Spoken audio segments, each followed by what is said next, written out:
Glorious tidings. She has been reborn and has found herself in the world of Harry Potter. Regrettably, she resides in Norway, far removed from the protagonists. Just as Elaine believed she was destined to be disconnected from Hogwarts, an owl from the Scottish Highlands delivered her acceptance letter. Thus began the turning of the wheel of destiny. Elaine adapted splendidly to life at Hogwarts, attending classes, immersing herself in literature, embarking on midnight strolls, and exchanging gossip with the Badgers, all of which brought her both fulfillment and ease. Yet, why did their gazes upon her grow increasingly peculiar? Cedric, may I invite you to be my dance partner? The twins, hey, look what we've discovered, a mischievous little badger. Draco, Miss Variable, I have caught you. Harry, perhaps you have a fondness for the golden snitch? Chapter 98, The Pensieve. Early the next morning, Minister of Magic Cornelius Fudge arrived at Hogwarts. He was attired in a green-striped formal robe, holding a top hat in his hand. As the first to discover Barty Crouch, Elaine was fortunate to overhear a discussion in the headmaster's office. Meanwhile, the subject in question, old Barty Crouch, was currently in the hospital wing of Hogwarts. Madame Pomfrey stated that he had long been under the control of the Cruciatus Curse, and his condition was dire, prompting Dumbledore to plan for his transfer to St. Mungo's Hospital. After a brief exchange, an argument erupted between Fudge and Dumbledore. In summary, Fudge believed Dumbledore's words to be alarmist, rather than concern himself with the impending return of Death Eaters and the one who must not be named. He preferred to direct his ire towards Hagrid, due to his care for numerous large and dangerous creatures. Suddenly, the door swung open, and Harry entered. Elaine noticed Fudge's impatient demeanor instantly soften as he exclaimed, "Harry, how are you?" Harry glanced around the headmaster's office. Fudge and Dumbledore were at least 5 meters apart, while Elaine sat quietly to the side, creating a rather strange atmosphere. "Quite well," he replied, not fully truthful, as the dreams from divination class had disrupted all his thoughts. "I heard about your performance in the first 2 tasks. It was exceptionally impressive, was it not?" Fudge commented. Harry pressed his lips together and responded, "The other 3 champions performed better than I." Dumbledore, smiling at Harry from behind Fudge, interjected, "Cornelius, perhaps we should first inspect the venue." "Oh yes," Fudge replied awkwardly. "We were just planning to do that." "Professor, I need to speak with you," Harry said urgently to Dumbledore. "Please wait here for a moment, Miss Bird. We won't be long." And with that, they exited. "Come sit, Harry." Elaine gestured to the stool beside her. Harry sat down, contemplated, and said, "I heard outside that Crouch is acting a bit mad. Yesterday, Draco and I found a disoriented Mr. Crouch in the woods by the Quidditch pitch. Fudge is here concerning that matter," Elaine explained. Harry was taken aback. Percy had often mentioned that Mr. Crouch was unwell, but he had not specified the nature of his ailment. "Is Mr. Crouch all right?" "Not particularly. Dumbledore intends to send him to St. Mungo's." Harry fell silent, and a hush enveloped the headmaster's office. Elaine, feeling bored, began to glance around. The portraits of former headmasters were asleep. The Sorting Hat rested on a shelf, alongside the jewel-encrusted Gryffindor sword and the Ravenclaw diadem. She was uncertain of Dumbledore's intention in keeping her there. Was she merely to stare at Harry? Fawkes perched on a golden branch by the door, his scarlet and gold feathers creating a graceful arc in the air. "Fawkes," Harry observed as the phoenix flew to the cabinet behind him, his expression one of confusion. Elaine was also drawn to the commotion. "What is that?" she queried, noting a door on the dark cabinet that was slightly ajar, revealing a glimmering silver light within. Harry hesitated before approaching to open the cabinet door. Inside, he discovered a shallow stone basin intricately carved with strange designs, filled with a flowing silver substance that was neither gas nor liquid. Elaine examined it for a moment and remarked, "This is a pensieve." Harry inquired, "A pensieve?" Elaine explained, "You may understand it as a tool for storing memories. When one's mind is overwhelmed with too many thoughts or recollections, it becomes necessary to utilize it." Harry clicked his tongue, unable to fathom what kind of wizard would have memories too plentiful to contain. He doubted he would ever encounter such a dilemma. Elaine glanced at Fawkes, who had guided them there, then at Harry, feeling as though she had been used as a mere instrument. She drew her wand and levitated the pensieve from the cabinet, placing it gently on the ground before saying, "Harry, come touch this silver substance." Together, They were drawn into the memories contained within the pensive. A dimly lit room devoid of windows appeared before them, with torches illuminating the walls. Surrounding the room were tiered benches filled with wizards, and in the center stood a chair, which made Harry frown as he noticed iron chains coiling around its arms. They were positioned atop the highest step, gazing down at a sea of shadowy, hat-clad heads, where silence reigned and no one acknowledged the arrival of the two strangers in the hushed chamber. "Where are we?" Harry whispered. "In Dumbledore's memory. It appears to be a scene of judgment," Elaine replied. Following Elaine's gaze, Harry spotted Dumbledore seated among the other wizards, all fixated on the same direction. No matter the angle, the chain chair remained fully visible. Just as the thought left his lips, the sound of footsteps echoed, and two Dementors entered, escorting a man who was placed in the chair before they retreated. Both Elaine and Harry felt a wave of discomfort. The previous encounter with the Dementors had left them with a haunting impression. "Igor Karkaroff," a spirited voice declared, "you have emerged from Azkaban to report something of great importance to us." A phoenix's cry rang out in the office, and Elaine and the others were pulled from the memory, returning to the brightly lit headmaster's office. "Staying in there for too long made me feel dull. The vibrant colors of this place are quite refreshing," Elaine murmured. "Indeed, bright colors do uplift one's spirits." Dumbledore, having returned unbeknownst to them, placed the pensieve on his desk. "Professor," Harry exclaimed in a flurry, "we did not intend to intrude. This is quite inappropriate. Do not fret, for this is precisely what I wished for you to comprehend," Dumbledore replied, settling into the chair behind his desk and gesturing for them to take a seat opposite him. They took their seats, and Harry, unable to contain his curiosity, inquired, "Were the scenes we just witnessed truly real?" Elaine meticulously organized her thoughts. Following the Dark Lord's defeat, the Ministry of Magic apprehended a multitude of Death Eaters, and the very first scene they beheld was that of Karkaroff being captured and revealing the list of Death Eaters. There followed the trials of young Barty Crouch and Ludo Bagman. The former was imprisoned in Azkaban, while the latter was acquitted of all charges. "Indeed, they are authentic. They are all memories of mine," Dumbledore spoke gently. Chapter 99, The Probe. Harry recalled Karkaroff's assertion that Snape was also a Death Eater, which elucidated their constant conspiratorial meetings. "Harry, you mentioned earlier that you had something to share with me," Dumbledore reminded him. "Yes, Professor," Harry replied hesitantly. "I dozed off during divination class and had a dream." Elaine leaned in attentively to listen to his account. "Wormtail was that rat. I dreamt he was lying on the ground, screaming as Voldemort cast the Cruciatus curse upon him. It seemed Voldemort had received a letter stating that someone had died, and he spoke of how the plan was proceeding smoothly, with a large snake by his side. The plan," Elaine mused, pondering the implications of an unknown adversary lurking within the grounds of Hogwarts. Voldemort's current scheme undoubtedly revolved around resurrection. In a moment of distraction, their conversation had transitioned to Harry questioning the pain in his scar. Dumbledore's eyes flickered, and after a moment of contemplation, he remarked, "I have a hypothesis, merely a hypothesis, that the failed curse has linked you to Voldemort. When his vengeful intent is particularly strong, your scar will ache." It is not a mere scar. After Harry departed with a troubled heart, only Elaine and Dumbledore remained in the office. "Professor, Harry will eventually come to realize his predicament." "Sometimes, ignorance is not bliss," Elaine remarked. "It is not yet time," Dumbledore replied, seemingly reluctant to dwell on the matter. With a flick of his wand, he extracted a silvery memory from his temple and placed it into the pensieve before him. At Dumbledore's gesture, Elaine plunged into the memory.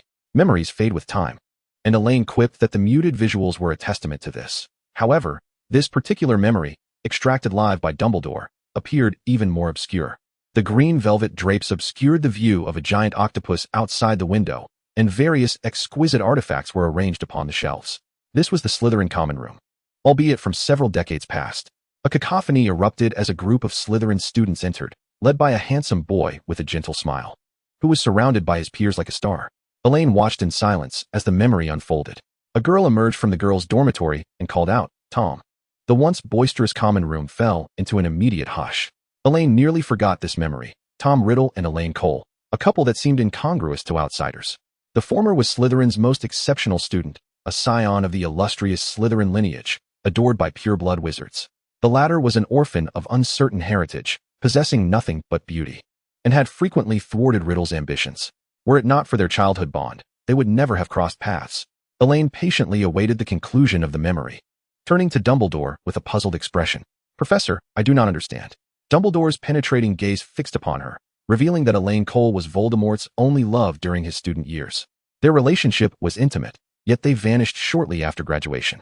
No, they had parted ways before graduation and pursued separate paths thereafter. Later, Voldemort resurfaced in Britain, expanding his ranks of Death Eaters.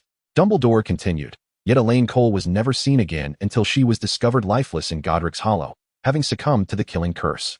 Silence enveloped the air. Why are you telling me this, Professor? After a lengthy pause, Elaine inquired. I believe that a person long deceased is hardly worth our time, even if she was closely associated with Voldemort. Do you think there is more than one person involved in the creation of Horcruxes? Dumbledore chuckled softly. No, Elaine. Cole is different from Voldemort. I can see that. Then what is the purpose of all this? Perhaps her confusion was too evident, prompting Dumbledore to whisper. You will always stand by Harry, will you not? No, I merely stand on the side of justice. Engaging in discourse with a scheming wizard like Dumbledore was mentally taxing. She was uncertain how much of her own secrets had been revealed in the span of 2 hours, especially concerning Elaine Cole, which had nearly been explicit. But what of it? She had not been resurrected by a Horcrux, nor had she committed heinous acts. In fact, she had played a significant role in Voldemort's demise.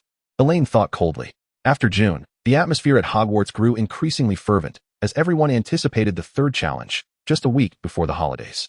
With a week remaining before the competition, Elaine and her companions were finalizing the drawing of the magical array. As the last rune was inscribed, a silvery glow emanated from the hexagram at the center, illuminating the entire maze before it extinguished, leaving the runes concealed. Done. Elaine returned her wand to her sleeve, high-fiving Hermione as she approached. Unlike the previous straightforward broadcast, this magical array was more intricate, with several defensive sub-arrays drawn within the maze. Honestly, I feel my understanding of magical arrays has ascended to a new level, Hermione remarked, gazing at the maze. Practice yields true knowledge. Previously, we merely studied the texts. Nothing compares to hands-on experience. Elaine retrieved some candies from her pocket and distributed them to everyone. Is this a reward? Just this little? Bernie asked, holding the candy. Do you want it? If not, return it to me, Elaine replied. With a grin, Bernie unwrapped the candy. Of course I want it. Even a mosquito is meat. Elaine rolled her eyes. That's enough. Disperse now and rest. We want to gather again before the competition. For the ensuing week, no one was to disturb her repose. Even if the sky were to fall, others were to bear the brunt. When are we visiting Master Ludwig? Bernie inquired, while Hermione and Theodore looked at her expectantly. Robert D. Ludwig, the magical array master recommended by Madame Maxim, resided in Germany. They had exchanged letters several times, resolving numerous queries, but Master Ludwig believed that face-to-face discussions would reveal the underlying issues. Let us coordinate a time after the holidays and visit together, Elaine suggested, considering that it would be safer to travel as a group. I should have no obligations during the break. Hermione was the first to respond. Then we shall go together after the holidays. Chapter 100, the third task. As the stars twinkled across the deep blue night sky, the Quidditch pitch, transformed into a competition arena, overflowed with spectators. Benches lined the stands, while 20-foot hedges concealed the labyrinth's interior. Fortunately, the magical array could remedy this. Ladies and gentlemen, the final challenge of the Triwizard Tournament is about to commence. Bagman's booming voice resonated throughout the stands. Let me announce the current scores. Cedric Diggory and Harry Potter are tied for first with 85 points. Thunderous applause and cheers erupted. Victor Crumb currently holds 80 points, placing him second. Fleur Delacour follows in third. Applause cascaded through the crowd. Now, listen to my instructions. Harry and Cedric, on the count of 3. 1, 2, 3. With a sharp whistle, Harry and Cedric raced into the maze as the magical array activated, faithfully recording the events. Elaine did not occupy a seat in the stands. Instead, she patrolled the perimeter of the maze alongside the professors from Hogwarts. Should the champions encounter peril, they could signal the sky with red sparks, prompting the professors to assist them. However, once the signal was sent, it would signify the end of the competition. Elaine was not responsible for rescue. She was merely there to oversee the functioning of the magical array. The towering hedgerows cast dark shadows upon the ground as Professor Moody, with his enormous magical eye, scanned the surroundings, taking in every blade of grass and twig. Elaine trailed behind him, perplexed by Dumbledore's arrangements. She was not particularly adept at interacting with the infamous Mad Eye. Aside from a single conversation in the Defense Against the Dark Arts office at the beginning of the school year, their paths had rarely crossed. Moody retrieved his flask and took a hearty swig, his voice raspy as he said, "Bert, you ought to brace yourself. Tonight will be anything but tranquil." "I will, Professor," Elaine replied. The resurrection of Voldemort required the blood of his enemies, the bones of his father, and the flesh of his servant. Only with these materials could he be brought back to life, and tonight undoubtedly presented the prime opportunity to act. The Death Eaters lurking within Hogwarts had prepared for this moment, and they would not squander such a rare chance. A whistle pierced the air as Crumb entered the labyrinth. Elaine looked skyward. The deep blue sky had turned ominous, large clouds obscuring the brilliant starlight, heralding an approaching storm. A series of explosions echoed, and Moody muttered a curse under his breath. Elaine lifted her gaze, straining to see the unfolding scene. It was Hagrid's blast-ended Scrut. Cedric was frantically fleeing through the maze, shouting to Harry, "Merlin, I barely escaped." Harry quickened his pace, veering into another path. The maze seemed to muffle all sounds from outside, rendering him unable to hear any commotion. The dark passage grew increasingly chilly, the glow of his wand providing the sole illumination. As he turned a corner, a Dementor advanced menacingly towards him. Harry felt as though all his joy had been siphoned away, a cold, clammy sensation enveloping his entire being. Gasps erupted from the stands. After their encounter with the Dementors during Quidditch, nearly every student at Hogwarts harbored an indescribable terror of them. Moody glanced at the composed Elaine and remarked, "Aren't you afraid of the Dementors?" "That's merely Harry's boggart," Elaine retorted. "The Ministry wouldn't dare unleash a Dementor as a challenge during the Triwizard Tournament. They lack the audacity." Moody chuckled, his peculiar demeanor appearing especially eerie in the night. Sure enough, after a silver stag was conjured, Harry unleashed a comical spell. Elaine refocused her attention from the scene. Each professor was responsible for monitoring a different area. "Professor, I need to check the enchantments ahead," she declared. Moody took another swig from his flask and waved her off. "Go on." Cedric was absolutely right. This was indeed a formidable creature. Harry anxiously watched the approaching blast-ended Scrut, which was at least 10 feet long, its thick carapace glinting in the wand's glow. Stupefy. Barriers. Barriers. A series of spells struck the creature's slightly vulnerable underbelly, temporarily incapacitating it. Seizing the opportunity, Harry bolted in the opposite direction. A brilliant red light erupted in the night sky. Harry glanced at it before refocusing on the competition. Outside the maze, Elaine was drawn to the red glow. Moments later, Fleur was let out, her complexion pale, her elegant attire disheveled, her eyes filled with uncertainty. Madame Pomfrey hurried over to tend to her, and a cacophony arose from the stands. Elaine watched intently as Fleur was escorted from the arena, while Harry searched for direction within the maze, and Crumb and Cedric crossed paths at a corner before parting ways. Harry ventured down a left path, only to find it a dead end. He then tried the right one, which also proved fruitless. Realizing this, he promptly retraced his steps and chose a path heading northwest. After a few minutes, he heard voices. "Who are you? What do you want?" Cedric inquired. "What do you intend to do?" The next moment, a somewhat familiar voice echoed. "Crucio." Harry could not contain his terror. Someone was using the unforgivable curse during the tournament. "Merlin, what is happening?" A chorus of screams erupted from the stands. Dumbledore's serious gaze remained fixed on the scene, while a shaken bagman stuttered, his voice trembling. Many young witches and wizards had already covered their eyes. In the blink of an eye, a semicircular protective shield appeared from the pendant around Cedric's neck, causing the crowd to collectively exhale in relief. Harry stared in disbelief at the shield adorned with unfamiliar runes, which had deflected the curse. The dark-robed wizard who had cast the Cruciatus curse turned and fled. "Stupefy!" Harry shouted. The spell did not hit the dark figure, who vanished swiftly. "Are you all right?" Harry reached out to Cedric.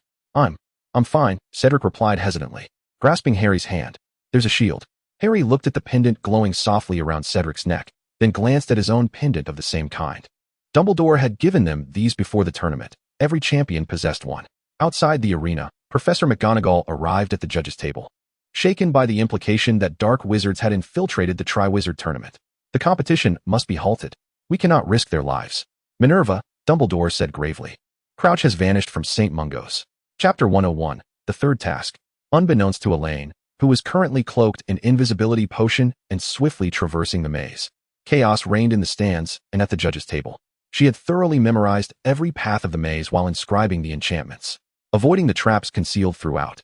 She arrived at the trophy's location ahead of the champions. The pendant around the champions' necks was a result of her collaboration with the alchemy workshop, and the enchantment contained within was derived from her discussions with Master Ludwig. Her initial intention was to shield against the killing curse. During her first year, a plethora of alchemical products had allowed her to escape its clutches, igniting her desire to develop a means of counteracting it. After several rounds of experimentation, although she was not yet completely impervious to harm, she could withstand the majority of attacks. Moreover, the efficacy of these pendants extended beyond that. Harry and Cedric reached the location almost simultaneously. Elaine, hidden in the shadows, watched as they jointly vanquished the Acromantula and then, in a display of mutual respect, grasped the trophy together. The fervent cheers from the stands abruptly ceased. Before the eyes of all, the two champions vanished along with the Triwizard Cup. The sudden appearance of a dark wizard and the inexplicable disappearance of the champions rapidly incited panic. Dumbledore was compelled to take charge. He first instructed McGonagall and then called out, "Now, heads of houses, escort all students back to their dormitories. No one is to venture outside without permission." The heads of houses promptly rallied the students to exit, while the students from Durmstrang and Beauxbatons retreated to their respective grounds, taking Crumb, who was still in the maze, with them. Soon, only the faculty and the families of the champions who had come to witness the event remained in the stadium. Mrs. Weasley, Sirius, and the Diggories. Karkaroff, in a state of panic, shouted, "It must be him. I knew it, Harry Potter." He then emitted a short, piercing scream before fainting. Moody glared menacingly at him, seemingly contemplating casting a spell on the former Death Eater. "Take Karkaroff to Madame Pomfrey. The rest continue the search for that dark wizard," Dumbledore commanded sternly. "Severus, come with me." Snape felt a burning sensation on his arm. He had never been so acutely aware that the Dark Lord had returned. Wordlessly, he followed Dumbledore as they strode towards the castle, ignoring Draco's attempt to catch his eye along the way. They arrived at a wooden door, which Dumbledore opened with a spell before traversing the secret passage into a chamber he had never encountered before. "Professor, Elaine and the others will return via this magical circle," he remarked. Draco examined the runes within the room and declared, "Our task now is to illuminate this teleportation magic circle." "What? Are you implying that Barty was also among those who vanished?" Snape's gaze sharpened, swiftly deducing the truth of the matter. They had foreseen the events of this evening and devised a plan. The audacious Barty had infiltrated the maze, while his loyal student awaited their return outside. "Severus, this is not the time for inquiries," Dumbledore interjected, continuing, "What we must do now is activate the magic circle together." In the Gryffindor common room, nearly all the students had congregated, anxiously awaiting news. Ron paced restlessly, while Hermione sat silently on the couch. 2 hours later, the door to the common room swung open, and they gazed expectantly. Professor McGonagall entered. As dawn broke the next day, the infirmary was inundated with visitors. Harry, Ron and Hermione rushed into the infirmary. Ron helplessly observing Harry, pale and still on the hospital bed, while Hermione was too choked with emotion to speak. He is fine. Madame Pomfrey just administered a potion, and he is currently asleep," came the reassuring voice. Both were startled to notice Cedric in the adjacent bed. "Diggory, what transpired yesterday?" Cedric's body stiffened, horrifying images flooding his mind. In the eerie, desolate graveyard, a blinding green light had plunged him into darkness. If it weren't for Elaine, Cedric would have perished. After Dumbledore and Snape hastily brought the unconscious Cedric to the infirmary, Harry and Elaine faced a barrage of inquiries. Elaine calmed the agitated Harry, saying, "I will explain everything to you. Harry needs to rest now." Sirius, his voice hoarse, suggested, "We can discuss this tomorrow. They both require a good night's sleep." "If I believed," Dumbledore spoke gently, "that casting a sleeping charm on you would be beneficial, allowing you to forget the events that transpired, I would do so." Harry remained silent for a moment, involuntarily recalling their harrowing experiences. He saw severed arms, exhumed corpses, the terrifying Dark Lord's resurrection, and the Death Eaters groveling at his feet, as well as Elaine standing before them, and glimpses of his parents. Once the floodgates of memory were opened, the rest flowed easily. Elaine leaned against Draco's shoulder, listening as Harry recounted the entire ordeal of Voldemort's return. The tension of the previous night had left her utterly exhausted, yet the outcome was as hoped. The pendant had diminished the killing curse's ferocity, and Cedric would likely awaken after just one night's slumber. The hidden Death Eaters within Hogwarts had also been unveiled. She cast a glance at the two figures lying motionless on the floor, Karkaroff and Crouch. Who would have thought that the timid and cunning Karkaroff had replaced Barty's role, while Crouch was the dark-robed wizard who had attempted to cast the Cruciatus curse on Cedric within the maze. Draco held Elaine protectively, his grip on her hand firm. The peril of the night could be surmised from Potter's narration. He loathed his own weakness and impotence, resenting his inability to shield her from danger. Once Harry finished speaking, Sirius led him to the infirmary. Now, aside from Elaine and Draco, only Dumbledore and Snape remained in the room. Elaine perked up. The evening's main event was about to unfold. "You should return to rest," she whispered, to which Draco responded by tightening his grip. Elaine turned to him with a sigh. "Then you stay here. Did the Dark Lord recognize you?" Snape asked abruptly. Chapter 102 concluded. "He recognized me the moment he laid eyes upon me." The green velvet bed curtains enveloped the cramped space. The dormitory in the basement was deprived of moonlight and starlight, and the cold lake water resembled a pitch-black abyss, consuming the souls of all who gazed into it. The sound of softly snoring roommates filled the air, while Draco stared vacantly at the bed curtains above, replaying the conversation from hours earlier in his mind. In those neither obscure nor overt words, he effortlessly deduced certain truths. Chaotic thoughts swirled within him. They had never inquired about each other's pasts. A sleepless night ensued. Despite Cornelius Fudge's vehement denial of Voldemort's return, the Daily Prophet published reports suggesting the Dark Lord might be back. Surprisingly, the article bore the byline of Rita Skeeter, known for her sensationalized tales of romance.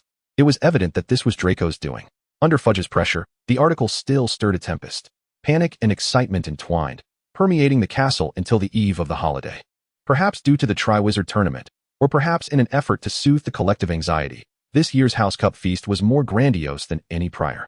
As Harry, Hermione, and Ron entered the festively adorned Great Hall, their eyes immediately fell upon the cozy duo at the Slytherin table. Elaine was leaning in close to Draco, whispering intimately in his ear, while he slightly bent to accommodate her, a fond smile adorning his face. Their matching golden hair shone more brilliantly than the illuminated hall. Hermione was unfazed by the scene. Since the conclusion of the Triwizard Tournament, the couple's bond had grown increasingly close, and in her eyes, Draco was thoroughly captivated by Elaine. Just before the feast commenced, Elaine returned to the Hufflepuff table. She disliked leaving matters unresolved to fester, so the day after the Triwizard Tournament, she had confided in Draco about her extraordinary life experiences. The outcome was evident to all. As the golden plates before them returned to pristine cleanliness, Dumbledore rose. Another year had passed. His gaze swept across each long table. Today, I have much to share with you, starting with the Triwizard Tournament. All eyes turned to the four champions, particularly Harry and Cedric, who garnered the majority of the attention. The champions had exhibited wisdom, courage, and character beyond what is typically expected. They were undoubtedly remarkable wizards. Although unexpected events occurred throughout the competition, we cannot diminish their accomplishments. The hall erupted in enthusiastic applause, and Dumbledore continued once the clapping subsided. The two champions who claimed the Triwizard Cup, Cedric embodies the unique qualities of Hufflepuff. He is a kind and loyal friend. Harry equally exemplifies Gryffindor's traits. His fearless courage and astounding determination illuminate his character. Now, please join me in congratulating them. Thunderous applause resounded once more in the hall, murmuring the names of Harry and Cedric. Next, I must address the truth regarding the disappearance of the third Project S champions. The Ministry of Magic prefers that I do not disclose this information, but I believe you have the right to know the facts. Before Dumbledore could finish, a tense whispering filled the hall. Nearly everyone had read the article in the Daily Prophet. Upon the champions' return, Dumbledore had forbidden students from inquiring about their experiences, leading many to dismiss the article as mere nonsense. The resurrection of Voldemort was indeed a reality. Elaine observed the hall filled with individuals bearing expressions of fear, while a small faction of Slytherin wizards exhibited an entirely contrasting demeanor. The two champions had narrowly escaped the clutches of Voldemort. Harry Potter had witnessed the very moment of Voldemort's resurrection and, with remarkable bravery, had refused to submit to him. A truly rare feat. Dumbledore obscured Elaine's role in the events, a request she had made herself, as any aspect of her involvement was deemed unsuitable for public scrutiny. Ultimately, I must emphasize the paramount significance of Voldemort's return, a reality more pressing than ever. Dumbledore surveyed the hall, noting the vacant seat of Karkaroff among the faculty.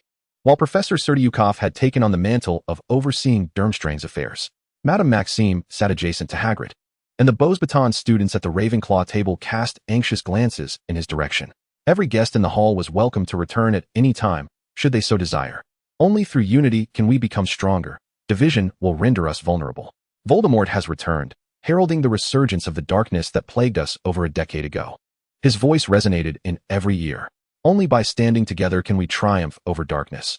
Only by growing stronger can we usher in the light. The carriages of Beauxbatons and the ship of Durmstrang readied for their return, while Elaine bid farewell to her grandfather outside the castle. Are you heading back to Norway for the holidays? Eva misses you, Andrew remarked. Perhaps, if my father has no other plans, apart from a prearranged trip to Germany. It seemed she had no other itinerary. Oh, but she must first return to Bird Castle. Young Barty still required her attention. Andrew regarded her gently, already contemplating speaking to Honored, questioning why he insisted on pressuring Elaine so relentlessly. He was a grown man. Surely he could manage without her, especially since he had done so for many years prior. As parting drew near, Elaine was not the only one bidding farewell. Krum made his way through the crowded hall to Hermione's side. and they both fell into an unspoken silence. You. Another pause ensued. Crumb, hurry up. We're leaving. A Durmstrang student called from the foyer. Go on, Hermione urged. Remember to write to me. Crumb glanced back repeatedly as he walked away. After saying goodbye to her grandfather, Elaine turned to find Bjorn Rosdahl. Safe travels, Bjorn. Until we meet again. Chapter 103, The Bavarian Plateau. The ancient and sturdy bird castle welcomed back its young mistress. Sasha, how is our guest in the basement faring? Elaine, having just washed away her fatigue, nestled into the soft sofa of the sitting room, where a low table bore red tea and snacks. The house elf appeared with a pop, replying, the gentleman has settled down after several failed attempts to escape. Settled down? Not quite. She took a sip of her tea. Young Barty, a dangerously fervent admirer of Voldemort, was certainly not the type to remain complacent. Having been hidden away by Crouch for over a decade, he had still found opportunities to flee. If he were to learn of Voldemort's resurrection, he would only become more deranged.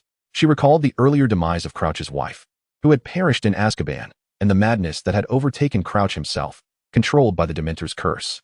Those who cling to life will invariably return to their destined end. Elaine set down her teacup and rose. Let us go and check on our guest. We should also see him off. In the wizarding world, there are myriad ways to end a life beyond the killing curse. Any spell, if wielded correctly, could send an enemy to meet Merlin. For instance, a severing charm applied to one's neck. Elaine exited the dim basement, as the house elf Sasha dutifully attended to the ensuing tasks. Upon completing these actions, she felt an unusual calmness wash over her. She entered her study and unfurled a piece of parchment, beginning to write to the other members of her magical array study group.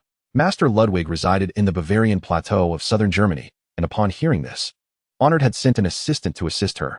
Friedrich Monk, employed by the Norwegian Ministry of Magic's Department of International Cooperation, was one of Honored's most capable aides. Miss Bird, it is a pleasure to meet you, Monk said, having previously encountered both the gentleman and his daughter through the two-way mirror. This was his first opportunity to meet Elaine in person. Mr. Monk, I must trouble you now, Elaine addressed the tall wizard before her. It is no trouble at all. This is merely part of my duties, Monk replied with a slight smile. The Norwegian Ministry and the German Ministry are currently negotiating a collaboration, and I must fulfill my responsibilities during this journey. Though he spoke thus, they were not naive enough to believe it was as simple as that. The distance from Norway to England and then to Germany was hardly a convenient route. Monk produced an old comb, stating, I have already submitted a request to the ministry. Using a portkey will save us considerable time. Elaine wisely refrained from inquiring which country's ministry it belonged to. They placed their fingers on the comb, and as Monk activated the portkey, a magnetic force secured their fingers in place, while a hook-like pull drew them forward. Moments later, they arrived at their destination. The Bavarian Plateau boasted numerous glacial lakes shaped by glacial erosion, and Master Ludwig's home was situated near one such lake. The verdant grass beneath their feet and the azure waters nearby felt like a paradise, with a modest two-story wooden cottage standing on the lawn, the owl atop its roof emitting a shrill cry upon their arrival.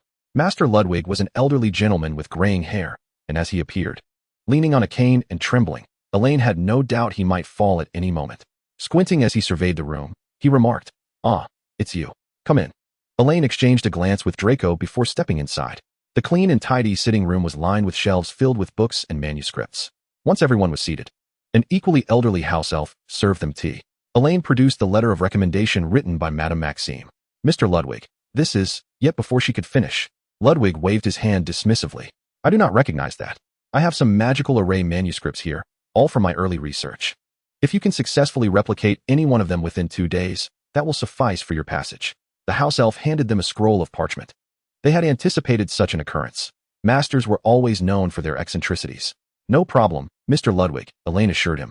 The group set up their tents beside the beautiful glacial lake, and upon seeing their thorough preparations, Monk took his leave, stating he would return when they were ready to depart. The tents, adorned in a platinum hue and lavishly decorated within, bore the unmistakable style of the Malfoy family. Draco, what inspired you to bring a tent? Bernie inquired. Old man Andy mentioned that Master Ludwig prefers solitude, and to avoid disturbing him, we should handle our own accommodations. Fortunately, he is willing to provide food. Otherwise, Elaine couldn't fathom what dreadful culinary concoctions they might have concocted on their own. Of course, it was a logical decision. Draco replied with a nonchalant smile. Elaine and Hermione were exploring the interior of the tent, enhanced by the undetectable extension charm, which rendered the space extraordinarily vast, 3 stories high with up to 10 bedrooms, a living room, dining room, kitchen, and bathroom, all present. The two witches chose two adjacent rooms on the third floor, while the boys settled on the second floor.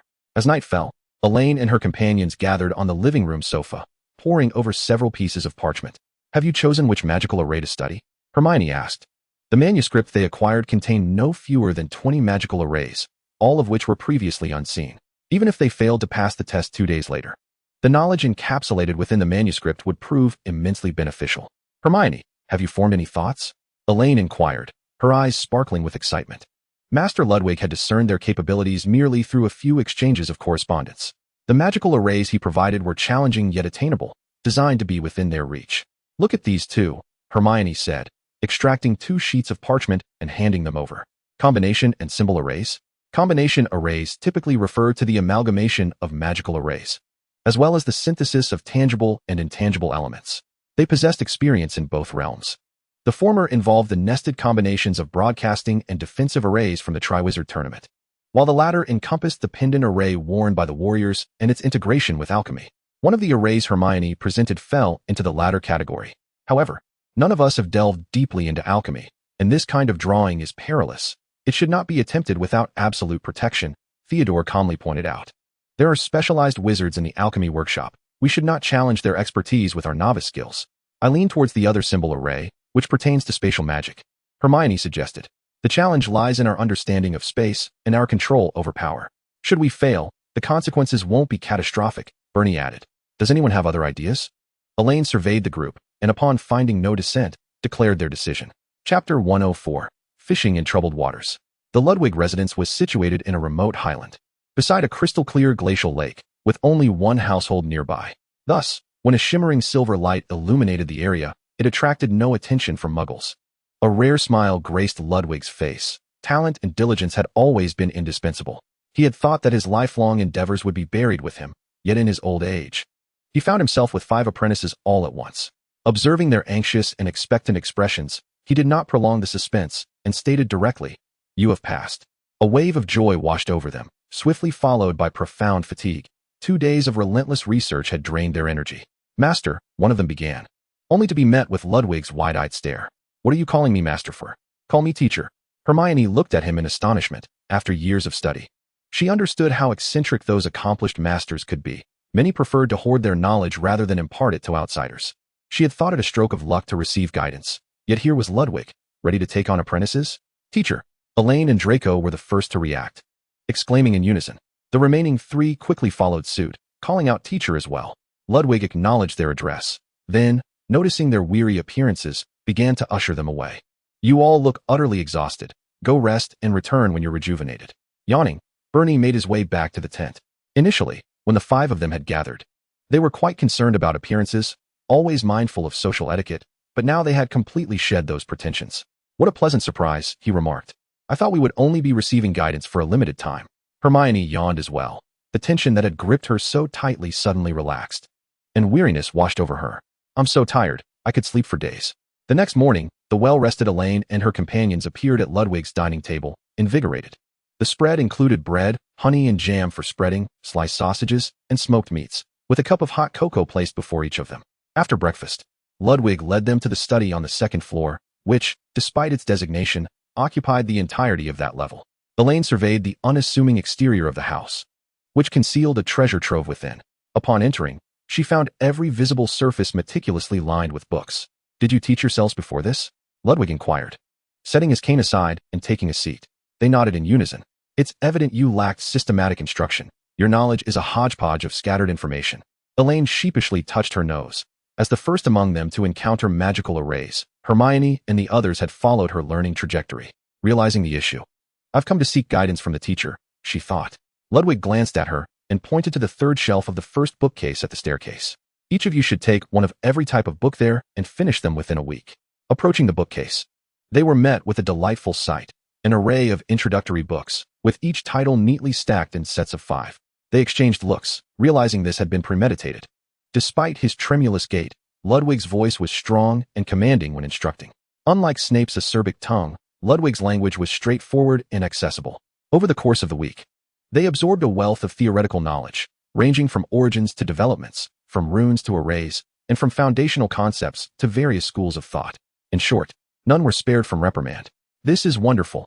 We can finally say goodbye to this mountain of books, Elaine exclaimed. Though each of them was an accomplished wizard, the sheer volume of information was overwhelming. Draco nodded, still haunted by the memory of being chastised the most along with Bernie, followed by Hermione and Elaine, while Theodore was the sole one to receive praise. The teacher mentioned we would be going outdoors today.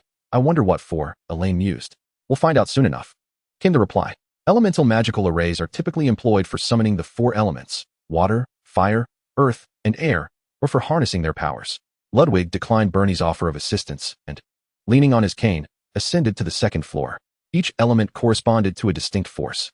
Elaine and Draco exchanged glances, recalling the 4th earth element magical array they had previously drawn, which was intended to eliminate the souls within a Horcrux. Your task today is to sense the presence of the 4 elements, Ludwig instructed. Their expressions turned to confusion. What are you standing there for? You can feel all 4 elements just by standing here? Get outside, all of you. Ludwig impatiently directed the house elf to usher them out. Silence enveloped them. All right, let us disperse and think about how to perceive the 4 elements, Elaine suggested, taking a deep breath. Strolling along the edge of the glacial lake. The morning air was laden with moist vapor, and a gentle breeze brushed against her cheeks, bringing a refreshing coolness. Today's task felt utterly nebulous, as her mind was preoccupied with other matters. While they were immersed in their studies on the Bavarian plateau, the Road of Ash had encountered an attack by Dementors. Harry had repelled the Dementors using the Patronus charm, but this had resulted in a summons from the Ministry of Magic. He was to be tried on August 12th for the misuse of magic in the Muggle world. In response, Elaine could only express her disdain. The ministry was indeed filled with incompetence, specifically Cornelius Fudge and his pink toad. At such a critical juncture during Voldemort's resurgence, Fudge had not only failed to devise a solution but also feared for his precarious position, concocting a foolish plan to interfere at Hogwarts. Umbridge's deployment of Dementors to attack Harry was merely the first step. As the representative of the ministry, the pink toad naturally sought to alleviate Fudge's troubles. Harry's encounter with the Dementors would yield only 2 outcomes. He would either repel them or receive a kiss from one. Harry was already aware of the aftermath of the former. The ministry would take him to trial for the supposed misuse of magic by a minor wizard, which could result in expulsion or even the destruction of his wand. The latter scenario was even simpler. An empty shell, devoid of soul, was hardly a threat. They even contemplated the fact that no wizard would witness the Dementors within the Muggle community. Alas, Dumbledore had arranged for Mrs. Fig, a squib not recorded on the wizarding register, to be present on Privet Drive. Consequently, the Ministry of Magic altered its decision to retain Harry's wand and temporarily suspend his studies. Poor Harry remained utterly bewildered as to the reasons behind this. The crystalline lake mirrored the azure sky, and Elaine picked up a stone to cast into the water, causing the smooth, glass-like surface to ripple in concentric circles. This was merely the initial skirmish between the Ministry of Magic, led by Fudge, and the Order of the Phoenix, under Dumbledore's command, while another faction led by Voldemort and his Death Eaters had yet to make their appearance. The forthcoming year was destined to witness a power struggle among the Order of the Phoenix, the Ministry of Magic, and the Death Eaters. Elaine gathered more stones to hurl into the lake, the countless ripples swiftly radiating outward. She did not mind muddying the waters further. Chapter 105, Visitors. Any leads? Draco inquired as he approached her. Elaine's expression fell. She shook her head. Well, before attempting to stir the waters, I must first complete the tasks assigned by our instructor. The twilight gradually blurred the boundaries of earth and sky, the verdant grass fading into a dusky hue, and the wooden cabin glowed with light. Share your findings from today, Ludwig prompted as they sat in the living room, forming a circle, with Theodore being the first to speak. Elaine discreetly sighed in relief, as she was the last in the clockwise order. Merlin above, I hope Theodore can set a good example for us. The water element embodies purification, the subconscious, and emotions, characteristics that are ever-flowing and changing, akin to the attributes of the moon, rivers, and tides. Theodore's steady voice resonated, and Elaine subtly observed the expression on their teacher's face, ultimately gleaning nothing. Elaine, it's your turn, Ludwig called, clearly aware of her furtive movements. After a moment of contemplation, Elaine responded, the earth element is the most stable of all. It symbolizes materiality and prosperity, encompassing caves, soil, hunting, and forests. Recalling the earth element's 4th magical circle she had drawn, she added, in a sense, it also represents death and rebirth, and can even be viewed as part of the cycle of reincarnation. Once everyone had shared their thoughts, Ludwig offered no commentary, but simply waved them off to rest. Did we pass or not? Hermione asked as she crawled into the tent. This was her first encounter with a teacher who did not assign grades. Whether in Muggle school or Hogwarts, professors always evaluated students' assignments. I wish I knew, Elaine lamented as she sank into the soft sofa. Having cobbled together a disjointed understanding based on Theodore's exposition, uncertain if they had succeeded. They would soon discover the answer for the following day. Ludwig instructed them to draw the corresponding elemental magical circles based on their understanding from the previous day. Had I known, I would have kept it simpler, Bernie sighed. Who told you to be so verbose? Elaine teased, recalling how Bernie had rambled on for over half an hour the previous day. Yet, the one most troubled was not Bernie, but Hermione. It was evident from her withdrawal from divination class that the astute Hermione struggled with subjects heavily laden with subjective interpretation. Sharing yesterday had already been excruciating. Today, she was required to draw magical circles based on her clumsy descriptions. Life in the Bavarian Highlands was simple and pure. They studied the teacher's manuscripts in a room filled with books and drew magical circles in the desolate wilderness. The once lonely cabin became lively with their presence, yet sadly. Such delightful moments are fleeting. On the last day of July, they fell into silence after lunch. Teacher, we shall depart tomorrow, Elaine announced, having reached her limit of stay. Her father had reminded her more than once that she had not managed the family business for a month, and Eva had been inquiring about when she would return to Norway. Just yesterday, she and Hermione had received a letter from Dumbledore, informing them that the Weasley family had arrived at number 12, Grimmauld Place, and that Lupin and Moody would be coming to fetch Harry the next day. Truth be told, upon receiving the invitation to visit the Black ancestral home, she had been taken aback. What could Dumbledore possibly be thinking? Inviting someone who could never join the Order of the Phoenix to its headquarters? Are you all preparing to leave? Ludwig asked. Theodore and Draco nodded. Our families are calling us back. Though they lived in seclusion, Ludwig was not oblivious to the happenings outside. He had heard of Voldemort's resurrection in England, and considering the backgrounds of these two apprentices, he understood that each had their own destiny. As for the remaining two, Hermione was heading to the Order's headquarters, and Bernie intended to return to Norway with Elaine. Teacher, I will come back during the next holiday. So will we. After they had spoken, Ludwig summoned a house elf, instructing, take all the manuscripts from my desk and the books that they have yet to complete. Upon hearing this, even Theodore, who typically displayed the least emotional fluctuation, frowned, while Elaine let out a lament. Teacher, that is far too much.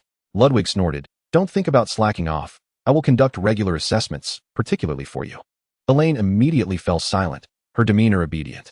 Since you are my students, do not let your lack of skill tarnish my reputation. He softened his tone, continuing, while I still have a few years left, I can teach you when problems arise. Once I am gone, you will be on your own. Teacher, do not wear such a morose expression. I am not dead yet. He grumbled. At least 7 or 8 years should not pose a problem. With this commotion, the previous melancholy dissipated without a trace.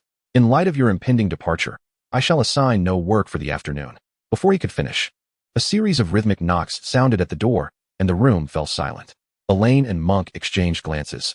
He would not arrive until the following morning. Who could that be? Teacher, I will answer the door, Elaine offered, and Ludwig nodded. Outside stood 2 wizards. The younger one, with short brown hair, knocked politely. But Elaine's attention was immediately drawn to the other wizard.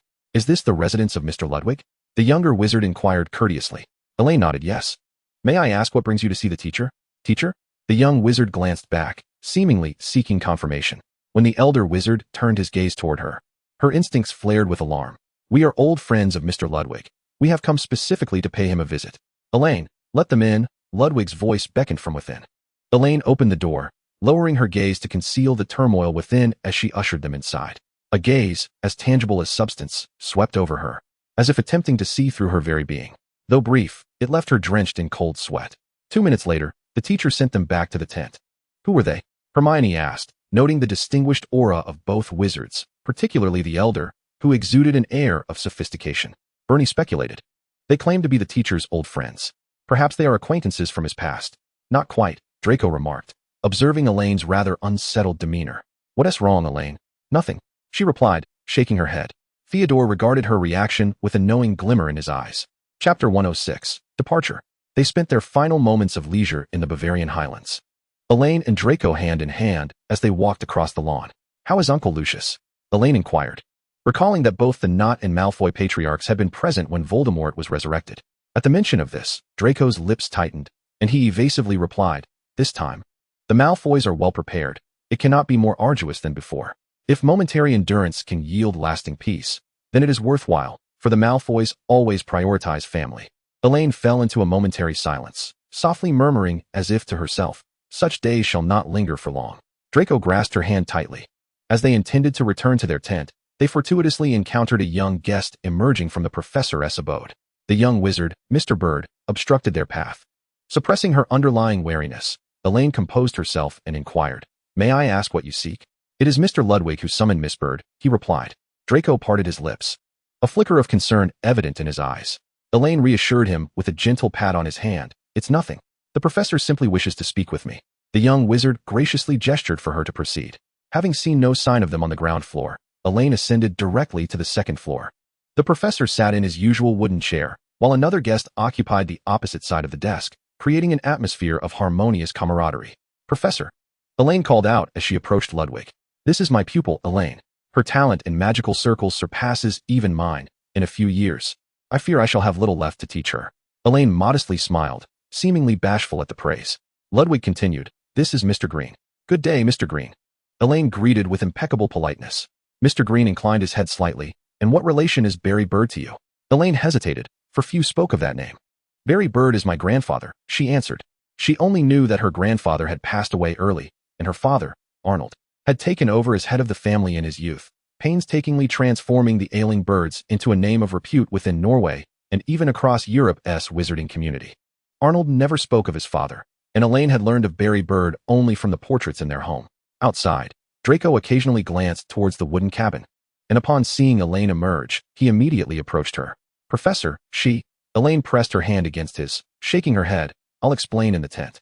Once inside, they made their way to the upstairs bedroom, and after closing the door, she recounted everything to him. "So Mr. Green merely inquired about your grandfather?" Draco queried, puzzled. "My father never discusses him, and there are no portraits of my grandfather in our home. I never noticed before, but now it feels quite odd. Even the other portraits seldom mention him."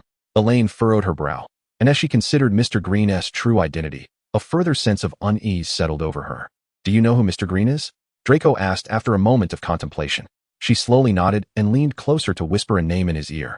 As for Draco, his astonishment at the revelation was profound, while the two guests departed the Bavarian plateau before nightfall. After their departure, Ludwig spoke with each of them privately. The content of their discussions remained unknown, but it was clear that Elaine's conversation was inextricably linked to the visitors of the day. "So, Professor, you truly know Mr. Green?" she remarked, having assumed that the term old friend was merely a pretext. "He was merely a classmate in my student days," Ludwig replied, reluctant to delve into the past.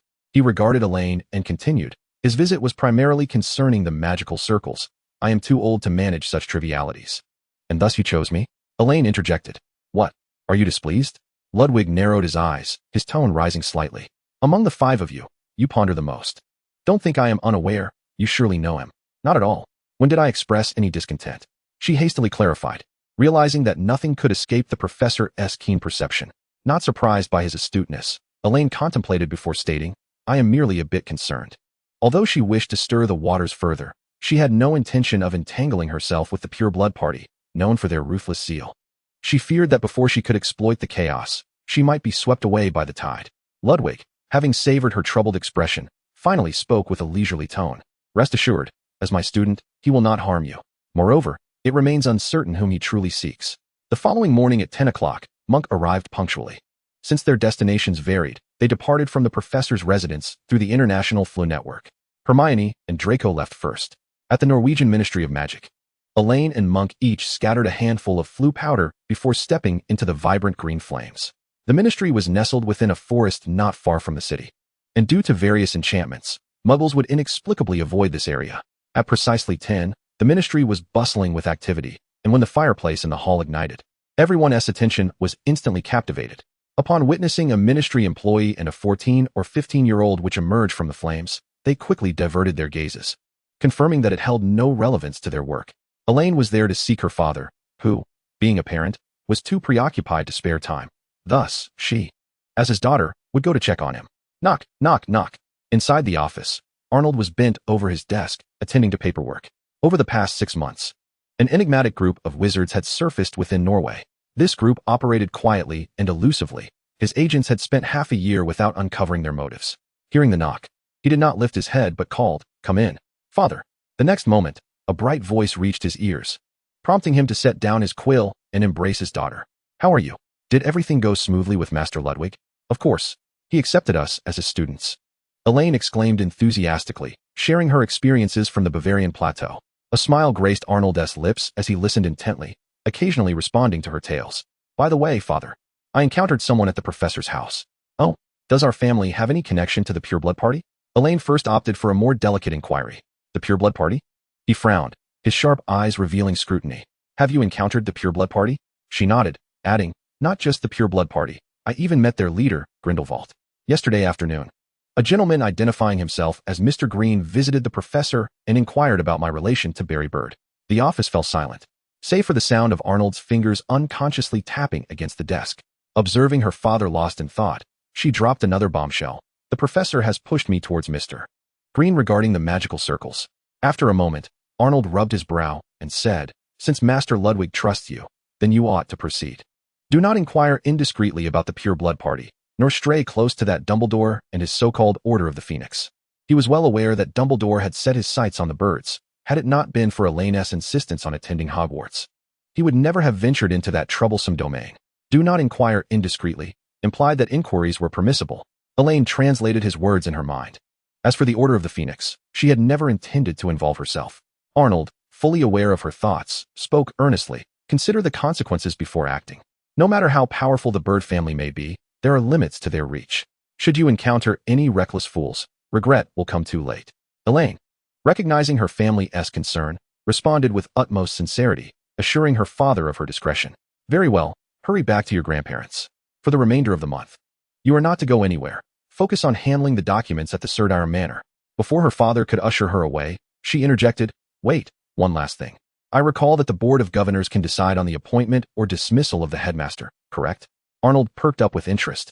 Are you planning to intervene in Dumbledore's position? Not me. It is the Minister of Magic in Britain, Cornelius Fudge, who intends to take action against Dumbledore. In order to avoid encountering the pink toad on the first day of term, Elaine elaborately recounted the events surrounding Harry's encounter with the Dementors, while also providing insights into the internal situation of the British wizarding world and her own reflections. I shall certainly have a word with Lucius, she remarked. Upon receiving a response, Elaine bid her father a cheerful farewell, and even the prospect of tackling a month's worth of paperwork could not dampen her spirits. At the Cedric Manor, only Eva and Andrew remained. Her uncle Alan seemed to be lost in some far-off corner. During the subsequent month, Elaine dutifully stayed at the manor. Her daily tasks involving addressing the documents left behind, spending time with her grandparents, and completing assignments set by her teachers. Although Bernie was not at Cedric Manor, she made sure not to overlook the diligent young man, and their correspondence was so frequent that their owls were close to exhaustion. Additionally, she kept an eye on developments concerning Harry. On August 12th, at the Wisingamot trial, Fudge made another blunder. He hastily advanced the trial's timing and attempted to dismiss Dumbledore. Yet he did not anticipate that Dumbledore would still attend the trial as Harry's defense counsel. Fudge even made the foolish remark that laws could be altered at will. In stark contrast to her frequent exchanges with Bernie, Draco had been almost completely silent since returning home. She could not recall when Voldemort had taken residence at Malfoy Manor, but it seemed likely that he had already done so. On September 1st, 1995, aboard the Hogwarts Express in the headmaster's carriage, when Elaine and Bernie opened the door, they found Draco and Theodore already seated inside. Oh, why don't I have one of those? Bernie said, eyeing the prefect badge on Draco's chest, for he was indeed exceptional. You would have to inquire with your head of house or Dumbledore about that, Elaine replied, spreading her hands to reveal the head of Hufflepuff badge. She sat beside Draco, handing him her badge and gesturing to her uniform. Please pin it for me. With deft fingers, Draco pinned the badge for her, causing Bernie to avert her gaze in embarrassment. Once the train began to move, the door was knocked upon again. Draco, we need to go to the prefect's carriage. The door swung open, and upon seeing the occupant inside, Pansy turned pale. Ever since her failed provocation at the dueling club, her life in Slytherin had not been easy, especially after Peterson's arrival, who had taken delight in asserting dominance over her on several occasions. It was not until Peterson and Draco had firmly established control over Slytherin that her situation improved. Let us go. It's likely the student leaders have something to discuss, Draco said, taking Elaine's hand and not sparing Pansy a glance. As expected, the prefect's carriage was filled with familiar faces. Hi Hermione, hi Ron, Elaine greeted them. Ron frowned slightly upon seeing her hand in Draco's, while Hermione enthusiastically remarked, I knew you would be a prefect. I knew you would be too, Elaine replied.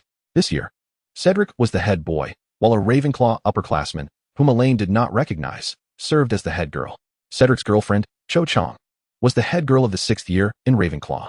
After a brief address from the student leaders, everyone dispersed to patrol the carriages. After helping first-year students find their compartments, intervening in their mischief, and mediating a dispute, Elaine sighed deeply. They are quite noisy. Their chattering is a headache. Were we this unruly in our first year? Draco raised an eyebrow, recalling their first encounter when they had stayed awake late, casting spells at each other outside the room of requirement. If anything, we were worse, she choked out, evidently recalling her own first-year escapades, though she staunchly refused to admit it. I was quite well-behaved back then. Several professors rather liked me. I doubt they would think so now, he replied pointedly. How could that be? Elaine felt a twinge of guilt but then pointed to her badge defiantly. In any case, our head of house is very fond of me. That is proof enough. Draco also indicated his own silver-green prefect badge. By your logic, our head of house is equally fond of me. Clearly, I am the more likable one. Thus, several young witches and wizards witnessed the previously stern prefects devolving into childish banter, inexplicably competing with each other. Brother, are all prefects like this? One first-year asked.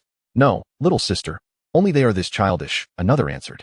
The dialogue between the two young wizards did not lower in volume, leaving Elaine and Draco momentarily embarrassed. However, when their eyes met, they both burst into laughter. Chapter 108, The Prefects. As the train gradually slowed, Elaine stood at the carriage door, overseeing order amidst the chaos on the platform. Be careful, she called, catching a first-year who was about to stumble. Thank you, upperclassmen. The young witch replied bashfully. All first-year students, please line up here. Over here. A crisp, authoritative female voice called to all the newcomers. Who is that? Elaine inquired. Has Hagrid been replaced? That is Professor Grubblyplank. She took over care of magical creatures for a time last year in Hagrid's absence, Draco informed her. Elaine had not chosen to take that course, so she was unaware. She watched Grubblyplank for a moment, then returned her attention to the scene as Draco reminded her. In the dimly lit street, hundreds of carriages awaited, and all students above first year were to board them to travel to the castle. They had arrived somewhat late. Nearly every carriage was occupied. Let us just pick any carriage. There are no empty ones left. Elaine stifled a yawn, a tear escaping the corner of her eye. Honestly, has no one ever thought to speed up the Hogwarts Express or find a more efficient means of transportation? It's a torment to endure nearly 7 hours on a train each year, as hundreds of carriages sped through the streets and woods. Elaine glanced down and could faintly make out the Quidditch pitch. A clattering sound echoed as the carriages came to a halt beside the stone steps leading to the oak doors. The pitch-black sky held no twinkling stars. Although not particularly bright, it was infinitely better than last year's tempestuous weather. The ceiling of the great hall mirrored the night sky, with ghosts gliding between the floating candles. The long tables of the four houses were filled, and chatter filled the air as everyone shared tales of their summer adventures. Draco took his seat at the Slytherin table, and as Elaine approached the Hufflepuff side, Anna called out to her. Elaine, over here. The two witches eagerly settled into chat, with Anna inquiring, how was your summer? Quite well. Life on the Bavarian plateau was fascinating. I spent my summer in France, and you would never guess who I ran into. Anna said, her voice dripping with mystery. Who? Professor Bletchley. Elaine was taken aback, recalling Pierre Bletchley, who had replaced Lockhart as the defense against the dark arts teacher in second year. I was at a party, Anna continued in hushed tones as they exchanged excited exclamations. When Professor Grubblyplank took her place at the staff table, it signaled that the start of term ceremony was about to commence. 2 minutes later, Professor McGonagall entered, leading a group of bewildered first years. The Sorting Hat began its off-key song, and Elaine furrowed her brow, trying to catch the lyrics. A warning? The Sorting Hat has never sung a warning before, Anna whispered. Yet it sings well. Hogwarts truly faces peril, Elaine remarked, slightly tilting her head. Anna opened her mouth to say something else, but just then, Professor McGonagall began calling the first years for sorting. You and Abercrombie. The wide-brimmed sorting hat was placed upon the boy's head, and it loudly declared, Gryffindor, as the last first-year student was sorted into their house. Dumbledore rose to deliver his welcoming speech, clad in a majestic purple robe adorned with silver stars, topped with a matching hat. Elaine's gaze swept across the staff table, relieved to find that Umbridge, the pink toad, was absent. The new defense against the dark arts professor was an unremarkable elderly wizard, appearing quite ordinary at first glance. This year, the faculty had seen 2 changes. We are delighted to welcome Professor Grubblyplank back to Hogwarts, who will teach care of magical creatures, alongside our defense against the dark arts instructor, Professor Green. Ahem. Upon hearing that familiar surname, Elaine couldn't suppress a few coughs, fortunately masked by the applause, sparing her from the professor's notice. She paid little attention to what Dumbledore said next, her mind preoccupied with the name Green. Casting a skeptical glance at Professor Green, she discerned no resemblance whatsoever. Perhaps it was merely a coincidence. After a hearty meal, everyone joined in singing the school song, marking the end of the opening ceremony. The other fifth-year prefect from Hufflepuff was Ernie Macmillan, and together they guided the first years to the Hufflepuff common room. Macmillan led the way while Elaine brought up the rear. The fresh-faced newcomers nestled between them. Hufflepuff is the most amiable house, where every individual embodies loyalty, kindness, and humility. They recounted the welcoming speech they had heard during their first year to the new students arriving 5 years later. While outsiders harbor numerous misconceptions about us, in due time, you will discover those are mere misunderstandings. Hufflepuff boasts many distinguished wizards, including Mr. Scamander, the Magizoologist, and the founder of Hogsmeade. Last year, our Hufflepuff student Cedric Diggory, alongside Gryffindor's Harry Potter, triumphed in the Triwizard Tournament, with Diggory serving as the school's male student president. Macmillan paused before continuing. Your female prefect, Elaine Bird, is equally remarkable, receiving accolades from nearly every professor. Elaine smiled at the gleaming eyes of the first years. I believe each of you harbors greater potential than I do. In 5 years, the one guiding new students through these halls may very well be one of you. With that, she glanced towards the front of the line, catching only a glimpse of Macmillan's profile. This little interlude soon passed. The following morning, Elaine awoke early, careful not to disturb the slumbering Anna as she quietly prepared and made her way to the Great Hall. At this hour, the hall was sparsely populated, with half of the attendees seated at the Ravenclaw table. One student was engrossed in a book held upside down, prompting Elaine to steal a couple of glances as she passed. The course schedule for this academic year bore little difference from previous years, yet the impending OWL examinations rendered time particularly scarce. After breakfast, she hurried to her classroom. By the time the others arrived, Elaine had already reviewed the day's study material. Chapter 109, Professor Green. Silence. Snape strode into the room, standing at the podium with a stern gaze fixed upon them. Before class commenced, I feel it is my duty to remind you that come June, you will undertake an exceptionally significant examination, which will serve as the prime opportunity to assess your academic achievements over the years. His gaze swept over several students whose performance in potions had been lackluster, leaving them pale with apprehension. I expect my students to attain at least a passing grade in their OWL examinations. Thus, I advise you all to muster your utmost focus in the coming weeks, lest I grow quite displeased. Furthermore, a considerable number of you will soon bid me farewell, as I will only select the most outstanding students for my Newt Potions class. Now, proceed to the cupboard and gather the ingredients for the coming draft. The method and steps are outlined on the blackboard. You have 1.5 hours to complete this task. With a flick of his wand, Snape revealed the ingredients and preparation method on the blackboard, then opened the storage cabinet. This was the most challenging potion they had concocted since beginning their studies in potions. With over 20 precautions to heed, a moment's inattention could result in a concoction far removed from success. For Elaine, these challenges were not insurmountable. They merely consumed an inordinate amount of time. In the final 10 minutes, she managed to complete a batch of the calming draft. She poured the potion into a broad, short-necked bottle, dissatisfied with her speed, feeling she could have been quicker. The next class was herbology, which Elaine opted to exempt, assuring Professor Sprout that she would achieve commendable results come June. She retreated to the library to complete her potions assignment, a 12-inch essay discussing the characteristics of Moonstone and its role in potion making. The afternoon courses comprised history of magic and transfiguration. History of magic remained as tedious as ever, prompting her to read a book on magical runes. She maintained a correspondence with her teacher, exchanging letters every fortnight, with each discussion warranting several sheets of parchment, leaving no room for carelessness. Professor McGonagall's expectations had grown even more stringent, with post-class essays stretching to 14 inches. During dinner, Elaine encountered Hermione in the Great Hall, who had moved to the Gryffindor table.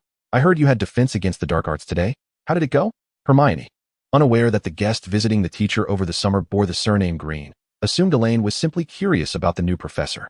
After a moment's thought, she replied, Professor Green's teaching style is quite similar to that of Professor Binns in second year. He immediately had everyone practicing dueling, without even stating what we would be learning today. You should have his class tomorrow, right? Elaine shook her head. Not tomorrow, but the day after. Well, Professor Green's class is rather interesting. You can look forward to it. With a mix of anticipation and trepidation, Wednesday's defense against the dark arts class finally arrived. Hermione was right. Professor Green wasted no time in having everyone engage in dueling, neglecting even to mention the lesson's subject. Students, what are you still doing standing there? In my class, you need only do one thing: defeat your opponent. He surveyed the motionless students with dissatisfaction. Professor, who is our opponent? One student inquired. Although they were no strangers to this teaching method, they had at least been assigned groups in the past. This time, there were no designated opponents. Everyone except you. The students exchanged bewildered glances, unsure who would initiate an attack, leading to a natural progression as chaos erupted. spells flying throughout the classroom. Professor Green observed their flustered antics, narrowing his eyes as he scrutinized each movement. As if discovering something, he withdrew his wand and cast a silent spell into the midst of the fray. Elaine seized the opportunity, occasionally blocking spells cast by unseen assailants, feigning the same level of confusion as those around her. Suddenly, a distinct and fierce attack surged toward her. Elaine stumbled back, waving her wand while exclaiming, "Shield charm." The incantation successfully deflected the attack, and she scanned her surroundings warily, based on the caliber of that strike. It was certainly not from one of her familiar classmates. The next moment, her gaze locked onto Professor Green at the podium. Stupefy. Another spell was intercepted, forcing Elaine to redirect her attention to the classroom. As the first student fell, more were eliminated in quick succession, leaving only 5 individuals remaining in the center of the classroom. Elaine positioned herself in the southeast corner, while the other 4 exchanged knowing glances, swiftly forming a pact. Eliminate the strongest one first. Sandstorm. Disarm. Stupefy. Bind. 4 spells converged upon her, prompting Elaine to quickly cast a shield around herself. The force waned. A Ravenclaw girl was struck by her own spell, causing her wand to fall to the ground in an instant. 5 minutes later, Elaine found herself alone in the center of the classroom, as her classmates instinctively wanted to applaud, only to witness her casting a spell at the podium. "Ah!" Anna gasped, covering her mouth in surprise. In the next moment, Elaine's wand was in the professor's hands, who shrugged in resignation, acknowledging that she had never expected to triumph over a professor. "Miss Bird, 10 points to Ravenclaw, for your impeccable understanding of my words," Professor Green remarked, observing the dawning realization on their faces. "Since everyone else is an opponent, that includes me as well, do not trust anyone implicitly." He then called out, "Hannah Abbott." Hannah nervously approached the podium, while the others watched her, puzzled by the professor's intentions. "Take out your wand and perform the bird-calling spell." After she cast it, Professor Green pointed out that her hand movements were inadequate, resulting in a weak spell. He proceeded to highlight the shortcomings of each student. Finally, it was Elaine's turn, and he returned her wand to her. "Your greatest flaw lies in your lack of ruthlessness. A single blaze would suffice to eliminate half the participants," Professor Green stated, explaining that while the others could only perform spells at their respective skill levels, hers was merely a consequence of compassion. Elaine remained silent, acutely aware of the disparity between her abilities and those of her peers. The same spell, cast by wizards of varying strengths, would yield different results. Take, for instance, the clear water spell. Some wizards used it to summon water, while others wielded it as an offensive incantation. It was not a matter of arrogance. A single fireball could inflict burns upon half the audience. It was merely a classroom exercise, after all, and there was no need to be overly harsh. "Now, unleash your full power against me." "Very well, Professor." Given the professor's insistence, she resolved not to hold back. One advanced spell after another flowed from her lips. The distinction between exerting herself fully and holding back was palpable, and Elaine swiftly found joy in the challenge.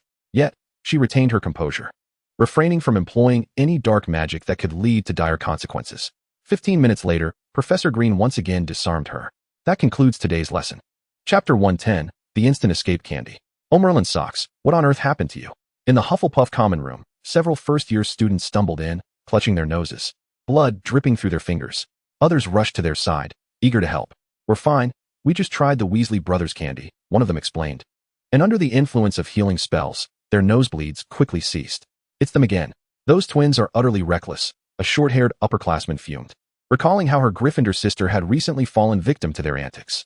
Sitting on the sofa, Elaine closed her book and, with a contemplative expression, inquired, "Do George and Fred often do this?"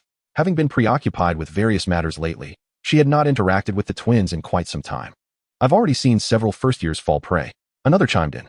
"Not only that, but some have developed fevers and even vomited after eating the candy." Before the individuals involved could respond, others eagerly recounted the incidents in detail. The first-years, realizing the situation was escalating, could not help but whisper an explanation. "The Weasley brothers gave us money to try it out, and the nosebleed effect only lasts 5 to 10 minutes. They glanced nervously at the increasingly irate upperclassmen, hesitant to continue. "A wizard's blood is a precious substance. Do you understand that some dark wizards use a person's blood to cast curses?" The little wizards quickly grew anxious. "Don't be angry. They simply don't know better, and besides, there are no dark wizards at Hogwarts," another girl interjected, soothing the short-haired witch before addressing the first-years. "At this critical juncture, everyone needs to exercise caution." With a friend's intervention, the irate upperclassman crossed her arms and sulked in her chair, feeling frustrated. Are these first-years foolish? Why would they put anything in their mouths? What if one day they were sold out? Just as Elaine approached the entrance to the Gryffindor common room, she unexpectedly collided with a furious Hermione. Ouch! Both Elaine and Hermione exclaimed, clutching their foreheads. Oh, I'm so sorry. I didn't notice anyone was outside. It's all right. I should have been more aware. Once the pain subsided, Elaine asked, What's wrong? Who has upset you? Speaking of which, Hermione's anger flared as she vented. Do you know what George and Fred did? They actually experimented with cotton candy that can knock people unconscious on their classmates, without informing anyone of its effects. If something goes wrong, they won't be able to take responsibility. If I hadn't threatened to write to Mrs. Weasley, they wouldn't have shown a hint of fear. Elaine observed Hermione's fury in silence for a moment, contemplating whether to mention that some Hufflepuffs had also tried their candy. Truth be told, she was reluctant to intervene. The twins' transactions with the first years were a mutually beneficial exchange, with one party providing money and the other gaining experimental results. She trusted that George and Fred would know where to draw the line, but evidently, others in Hufflepuff disagreed, prompting her to come and have a word with them at their request. By the way, Elaine, are you here to find someone? Hermione inquired, her anger somewhat abated. Elaine's gaze flickered as she replied, I'm looking for George and Fred. In a flash, Hermione's eyes lit up, her voice trembling with indignation. Someone from Hufflepuff fell victim too, didn't they? After Elaine nodded, Hermione's fury intensified. They actually, calm down. I'm not here to confront them, Elaine reassured Hermione. The others in Hufflepuff are just overly concerned, so I came to speak with the twins. Excuse me, could you help us call George and Fred? She asked a passing student. 2 minutes later, the twins emerged. Hey, Elaine, looking for us? Upon seeing Hermione's displeased expression beside Elaine, their demeanor shifted, and they exclaimed in alarm, You didn't just come from the Ollery, did you? Hermione narrowed her eyes, her tone grave. You just reminded me. I'm going to send a letter right now. Wait, let me talk to them first, all right? Elaine quickly interjected before the situation spiraled out of control. Once she calmed Hermione down, she turned to George and Fred, clearing her throat under their puzzled gazes. Do you still have those strange effect candies? Hey, Elaine. Hermione interjected, clearly displeased. Looks like the little badger really endorses our products, George quipped. Of course. Just look at who we are. They rummaged through their pockets, handing her a few pieces of candy, then shrugged innocently, adding, the rest were confiscated by the upperclassmen. Hermione clenched her fists, unable to contain her frustration. Elaine, both admiring the twins' audacity and positioning herself in front of Hermione, contemplated whether to pretend to intervene if Hermione lost her temper and punched them. She examined the white cotton candy and purple hard candy in her hands, asking, What effects do these have? This is the knockout cotton candy. It can make someone faint, and the effect is quite pronounced. We just finished testing it. The purple candy is essentially the antidote, George explained. Don't you have the kind that causes nosebleeds? George and Fred exchanged incredulous glances, realizing that she was not merely there to admire their work. It was clear she was aware of the incidents involving the Hufflepuff first years. All right, I concede that we misjudged the situation. Elaine observed their back-and-forth banter with a sense of exasperation. Wait, I did not come here to trouble you. Really? Indeed. Well then, I shall take your word for it. For now, Fred muttered. What inspired you to create these concoctions? Elaine inquired curiously. George cast a glance at Hermione, ensuring she was out of earshot before lowering his voice to explain. We have named these sweets quick effect skiving snack boxes. Fred leaned in and whispered, I assure you, they will be immensely popular. With just one sweet, you can escape the drudgery of the classroom. Most importantly, they chimed in unison. There are absolutely no side effects. We have tested them on ourselves. Chapter 111, The Night Patrol. Elaine was not swayed by their assurances. She scrutinized them with suspicion and asked, What are you truly plotting? It is rather disheartening that you do not trust us, one of them accused, and seeing her indifference, he lowered his voice further. We plan to open a Weasley Wizarding Wheezes. Once the quick effect skiving snack boxes become a hit, we will have enough funds to launch our joke shop, another added. The improved Beautiful Witch Hair Dye Sweets had provided them with their initial capital, but they were still far from establishing a shop, thus necessitating more best-selling products to amass galleons. Are you accepting investments? Elaine proposed, I will contribute a portion of galleons, but I wish to acquire some shares. Fred's eyes lit up, with sufficient funds. They even contemplated leaving school the next day to establish their shop. George tugged on his arm, cautiously asking, How many shares do you desire? Elaine glanced at Hermione, who was waiting for her, and replied, How much more do you need? I mean, 1,000 galleons for 20 shares. Of course, this is negotiable. Before they could ponder, she continued, If you decide, seek out Bernie Peterson from Slytherin. He will draft the contract for you. We will consider it, they replied. By the way, remember to inform the first years of the effects before giving them the sweets next time. They promptly gestured and Okan hesitated before saying, Hermione. I will speak to Hermione on that matter, rest assured. Having concluded their discussion with the twins, Elaine approached Hermione, and linked arms with her as they exited. "Have you completed the assignment the professor assigned?" "I have a question that remains unclear," Hermione responded. George and Fred exchanged excited high fives as they watched the two witches depart. Hogwarts had been shrouded in clouds for several days, with not a hint of sunlight in sight. A strong wind howled through the corridors as Hermione raised her hand to shield her hair, exclaiming, "Your actions will only encourage them to become more reckless." She had long sensed that Elaine had no intention of stopping George and Fred. They were aware of their actions, and with mutual consent, there was little to hinder them. Elaine raised her voice, but as soon as the words left her mouth, they were drowned out by the wind. "It is best that way," Hermione murmured before asking, "Where are we headed now?" "To the kitchen. I have yet to have dinner." She had returned from the library to the common room shortly before the ensuing events, leaving no time for a meal. Now, past mealtime, they could only seek sustenance in the kitchen. Elaine was devouring her food beside her, while Hermione frowned at the house elves in the kitchen. After her first encounter with house elves in the burrow, she had become acutely aware of their ingrained mindset. "Let's go." "I am finished," Elaine declared, rising from her seat. "Do those house elves not desire freedom?" Hermione questioned. "It is difficult to say.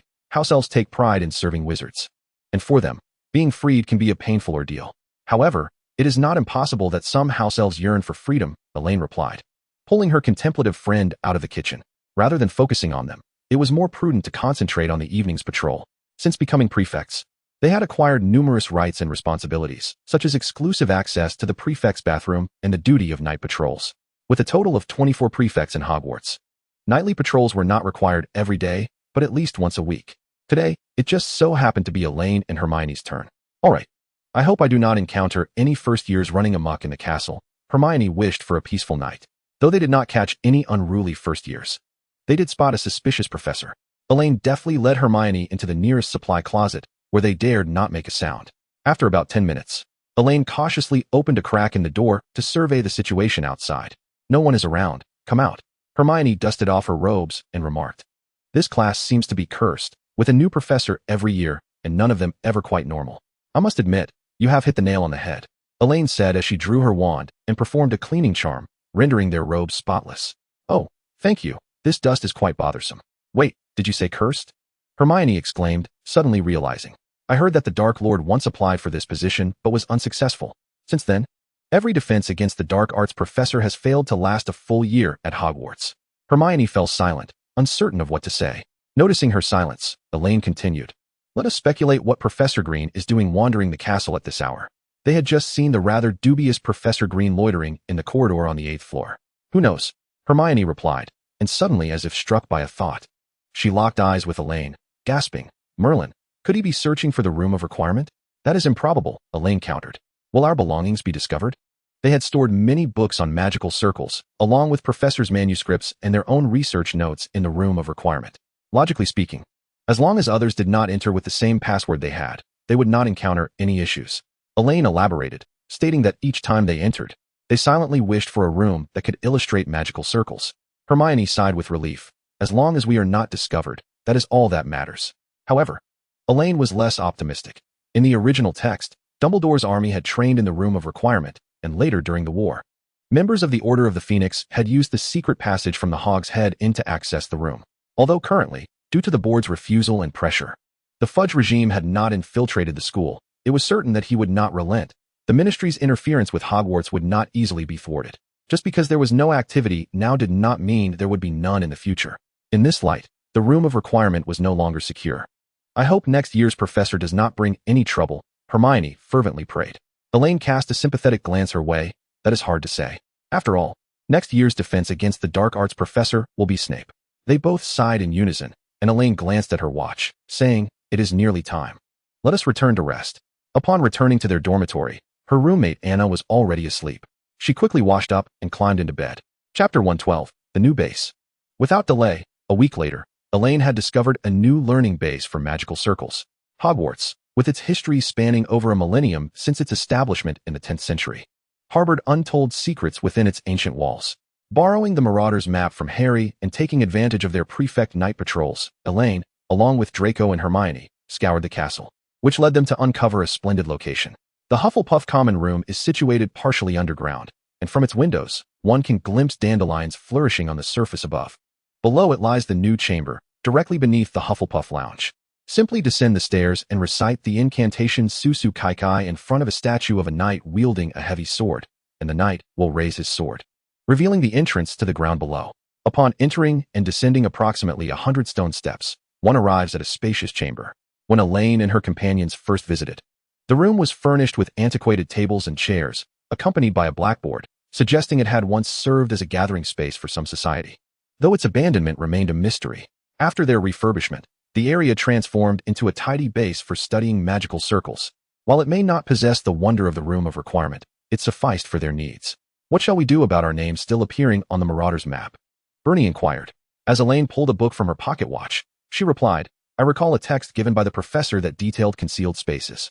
Perhaps we can employ a magical circle to completely obscure this location. Draco took a stack of books from her, organizing them on the shelves. Once the drawing of the spatial magical circle is completed, deceiving the Marauder's map would not pose a challenge. The task was not overly complex, with swift execution. It could be accomplished within 2 or 3 days.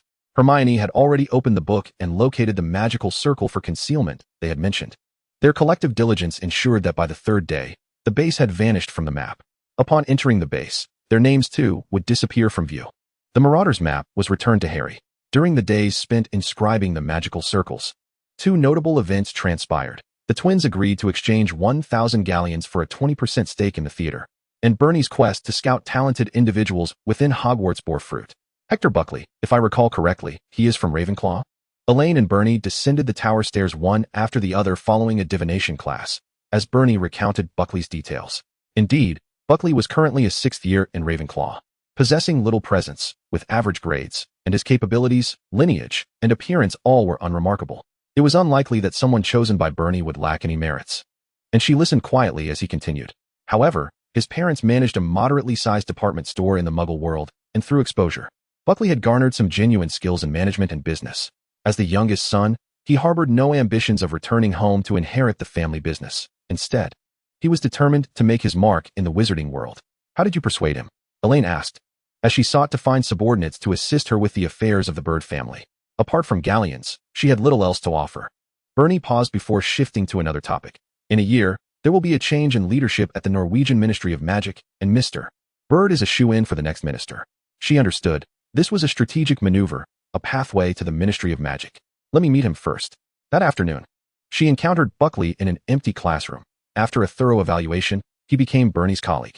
Elaine signed a 5-year contract with Buckley, promising to recommend him to her father after the term, leaving his future endeavors to his own capabilities.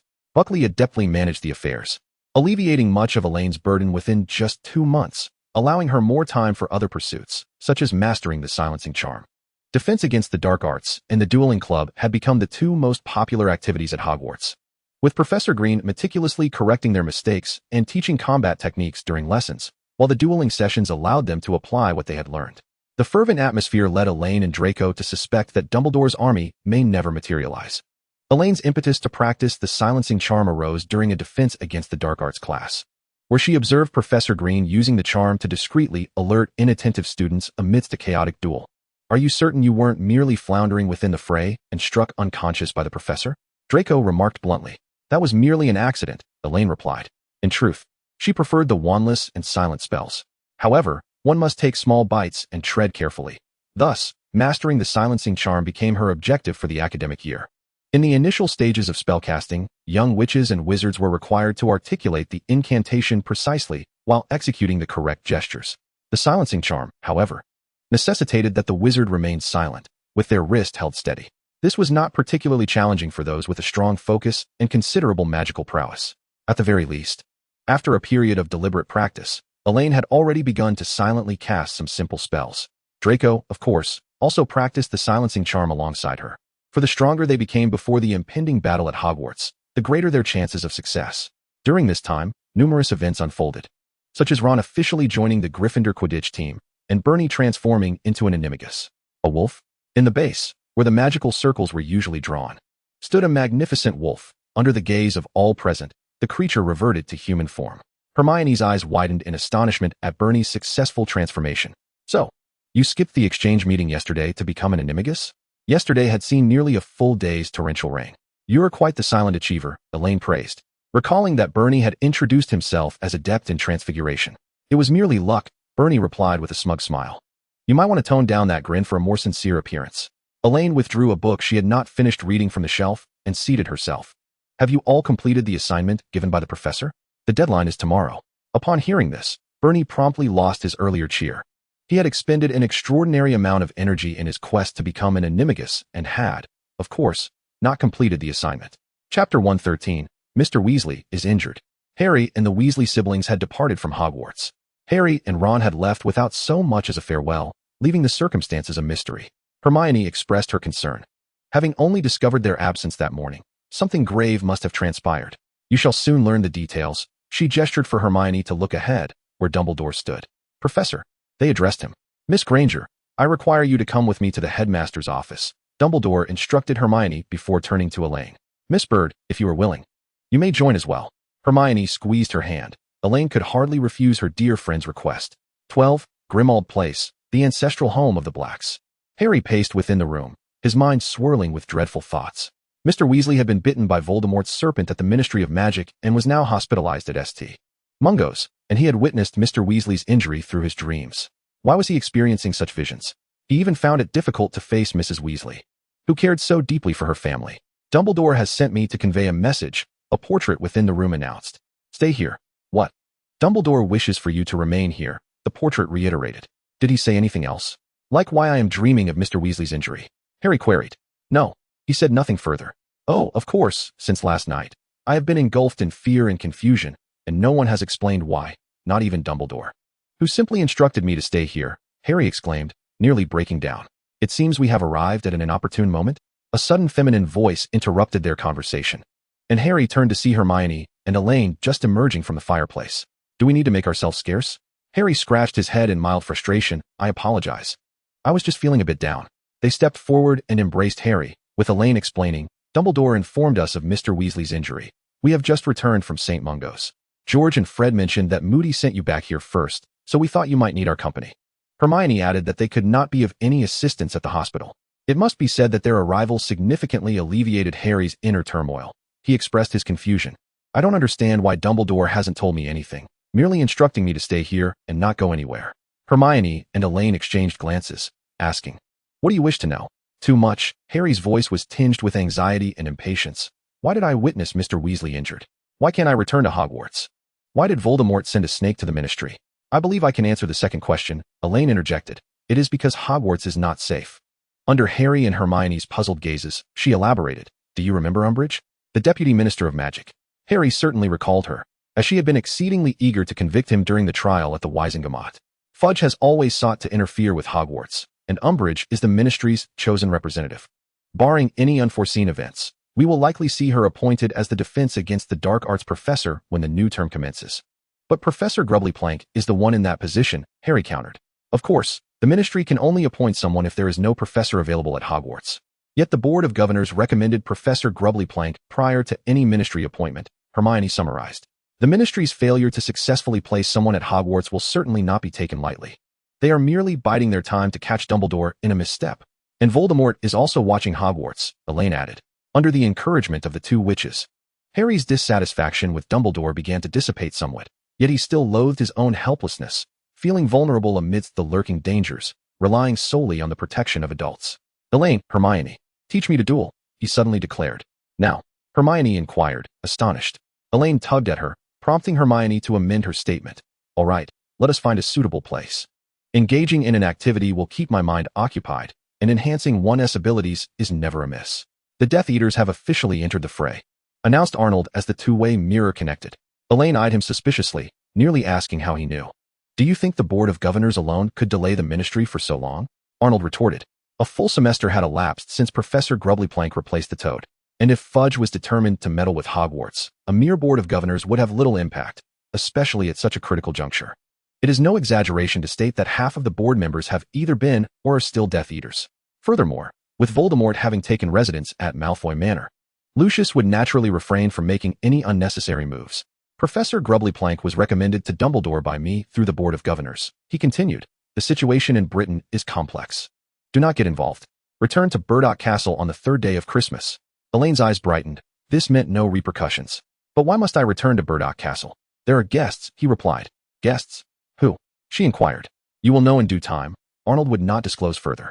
Just then, Hermione's voice called her for dinner from outside, prompting her to exclaim, Someone is calling me to dinner. I must go. Wishing you a splendid day, Father. Chapter 114, Christmas Decorations. After dinner, the young witches, alongside Sirius, set about adorning the rooms, striving to infuse the dreary black ancestral home with the spirit of Christmas. Dust and cobwebs were swept away from the corners, holly and gold and silver ribbons hung from the walls, sparkling snowflakes piled upon the carpet, and a grand Christmas tree stood proudly. A little to the left, now a tad more to the left, that's too much, shifted slightly to the right. Elaine, Ginny, and Hermione were engaged in the finishing touches, opting to manually hang each decoration rather than employing magic. Once a large star, glowing with golden light, was placed atop the tree, adorned with numerous ice crystals, stars, and tiny fairies. The trio of young witches completed their festive masterpiece. Quite splendid, Sirius remarked as he passed by, cradling an array of decorations resembling Santa hats and beards. Sirius, may I have a Santa hat? Elaine called from atop a chair. Sirius approached and handed her a hat, asking, What are you planning to do with it? Elaine placed the hat atop the star's tip and asked, How does this look? Hermione and Ginny assessed it and replied, The hat is a bit too large, it needs to be resized. That's easily remedied. Sirius retrieved his wand and shrank the Santa hat to the perfect size. Now it was just right. With that, the Christmas tree was thoroughly completed. Elaine jumped down from the chair and looked at the heap of decorations in Sirius's arms, asking, Do you need assistance? Of course, he replied without hesitation, distributing the hats and beards among them. We need to place these throughout the house. Tasked with the mission, the witches sprang into action. On shelves, tables, walls. Even the severed heads of house elves from past generations sported Santa hats. The ministry stipulated that wizards could learn apparition upon reaching 17. And among the group of young witches present, only George and Fred met the requirement, frequently appearing with a loud crack. Can you guess what we just heard? George and Fred beckoned to Elaine and the others, 5 heads huddling together to whisper. What did you hear? Hermione encouraged. With Elaine's financial backing, the twins' prank research progressed smoothly. One of their products, a pair of extendable ears, was undoubtedly a tool for eavesdropping on secrets. It was evident that George and Fred's next revelation would stem from what they had overheard. A surprising piece of news, Fred emphasized, once they had piqued everyone's curiosity. They declared, Harry is going to learn legilimency. Legilimency? Ginny questioned. It is a highly advanced form of magic used to guard against soul-sucking, Hermione explained. A skilled legilimens can not only shield their thoughts from prying eyes, but can also fabricate false memories and emotions to deceive others. But who could possibly perform such a difficult spell? Dumbledore, without a doubt. Dumbledore won't have the time to personally teach Harry, Hermione countered. Elaine's expression momentarily shifted, revealing her perplexity. Naturally, Dumbledore would not personally instruct Harry, thus he assigned Severus Snape to the task. After all, Snape was the unequivocal choice, both in terms of his status and prowess, albeit at the potential expense of Harry's comfort. Who do you think it could be? Elaine pondered. I wonder if it's George or Fred, someone queried, while the others regarded her with curiosity. Could it possibly be Snape? Upon utterance of this suggestion, the expressions of those present morphed into one of distaste, akin to having consumed a Bertie Bott's every flavor bean flavored with snot. Merlin, how could Dumbledore possibly assign them? They struggled to find a suitable word to encapsulate the horror of such a scenario. It truly felt like a nightmare. Elaine gazed heavenward, feeling helpless in the face of their disbelief. What are you all doing? Harry and Ron descended from the upper floor, inquiring. Nothing. Just nothing at all. The 5 heads quickly dispersed, resuming their previous activities. We're heading to the kitchen to assist Mom, George and Fred declared as they made their way to the basement, casting Harry a glance filled with sympathy and pity. On that snowy Christmas day, snowflakes accumulated delicately on the eaves.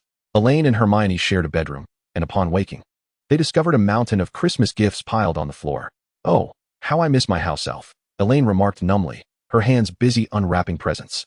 Remnants of previously opened gifts strewn across her bed. The number of Christmas gifts increased year by year, not only from friends and family, but also from numerous collaborators and associates. If only Shasha were here, everything would be neatly organized, rather than leaving no space to step in this room. I don't have your kind of troubles, Hermione stated, unveiling a box containing a stunning ruby necklace. Its silver chain adorned with a vibrant gem. Is this the latest defensive charm? Could you help me put it on? Compared to the pendants worn by champions during the Triwizard Tournament, this alchemical creation offered superior protective qualities. While receiving instruction in the Bavarian Highlands, Elaine had considered enhancing its effects.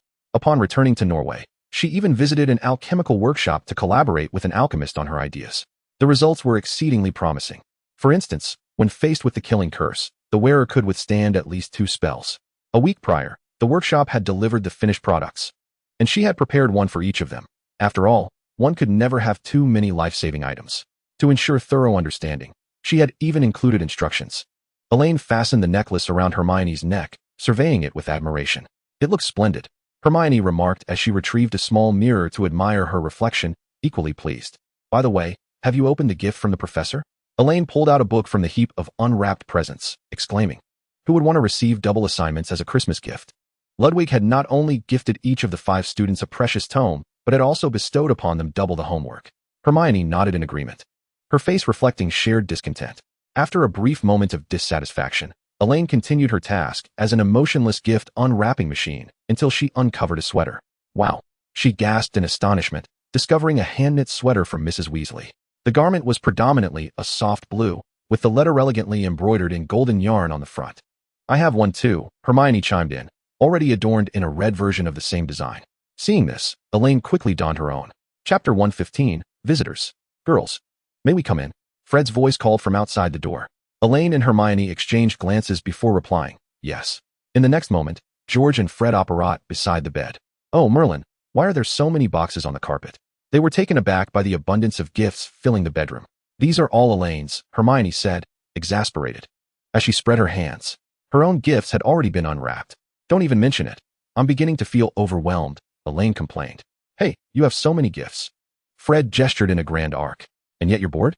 George clucked his tongue in disbelief. Elaine paused her activity, fixing them with a scrutinizing gaze. "If you received a multitude of Christmas gifts each year from unfamiliar or unseen individuals, each with their own motives, you would also soon find yourself weary. You cannot simply dismiss them. You must discern which require reciprocation and which should be declined. It becomes even more tedious when some individuals seek to curry favor with me without delivering their gifts to my father first. Is this the plight of a large family?" The twins imagined the scenario she described and shivered involuntarily. "Thank goodness we don't have to experience such burdens. By the way, what brings you here?" Elaine inquired. "We came to inform you to stay upstairs for the time being," George replied. "What's wrong?" Hermione asked. "Mum is downstairs crying because Percy returned his Christmas sweater," Fred said solemnly. Since joining the ministry, he has increasingly caused his mother distress without even offering an explanation. George added, "He hasn't consulted Dad or gone to see him either." Elaine and Hermione exchanged glances, both reflecting mutual disbelief. How could Percy treat Mrs. Weasley, such a kind-hearted woman, in this manner? Remus was currently comforting her. "We'll wait a bit before heading down for breakfast." Fred's eyes lit up as he admired the sweaters they wore. "They look fantastic. Mum's craftsmanship remains unparalleled." They each sported sweaters of the same color with different letters. One pointed to the letter on his chest, saying, "Guess who I am?" Elaine and Hermione looked at the font on his sweater and confidently declared, "Fred." "No, I'm Fred," the other chimed in cheerfully. "We swapped our clothes. No one will be able to tell us apart." "How can we be sure that what you're saying is true?" "That's a valid point. It's impossible for you to distinguish our words, just as you can't tell us apart." Approximately half an hour later, everyone finally made their way downstairs, exchanging Christmas greetings. "Merry Christmas, Mrs. Weasley." Elaine and Hermione entered the kitchen, eager to help. "Merry Christmas, children," Mrs. Weasley responded, her voice tinged with a barely perceptible nasal quality. She glanced at their sweaters and smiled. "Do they fit well?" "Perfectly." Elaine instinctively adopted a charming demeanor, reminiscent of a child before an elder. "Every year, I envied Ron and the others for wearing your sweaters, and I never imagined I would receive one of your gifts this year." Remembering Elaine's circumstances, her mother's passing and her father's absence due to work, Mrs. Weasley felt a wave of tenderness. She gently patted Elaine's back, affectionately saying, "Oh, Elaine, if you wish, I will knit you a sweater every year." "That would be wonderful, Mrs. Weasley," Elaine replied softly, feeling comforted by the maternal presence. With one hand clutching the fruit pie Mrs. Weasley had given them, and the other giving Elaine a thumbs up, Hermione reflected on the kitchen scene. She had witnessed Mrs. Weasley's sorrow transform into affection for her friend, especially after Elaine's stomach growled, prompting a surge of maternal love from Mrs. Weasley. Elaine, savoring a delicious fruit pie, remained silent, content that their diversion had momentarily lifted Mrs. Weasley's spirits. In the afternoon, everyone gathered to visit Mr. Weasley in the hospital. On the day after Christmas, Elaine departed from the Black ancestral home, heading to Burrow Castle. Although Onod allowed her to return on the third day, she could not possibly arrive simultaneously with the guests. Such an act would be exceedingly rude. After entrusting her Christmas gifts to her house elf, Elaine plunged into the study. Setting aside the task of drawing magical circles for the pureblood party, The double assignments assigned by her professor were already enough to keep her on edge. She felt guilty for having relaxed for too long. On the afternoon of the third day, the guests arrived alongside Onad. Upon witnessing Grindelwald's appearance outside the castle, Elaine felt no surprise whatsoever. "Good day, Mr. Grindel," she greeted. Grindelwald presented himself in his original form, the very visage he bore during his prior visit to Ludwig, rather than the unremarkable Professor Green of Hogwarts. The notion that Professor Green was merely a disguise adopted by Grindelwald was not difficult for Elaine to deduce.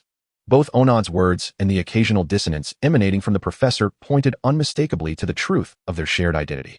Onad ushered Grindelwald into his study, and it was not until dinner that their discussions concluded. By the time Elaine finally found herself alone with the illustrious wizard, the Christmas holiday had already reached its midpoint. However, the very first words he uttered sent a jolt through her heart. "You are a Hufflepuff?" he inquired. Elaine could not discern his mood and feared that the next question might be, "You are Albus's favorite student?" Although she was not his favorite pupil, she dreaded following in her predecessor's footsteps. Fortunately, Grindelwald seemed disinclined to await her response. Despite having surpassed a century, this legendary wizard retained an air of elegance, his age bestowing upon him an aura of profound depth. "You chose divination at school? This sounds like a rather mundane conversation," he remarked. Elaine nodded, regrettably. "I have not excelled in it." "I believe you possess considerable talent," he countered. Elaine's brow furrowed slightly. The mention of divination inevitably conjured thoughts of prophecy, which was invariably linked to the future. Further contemplation brought another word to her mind. "I have a question. What manner of inquiry could warrant posing to a fledgling witch?" Intuitively, she sensed this might bode ill for her. What price must one pay to alter destiny? As Grindelwald uttered these words, an unusual gleam flickered in his deep-set eyes. When the guillotine loomed overhead, Elaine found an unexpected calmness wash over her, responding, "A soul." Chapter 116, The Azkaban Breakout. "Elaine, you have hit the nail on the head," Hermione remarked mysteriously as she approached the hall. "It is Severus who is teaching Harry." Elaine blinked, momentarily disoriented, before recalling that she was referring to the brain-blocking spell. The entirety of the Christmas holiday spanned 2 weeks. The first half was filled with joy, while the latter half was steeped in anguish. She could only speculate whether Onad and the Death Eaters had reached some form of agreement for that day after her conversation with Grindelwald. She was hastily packed off to Nurmengard, where she underwent a week of rigorous training in dark magic. It would not be an exaggeration to say that week felt as protracted as 7 years, leaving her somewhat disoriented. Admittedly, it was the other members of the Death Eaters who conducted the training. She was not yet fortunate enough to have Grindelwald personally oversee her instruction. Aside from the unforgivable curses, Elaine harbored no aversion to other dark arts and was quite willing to learn. Moreover, her father had permitted her trip to Nurmengard. She had never questioned Onad's decisions. "I wish him luck," she expressed sympathetically. Yet, Elaine could scarcely fathom that she was to play a part in this affair. "Professor, I have mastered the brain-blocking spell," she announced, seated opposite Snape in the dimly lit potions office. Snape smirked slightly. "That is splendid, since you have mastered it. I suppose I can now report back to Dumbledore, that old bee, who is so concerned about what might be lurking in your mind." Elaine remained silent. "What? Miss Bird? Are you still here, hoping to stay for detention?" Naturally, she was eager to depart and decisively rose to leave. "Goodbye, Professor." As Draco spotted her exiting, he lowered his voice. "Azkaban has been breached. The Ministry is attempting to suppress the news. They cannot contain it. By tomorrow at the latest, reports will flood in." Elaine replied, hastening her steps. "I need to visit the headmaster's office. You should have the others wait for me at the base." Draco nodded and headed towards the Slytherin common room, while Elaine made her way directly to the headmaster's office. The spread of information was quicker than they had anticipated. That very evening, an updated edition of the Daily Prophet plastered the details of all the escapees. Even though Fudge endeavored to evade questions regarding Voldemort during the interview, any wizard with a modicum of sense could discern the implications behind the Death Eaters' breakout. If they are not fools, they should understand the gravity of the situation. Bernie scoffed at the report. "Self-deception is Fudge's forte, much like trying to awaken a person who feigns sleep," Elaine retorted. Hermione frowned.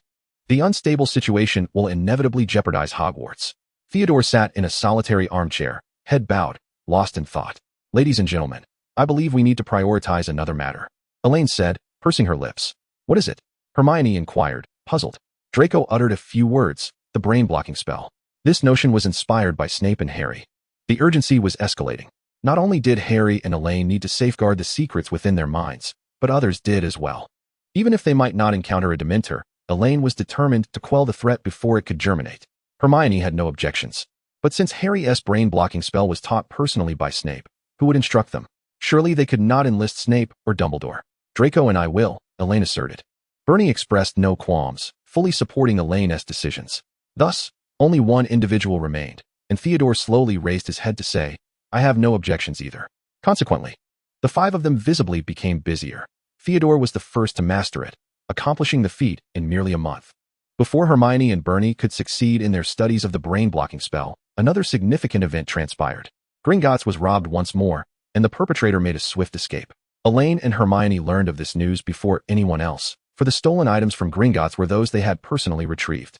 Oh, Merlin, I should never have agreed to accompany Dumbledore and you, Sirius said, his expression one of distress. The thought of impersonating Bellatrix to infiltrate Gringotts filled him with revulsion. Who else would be more familiar with Bellatrix Lestrange than you? Hermione and I would hardly pass for her, even if we consumed Polyjuice potion, Elaine remarked. Sirius contorted his face in an even more grotesque manner. The goblins at Gringotts were formidable, and the protections within the vaults grew increasingly stringent. They had exerted considerable effort to secure the Golden Cup. Long ago, Elaine had set her sights on the Hufflepuff Cup, but at that time, Bella was still imprisoned in Azkaban, and she could not devise an alternative plan, so she had to bide her time. Once the breakout from Azkaban occurred, she approached Dumbledore, intending to retrieve the cup in accordance with the original storyline, albeit this time the participants included Sirius, Hermione, and herself. When Sirius received the assignment, Dumbledore did not divulge any special significance regarding the cup, so naturally, once the task was completed, he did not mention it, and instead turned to seek out his beloved godson. After a day of toil, Hermione returned to the dormitory. In a moment, the headmaster's office was left with only Dumbledore and Elaine. Compared to before, her abilities had developed significantly, allowing her to single-handedly create the magical array that obliterated the soul within the cup. Now, only Nagini and Harry remained. Professor Sprout will be quite pleased that the Hufflepuff cup has been recovered. Elaine placed the cup on the shelf, alongside Ravenclaw's diadem. Indeed, Pomona will be gratified, Dumbledore remarked. Professor, we all understand why Harry experiences pain in his scar and dreams of horrific visions. She pondered for a moment before reminding him that, similarly, the mysterious figure might also be aware of this fact. During their previous encounter, they had learned of Mr. Weasley's injury through Harry and were able to provide timely assistance. However, the next time, Voldemort had deliberately allowed Harry to witness a fabricated scene of Sirius being tortured. Although Sirius possessed the defensive pendant she had provided, it would be far more advantageous to prevent Harry from venturing to the Ministry of Magic altogether, thus thwarting the Death Eater's plans. Dumbledore, of course, understood that Voldemort could very well exploit this to convey false information to them, and he spoke gravely. This requires careful discernment. After completing these matters, Elaine felt a wave of fatigue wash over her, and upon receiving Dumbledore's consent, she made her way towards the door. Just as she was about to open it, the door to the headmaster's office swung open from the outside. Professor Green, she stammered, greeting the newcomer. Professor Green nodded slightly and strode in without a glance. Once the door closed behind him, Elaine stood in the corridor, casting a glance back at the headmaster's office. Although she was aware that Professor Green was Grindelwald and knew of the entanglements surrounding GGAD, witnessing this scene firsthand felt rather surreal. But did Dumbledore truly know that Professor Green was Grindelwald? Chapter 117, Career Guidance. In the Hufflepuff Common Room, a group of students gathered around the notice board, abuzz with speculation. Has something happened at the school? Elaine inquired as she passed by. It's about career guidance. Next week, our head will have individual discussions with each of us fifth years, Anna replied, leaning in to take a look, clutching 2 pamphlets in her hand. I'm scheduled for Wednesday, and you're on Tuesday at 10. Take a look at this. Elaine accepted the pamphlet she offered, which was filled with descriptions and requirements for various professions, such as a healer at St. Mungo's, a curse breaker at Gringotts, a pumpkin liaison officer, or even a Quidditch player. Merlin, to be a healer, one must achieve at least an E in potions, herbology, transfiguration, charms, and defense against the dark arts in the Newt exams, Anna exclaimed. The Newts, or N-E-W-T-S, nastily exhausting wizarding tests, are administered in the 7th year. Generally, young witches and wizards must achieve O or E grades in their OWL exams to qualify for the N-E-W-T-S. St. Mungo's has quite high requirements. Elaine commented, Have you thought about what you want to do in the future? Anna asked, I would love to be a professional Quidditch player, but with my current level, I feel it might be out of reach. With 2 years until graduation, you can work hard towards becoming a Quidditch player. Who knows what the future holds? Elaine casually remarked. True, but you haven't mentioned what you want to do yet, Anna pressed. Elaine closed the pamphlet and replied, What if I want to graduate, return home, inherit the family business, and simply relax? Inheriting the family business is one thing, but lounging around is out of the question, Draco scoffed. As the crimson glow of the setting sun bathed the castle, the expansive clouds in the sky transformed into hues of orange and red. Elaine glanced at the rosy horizon and then at the giant squid's tentacles emerging from the black lake, feeling a bit melancholic. At this rate, after graduation, she would certainly be just as busy as she was now, with relaxation appearing to be a distant dream. Sighing, she asked, "What about you? Any plans?" Draco mirrored her gaze at the clouds and the giant squid, responding, "Perhaps I will go to St. Mungo's to become a healer." He had contemplated this idea long ago. The requirements for healers are quite stringent, but it should be no problem for you, Elaine mused, realizing that Draco had a high likelihood of becoming a healer. "Will you return to Norway after graduation?" "Perhaps, but my father certainly hopes I will come back." This was a question she had not genuinely considered. Elaine thought for a moment, took a few steps forward, then turned to face him, smiling as she asked, "So, do you hope I return to Norway?" "Of course not," Draco replied, biting his lip as he looked at her smiling face. "But if you don't wish to stay in England, I could accompany you." She tilted her head, teasing, "Are you planning to elope with me?" Perhaps the term elope struck a chord with him, for Elaine noticed her boyfriend's face and ears reddening at a visible pace. Her laughter blossomed even brighter. Draco, slightly vexed, had genuinely worried for a considerable time, yet here she was, merely reveling in laughter. The next moment, he decisively silenced that rosy smile with his lips, intertwining all her mirth within their kiss. The career guidance session clashed with divination class, prompting Elaine to promptly request leave from Professor Trelawney. The herbology office was located on the second floor of the castle, but Professor Sprout preferred to remain in the greenhouse, making this Elaine's first visit to the office. The clean, bright windows, flourishing plants, and the earthy scent of roots and damp soil emanating from Professor Sprout constituted her initial impression of the place. "Oh, Elaine, let's discuss your thoughts on your career. As it pertains to your studies in 6th and 7th year," Sprout beckoned, indicating for her to take a seat across from her. "Very well, Professor," Elaine replied, settling into the chair opposite the desk, which was adorned with numerous pamphlets akin to those in the common room. "What are your thoughts?" Professor Sprout inquired kindly. "I might return to inherit the family business," Elaine stated candidly, feeling no need to conceal anything from her head of house. Managing the Bird family's enterprises would be sufficiently demanding, leaving little room for aspirations of becoming a curse breaker or an auror, aside from inheriting the family business. "Do you have any other ideas?" Sprout asked. Elaine contemplated for a moment before responding. "Does researching magical circles count? If possible, I would like to establish a magical circle research society." Perhaps because these two responses were rather uncommon, Professor Sprout paused for a moment before gently responding. "Of course it counts, but you must understand that we cannot provide assistance in either of those areas. Hogwarts does not teach young witches and wizards how to manage businesses, nor does it offer courses on magical circles." "Please don't worry, Professor. I have actually gained considerable support at Hogwarts," Elaine reassured her, seeing that she was well aware. Sprout did not press further on the matter. She produced a form detailing Elaine's grades since her enrollment. "I have never worried about your grades, Elaine.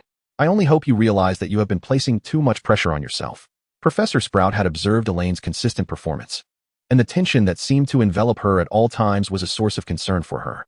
In response to the head of house's concern, Elaine could only say, "I will take note of that, Professor. I cannot truly relax until Voldemort is eradicated." After a moment of contemplation, Professor Sprout asked, "Do you have any questions for me?" "Yes, Professor." Elaine straightened her posture. "In 6th year, I wish to study alchemy, and I would like to know the requirements for enrolling in that course. Hogwarts offers alchemy courses in the 6th and 7th years, but only students with a certain level of foundational knowledge and a genuine interest in the subject are permitted to enroll. However, based on Elaine's observations, very few upperclassmen at Hogwarts seem to be taking this course. At least, she had not noticed any." Sprout appeared unfazed by her choice, smiling as she said, "Not knowing is perfectly normal. In recent years, indeed, no students at Hogwarts have chosen to take alchemy. Strictly speaking, there are no specific requirements for this course." Elaine's expression conveyed her confusion. "The reason is that the alchemy professor is Dumbledore. If you wish to study this subject, you will likely need to approach him personally." Dumbledore was a close friend of Nicholas Flamel and had made significant achievements in alchemy, making it quite reasonable for him to serve as Hogwarts alchemy professor. After some contemplation, Elaine replied, "I understand, Professor." Chapter 118, The OWL Examinations. As June arrived, all students found themselves immersed in an atmosphere of fervent study. For the 5th and 7th graders, the atmosphere thickened considerably. Elaine suspended all activities save for her revision, determined to devote herself entirely to preparing for the OWL examinations. The professors ceased assigning homework, instead guiding students through a thorough review of potential exam questions. Anxiety enveloped everyone in anticipation of the tests, with some even resorting to selling various stimulants to keep their minds alert. Elaine managed to confiscate several items within Hufflepuff. "If you wish to consume that boggett dong, I shan't stop you," Elaine remarked without lifting her gaze from her history of magic book. "What? Is that not the invigorating dragon claw powder?" Anna exclaimed, holding a vial of brown powder, her face a picture of shock. While genuine dragon claw powder might possess some stimulating properties, it was evident that this vial did not contain such a rarity. Elaine closed her book and continued, "Consider the preciousness and ferocity of dragons. The dragon claw powder available on the market is primarily in the hands of master potion makers, who would sell such a rare commodity to students whose minds are clouded by revision." Anna reluctantly returned the vial, which was among the various items Elaine had confiscated. The OWL examinations would span 2 weeks, with theoretical assessments in the morning and practical tests in the afternoon, including an astronomy exam held at night. The first exam, focusing on the theory of spells, was scheduled for Monday at 9:30 in the morning. The long tables in the Great Hall vanished, replaced by rows of individual desks and chairs, with the examiners seated at the front of the hall. Students settled into their seats, awaiting the start of the examination. When Professor McGonagall turned over a massive hourglass, the exam officially commenced. Elaine skimmed through the paper. The questions were few, many of which had been repeatedly emphasized by Professor Flitwick. For instance, 1. State the spell for levitating objects. 2. Describe the motion of wand waving. She swiftly took up her quill and began to write. 2 hours later, the students returned to the entrance hall, which buzzed with chatter akin to a bustling marketplace. "What was the incantation for the burping charm, Elaine?" Anna asked, her face contorted in frustration. "I've asked several people, and their answers vary." Elaine shared her response, adding, "Professor Flitwick emphasized that spell just last week." "Great. I wrote the same as you," Anna sighed in relief. "What if I had written it incorrectly?" Elaine inquired curiously. "No, you couldn't possibly have," Anna declared with unwavering confidence, exclaiming, "If you got it wrong, we would all be doomed." The surrounding Hufflepuffs nodded in agreement, unanimously believing Elaine's answer to be correct. Following the morning's examination, the Great Hall returned to its usual form, where the fifth years, alongside their peers, enjoyed lunch at the long tables. "I hope the practical exam this afternoon won't be too challenging," Anna prayed, while a classmate across from her quietly recited spells. The afternoon's practical spell exam took place in a small room adjacent to the Great Hall, with students entering in alphabetical order. Hannah Abbott, Anna Brown, Elaine Bird, and a Ravenclaw student were among the first group, following Professor Flitwick's instructions as they entered the room. "Miss Bird, please take this cup and perform several side flips," Professor Tofty instructed with a frail, quavering voice. "Certainly, Professor." Elaine used the levitation charm to direct the goblet, executing his command flawlessly.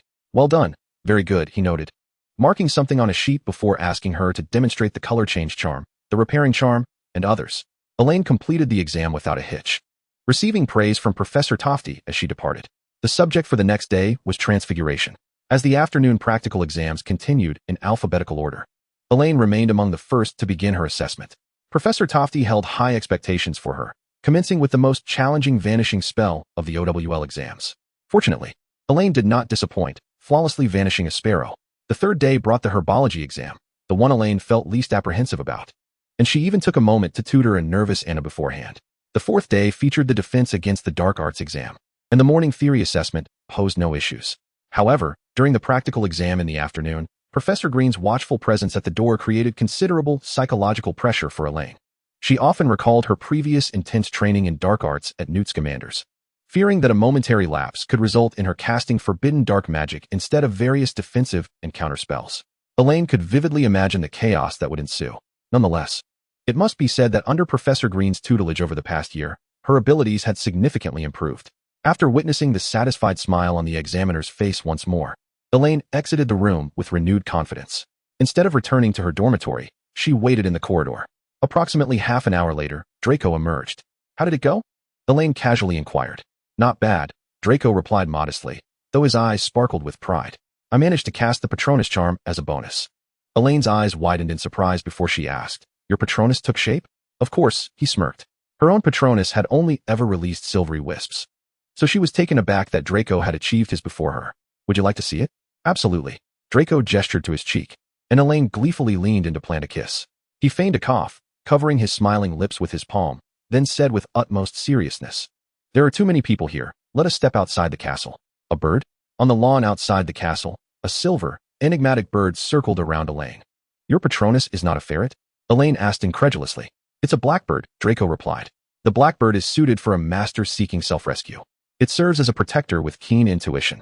Though not the most fearsome, it is undoubtedly the most mysterious and magical. The blackbird will guard your secrets and aid you in your lowest moments.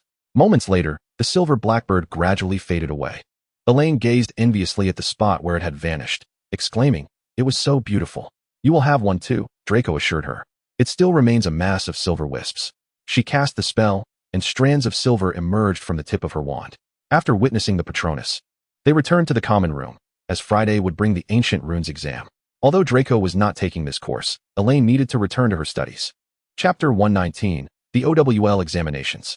The number of students opting for Ancient Runes was minimal, and during the exam, Hermione sat diagonally in front of her. "I can't believe I mixed up the translations for collaboration and defense," Hermione said, visibly frustrated after the exam. Elaine blinked, deciding not to provoke Hermione's ire, and redirected the conversation, asking, "Have you decided which courses to take in 6th year?" At Hogwarts, all courses in the 6th and 7th years were elective, and some subjects required specific grades in this exam to be chosen. Hermione shook her head. "I need to see my OWL results first." "Well, I'm considering studying alchemy," Elaine replied. "I asked Professor Sprout earlier, and alchemy is taught personally by Dumbledore." "Alchemy?" Hermione touched the protective pendant around her neck, feeling a twinge of interest. "If you wanna, we could take it together." Elaine pressed on, primarily because she thought that if only one student expressed interest, the course might not be offered again. Ultimately, Hermione's curiosity prevailed, and she agreed. The next 2 days are designated for rest. However, no one seems to relax, as they all prepare for the upcoming potions exam on Monday. If one were to identify the most challenging examination among them, it would undoubtedly be the potions test. Following the theoretical assessment in the morning, the atmosphere was filled with lamentations. "I am doomed. I could not answer the question on the polyjuice potion. Neither could I. I even miswrote the calming draft.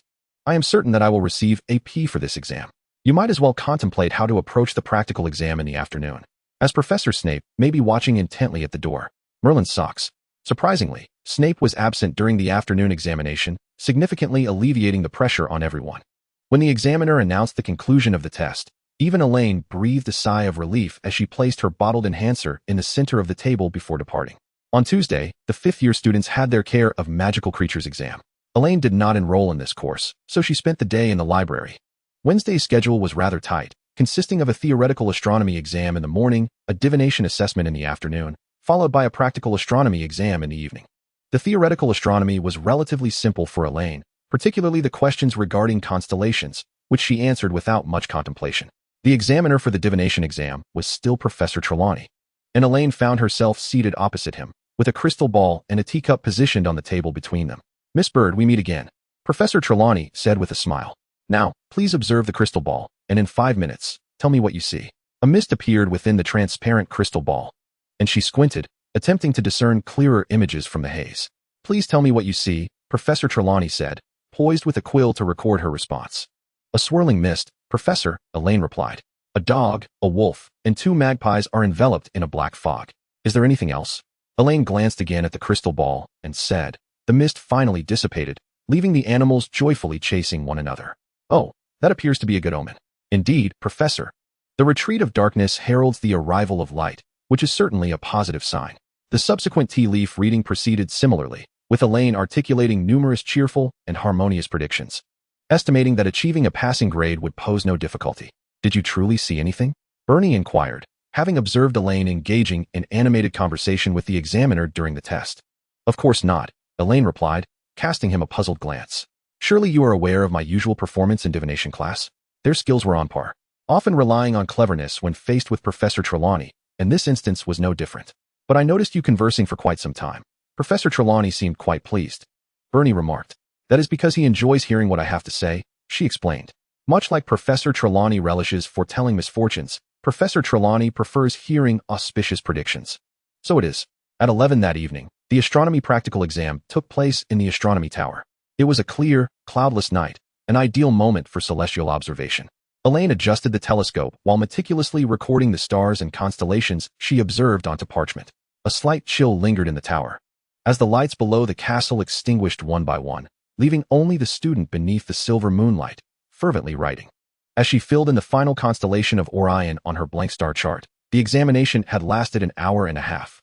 The examiners patrolled silently behind them, the astronomy tower enveloped in tranquility. Given the prohibition against submitting papers early, Elaine readjusted the telescope and pressed her eye against it, her gaze falling upon the forbidden forest in the distance. The forbidden forest appeared pitch black under the night sky, its branches clawing at the air, resembling a child's haphazard doodles on parchment. Ahem, Professor Trelawney coughed gently behind her. Elaine withdrew her gaze and feigned interest in her parchment before readjusting the telescope to observe the stars again.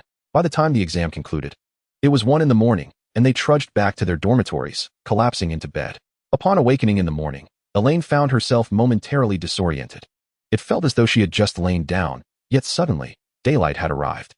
Fortunately, she had only 1 exam remaining, and this torturous period would come to a complete end after the history of magic exam in the afternoon.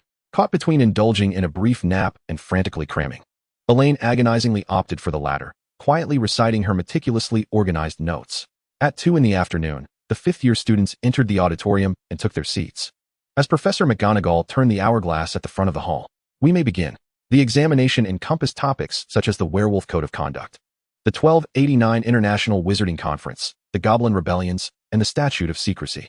As the questions were written down, a sudden scream pierced the quiet auditorium, causing Elaine to startle and inadvertently draw a glaring line across her exam paper. Like the others, she turned to locate the source of the commotion, where an elderly wizard stood before Harry's desk, speaking to him. Elaine keenly noticed Harry had collapsed on the ground, wiping the sweat from his forehead while stammering something. The old wizard assisted him in retrieving his exam paper, and Harry promptly exited the examination room, bolting up the marble staircase. Elaine felt a sinking sensation in her heart and hastened to quicken her pace in answering the questions. Chapter 120, The Department of Mysteries. Harry, breathless, recited the incantation at the door of the headmaster's office, having sprinted from the auditorium to the 8th floor, nearly bursting his lungs. "Open the door. I need to see Professor Dumbledore." He anxiously recited every password he could think of, yet the door remained obstinately closed. A portrait nearby, disturbed by the noise, lazily commented, "Don't waste your breath. Dumbledore is not in the school." "Not in?" Harry exclaimed in shock. The bell rang in the auditorium, and he heard the familiar sounds of students chattering on the staircase. Harry stood frozen, gripped by fear. Sirius, I saw him. I saw Sirius being tortured by Voldemort in the Department of Mysteries. Dumbledore is not in. I must find a way to the Ministry." Harry felt his head spinning, unable to process the urgency of the situation. Suddenly, a voice echoed in his mind. Hermione, Ron, and Elaine. All eyes in the auditorium turned towards the commotion Harry had created. As the bell rang, many students immediately left the hall, their actions driven by instinct. To the headmaster's office. If something grave has occurred, Harry will undoubtedly seek out Dumbledore first. Elaine called out to Hermione and Ron, who were anxiously pacing among the crowd. "We're on our way," Hermione replied, promptly leading Ron through the throng towards the staircase. Bernie and Draco quickly joined them, although Bernie was unaware of the circumstances. Following Elaine was simply what he felt compelled to do. Elaine squinted as Hermione and Ron, who had just begun ascending the staircase, turned back, followed by a hurried Harry. What was destined to occur would inevitably transpire. Her earlier predictions had proven ineffective, yet this was not the time for idle speculation. She quickly instructed, "Bernie, go find Professor Green. Tell him I need his assistance." Bernie nodded and immediately departed. "You." Draco looked at her with concern, fully aware of what was about to unfold and the perilous nature of their undertaking. He believed he should face the danger alongside her.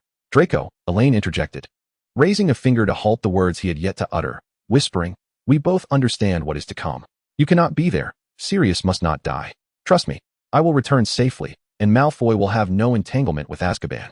As early as their first year, Draco had hinted at future events to his father. Even though Malfoy had prepared contingencies, in the face of the Dark Lord's return, Lucius was still compelled to grovel at his feet. Draco closed his eyes, suppressing the bitter pangs within his heart, and inquired, "What must I do?"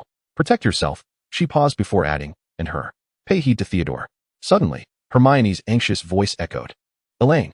Draco stood rooted to the spot, watching as Elaine dashed toward Potter, swiftly vanishing from his sight. "Sirius has been captured by Voldemort," Harry exclaimed, pulling them into an empty classroom with urgency. "What?"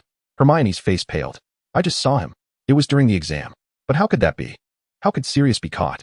"I don't know," Harry rushed to explain. "I only know that in the Department of Mysteries, there is a room filled with crystal balls, and they were torturing Sirius on the 97th shelf, threatening to kill him if they couldn't find something." His knees trembled, fear and dread engulfing him. He leaned against the wall, striving to regain his composure. How do we get there? Ron trembled as he asked. To the Department of Mysteries. We must go and rescue him, Harry declared loudly. Calm down, Harry. We should inform Dumbledore first. Dumbledore is not at the school. We must go immediately. They are using the Cruciatus curse on Sirius, torturing him. Harry, that could be a trap. This dream may not be real. You don't understand, Harry shouted, startling Hermione and Ron. The last time I saw it, it was Ron's dad getting hurt. This time it's Sirius. Elaine glanced at her watch, decisively interrupting their argument. I have a way to get to the ministry. Hermione and Ron stared at her in disbelief, while Harry eagerly grasped her arm. Let us hurry. The classroom door swung open, and Ginny stood resolutely in the doorway, declaring, we are going to. Behind her trailed the ethereal Luna and the anxious Neville. Before Harry could speak, Ron stepped in front of Ginny, sternly stating, you can't go. It's too dangerous. If you can go, why can't I? I'm not afraid of danger. Enough, Harry shouted, cursing under his breath. He didn't want to waste time on a pointless argument. Every minute Sirius endured more torment. Ginny raised an eyebrow, seemingly suppressing her anger, while Luna floated beside her, commenting lightly, you are being rather rude. The atmosphere grew tense, and Hermione looked around at everyone, realizing they had to go today. Let them come. Perhaps they can be of assistance. We want to help you, Harry, Neville said earnestly, urged on by Harry. They hurried toward the Forbidden Forest. We can't use the school's flu network or the port key, so we need to think of another way, Elaine said as they walked. We could ride Thestrals, Luna suggested haughtily. They are adept at locating where riders wish to go. But only those who have seen death can see Thestrals, Ron hesitated. I've never seen a Thestral pulling a carriage. Upon reaching the Forbidden Forest, Harry and Ron scanned their surroundings. Where do we find them? Wait a moment. Elaine drew her wand and tapped her palm a few times, blood immediately welling up. What are you doing? Hermione exclaimed, hastily pulling out her wand to heal her. Hold on, Hermione, Ginny stopped her. Blood and raw meat can attract Thestrals. But you can't, Hermione exclaimed in exasperation, ready to cast a healing spell as soon as the Thestrals appeared. They're coming, Luna announced as she gazed into the distance. Ron turned his gaze in another direction, thinking the Thestrals were approaching from there. Chapter 121. The Department of Mysteries 2. How many Thestrals are there? 7 or 8. Elaine obediently allowed Hermione to heal her hand, while Luna and Neville had already mounted the Thestrals, and the others followed suit with their assistance. Hermione, you go first, Elaine instructed as a Thestral knelt down, guiding Hermione to mount it. Hold on to its mane and lean down a bit, just like that. Once Elaine mounted behind her, she instructed the Thestral, we are heading to the Ministry of Magic. In the next instant, its long, bony wings spread wide, and it crouched down before launching into the air. Elaine pressed herself tightly against the Thestral's back to prevent falling. The remaining Thestrals soared upward in unison, breaking through the treetops of the Forbidden Forest, gliding over the castle, the undulating hills and villages below appearing diminutive. The blood-red remnants of the sunset gradually yielded to a gentle shade of violet as they arrived at their destination. The group entered the ministry through a telephone booth without hindrance, while Elaine discreetly surveyed her surroundings. Any adult present would recognize this as a trap. Such obvious flaws could only deceive the naive young wizards. A large black door stood a few feet away. Harry was the first to push it open, revealing a vast circular room. Why is it so dark? Elaine murmured. Everything within was black, the floor and ceiling, the walls adorned with identical black doors. Only a few twig-like candles flickered, their cold blue flames dancing in the darkness. Who closed the door? Harry whispered. Neville turned to shut it. Don't close it. Elaine stopped him, drawing her wand and waving it. What if we can't open it later? In an emergency, we wouldn't be able to escape. Harry considered this and agreed. Which door should we enter? Hermione asked, glancing at the 12 identical black doors. Before Harry could finish his thought, the door behind them slammed shut with a thud, and the walls began to shift, spinning like a perpetual top. They clutched each other's arms, fearing the floor would also move. 10 seconds later, the circular wall ceased its rotation, and the room returned to stillness. This is meant to trap us inside, Ginny whispered. They stared at the doors before them, unsure of which one to enter, as Harry could no longer discern the correct path. In their moment of confusion, Elaine pointed to one of the black doors. We just came through that one. I marked it. Ron leaned closer, noticing a triangular symbol on it. How did you do that? I didn't see you cast a spell. It was a silent spell, Luna chimed in, floating over to Elaine. I saw you wave your wand. Elaine nodded. With a reference point established, Harry quickly identified the correct door. They entered, traversing a room filled with clocks, stopping in front of a door at the back. This is it. Harry felt his heart racing, reminding them, we need to go through here. Elaine tightened her grip on her wand, and the others prepared themselves. A sense of gravity and tension enveloped them as Harry pushed the door open. Beyond it lay a chamber soaring to cathedral heights, filled with towering shelves brimming with thousands of glass orbs. under the glow of the wall sconces. The dusty spheres emitted a dim light. The 97th shelf, Hermione whispered. They navigated through the aisles, searching for any trace of Sirius. Harry, come look. This crystal ball has your name on it, Ron called from in front of a shelf. Harry approached, eager to grasp the dusty orb, but Hermione was quicker. Don't touch it, Harry, she cautioned. It has my name on it, Harry insisted. Why is my name absent? I do not see my name in the crystal ball. Ron inquired with a furrowed brow. This is a prophecy orb, Elaine replied, suppressing Harry's eager hand. Do you remember your dream? In that dream, they wanted Sirius to surrender something. Harry's gaze shifted to the crystal ball, beneath which a string of letters was inscribed. The Dark Lord and Harry Potter. He was momentarily stunned. Elaine gripped her wand and discreetly waved it where they could not see. A cacophony of crackling sounds erupted as the shelves tumbled like dominoes, scattering crystal balls across the floor, and countless shadows began to speak. Ron's eyes widened, and Hermione yanked him back, exclaiming, "Get back. The shelves are about to fall." Everyone hurriedly retreated from the area. Damn it. A voice filled with exasperation echoed behind them as a swarm of dark figures materialized, blocking their escape route. With numerous wands pointed at their hearts, Ginny gasped in terror, and Elaine pulled her behind her, their movement unnoticed by the Death Eaters. To be precise, the Death Eaters' focus was entirely on Harry. A sense of dread washed over Elaine as she realized that Lucius was leading them. Before their arrival, she had harbored the hope that Malfoy would pass this task on to someone else, but now it seemed inevitable that Lucius would face Voldemort's wrath upon his return. Where's Sirius? Harry demanded sharply. No one answered. Lucius Malfoy glared at them menacingly. You dare to shatter the prophecy orb? I had considered sparing your lives, but it appears you have chosen to drink punishment instead of a toast. Harry's mind raced at that moment.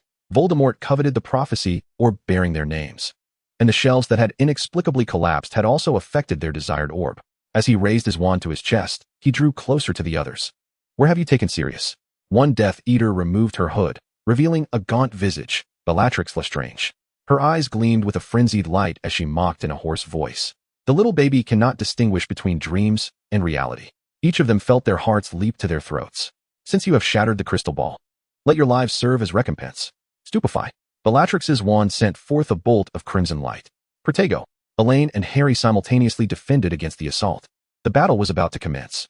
Chapter 122, Department of Mysteries 3. Crucio. Excruciating agony. Fiery flames. Various spells rained down upon them amidst the chaos. And in that critical moment, they dashed for the exit. Elaine pulled Ginny through the remaining intact shelves while casting more spells behind them. Countless crystal balls crashing down to buy them time. The cacophony of screams, cries, the sound of collapsing shelves, and the prophetic voices from within the orbs melded into a jarring symphony. There's a door over there, Ron shouted, shielding his head with his hands in terror. Elaine turned to see a black door standing 20 feet to their left. Hurry inside. They're right behind us. A Death Eater shouted from behind.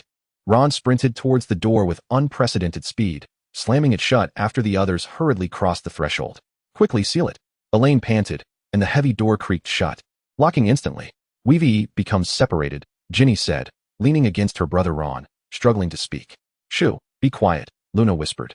Footsteps and screams echoed from outside as they pressed their ears against the door to listen to the commotion. The prophecy orb is gone. I need not elaborate on the consequences of failing the Dark Lord's task. Lucius Malfoy's typically haughty voice now sounded grim, as if it had emerged from the depths of hell. Harry Potter and Elaine Bird must be captured alive. Not. Crab, follow me. I intend for those filthy half-breeds to pay for their actions. Bellatrix's hoarse voice dripped with madness and malice. What do we do? Ginny asked, her voice trembling. It seems we have stumbled into a dire predicament, Luna remarked, prompting them to observe the hasty room they had entered. In the pitch-black space, numerous celestial bodies emitted a faint glow, revealing planets and constellations that could only be seen through a telescope, as if the cosmos had been proportionately shrunk and placed before them. Is this the night sky? Ron inquired, but no one answered. Elaine cautiously stepped forward, and in an instant, her body floated alongside the celestial bodies, a Jupiter spinning to her left. Quickly, look for another door.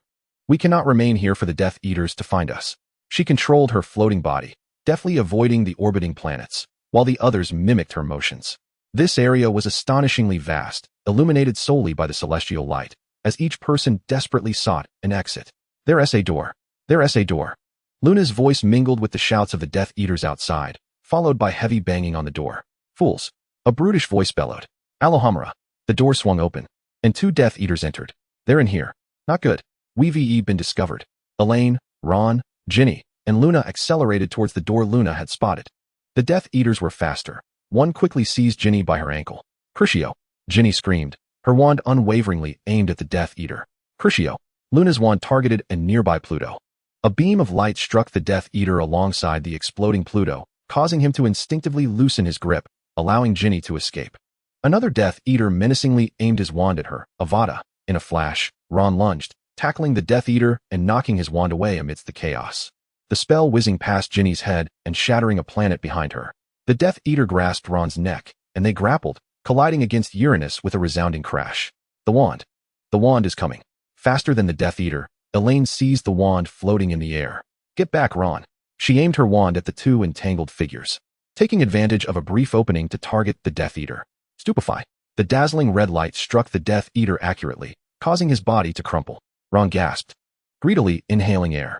Elaine quickly floated over to support him and turned back to cast another spell at the incapacitated Death Eater. Ginny and Luna dealt with the other Death Eater, Ginny being assisted by Luna as they floated toward the exit. Meanwhile, Harry, Hermione, and Neville returned to the Black Room, where the circular walls began to rotate once more. Which way should we go? Neville asked, his body trembling slightly. Look for the markings. Hermione began to check the marks Elaine had previously made. Before they could locate them, a door on the right suddenly swung open, and 4 figures tumbled out. Ron! Harry hoarsely called, striding towards them, then took hold of Ron, who was half-collapsed against Elaine. Ginny, you. Feeling a bit drained, Ron's voice was even raspier than Harry's. His face pale with visible bruises around his neck. Ginny slid down the wall, her ankle having been twisted by the Death Eater. Hang in there, Ginny. Elaine knelt to inspect her ankle. Ginny nodded weakly, her face ashen, beads of cold sweat forming on her forehead. Healing, as good as new. A gentle white light swept over, and her fractured ankle began to mend. Hermione promptly attended to Neville's bleeding nose. After Harry and the 2 witches had cast their healing spells, they resolutely declared, "We must leave at once." This way. Elaine's gaze swiftly fixed upon a triangular symbol on a door to her left. They hastened toward that door, but just a few steps away. 3 Death Eaters burst forth from the opposing door. A sense of dread enveloped them, for leading the charge was the deranged Bellatrix, flanked by Knot and Crab. They're here. Spells whizzed chaotically through the room. Quickly move. Harry dodged a stunning spell that hurtled toward him, opened the door for the others to escape, and then closed it just as Bellatrix approached. Quickly bind them. The locked door did not deter the Death Eaters for long. Elaine heard more of them converging behind. The battlefield expanded from the Department of Mysteries to the entirety of the Ministry of Magic. Alone and breathless, Elaine hid behind a door. As chaos ensued, and the Death Eaters conducted a thorough search outside. The footsteps grew increasingly closer, her heartbeat resonating like thunder in her ears. With a creak, the door swung open. Chapter 123, The Department of Mysteries 4. Petrificus Totalis. Stupefy. Elaine's petrifying spell was evaded, only for her to be struck squarely in the chest by an opponent's stunning spell. It appeared that Miss Bird had encountered unforeseen adventures. Lucius maintained his haughty demeanor, his deliberately elongated tones suggesting they were in some opulent banquet hall rather than a life-or-death battlefield. Elaine smirked, her defensive pendant around her neck gleaming brightly.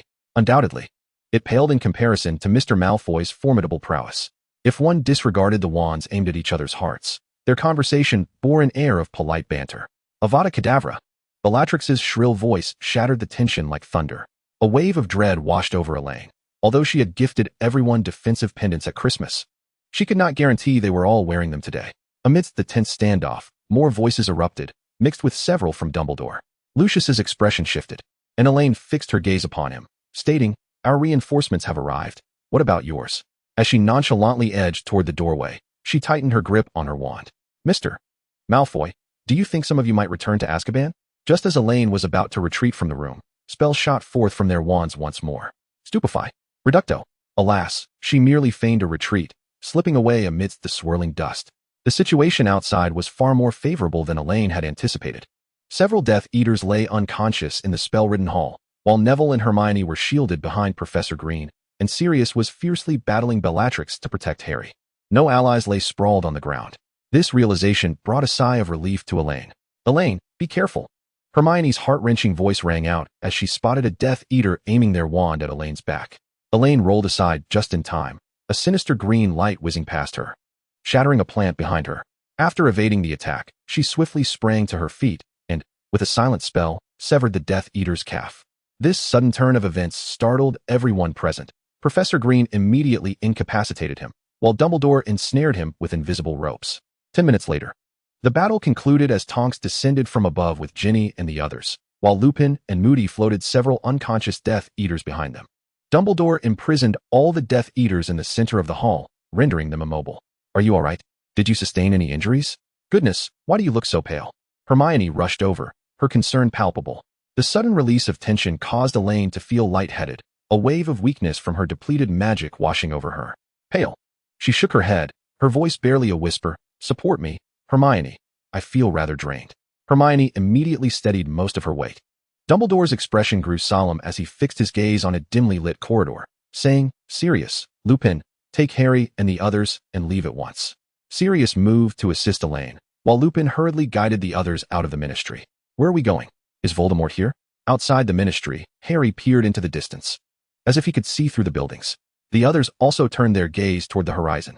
With Dumbledore's presence, our task is simply to escort you to safety, Lupin stated, producing a key. Quickly, place your hands on it. A familiar tugging sensation gripped Elaine at her navel, and then a whirlwind of vertigo enveloped them as they returned to Hogwarts. In the hospital wing, a neat row of beds awaited them. Madame Pomfrey was horrified by their disheveled appearances, particularly after hearing Harry mention that Sirius had been struck by a killing curse, sending her fear to new heights. I'm fine, Sirius insisted, having been forced to drink several unpleasant potions, repeatedly emphasizing that the pendant had shielded him from the attack. Yet he could not escape Harry's worried gaze. Leaning against her pillow, Elaine weakly remarked, I crave something sweet. The bitter taste of the potion lingered in her mouth. No, what if it interferes with the potion's efficacy? Draco immediately refused, knowing full well how terrified he had felt when he saw Elaine being supported by Hermione and Sirius. I'm just magically drained, not on the brink of death. This treatment feels more akin to that of a criminal, she lamented. Her gaze fixated on the snacks on the bedside table. Besides, even criminals deserve a decent meal before they die. Draco's expression darkened, and he lowered his voice. You must not speak like that. Elaine remained undeterred by his stern demeanor, extending a finger to hook his pinky while raising her other hand in a gesture for one. Just one. It's such a waste not to indulge in these treats. Hermione nearby stifled a laugh, noticing Elaine and Draco looking her way, prompting her to quickly turn to converse with Ginny. One by one, they were all subjected to Madame Pomfrey's potions. Elaine was not genuinely averse to bitterness. She merely wished to lighten Draco's mood. Draco understood her intentions well. Under Elaine's playful coaxing, he ultimately relented and opened a box of sweets for her. Several hours later, Dumbledore returned, informing them that Tonks had been injured and sent to St. Mungo's Hospital. Fortunately, her injuries were not severe, and she would be discharged within a few days. Voldemort had fled with several Death Eaters, including Bellatrix Lestrange and Lucius Malfoy. Meanwhile, the remaining Death Eaters, captured by Dumbledore, were taken over by the belated Ministry. Though the Dementors no longer obeyed the Ministry's commands, they were still sent to Azkaban. Fudge will be stepping down, Onod informed Elaine through the two-way mirror the following day. By this time, Elaine had returned to her dormitory from the hospital wing. Nearly everyone had spent only one night with Madame Pomfrey before returning to their respective common rooms. Indeed, as Onod had mentioned, on the Friday evening news, the Ministry officially announced the return of the one whose name could not be spoken, revealing a truth that many in the wizarding world had long been reluctant to accept. The announcement also included the news that Minister Fudge had formally resigned, though no one paid attention to whether this resignation was of his own volition. In the coverage of the battle at the Department of Mysteries on Thursday night, all the young wizards' contributions were downplayed except for Harry's. Elaine felt satisfied with this outcome. Exposure to the public eye was hardly beneficial. Just look at Harry, whose title as the Chosen One was once again invoked, with people laden with expectations for him. Chapter 124, Punishment. The resplendent Malfoy Manor has lost its former glory. With ominous clouds of death swirling overhead, the hall remains enveloped in silence, while the Death Eaters cower on the ground, their disheveled appearances betraying the severity of their recent punishments. Upon hearing his name, Lucius shivers, hastily prostrating himself at the Dark Lord's feet, his platinum hair in disarray, his voice trembling. Master, after months of preparation and effort, Harry Potter has once again thwarted my plans. The Dark Lord's voice is a chilling whisper, his crimson eyes glistening like a serpent's, casting an unsettling gaze upon him. Master, I did my utmost, Lucius pleads, agony piercing through him. He instantly curls up on the ground, writhing in torment as the excruciating pain feels like a knife embedded deep within his soul. The Dark Lord, however, pays no heed to the fallen Lucius, his icy gaze shifting to another. Master, forgive me. I was unaware. Please do not punish me. Bella cries, feeling the weight of his penetrating gaze. As her eyes dart towards her incapacitated peers, a realization dawns upon her, and she eagerly exclaims, "It was Elaine Bird. That wretched woman shattered the shelves. She will cast the silent curse. Is that so?" The Dark Lord intones ominously, "Bella, raise your head." Bella slowly lifts her gaze, trembling as she meets his shadowy eyes. I witnessed the Dark Lord sifting through her memories as if flipping through a tattered book. In the dim room, countless crystal orbs shatter against the ground, while the golden-haired girl scurries amidst the shelves, desperately evading curses. Excruciating, the spell soars past Bella, landing squarely on a Death Eater, whose contorted leg bears testament to the spell's potency. The others are rendered speechless by the sudden turn of events, their fear palpable as they watch the tortured Death Eater wail in agony. Moments later, the barely conscious Death Eater crawls to the Dark Lord's feet, kissing the hem of his robe. "Master, I do not comprehend." The Death Eater named Gagsun hangs in suspense, awaiting judgment from his master. "Who granted you the authority to cast the killing curse?" The words echo in Gagsun's mind as he desperately recalls the events at the ministry, where Lucius had commanded the capture of the silent curse. The Dark Lord fixes his unyielding gaze on Gagsun's pallid face, his icy words hissing like a serpent. With Nagini slithering behind him, "It seems you have remembered. Elaine Bird. It was she. She caused her own leg to be broken and brought punishment upon herself." Hatred surges within Gagsun, though his lips tremble with fear as he pleads for mercy. Excruciating. Another spell lands upon Gagsun, yet this time he lacks the strength to scream. Collapsing like a lifeless dog at his master's feet, his body twitching sporadically. Regaining his composure, Lucius buries his head against the ground, striving to control the tumultuous thoughts swirling in his mind. When he first joined the Death Eaters, he had heard whispers of the Dark Lord's longtime lover, but that woman had faded from memory. Gradually, belief in this rumor waned, until now. In the pitch-black night, Elaine awakens from a nightmare, gasping as she gazes at the yellow canopy above her bed. "Elaine, are you all right?" Anna stirs, concern lacing her voice, still heavy with sleep. Elaine steadies her breath, replying, "I am fine, go back to sleep." Anna mumbles an acknowledgement before drifting back into slumber. Yet Elaine, jolted from her nightmare, finds sleep elusive. Her eyes wide as she recalls the dream. She had just returned from her journey in Africa, stepping into the long-forgotten Diagon Alley. Draped in a vibrant shawl and clutching a suitcase, she takes in her surroundings. Though prepared, she is still taken aback by the desolation that greets her. The winding streets are lined with a few open shops, while many are shuttered. Passers-by are scant, and those who do appear hurry by, casting shadows over the dreary scene. Little does she know, as she observes others, they are also watching her. The unfamiliar which wanders aimlessly through Diagon Alley, oblivious to how her flowing red hair and colorful shawl stand out against the gray backdrop, drawing the gaze of nearly everyone. Suddenly, a piercing scream shatters the silence, and several cloaked wizards materialize on the deserted street. The remaining shops hastily close their doors, and pedestrians scurry away, leaving only the faceless dark-robed wizards and the red-haired witch. Elaine grips her wand tightly, aware that her movements cannot escape the Dark Lord's notice, yet she hadn't anticipated his swift response. The leading Death Eater hisses menacingly. "Elaine Cole, the Dark Lord summons you." How flattering, Elaine muses, surveying the Death Eaters, 7 wizards sent to capture her alone. Among them, a young Lucius Malfoy stands perplexed by the strange mission. The great Dark Lord has dispatched them to fetch a guest, instructing them not to harm her. Throughout the journey, Lucius ponders this task until it strikes him. There is a long-standing rumor among the Death Eaters. The Dark Lord once had a lover.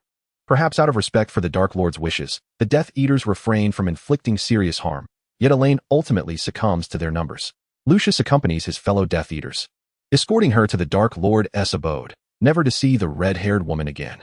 She remains in Voldemort's residence for an extended period, more a prisoner than a guest.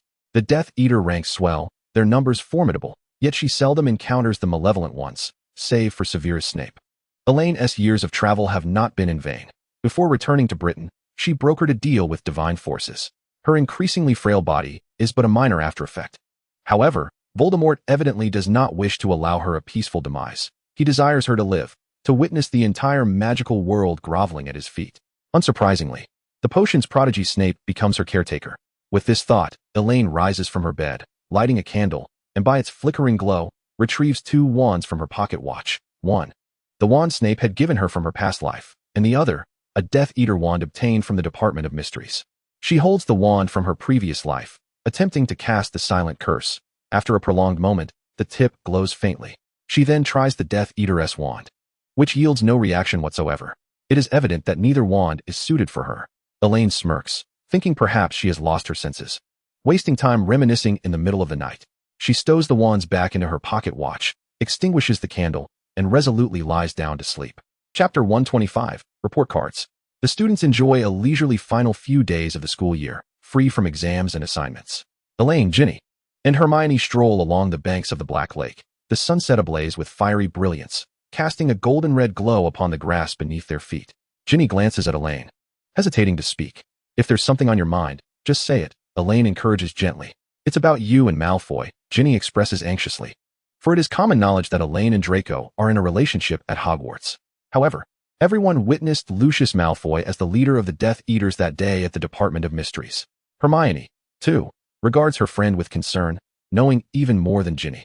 They hadn't tea gathered at the magical circle base in recent days, and neither Draco nor Theodore had been seen. She hasn't forgotten that one of the Death Eaters captured in Azkaban was a Not. Elaine smiles, her voice firm yet soft, instilling confidence. Do not fret. I shall be unharmed. We shall be safe as well. On the surface, she and Draco have indeed reduced their communication. After all, following the battle with the Department of Mysteries, she has unequivocally aligned herself with the Savior. In such circumstances, their close relationship is hardly advantageous, especially with a number of Death Eater descendants still present within Slytherin. Yet, this is merely a temporary situation. Clandestinely, they have remained as close as ever. Ginny nodded, seemingly convinced by her words. Perceiving the atmosphere had grown somewhat somber, Hermione promptly shifted the topic. When the owl delivered the OWL exam results, Elaine was receiving instruction from Professor Ludwig on the Bavarian plateau, accompanied only by Bernie. In the distance, she spotted two owls flying towards them, one trailing the other. Elaine went to the kitchen to fetch some bread, intending to feed them. Elaine, it's our OWL exam results, Bernie declared, holding a piece of parchment along with several certificates. Elaine removed the envelope but did not immediately open it. Instead, she placed the bread before the owls. How did you do? She inquired while unsealing the envelope. Not bad. 7 OS. What about you? He replied. She opened her results. Transfiguration O, Potions O, Herbology O, Charms O, Defense Against the Dark Arts O, Astronomy O, Ancient Runes O, History of Magic O, Divination E. Appropriately aligning with her expectations, Elaine smiled and raised her results, saying, I have one more than you. Have you decided on your courses for 6th year? Not yet, but I will definitely exclude divination. That is certain. Have you completed your assignments? If so, bring them to me for review. Ludwig appeared, leaning on his cane with a stern expression. Just a smidgen left, Elaine replied with an awkward smile, indicating a tiny gap with her fingers, and hurried away under Ludwig's increasingly disapproving gaze. I'll return to my studies right away, Professor. Bernie, lagging behind, also scurried back to the tent. The professors are becoming increasingly strict, he lamented, flipping through his book to the page he had previously noted. Keep your voice down. What if we are overheard? Elaine whispered, gesturing towards the outside. Bernie instantly silenced himself, but after a moment, he couldn't resist muttering. I've been reading until 2 or 3 in the morning for a week straight. At this rate, I'm not far from a heart attack. Elaine closed her book, staring blankly into space. They had been there for nearly half a month, and the professors indeed grew stricter by the day, piling on more and more tasks. Not to mention Bernie, she herself was sleep-deprived. Is Slytherin still stable? Elaine suddenly asked. At the mention, Bernie furrowed his brow. Some wizards are always looking to stir trouble, thinking they can rise to prominence like the Dark Lord did. Slytherin had already been divided between Draco and Bernie. Draco was relatively fine. The Malfoy family held a considerable status among the Death Eaters. Although Peterson also hailed from a pure-blood family, his roots did not lie in Britain, thus having limited influence over the descendants of those Death Eaters. Nevertheless, with Malfoy keeping a lid on things, no major disturbances had arisen. Elaine nodded, understanding that any internal discord within Hogwarts at such a critical time could lead to considerable complications in the future. What about Blaise? What's his stance? Blaise Zabini. Bernie pondered for a moment. He is an astute individual, certainly not one to hastily choose sides at this juncture. She chuckled lightly. How long has he been observing? It's been a year or two already, hasn't it? The last time Blaise had approached her was at the Yule Ball during the Triwizard Tournament. She had assumed he would soon seek her out again, yet he had managed to hold off for so long. The Sorting Hat song continually reminded students of unity. Yet in the original narrative, Slytherin students had scarcely participated in the Battle of Hogwarts. Hopefully, this time, the circumstances would be somewhat different.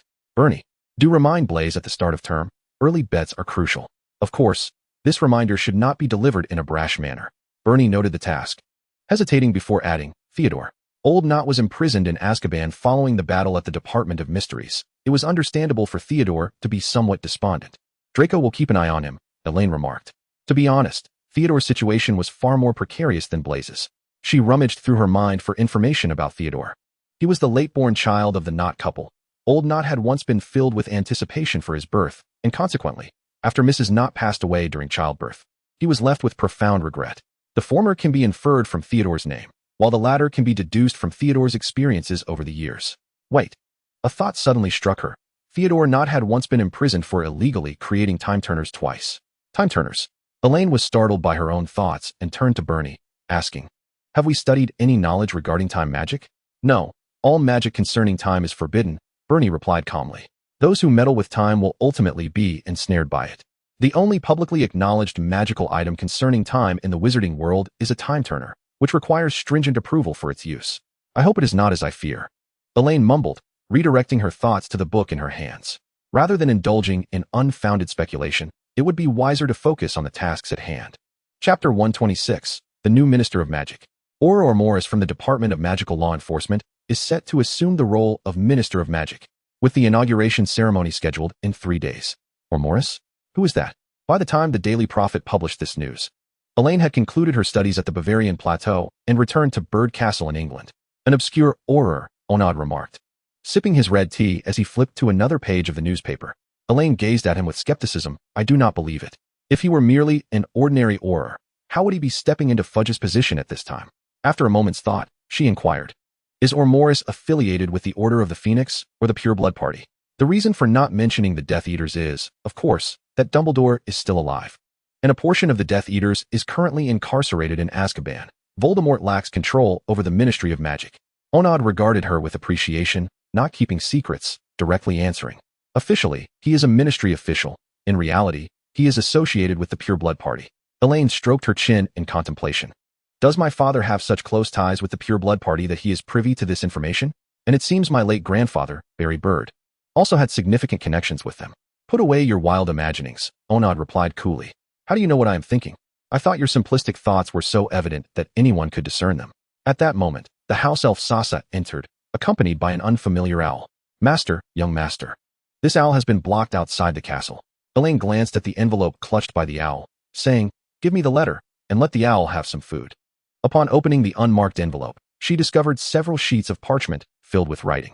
5 minutes later, she closed the letter, stating, Father, Dumbledore inquired whether I could provide a significant quantity of protective pendants during the time when she and Harry safely brought Cedric back to Hogwarts.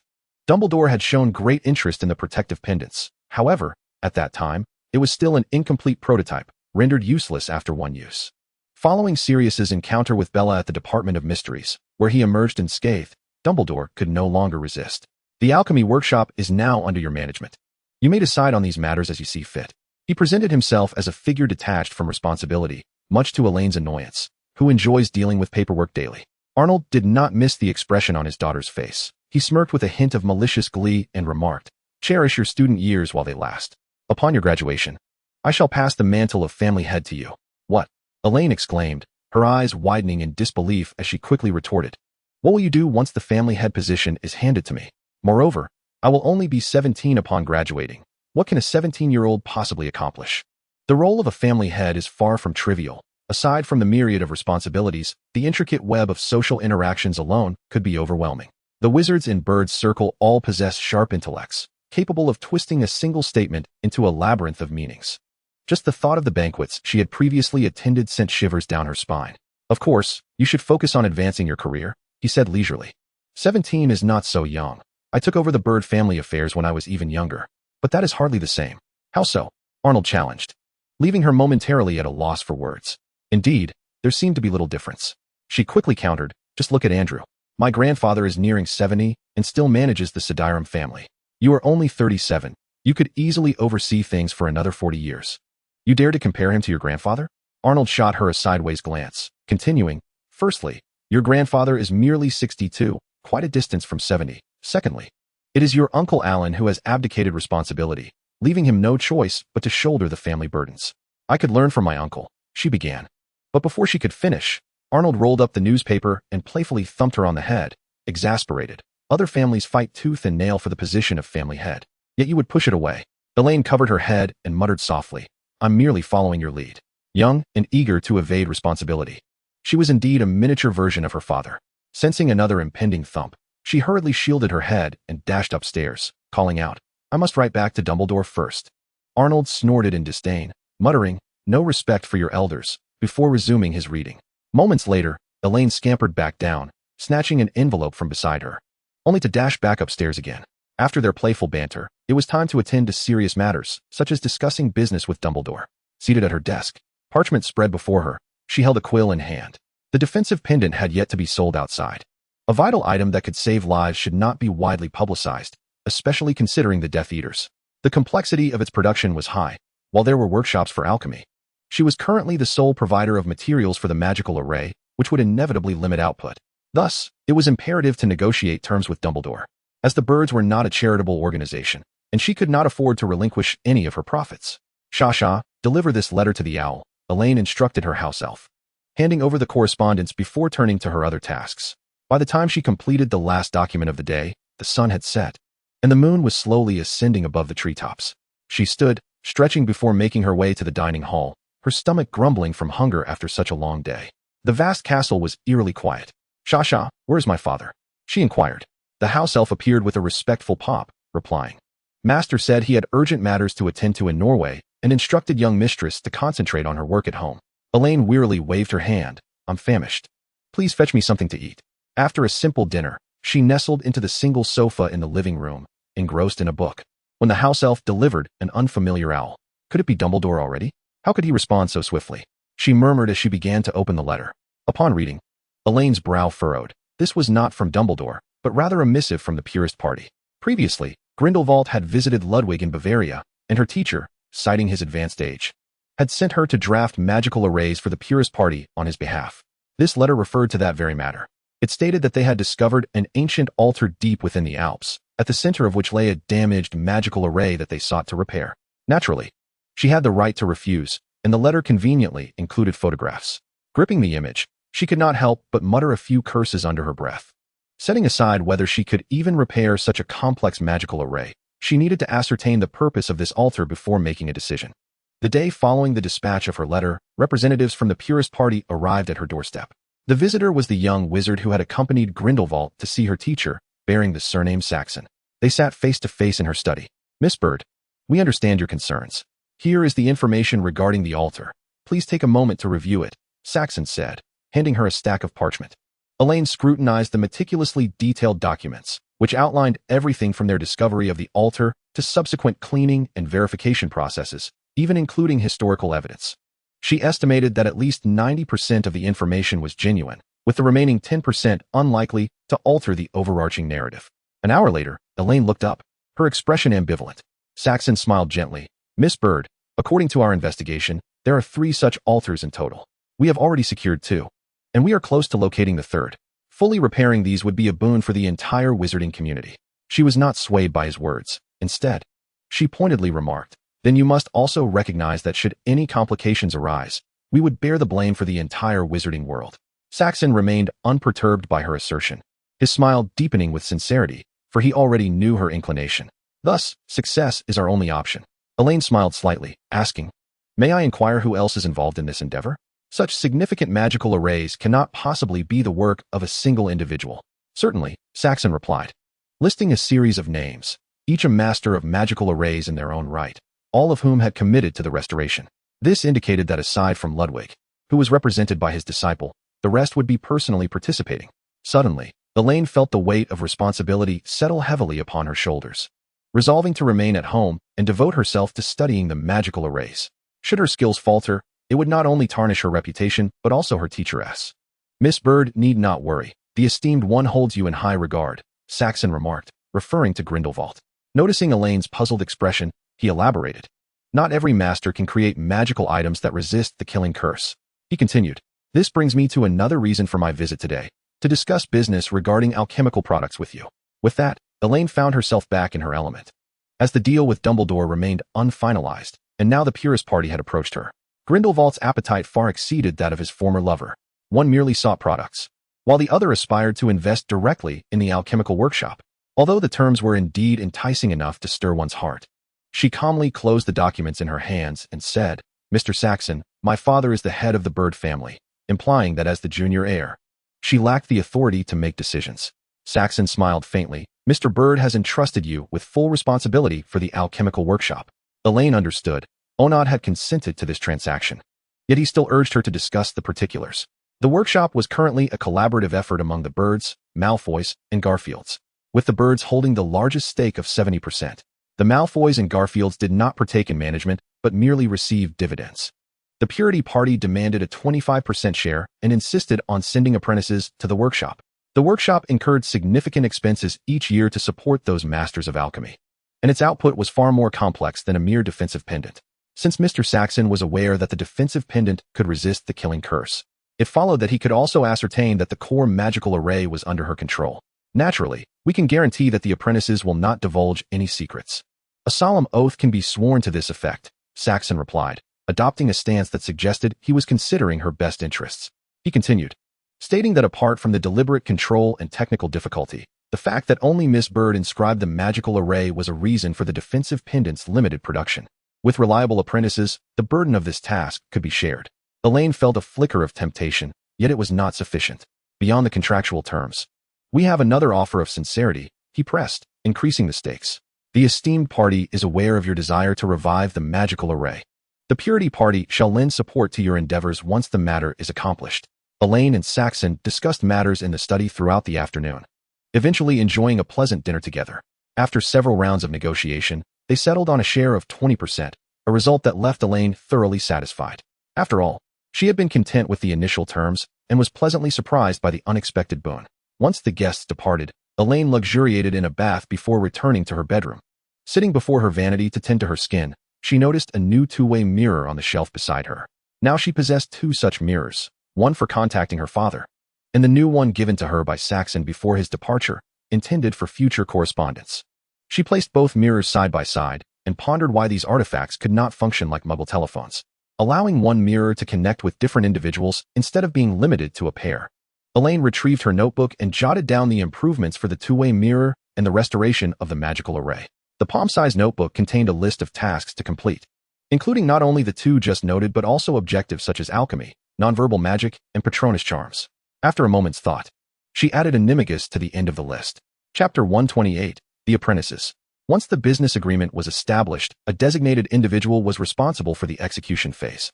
To demonstrate the significance of the matter, Onad, who was far away in Norway, specifically dispatched Eric Peterson, Bernie's father and Onad's most trusted assistant, to oversee the subsequent steps. He also brought along Bernie. Who would have thought that I was vacationing in France yesterday, and today I am summoned to work? Bernie lamented in the study over the premature end of his holiday. Elaine paused in her reading to cast him a glance, urging him with the demeanor of a heartless capitalist, please expedite your pace. I intend to devote myself entirely to studying magical arrays this year. You may handle all tasks except for those of utmost importance or emergencies. She estimated that the progress on the Purity Party side would not be swift. The last altar would take at least a year to locate and clear, providing her ample time to enhance her own skills. However, it felt rather unfair to exploit Bernie alone, prompting her to question, how has Hector Barkley been performing? Last academic year, although Barkley had assisted them, it had only been with trivial enterprises, and Elaine had not paid much attention to him. He had wisely kept his distance from her. This time, when Hogwarts broke for the holidays, Elaine had assigned Barkley to Bernie. He has performed admirably. He is quite clever, Bernie noted, refraining from inquiring about her urgent need to study magical arrays. He merely recounted Barkley's accomplishments. Recently, he had not solely indulged in leisure during his time in France, but had also accompanied Barkley to inspect several family assets there. Let him stay by your side after school begins, Elaine suggested. It would be a pity to overlook so many intelligent individuals in Ravenclaw. Among the 4 Hogwarts houses, Slytherin and Gryffindor were at odds, while Hufflepuff and Ravenclaw maintained neutrality. There was little to say about Slytherin's internal dynamics. With Harry and his companions in Gryffindor, there was no need for concern. Elaine's influence in Hufflepuff was reasonably strong, and Ravenclaw's situation was becoming increasingly tense. They needed to unite all forces available to them. We are already in contact. It's just not yet public, Bernie replied. Who? Elaine inquired, surprised. One of our female prefects, Autumn Zhang.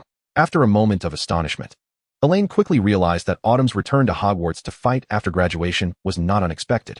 She nodded and returned her focus to the book before her. With half a month remaining until the start of school, Saxon arrived with the 2 selected apprentices for a visit. These are Lon and Dalton, apprentices from the alchemical workshop. Saxon introduced.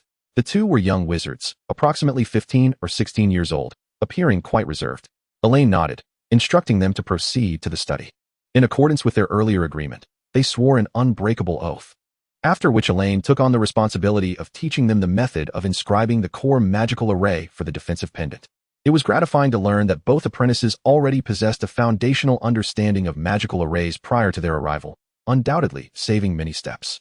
Who taught you the fundamentals of magical arrays? She inquired with curiosity.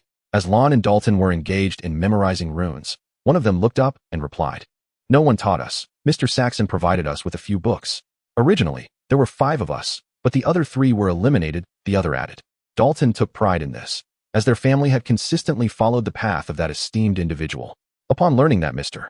Saxon intended to select a few wizards from the Purity Party's descendants for cultivation, he promptly reached out to Saxon through his elders. After further selection and elimination, he secured his qualification to enter the alchemical workshop. Elaine nodded, refraining from further inquiries, and the 2 apprentices diligently focused on their studies. 3 days later, Lon and Dalton departed. Elaine had imparted various details and considerations, leaving the rest to their own comprehension. Elaine was in the midst of writing a letter to Harry, inquiring when he planned to visit Diagon Alley. Since Sirius had not perished in the Department of Mysteries, Harry had not moved to Grimmauld Place for the summer, and they continued to reside in the Black ancestral home. Since the holiday began, she had not exchanged a single letter with Draco, leaving her unaware of his current situation. She needed to ascertain whether Voldemort had assigned any tasks to Draco. Unable to inquire directly, she aimed to leverage Harry's presence to see if she might encounter him in Diagon Alley. After arranging a time for their joint visit, she remained in anticipation. The newly appointed Minister of Magic seemed to be a decisive individual, evident from the measures the Ministry had enacted to counter the Death Eaters. The shop windows in Diagon Alley displayed large announcements bearing safety advisories and photographs of wanted Death Eaters, while several Aurors patrolled the vicinity. Furthermore, it was rumored that on the first day of school, the Ministry would implement mandatory measures to escort young wizards safely to school. The newly appointed minister is undoubtedly far more astute than Fudge, Bernie remarked. Mr.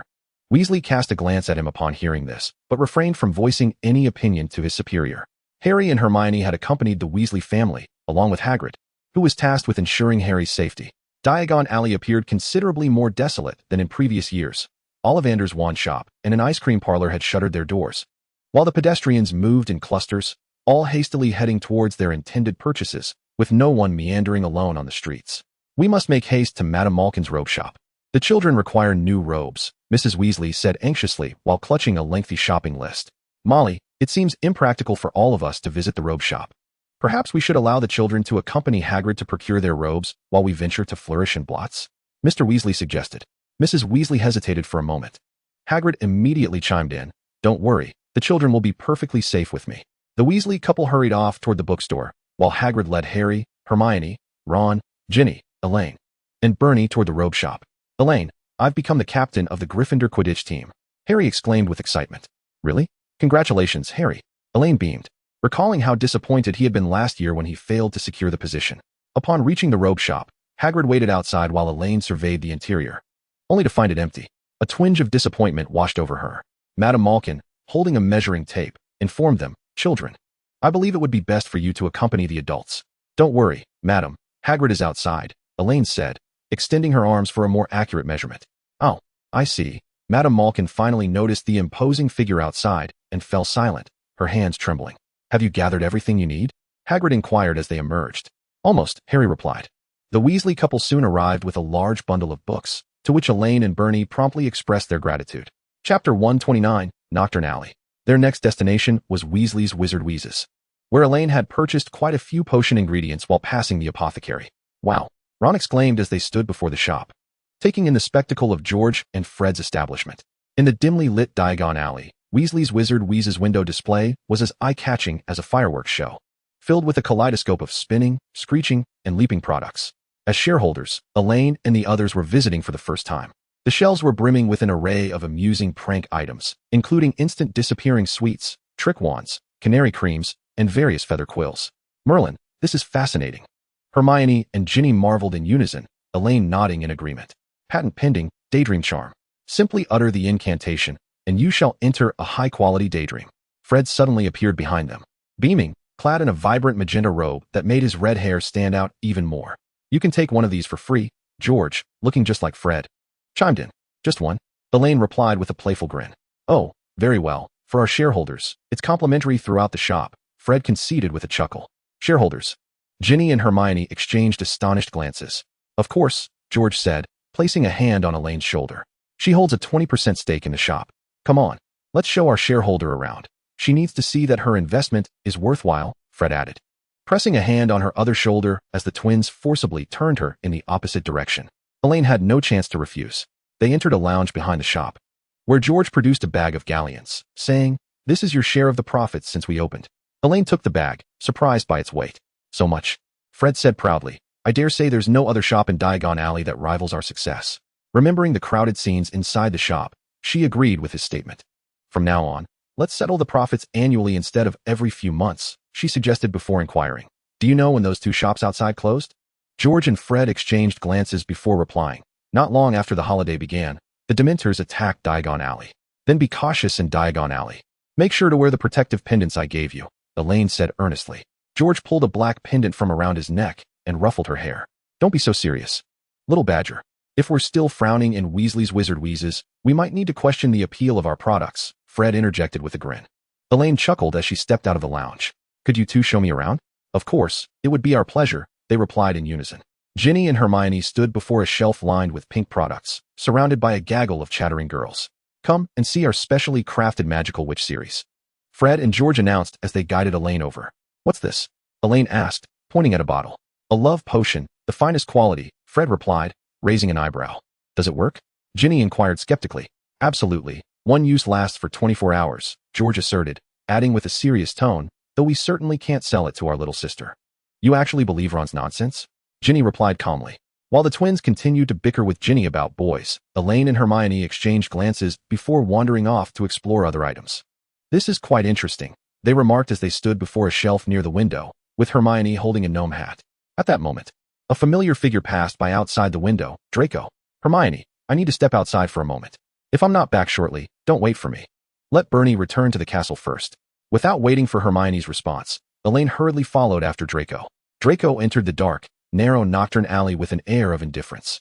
In the filthy corners stood malicious wizards, greedily eyeing each newcomer, calculating how much flesh they could tear from them. However, there were always some who were not to be trifled with, powerful wizards, aristocrats from esteemed families.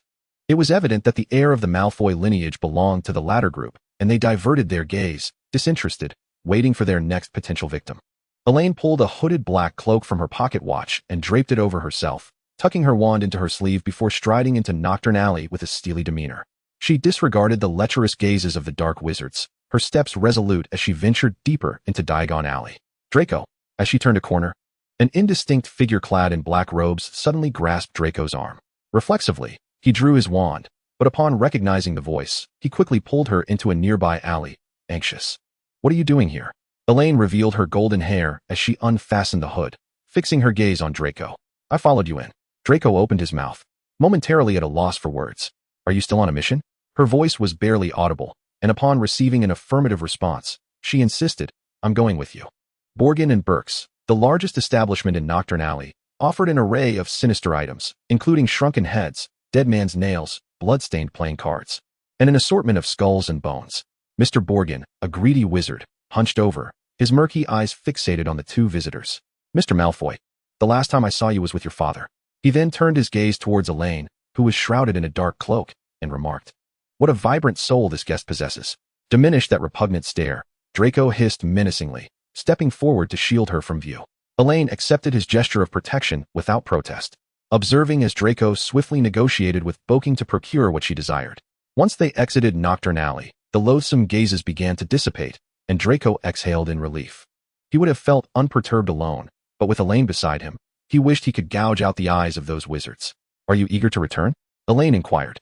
There is still time, Draco replied, having ventured out alone this time. Then let us find a place to converse. Chapter 130, Slughorn. Shortly after Elaine departed, Harry, Ron, and Hermione, cloaked under the invisibility cloak, followed suit. I believe this is unwise. Hermione voiced her concerns as she watched Elaine hurriedly don her black robe and enter Nocturne Alley. But Malfoy has gone in. He must be up to no good. Ron whispered. Before Hermione could retort, Harry interjected, we must hurry, otherwise, we'll lose sight of them.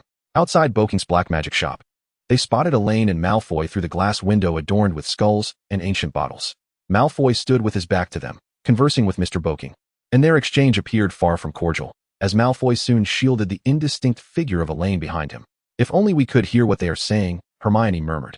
We can, Ron exclaimed, pulling out 2 extendable ears created by George and Fred, cautiously extending one beneath the door. Listen, they leaned in, straining to catch the sounds emanating from the extendable ear. Mr. Boking, you are a clever man. I trust you know what to say and what not to say, and whom to offend and whom to avoid, Malfoy said ominously. Of course, Boking replied, his expression a mix of resentment and fear. In the final days of summer, Elaine immersed herself in studying magical circles, and her correspondence with Professor Ludwig had noticeably increased in frequency. The guards have increased, Bernie remarked, glancing at the Auror clad in a black muggle suit loitering at King's Cross Station. The Hogwarts Express will likely have them as well. Elaine crossed platform 9 3/4, her owl in tow. Amidst the bustling platform, the Scarlet train billowed steam. They navigated through the throng and made their way to the head boys' compartment. It was still early, and the carriage was empty. Bernie, I'll check the head boys' compartment, Elaine said, setting down her owl.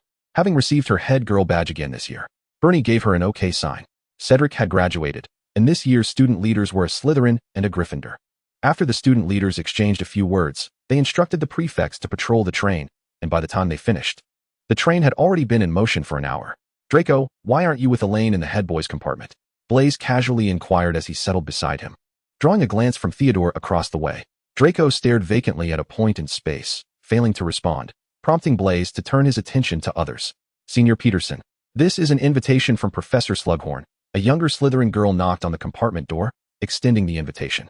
Thank you, Blaise replied, flashing a charming smile as the girl blushed and exited. Professor Slughorn has invited me to dine in carriage C, he announced as he opened the invitation. I shall take my leave. Blaise pushed the door open and caught Bernie's gaze in the adjoining carriage, raising the invitation. Shall we go together?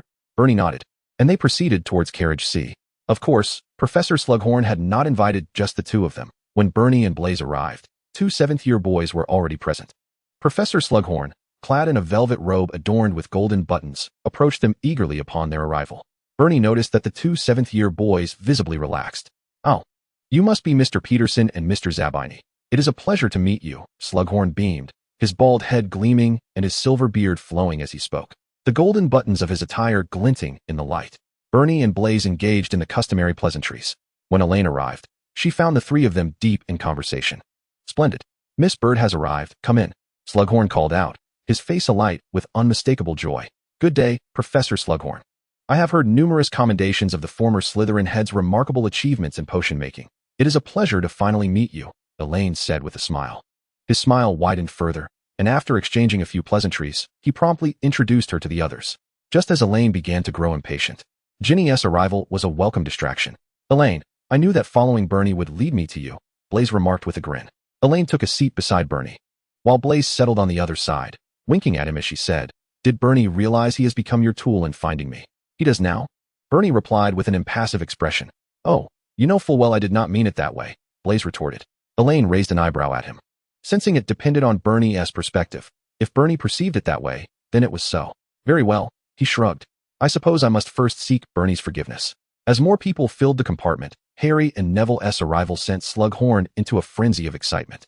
Harry and Neville took their seats awkwardly together. You know everyone here, I presume? Slughorn asked Harry and Neville, introducing them to the others in the compartment, Blaise, Zabini, Bernie Peterson, and Elaine Bird, all of whom were in the same year. Blaise ignored Slughorn's words as if he hadn't spoken. Bernie greeted them coolly, while Elaine chatted amiably. When the trolley cart arrived to serve lunch, the gathering finally commenced. Throughout the meal, Slughorn continued to engage everyone in conversation, incessantly chatting and inquiring about notable figures connected to them. After conversing with Blaise and Bernie, it was Elaine's turn. Elaine, how is your father faring? I hear he is campaigning for the Minister of Magic in Norway. Accepting the juice that Bernie handed her, she replied, Indeed, if all goes well, we should know the outcome in 2 months. Then congratulations are in order for Mr. Bird in advance, Slughorn said, lifting his cup to clink with hers. A few years ago, I happened to meet an exceptional wizard named Alan Serdirum in Norway. We had a delightful conversation in a tavern. Do you know him? Elaine expressed skepticism about the amiable conversation, suspecting that Alan likely had little in common with him, but replied, Unless there happens to be another wizard named Alan Serdirum, he should be my uncle. Harry and Neville exchanged glances, gaining a clearer understanding of the new potions professor. The conversation soon shifted to Harry. Chapter 131, Eavesdropping.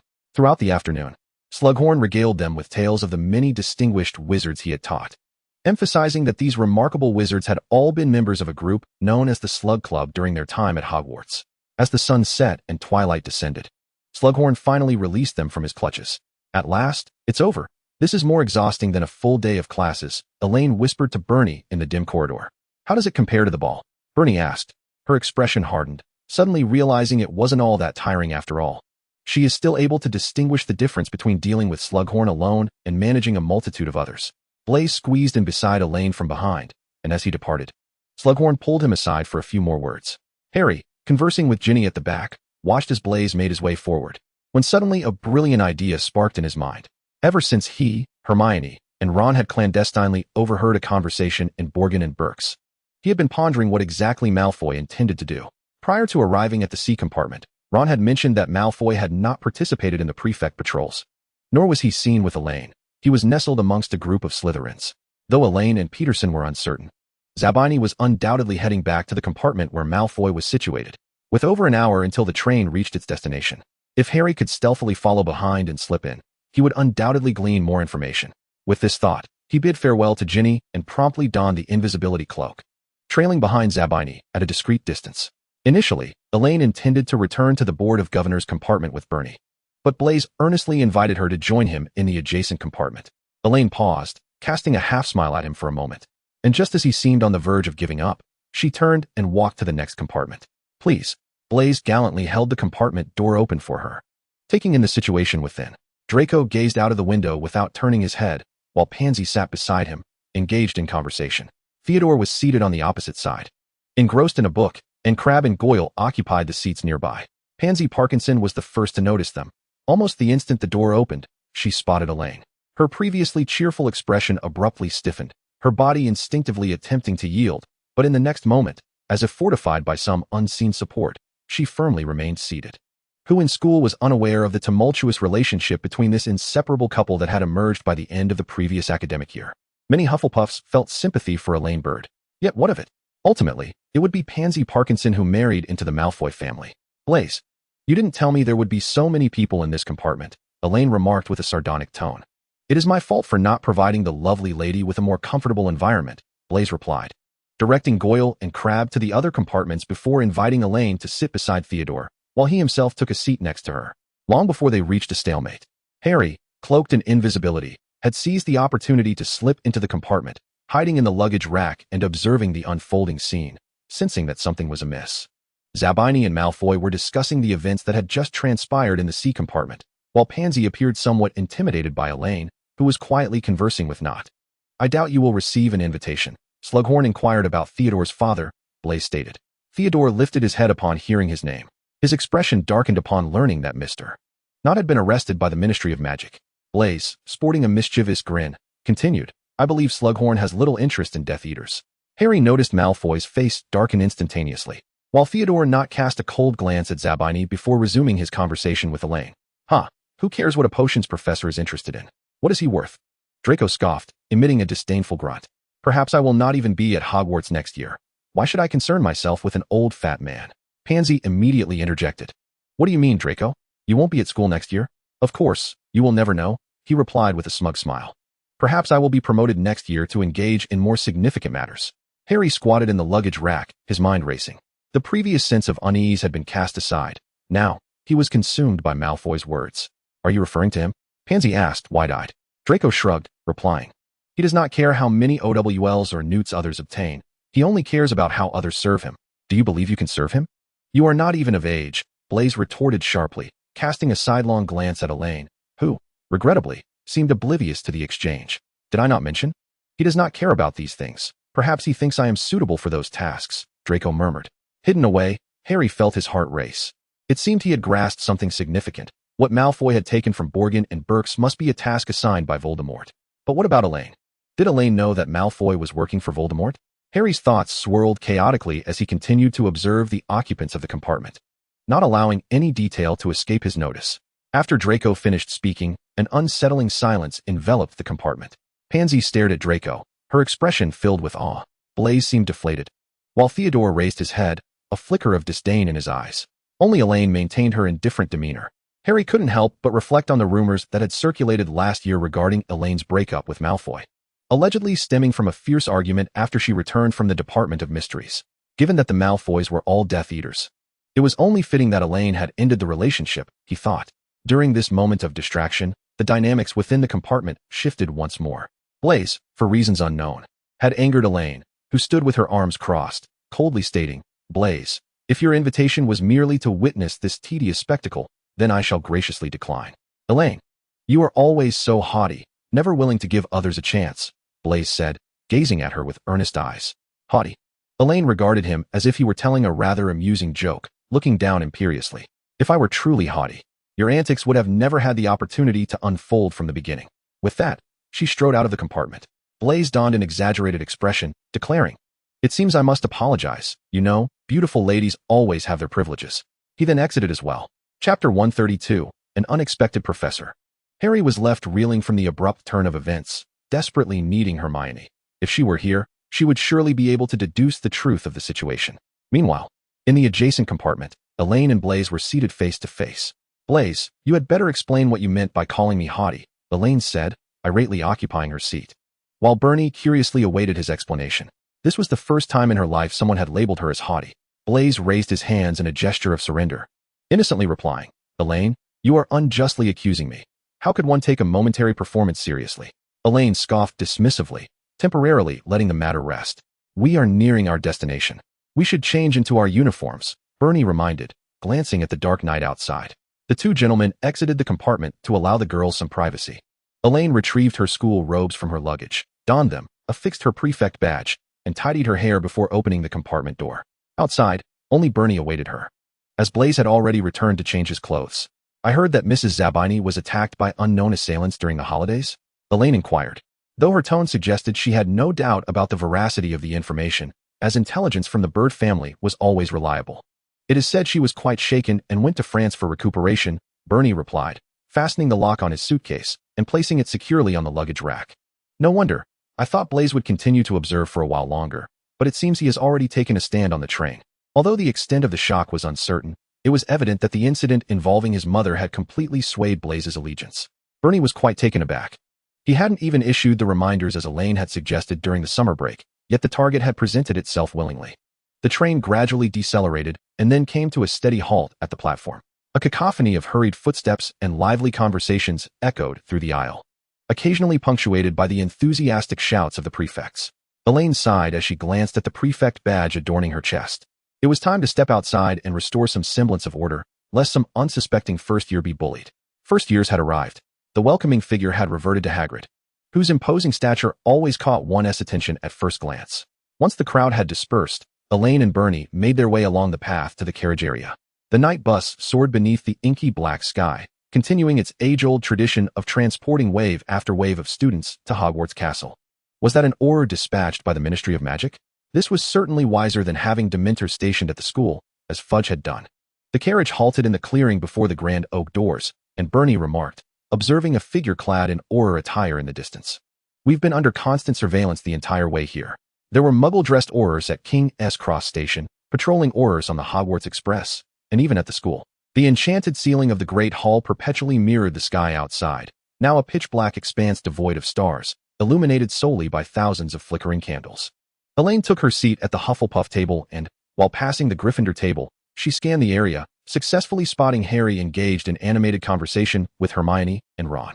Before long, Anna eagerly plopped down beside her, and the two witches began chattering excitedly about their holiday escapades. The Sorting Hat once again emphasized that unity was essential to overcoming adversaries, and this year, many more students paid heed to the lyrics than the previous. A new face occupied one of the staff seats, prompting a collective assumption that it was the new defense against the dark arts professor. It wasn't he until Dumbledore stood that he announced, "This year, we welcome a new instructor, Professor Slughorn, a former colleague of mine, who has graciously agreed to return to teach potions." Professor Slughorn rose, his rotund belly casting a shadow in the candlelight. "Potions class." Students exchanged incredulous glances, some doubting their own hearing, unable to believe his proclamation. Dumbledore raised his hand to quell the murmurs, only to drop another bombshell. "Meanwhile, Professor Snape will be assuming the role of defense against the dark arts professor. The chatter in the hall intensified, with only the Slytherin table erupting in applause. Unlike Slughorn, Snape did not rise. He merely languidly lifted his hand in acknowledgement of Slytherin's welcome. Elaine, I fear I won't be able to attend defense against the dark arts class with you. Anna gulped. They had previously discussed their course selections, and Anna had achieved an O in defense against the dark arts on her OWLs, far surpassing her A in potions.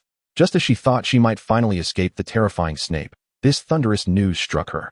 Dumbledore cleared his throat, waiting for the chatter to subside before continuing. Everyone here is aware that Voldemort and his Death Eaters are wreaking havoc. I cannot emphasize enough how perilous the current situation is. As he spoke, an anxious silence enveloped the hall. Hogwarts had bolstered its security measures. The Ministry had dispatched Aurors to guard the school, and each of us must exercise utmost caution to ensure our safety. Therefore, I implore you to adhere strictly to every rule, whether prohibiting nighttime excursions or venturing into the Forbidden Forest. Elaine couldn't shake the feeling that Dumbledore had glanced in her direction as he spoke. She shook her head, dismissing the notion as mere illusion. Now, everyone, your warm beds await you. The most important thing is to rest well and be prepared for tomorrow's classes. The long benches scraped against the floor with a jarring sound as hundreds of students filed out of the Great Hall. Elaine, along with the other Hufflepuff prefects, tended to the first years. In the stillness of the night, the castle lay shrouded in silence, the late-arriving moonlight draping the earth in a silvery veil. The wooden door of the Hufflepuff common room swung open silently, allowing a figure to slip out. Quickly, open up. As the incantation was uttered, the knight statue at the corner raised its heavy sword, revealing a faintly glowing hole in the floor. Elaine surveyed her surroundings before stealthily entering the opening. Once she stepped inside, the entrance vanished, and the statue returned to its original form. Draco reclined on a long sofa, clad in a white shirt, his platinum hair tousled. This hideout was far more accessible and secure than traversing from the Hufflepuff or Slytherin common rooms to the Room of Requirement. Chapter 133, The Performance. Elaine tiptoed behind the sofa and covered his eyes with her hand, asking, "Guess who I am?" Contrary to the lightheartedness she had envisioned, Draco expressionlessly moved her hand away and patted his thigh, saying, "I think we need to discuss what happened on the train." What happened on the train? Elaine's demeanor stiffened as if recalling something, but instead of sitting as he wished, she pulled out her wand and transfigured a chair into another sofa. Once she composed herself and settled in, she mockingly mimicked Pansy's voice, saying, "Draco, you won TB at school next year." A clever preemptive strike. Draco let out a soft chuckle from his throat, standing up to sit beside Elaine, then effortlessly pulled her onto his lap. "Are you jealous? She's practically glued to you. Surely plotting how to capture your heart and flaunt it before me." Elaine extended a hand, examining her delicate fingers. "My heart is, of course, forever in your hands." Draco grasped her wrist and pressed it against his chest, his steel blue eyes fixated intently on her. "Can you feel it? It beats for you." In the dim light, the warmth of his body seeped through the thin fabric, revealing the outline of his prominent Adam's apple and a hint of collarbone as he unfastened 2 buttons of his shirt. His heart beat rhythmically within his chest, and those eyes that had bewitched her countless times once again ensnared her.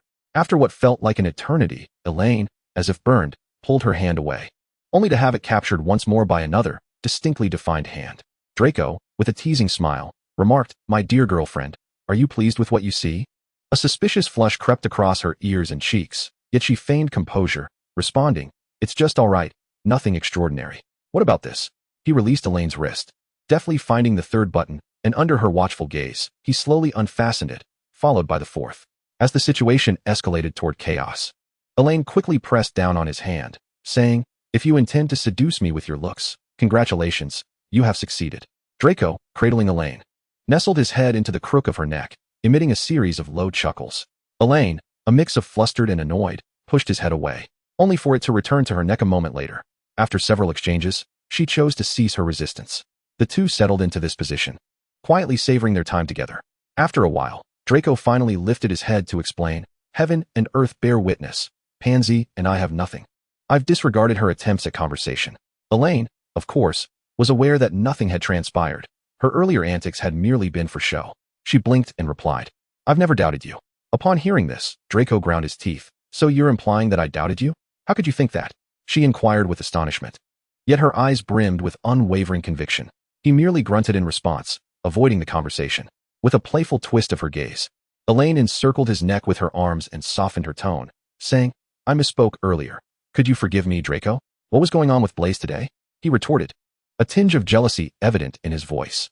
After Draco had boasted during the train ride, Blaze had diverted the topic towards Elaine's romantic entanglements. He spoke ambiguously of her popularity since their first year, suggesting that had there not been a knight guarding this rose, at least half the boys at Hogwarts would have coveted the chance to pluck this exquisite bloom.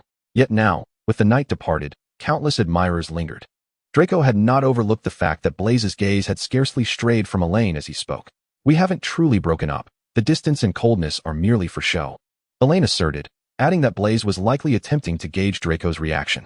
Indeed, testing his reaction, Draco seethed, recalling how Blaze had disregarded the presence of others in the compartment when he queried Elaine about her need for a new knight. Enough with the jealousy. Do you remember how fiercely I rejected him? This declaration effectively quelled much of Draco's envy. It was Blaze who instigated the trouble, and he refused to let one person disrupt his rapport with Elaine.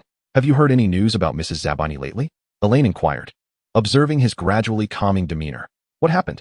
Draco asked, his demeanor shifting to one of vigilance. Thus, Elaine recounted the details of Mrs. Zabini's attack and Blaze's decision to choose sides. Now Slytherin is divided between you and Bernie. The descendants of the Death Eaters are with you, while Bernie is clearly on my side. Those capable of remaining neutral are few, and with Blaze's choice, the rest will soon follow. The school reflects society. As the only magical institution in Britain, every move the young wizards make represents their families. This is especially true in Slytherin, where lineage is of utmost importance. Their machinations are never about the few underage wizards, but rather the families represented by their surnames. Do you believe that with Blaze's antics on the train, within 2 days, all of Hogwarts will know our relationship is thoroughly over? Elaine teased, pinching his fingertips while smiling. Draco allowed her to toy with his fingers, thinking that not only would Potter and the other descendants of Death Eaters increasingly believe that he had gained Voldemort's favor, but they exchanged glances in mutual realization. The performance they had staged was indeed worthwhile. Harry, Pansy, Theodore, and everyone else in the compartment were mere spectators. From the moment they discovered their tale in Nocturne Alley, they had orchestrated this act, using Harry and Pansy to disseminate the news of their separation. The outcome proved to be a resounding success. As for Blaze's unwelcome interjection, it was simply another scene Elaine had played along with. Merlin knows how much I wish to give Potter a good kick, that self-righteous eavesdropper. Draco squinted, his voice laced with cold disdain. Kicking him would not serve our purpose. Elaine gently interjected, it's getting late. If Anna wakes up and finds me missing from the dormitory, it would be disastrous. She recalled how Dumbledore had just emphasized the prohibition against nighttime excursions, and an uneasy feeling washed over her. Let us go. I'll escort you to the entrance of the common room. Draco rose, accompanying her as they made their way out. Chapter 134, Practice of Silent Spells. The ceiling of the Great Hall was a pristine blue, occasionally adorned with a drifting cloud or two. Professor Sprout distributed the course schedules to each sixth-year student, a task more intricate than before, as it required ensuring that the students' selected courses aligned with their OWL results to continue in the new classes. Elaine glanced at her schedule, pleased to find that her choices, charms, herbology, potions, transfiguration, defense against the dark arts, and alchemy, were all eligible for continuation in advanced classes. With a gentle smile, Professor Sprout remarked, Elaine, you can no longer exempt yourself from the herbology new class. Of course, Professor, Elaine replied eagerly. I am looking forward to the advanced curriculum. Anna received her schedule as well, and, upon comparing it, found solace in knowing she could attend charms, herbology, and defense against the dark arts alongside Elaine. Merlin, we have a defense against the dark arts class just 2 hours from now. Like Anna, Elaine had no classes after breakfast today, and they leisurely enjoyed their meal before studying on the sunlit grass. Anna, overwhelmed with anxiety at the thought of Snape as the defense against the dark arts professor, fidgeted restlessly, prompting Elaine to insist she focus on her studies. If you're truly worried, why not use this anxious time to read? It may give you more confidence in class later. All right, Anna mumbled, taking the book and finally settling down on the grass. Upon reaching the classroom, they found a sizable gathering already waiting. Anna sighed in relief upon spotting Harry. While it might not be entirely ethical, his presence would surely divert some of Snape's ire. Elaine gave a slight nod to Bernie amidst the crowd, while Draco turned his back, conversing with another student.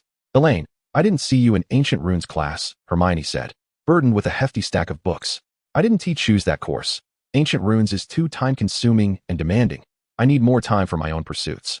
She discreetly flicked her wand, casting a silent spell that lightened Hermione's load considerably.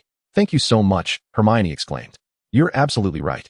All these books are for Ancient Runes assignments, including a 15-inch essay and 2 translations. Nearby, Anna gasped at the mention of the workload, fretting. I hope Professor Snape doesn't assign us a mountain of homework." Just as they spoke, the classroom door swung open, and Snape emerged into the corridor. His dark, hollow eyes scanned each person outside the door, causing those caught in his gaze to flinch. "Come in," he commanded. Whether as the potions master or defense against the dark arts instructor, Snape's personal style was unmistakable. Thick curtains shielded the sunlight, leaving only a dim flicker of candlelight to illuminate the room. The walls adorned with grotesque illustrations of wounds and twisted bodies. Elaine and the others quietly took their seats, glancing around the dimly lit, almost eerie classroom. Snape closed the door behind him, and the students promptly turned their attention forward. He approached the podium, his voice low and resonant. "I have something to convey to you. I hope you can concentrate moving forward." Harry sat in the back row, but Snape's gaze immediately found his face, bypassing the others. "So far, you have had 5 different teachers for this course.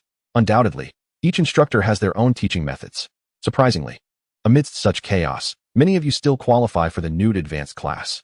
Here, if you manage to keep up with my lessons, I will be even more astonished, as they are far more profound than what you have encountered previously." With that, Snape descended from the podium and began to pace the classroom, his tone growing even more somber. "Dark magic, in its myriad forms," he stated, gesturing to the illustrations of victims afflicted by the Cruciatus Curse and the Dementor's Kiss on the walls. "Thus, your defense against the dark arts must be equally adaptable." Elaine found it intriguing that almost every professor of defense against the dark arts had a significant connection to dark magic. The year prior, Quirrell had been possessed by Voldemort. In her second year, she had encountered Lockhart and Burbage, the former being a fool seduced by a diary, and the latter teaching her to control the fiend fire within the confines of the burrow. In her third year, Lupin was a werewolf. The fourth year brought Moody, who brazenly employed the unforgivable curses in class. By the fifth year, the dark wizard Grindelwald himself had personally instructed them. Then there was Snape, who had been obsessed with dark magic since his own student days. "Miss Burbage, answer my question." Elaine snapped back to attention, noticing Snape towering over her desk, while Anna beside her anxiously opened her mouth, eager to speak. "Miss Brown, if you wish to avoid detention, kindly silence yourself." Snape's expression remained impassive as he watched Anna withdraw into silence before shifting his gaze back to Elaine. "Now, answer my question. What is the advantage of the silent spell?" Realizing the query, Elaine promptly replied, "The opponent is unaware of which spell you will employ, allowing for an element of surprise." "Fundamentally correct," he remarked in a cold voice. "Utilizing a silent spell necessitates considerable focus and willpower. Some powerful wizards can do this effortlessly, while others lack such capability." Snape cast another glance at Harry, recalling how Dumbledore had instructed him to teach brain-blocking techniques the previous year, but unfortunately, the foolish Potter had failed to learn how to close his mind. "Now, pair up. One shall cast a curse while the other counters it. And you are forbidden from speaking. Begin." Elaine instinctively teamed up with Anna. First-time users of silent spells often unconsciously muttered the incantation, filling the classroom with a cacophony of sounds. In stark contrast to Elaine's ease, Anna's face flushed as she struggled to cast a single spell. Snape, in his flowing robes, patrolled between them, instilling immense psychological pressure, especially when he paused to observe them intently. "Burbage, you shall pair with Malfoy." He immediately recognized the disparity in skill within the groups and rearranged their partners accordingly. "Understood, Professor." Elaine offered Anna a reassuring smile before turning to find Draco in the corner practicing with Bernie. Chapter 135, The Potion of Living Hell. The students halted their activities, their gazes drawn to the estranged couple, with several Slytherins displaying expressions of amusement. Snape, seemingly oblivious to the peculiar atmosphere, continued to fixate on them. Elaine and Draco, their expressions cool, raised their wands, and in the next moment, their wand tips emitted beams of vibrant light. Before anyone could voice their astonishment, a series of silent spells were unleashed. Attack, defend, attack again, defend. In the blink of an eye, they had exchanged several rounds. Were it not for the dazzling lights signaling the reality of their actions, onlookers might have believed that no movement had occurred between them. Harry and Ron gasped, exchanging glances that conveyed the same realization. Elaine and Malfoy were far from lovers. They were more akin to mortal enemies. Slytherin earned 10 points for Malfoy's remarkable silent spell. Ignoring the disgruntled glares from a few Hufflepuffs, Snape continued. "It appears that you have all become adept at the silent spell. Otherwise, how could one explain your lack of earnest practice, instead wasting time on trivial matters?" Instantly, attention shifted from Elaine and Draco as everyone raised their wands, striving to produce a spell. Only Harry sensed that the ordeal was not over. Indeed, Snape stopped beside him and Ron, observing their struggles with evident delight. In the corner, upon Snape's utterance, Elaine and Draco ceased their spellcasting. In the dim light, She flashed a radiant smile and silently conveyed, "Everyone must think we harbor a deep-seated enmity." Draco's eyes glimmered with amusement as he silently replied, "That is simply a testament to our acting prowess." Elaine wholeheartedly agreed. Thus concluded the first defense against the dark arts lesson of the term amidst their silent practice. After class, Elaine headed to the library to complete her defense against the dark arts essay, subsequently making her way to the Great Hall for a meal to rejuvenate herself for the afternoon potions class. Compared to the earlier attendance in defense against the dark arts, the number of students in the advanced potions class was significantly fewer. Upon arriving in the corridor outside the potions classroom, she noted that, including herself, there were only 14 students, 5 Slytherins, 4 Ravenclaws, 3 Gryffindors, and herself, and Ernie Macmillan from Hufflepuff. Within minutes, the door to the potions classroom swung open, and Slughorn, his ample belly protruding, greeted them with a beaming smile. The subterranean potions classroom, long associated with Snape, seemed different under a new professor's guidance.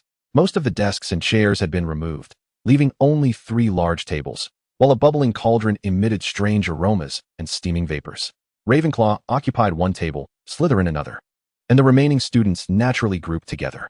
All right, Professor Slughorn began. "Students, please take out your textbooks and tools." Harry and Ron, having not anticipated being in the advanced potions class, were unprepared. With Slughorn's generous sponsorship, the lesson officially commenced. "I've prepared a few potions to broaden your horizons." Standing at the front of the classroom, Slughorn's figure was partially obscured by the steam. "Can anyone tell me what this is?" he inquired, pointing at a cauldron on the Slytherin table that bubbled like clear water. Hermione immediately raised her hand, and Slughorn gestured toward her. "It's a truth serum, Professor. A colorless and odorless potion that compels one to speak the truth," Hermione answered. Excellent. Slughorn exclaimed with delight, then directed his attention to the cauldron near Ravenclaw. Hermione once again raised her hand. Elaine cast a disdainful glance at the cauldron resembling muddy sludge, dreading the thought of consuming such a concoction. After Hermione identified the polyjuice potion and the amortentia, Slughorn appeared exceedingly pleased, warmly inquiring about Hermione's name. Upon learning of her Muggle heritage, his delight did not wane. He generously awarded her an additional 20 points. Elaine's gaze fixed upon the golden cauldron before their table, the pearlescent liquid and spiraling steam indicating that it contained amortentia. She inhaled deeply, perceiving hints of rain-kissed grass, tart green apples, and the scent of red pines amidst snow. Amortentia does not induce genuine love. Rather, it evokes an overwhelming obsession, making it one of the most perilous potions in the classroom. "Understand," Slughorn solemnly stated, "as you grow older, you will grasp the terror of the obsession induced by amortentia. Now, let us officially begin our lesson. Professor, you have yet to mention what that black potion is." Ernie interjected, pointing at a small black cauldron on the podium. Slughorn, as if suddenly recalling, expressed surprise and then smiled broadly. "Ladies and gentlemen, this is a most peculiar potion, which we commonly refer to as Felix Felicis." Observing that all eyes were drawn to the small black cauldron, he displayed a satisfied expression as he elaborated on the effects and uniqueness of Felix Felicis. Finally, he produced a small vial of Felix Felicis from his pocket, declaring, "This will be awarded to the most outstanding student in this lesson. It grants the user 12 hours of good luck, ensuring that whatever they undertake will proceed smoothly." The method for concocting the potion of living hell was outlined on page 10 of the advanced potion-making textbook, and they were to brew this potion in the time that followed. The one who excelled in potion-making would earn the Felix Felicis. Elaine cast a brief glance at the steps outlined in her textbook before diverting her gaze. Although she did not possess the Half-Blood Prince's old textbook like Harry, her extensive magical education across 2 lifetimes was sufficient to master a brewing technique far superior to that described in the book. Methodically, she prepared her ingredients. 3 sprigs of valerian were to be sliced into uniform segments, the daffodil root ground into a fine powder, and the sleeping draft bean, once halved, required the application of pressure with the silver knife's back to extract its juice. Additionally, she prudently added a pinch of salt to the cauldron for neutralization. The living death potion, known for its perilous properties as a hypnotic draught, required merely a single drop to induce slumber, from which only an awakening agent could rouse the user. The hypnotic effect stemmed from the sleeping draft bean, while the danger arose from the combined influence of the wormwood infusion and daffodil root powder, suggesting a perilous fate worse than death. The salt served to introduce a balancing element. As Elaine's cauldron entered the final stirring phase, she employed a glass stirring rod, swirling it 7 times clockwise and once counterclockwise, resulting in a flawless pale pink liquid in the dry cauldron. "Time's up," Slughorn exclaimed loudly. "Please cease your activities." Chapter 136, Potions Class. Slughorn moved from one cauldron to the next, inspecting each with no commentary, merely pausing occasionally to inhale the aromas. After evaluating everyone's concoctions, he jubilantly declared, "I am delighted to announce that we have two victors. Elaine and Harry's living death potions are the most exquisite." He then presented Harry with his Felix Felicis, stating, "I keep my promises." He handed the potion to Harry and gave his shoulder an encouraging pat, exclaiming, "You are as remarkable as your mother." Lily was always so adept in class. Hermione scrutinized Harry's pink potion with a furrowed brow, noting that her own was a distinct purple. Harry had previously mentioned adding another counterclockwise stir after the clockwise one, yet this step was absent from the textbook. Slughorn produced an identical bottle of Felix Felicis and stood before Elaine's cauldron, carefully inhaling. "What did you add?"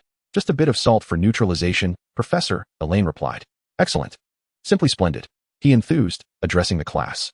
"A pinch of salt can diminish the dangers posed by the wormwood infusion and daffodil root powder, without compromising the potion's efficacy. I shall award you 30 points for your perfect enhancement." He then turned to Harry, adding, "Gryffindor receives 10 points as well." Elaine, in high spirits, tucked away her Felix Felicis, beginning to take a liking to Professor Slughorn. He generously praised students' performances in class, and even awarded points liberally to Hufflepuff and Gryffindor. Reflecting on their days under Snape's harsh regime, where merely avoiding point deductions was considered fortunate, let alone gaining 30 points at once. She could scarcely imagine the joy they would have experienced had they been taught by this professor all along, regardless of the subject. The new advanced courses were far more in-depth than the previous 5 years, necessitating greater dedication from most sixth-year students. However, others adapted well, like Elaine, whose reduced course load afforded her more time to delve into magical circles. Gather after dinner this Saturday at the base. Elaine intended to continue their magical circle research meetings, despite the sensitive nature of the current period. Before the gathering, she and Hermione had to attend the potions class in the headmaster's office. Harry was to receive private instruction from Dumbledore that evening. Hermione, clutching a thick tome titled Secrets of Alchemy, dared to ascend the stairs before moving. "I wonder what he will teach him," she pondered. Dumbledore certainly has a busy schedule today, with potions class this afternoon and tutoring Harry tonight. Elaine followed her up the stairs. Hermione smiled, saying, "I learned that potions haven't been taught for 3 years. That's not surprising, Hermione. After all, potions are not included in the nude exams, and the course prerequisites are quite stringent, effectively filtering out a considerable number of students," Elaine replied. "Moreover, I am more curious about how Dumbledore plans to conduct our lesson." They ascended the final steps to the headmaster's office on the 8th floor, greeted by the tangy scent of popping candy. "Good afternoon, Miss Bird, Miss Granger. Please take a seat," Dumbledore said with a twinkle in his eye, gesturing toward the chairs opposite them. "Good afternoon, Professor Dumbledore," they replied as they settled into their seats, Hermione opening her textbook on the table. "I believe we need not rush into discussing the textbook material just yet," Dumbledore stated, prompting Hermione to quietly close her book. "I have a question." Elaine and Hermione exchanged glances and replied in unison, "Please proceed, Professor." On the elongated table beside them, silverware began to rotate, emitting wisps of smoke, while portraits of former headmasters on the wall dozed peacefully. "What does alchemy mean to you?" he asked, smiling as he forestalled Hermione's imminent response, adding, "No need to rush your answer. We have an entire academic year to contemplate this question." With a flourish of his wand, the sound of cabinet doors creaking open echoed through the room. Elaine and Hermione turned to see the pensive gracefully hovering before them. "Are you familiar with Nicholas Flamel?" Dumbledore inquired, observing their puzzled expressions. Hermione's eyes lit up as she immediately raised her hand, recalling her research on the individual in her first year. At Dumbledore's nod, she answered, "Nicholas Flamel is a famous alchemist. He is over 600 years old and once invented the Philosopher's Stone.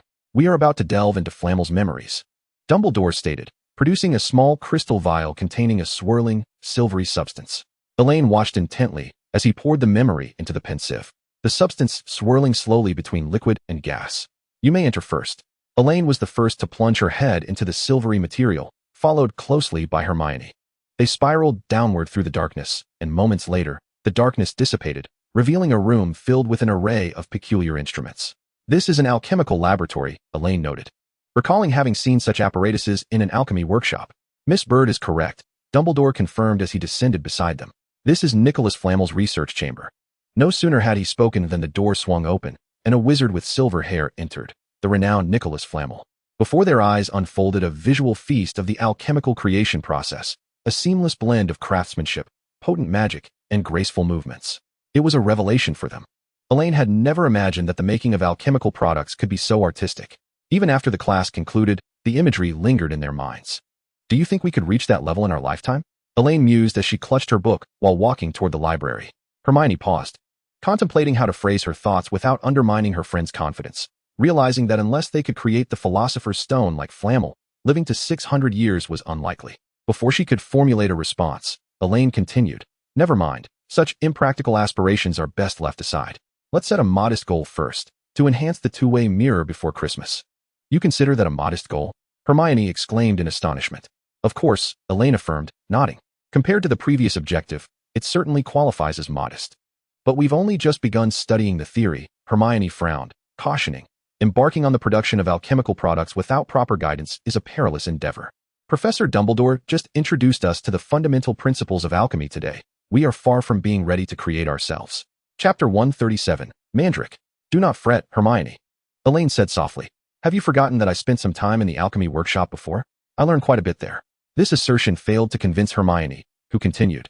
"In addition to the inherent dangers, there is also your time, your studies, the magical array, the family business, each of which is sufficient to keep you utterly overwhelmed. Where would you find the time to delve into alchemy? The family enterprise is shared with Bernie and Barkley, your studies are manageable, and rushing the magical array serves no purpose."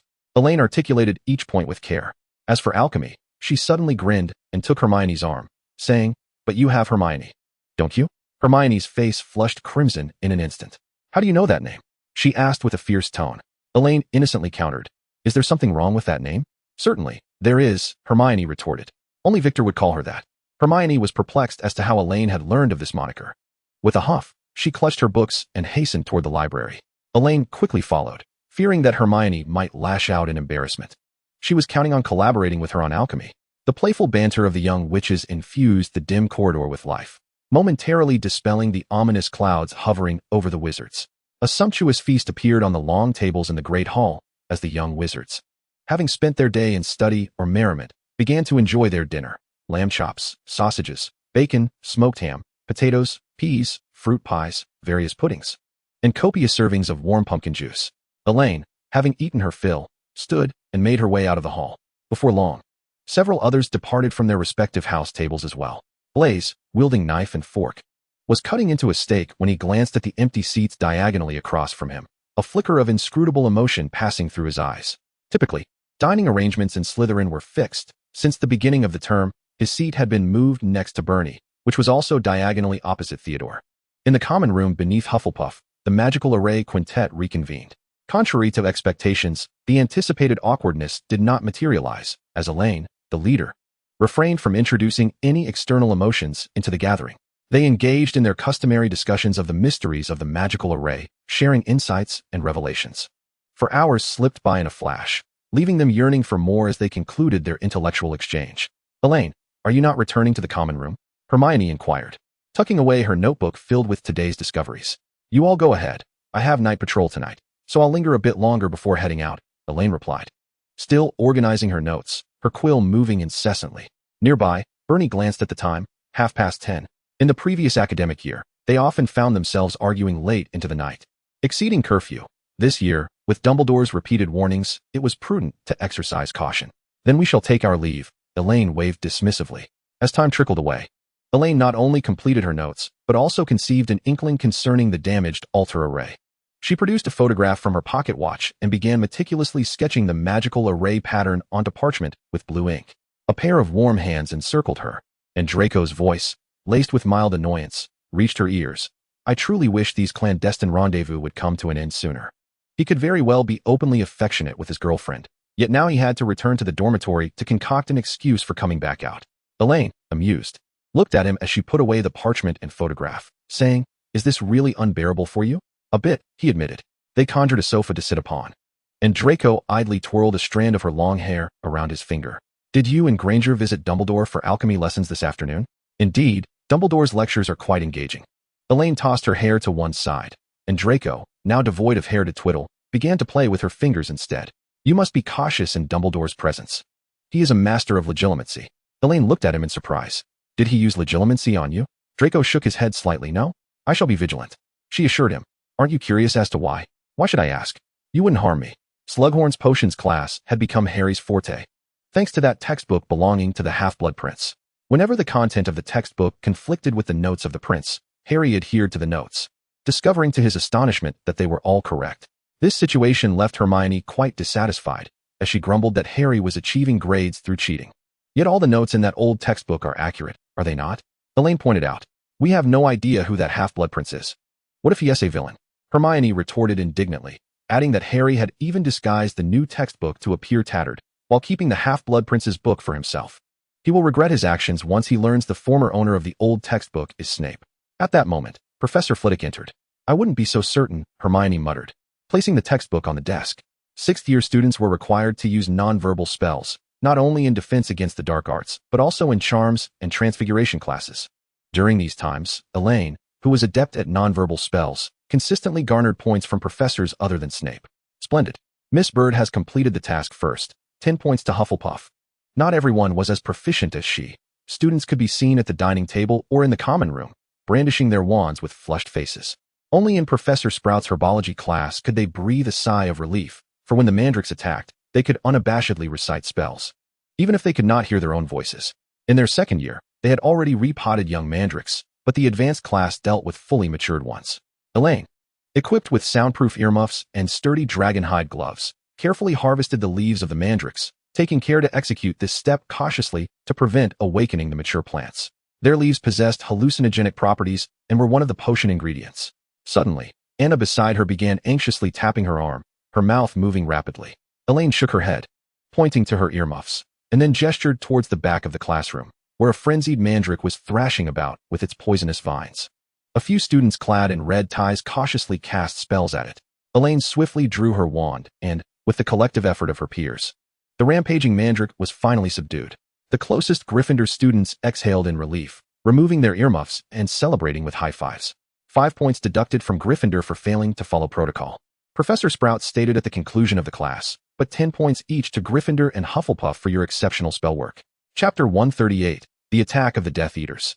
By mid-October, it was the first weekend of the term for Hogsmeade Village.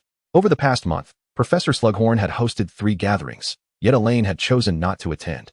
Compared to the tedium of those parties, studying the magical array held far greater significance. The protective measures surrounding the school had intensified, leading many to speculate that this semester's Hogsmeade weekend would be cancelled. Honestly, I thought we would be confined to the school all term, Anna exclaimed. Her spirits lifted at the prospect of a brief outing. Students in the Great Hall formed long lines, each passing through Filch's scrutiny as they exited. Elaine gazed out at the howling wind mixing with sleet, a sense of unease creeping over her. The journey to Hogsmeade was arduous. The biting wind stung exposed skin, and the rain and snow pelted her, causing her to grimace. Even the warming charm proved ineffective in such dire circumstances. Anna buried her face in her thick scarf, revealing only her eyes, and muttered, I regret this. In this cursed weather, one ought to remain in the cozy confines of the common room. Elaine, similarly swathed in layers, spoke through her muffling scarf in a distorted tone. Don't wander too far alone later. I have a foreboding sense. What could possibly go wrong? Anna asked nervously, for she knew Elaine was not one to speak lightly. I'm not certain, but I feel a sense of unease. Then I will stay close behind you. Upon their arrival in Hogsmeade, they discovered to their dismay that Zonko's joke shop was closed, its windows barricaded with wooden planks. Fortunately, their primary destination, Honeyduke's, remained open.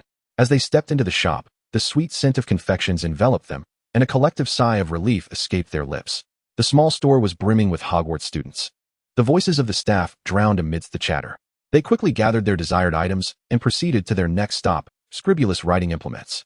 This shop was far less crowded than Honeyduke's, allowing them ample time to browse. Colorful and intriguing stationery adorned the shelves. Elaine selected 2 bottles of shimmering golden ink and a quill. The white feather paired with the golden nib exuded elegance. Shall we visit anywhere else? Elaine inquired. Anna shook her head. This is sufficient. Didn't you mention having a bad feeling? Let us not stray. With their purchases complete, the two decided that, given the frigid weather, returning to the common room was preferable, for the fireplace was winter's best companion. As Elaine and Anna trudged back through the hard-packed snow, the return journey proved more arduous than the first. Their black cloaks and thick scarves offered little protection against the relentless weather, compelling them to lower their heads and move slowly. As they neared the school, the castle's towers loomed amidst the swirling snow and rain, yet Elaine's anxiety intensified. She grasped Anna's arm tightly. Don't go any further.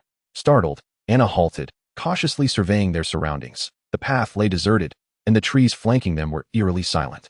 blanketed in white. Did you bring your wand? Elaine whispered urgently. Anna nodded, gripping her wand tightly, her mind racing with thoughts of the increasingly tense situation outside and the school's bolstered defenses, chilling her heart akin to the weather. The only sound was the howling wind. In this tense atmosphere, a piercing, mocking laugh shattered the silence. Shadows draped in black cloaks materialized before them. I didn't expect the little ones to be so perceptive, a raspy voice emanated from the lead figure. A wave of dread washed over Elaine. 7 Death Eaters stood before them, with none other than Bellatrix Lestrange leading the pack. Coldly, she inquired, "What do you want?" Anna, recognizing the malevolent presence of the Death Eaters, was too frightened to speak. "What do I want?" Bellatrix erupted into exaggerated laughter before her expression darkened with menace. "Why? I intend to invite you for a visit. If you wish to avoid trouble, surrender quietly, otherwise." Before Elaine could respond, she felt her sleeve tugged. Anna, gathering her resolve, shook her head nervously. "Don't believe her. She's a lunatic." Elaine reassured her with a gentle pat on the hand. "I hardly believe I possess anything worth your concern." Bellatrix regarded their movements with disdain. 2 unseasoned little witches cannot stir up much trouble. Only fools like Lucius would fear a minor witch. Whether it is worth it is not for you to decide. She raised her wand, aiming it at Elaine, while the other Death Eaters followed suit. In the distance, Hogsmeade erupted in piercing screams, causing Anna to instinctively glance back. Above the village, a dozen wretched creatures cloaked in decaying garments floated ominously. It was a Dementor, surrounded by danger. Elaine subtly moved her fingers, and then Sandstorm. All spells unleashed. 2 beams of light erupted from the tips of Elaine and Anna's wands, the incantations swirling with the snowstorm as they surged toward the Death Eaters. One was struck and sent crashing to the ground. "So you prefer to drink poison instead of wine, do you?" Bellatrix intercepted the attack, her malicious grin widening as she commanded, "Go after them." Elaine and Anna fled frantically into the nearby woods, colorful spells whizzing past their robes. "What do we do?" Anna ducked behind a tree, narrowly avoiding a petrifying curse, grateful for last year's chaotic lessons with Professor Grin. Elaine quickly pulled a small vial of Felix Felicis from her pocket and downed it in one gulp. A profound calmness enveloped her, clarity spreading through her mind like wildfire. "Disassemble." She cast a series of slicing spells at a sturdy tree, which crackled and splintered, crashing down toward the Death Eaters, temporarily halting their advance. "We must shake them off. The commotion will surely draw the professors and the Aurors stationed at the school. We need to hold out until they arrive." She glanced back at the pursuing Death Eaters and called out loudly, "Fires of rebirth." The Death Eaters recoiled in shock at the flames spreading across the ground. They recognized the danger of a fire that could pursue any combustible object, momentarily hesitating to advance. Meanwhile, Elaine and Anna seized the opportunity to vanish into the woods. "Fools, open your eyes and look closely." Bellatrix glared angrily at her incompetent followers. "This is not the fires of rebirth. She's toying with you.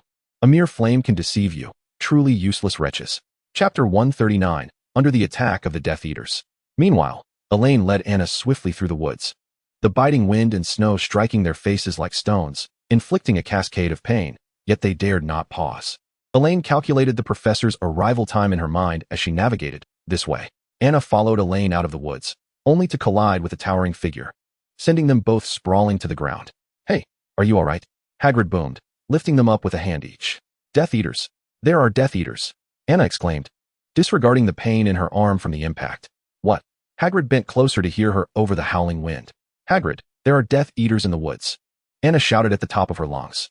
Hagrid's expression hardened as he set them down carefully, drawing his umbrella to shield them. Bellatrix and the Death Eaters were in pursuit.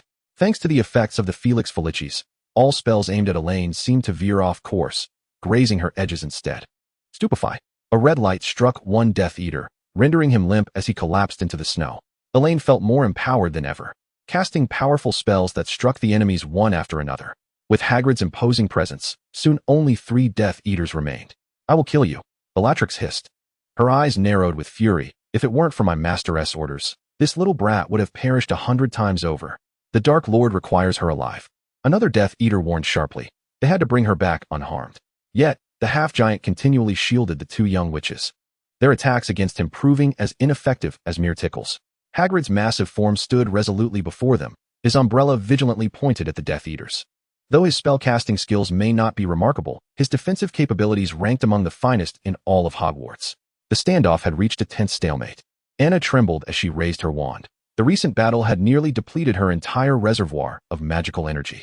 Elaine was in a similar state. The potion could only enhance the user's various abilities, such as emotions, reflexes, and magical potency. What appeared to be a misfired spell was, in fact, the result of her hastily evading danger. Yet this did not imply that her magical strength could become boundless in an instant.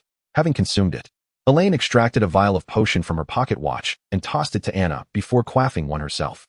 Without hesitation, Anna downed the potion, feeling her magical energy gradually replenishing, and she believed she could endure a little longer. Slughorn and Professor Dumbledore have arrived. Are you certain you wish to remain in this stalemate? Elaine calmly pointed out, peering out from behind Hagrid. In the distance, a silver phoenix guardian circled above Hogsmeade, while the terrifying Dementors scattered in all directions. Bellatrix's venomous gaze was fixated on Elaine. If looks could kill, she would have been torn to shreds. We must leave, Bellatrix commanded, her voice a guttural rasp, and with a snap, several fallen Death Eaters vanished from sight. Once the Death Eaters disappeared, Hagrid's taut nerves relaxed, and he boomed praise for their earlier performance. You were magnificent, especially with those silent spells that swiftly incapacitated the Death Eaters. He clearly saw that the targets struck by the spells were the handiwork of the two young witches behind him. Anna offered a faint smile.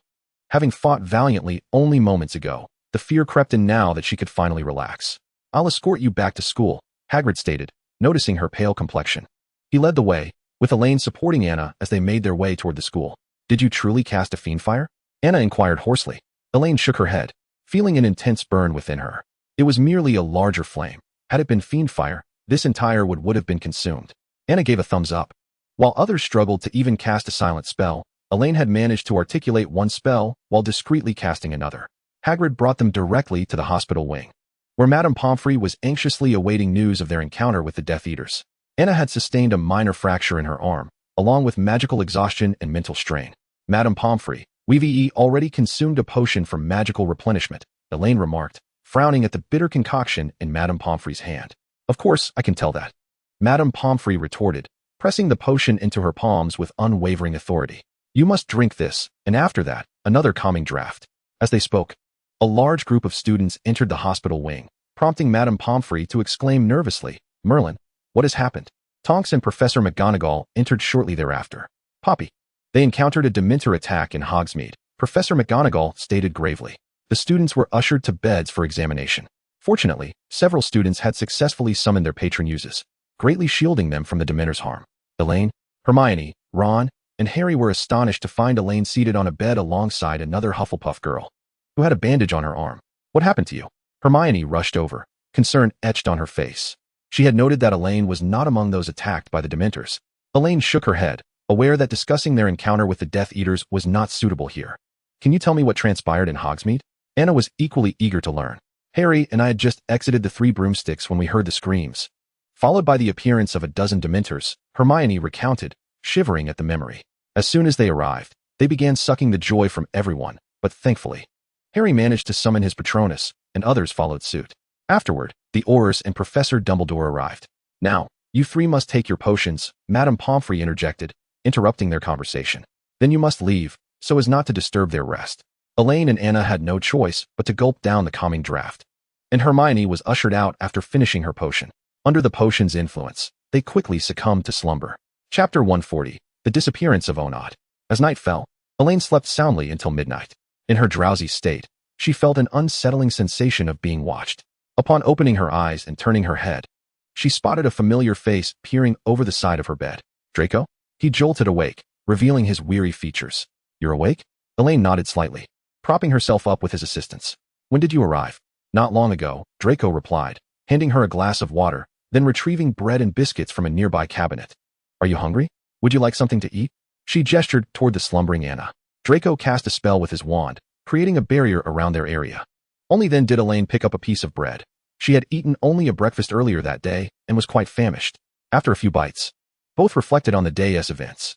Such incidents have never occurred before, Draco remarked, furrowing his brow. He had slightly revised his opinion of Hagrid, the half-giant. You mentioned before, that was before I came along. But, trust me, will you, Draco? Elaine interjected, placing a finger on his lips. I value this life more than anyone. He nodded solemnly. Glancing at the time, she continued, you should return. Lingering here too long may draw attention. Shortly after Draco left, the hospital wing received another visitor. Theodore emerged from the shadows. You and Draco have not parted ways. Elaine raised an eyebrow. Did you see? There were few clever minds within Draco's inner circle of Slytherins. Yet Theodore undoubtedly counted as one. He silently nodded as he sat beside her. Aside from their childhood acquaintanceship, Theodore was rather reclusive at school. Even after their extensive collaboration on magical arrays, she could not claim to fully understand him. Confused by his intentions, the atmosphere grew tense and silent. After Theodore departed, Elaine remained perplexed. He had come without speaking and left just as silently. What was the purpose of his visit? Did you have an appointment? Elaine sighed as she observed Bernie hurrying toward her. Yet, Bernie's serious demeanor signified that something was amiss. Taking a deep breath, Bernie stated, "Miss, Mr. Bode has gone missing." Elaine's breath caught in her throat, her heart raced, and she fixed her gaze on Bernie's eyes. Continue. 3 days ago, Mr. Bode left Norway, destination unknown. Before departing, he instructed my father that if he had not returned in 3 days, to give this to you. Elaine then noticed the key in Bernie's hand. She produced the two-way mirror but received no response. Hastily, she descended from the bed, donned her robe, and strode toward the exit of the hospital wing. "Where is your father?" "In the Defense Against the Dark Arts office." Since Snape had been appointed as the Defense Against the Dark Arts professor, his office had moved from the dank cellar to a position above the castle. Elaine walked silently alongside Bernie through the dimly lit corridor, her school robe trailing behind her. Missing, 3 days ago, destination unknown, a key. Onad was not the type to act recklessly. She knew her father well. He would not act without a meticulous plan and precise assurance. He had already anticipated the possibility of this situation arising, which is why he instructed Peterson to deliver the key to her. The pressing questions were what Onad was doing and whether he was safe now. Elaine knocked on the door of the Defense Against the Dark Arts office, and Snape opened it, allowing her entry. "Professor, I apologize for the intrusion." Snape merely quirked the corner of his mouth, refraining from unleashing his usual venom. "Eric, please recount the entire sequence of events," she said, her expression frosty, disregarding Snape, who remained in the office. "Yes, miss." Eric Peterson began to narrate the details with precision. Elaine absently caressed the heirloom ring in her hand, gaining clearer insights as Eric spoke. Over a year ago, a group of enigmatic wizards appeared within Norway, and the Norwegian Ministry of Magic had been investigating their origins, yet to no avail. After being active for half a year before vanishing without a trace, the ministry ceased its inquiries into their whereabouts, until 3 days prior, when the group approached and met with Arnold. According to Eric, Arnold willingly departed with them. "What do we know of their origins?" Elaine inquired. Eric shook his head, then gravely replied, "Only that their powers are formidable." The gentleman indicated that upon seeing the key, one would know what to do next. "Who else is aware of my father's disappearance?" she pressed. Eric glanced around, signaling that only those present in the room were privy to this information. Elaine exhaled deeply. "I do not wish for this news to spread. Let it remain concealed for as long as possible." Eric nodded in agreement, stating that the gentleman had instructed him to fully comply with her directives before departing. "Professor Snape," she called, directing her gaze to the opposite side of the office where Snape's dark eyes fixated on her. "I fear I must impose upon your fireplace. If possible, I would also like to take a leave of absence from school." The earlier attack by Death Eaters had slipped from her mind. Her sole desire now was to hasten to Norway. Without awaiting the office owner's consent, her figure vanished into the fireplace, swiftly followed by Eric. Bernie glanced at the fireplace, then at Snape's troubled countenance, sensing that someone was needed to manage the aftermath. As the sun barely breached the horizon, the goblins of Gringotts in Norway welcomed 2 distinguished visitors. At this moment, Elaine had exchanged her Hogwarts robes for a simple cloak, her golden hair concealed beneath the hood. "Take me to the vault," she instructed, handing the key to the leading goblin manager. The goblin examined the key with keen eyes, darting glances between the indistinct visage of Elaine and the imposing presence of Eric behind her. Growing impatient, Elaine shot an irritated look at the goblin and wrapped her fingers on the counter. "Is everything in order?" The goblin's gaze flicked to the ring on her finger before he hurriedly replied, "Esteemed guest, please follow me." Arnold's vault lay deep within Gringotts, lacking the dragon guards of its British counterpart, yet the path was laden with potent spells and magic. They halted before an unidentifiable grand door. The goblin inserted the key and rapidly tapped various spots on the door, then turned to Elaine, saying, "Esteemed guest, you must now input your magical essence." Elaine stepped forward, placing her hand on the door, and after a minute, the heavy door creaked open. Eric and the goblin stood outside, watching her enter the vault.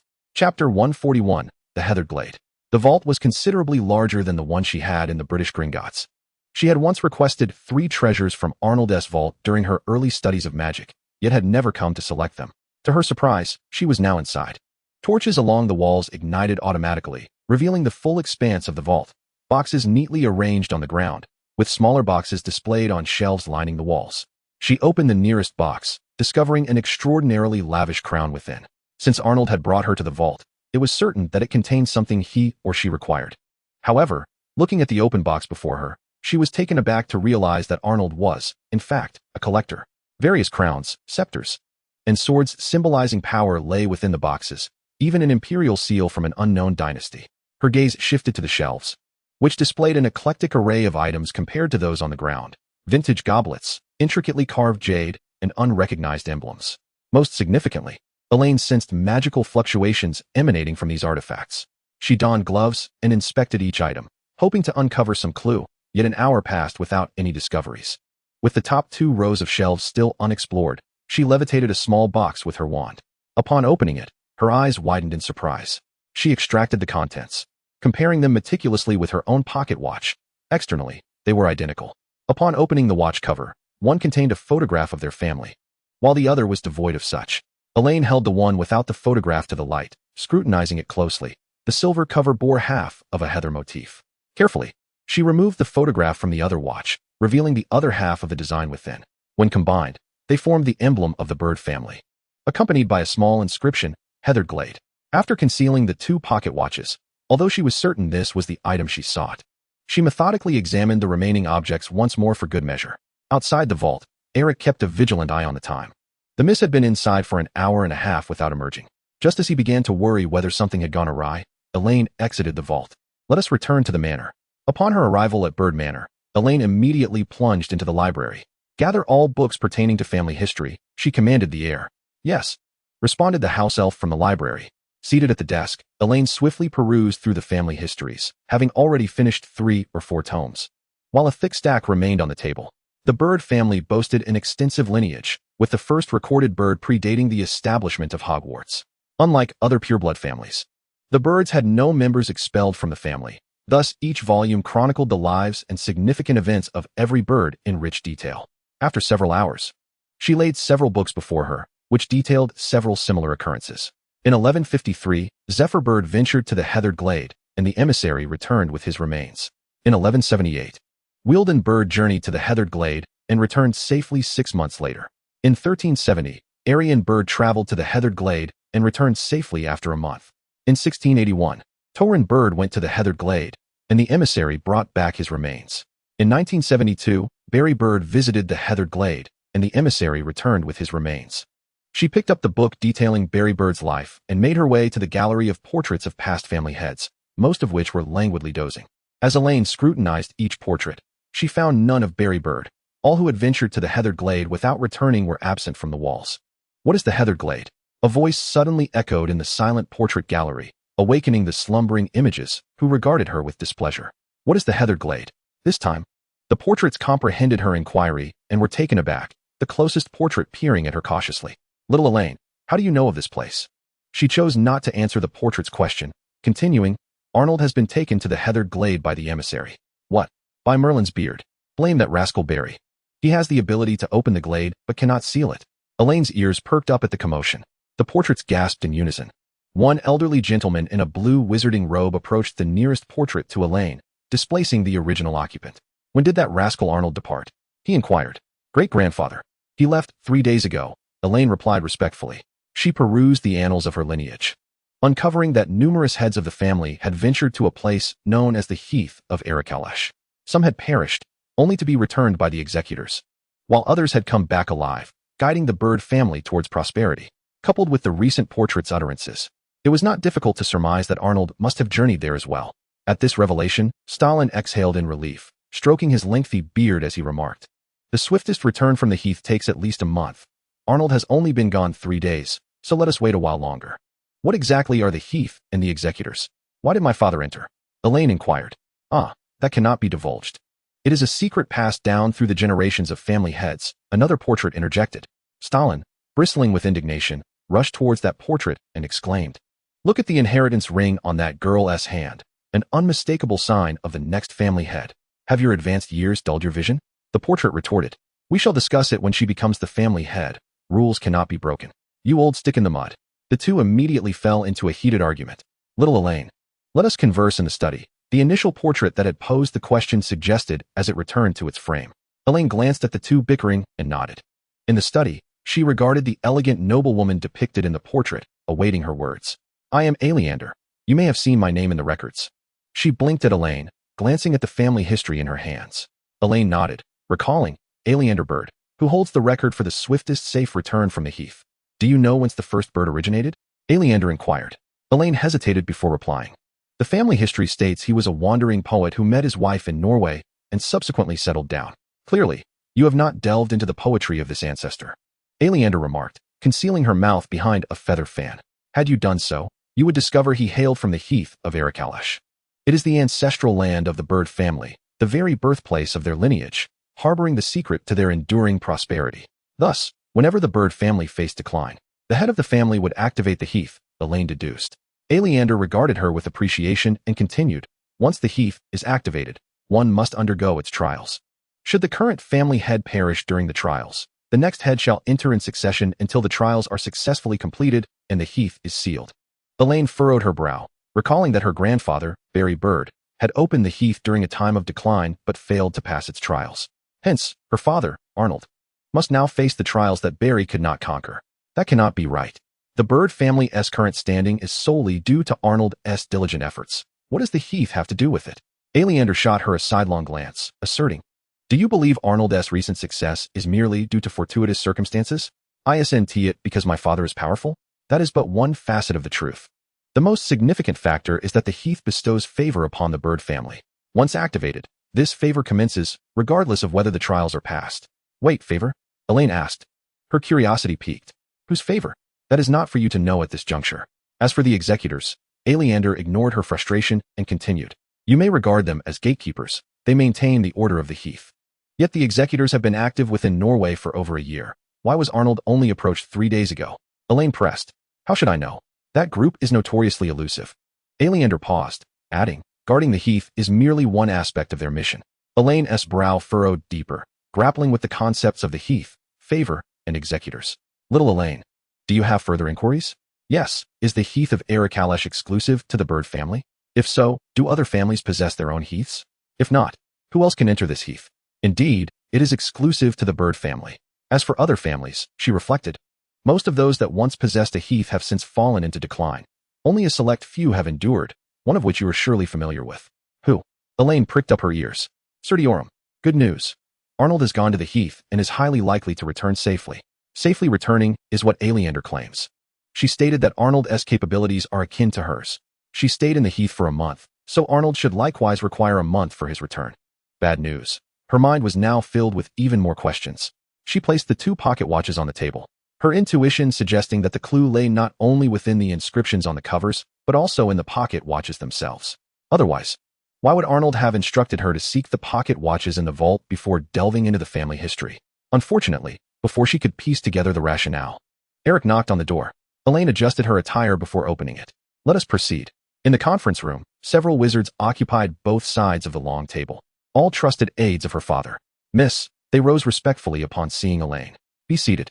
Elaine took her place at the head of the table, with Eric standing slightly behind her. I trust you have all received the news before your arrival. They exchanged glances, and one dark-skinned wizard spoke. Eric has informed us. The master is currently my father is safe. His location cannot be disclosed, but rest assured he will return within a month at most. Upon receiving this news, the wizards felt the weight that had burdened their hearts lift, and even Eric breathed a sigh of relief. Their master was their cornerstone, and without him, they could not fully guarantee a smooth transition for the young lady to take over the master's affairs. Elaine spoke coolly. The purpose of today's gathering is twofold: to inform you of my father's safety and to discuss how we shall navigate this month with stability. Please, share your thoughts. The first to speak was a witch clad in purple, sitting opposite the dark-skinned wizard. Miss, I am Jan Inns. I believe we have met at the alchemy workshop. Elaine nodded slightly, recalling, I remember you, January. The 2 apprentices from the Pureblood faction did not cause any trouble. Did they? Not at all. They are quite talented and perceptive. Inns replied, her face brightening at Elaine's recognition. The enterprises previously overseen by you were jointly supported by me, Anding, and Haidar.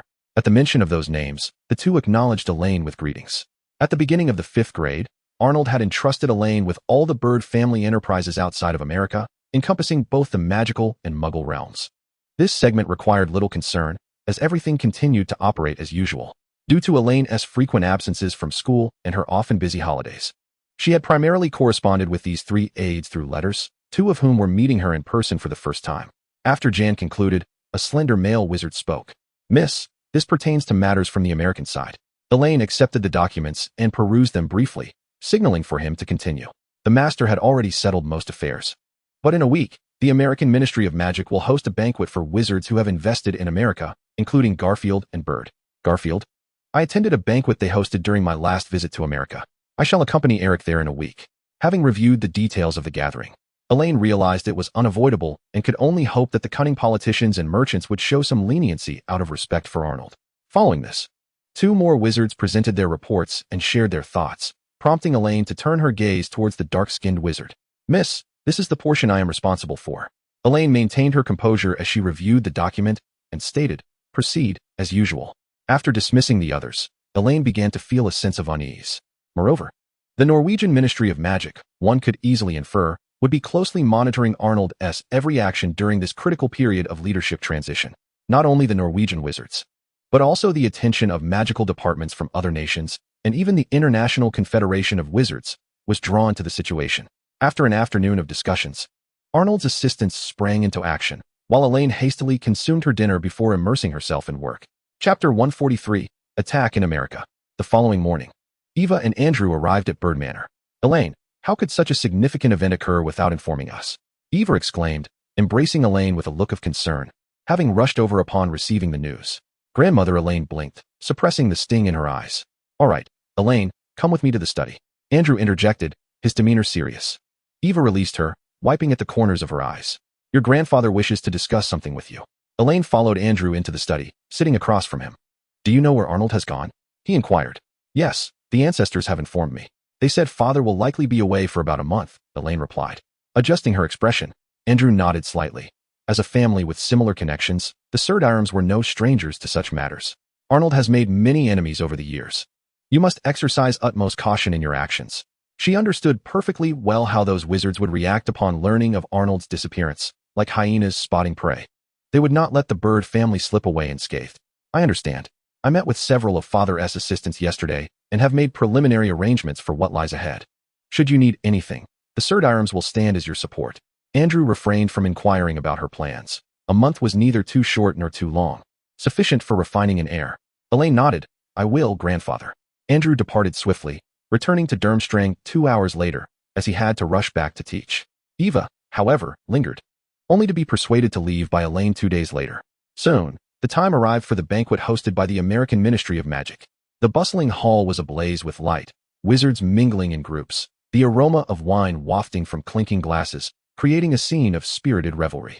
Elaine appeared at the entrance, arm in arm with Eric, clad in a poised and understated black evening gown, her golden locks elegantly pinned up. "Mr. Peterson, long time no see." A male wizard greeted her with a smile, his gaze lingering on Eric's companion with evident admiration.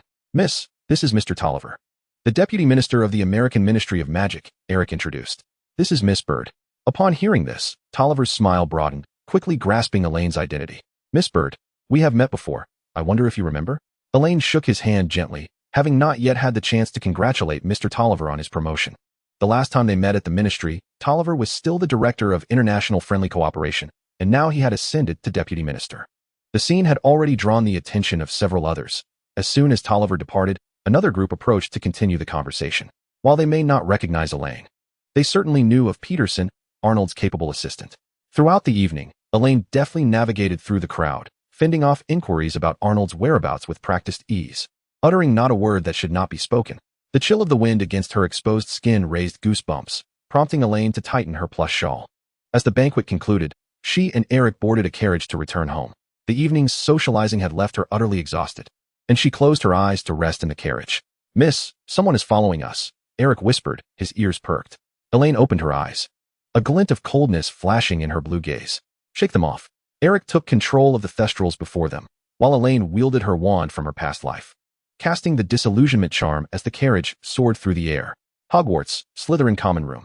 The night had deepened, and the students had returned to their dormitories, unwilling to linger in the common room. Sixth-year Draco Malfoy and Peterson had engaged in their first-ever argument during the day, and their respective entourages stood in confrontation. Had it not been for Professor Snape's timely intervention, the standoff might have escalated into a physical altercation. "Bernie, you'd better give me an explanation," Draco demanded. Seated on a leather sofa, his eyes fixed intently on Bernie across from him. Unfazed, Bernie shrugged. "What is there to explain? The quarrel earlier had merely been a case of someone unwittingly walking into his line of fire. And the resulting escalation into a standoff was a result both he and Draco tacitly accepted." In the corner, Theodore raised his head. Ever since Professor Snape announced Elaine's temporary leave of absence, Bernie had been behaving oddly. Although he masked it well, he could not hide it from them. "Is it true that something has happened to Elaine or the Bird family?" he inquired. Bernie closed his eyes momentarily, suppressing his rising frustration. He had yet to receive any word from his father or Elaine. Poor Bernie had been entirely forgotten by them. "What on earth has happened?" Draco pressed further. Bernie opened his eyes. It had been 10 days since Mr. Bird's disappearance, and everything that needed to be known was nearly known. Not to mention, Malfoy must have received word, but it was unclear why the elder Malfoy had not informed Draco. "Mr. Bird has gone missing. Miss Bird has returned to Norway to take charge." Elaine remained blissfully unaware of the events unfolding at school at that moment. She was gritting her teeth as she allowed a house elf to tend to her wounds. The pursuers had displayed a complete disregard for the Ministry's presence, attacking with ruthless intent. Had it not been for the alchemical products that provided some defense and their own swift use of apparition to return to Norway, they would have undoubtedly faced a fierce battle. Even so, she had sustained injuries, and Eric was in a far worse state, bloodied and battered. "That should suffice," she said, inspecting the wound on her shoulder. "This debt would one day be repaid." "And Eric? Mr. Peterson's injuries have been treated. He is out of immediate danger," replied the house elf. "Have Altair come to see me every morning." Altair, one of the assistants, a dark-skinned wizard, having taken the potion. Elaine fell asleep as soon as her head hit the pillow, and when the house elf woke her the next morning, she was still disoriented. In the study, Altair awaited her arrival. "Rich?" "Yes, Rich was punished by Mr. Bird for stealing a precious artifact from the Norwegian Ministry of Magic," Altair explained. The picture of Mr. Rich, round in form, raising a goblet and laughing with others, was displayed. "I do not believe that the timid and cowardly Rich is the mastermind behind this." Elaine raised an eyebrow. A second-rate family in Italy lacks the capability to attack guests on the territory of the American Ministry of Magic. He is merely a scapegoat pushed forward by the true instigator, who is likely linked to England. Altair handed her another document. "England?" Elaine's expression darkened. This did not appear to bear the mark of Voldemort. The Dark Lord, who had divided his soul, would not engage in such cunning schemes. He would simply dispatch Death Eaters to torment people indiscriminately. Moreover, based on their previous encounters, he seemed more inclined to capture her alive. Continue investigating. Chapter 144, Return to School. For some time thereafter, Elaine remained quietly at Bird Manor, refraining from venturing out to become a target, while Eric recuperated in the estate. The news of Arnold's disappearance was now public knowledge, and various probes and invitations plagued her, becoming a source of great annoyance. "Decline them all. I will not be attending," Elaine stated, gazing at the thick stack of invitations before her. During this period, she fully comprehended the significance of her grandfather's warning. Arnold had undoubtedly offended many.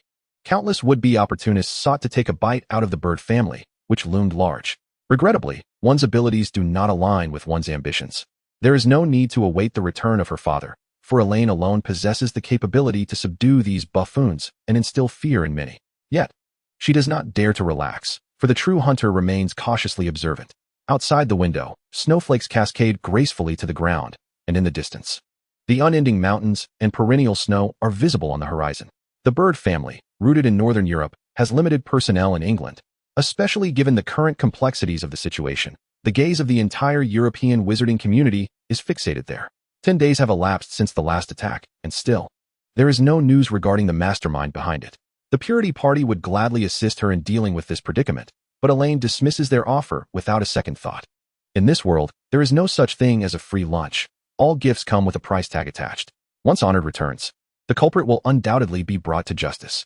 The quill rustles against the parchment as she composes a response to Hermione and the others. Had it not been for a letter from Hogwarts received on an otherwise ordinary day, she might have forgotten that Bernie was still in school, oblivious to the circumstances.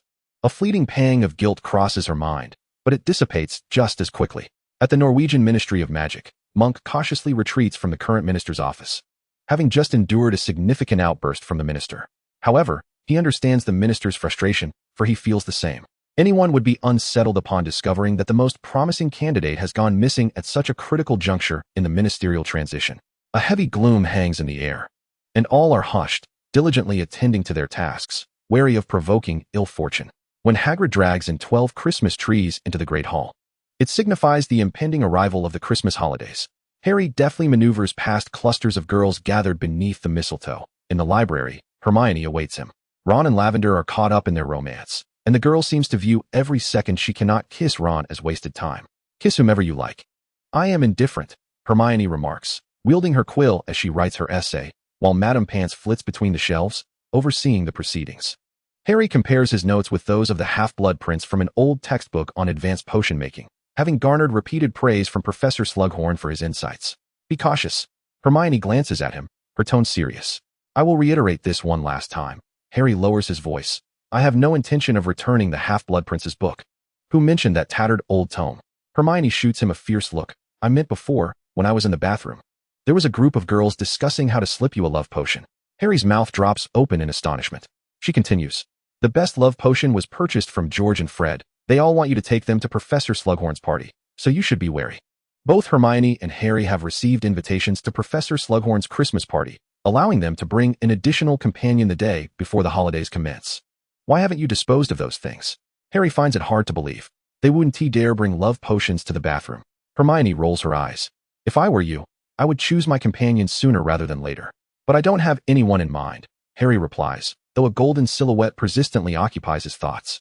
As if sensing his musings, Hermione examines her lengthy essay on arithmancy with satisfaction before stating, if Elaine hadn't taken a leave of absence, she would undoubtedly be on Professor Slughorn's guest list. But she is on leave now, Harry murmurs, uncertain as to when she might return. He has corresponded with Elaine, but her replies have been infrequent, suggesting she is quite busy. Hermione, feeling somewhat dejected, sets down her essay. She has gleaned more information from Bernie. Elaine's family has encountered unforeseen changes, necessitating her return home. Perhaps we will see her upon our return after the Christmas holidays. What are you two doing? Madame Pants emerges from behind the shelves, her countenance dark as if ink could drip from it. You have defaced that book.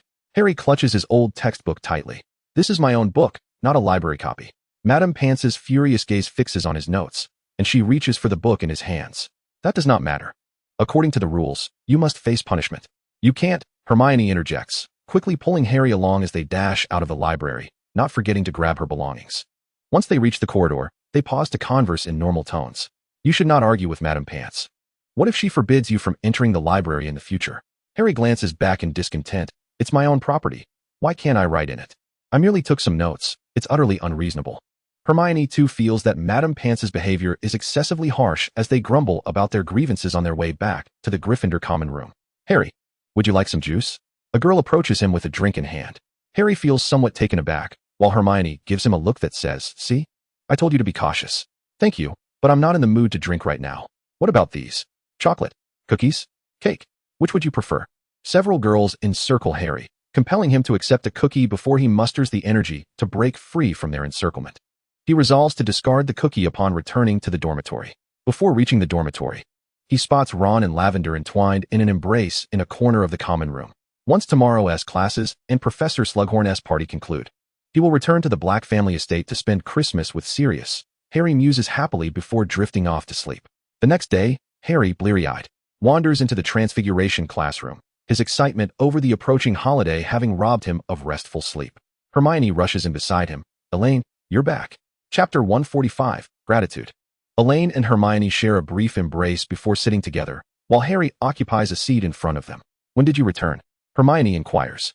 Last night. Have you resolved your matters? Hermione asks ambiguously. Elaine nods slightly and whispers, everything is settled. I returned to school to resume my studies. But you're back just in time for another holiday, Harry interjects. It's all right. I'll celebrate Christmas here at school, Elaine replies with a smile, revealing that she had requested to return. It seems that Ailander was correct. Honored returned safely exactly 1 month later. She recalls the initial days of Honored's return, when she nearly suspected he had been replaced due to the stark transformation he underwent. Although Honored seldom showcased his exterior demeanor in front of family, that does not mean Elaine was oblivious to it. To outsiders, Honored Bird appeared exceedingly arrogant and haughty. Otherwise, Andrew would not have remarked that he had offended numerous individuals. Yet, given his entitlement to such arrogance, those who disapproved could only endure in silence. However, this time Elaine observed a more restrained and composed Honored. His aura and imposing presence diminished entirely, even exuding a sense of returning to simplicity. Initially, Elaine was supposed to return to school after Honored's homecoming.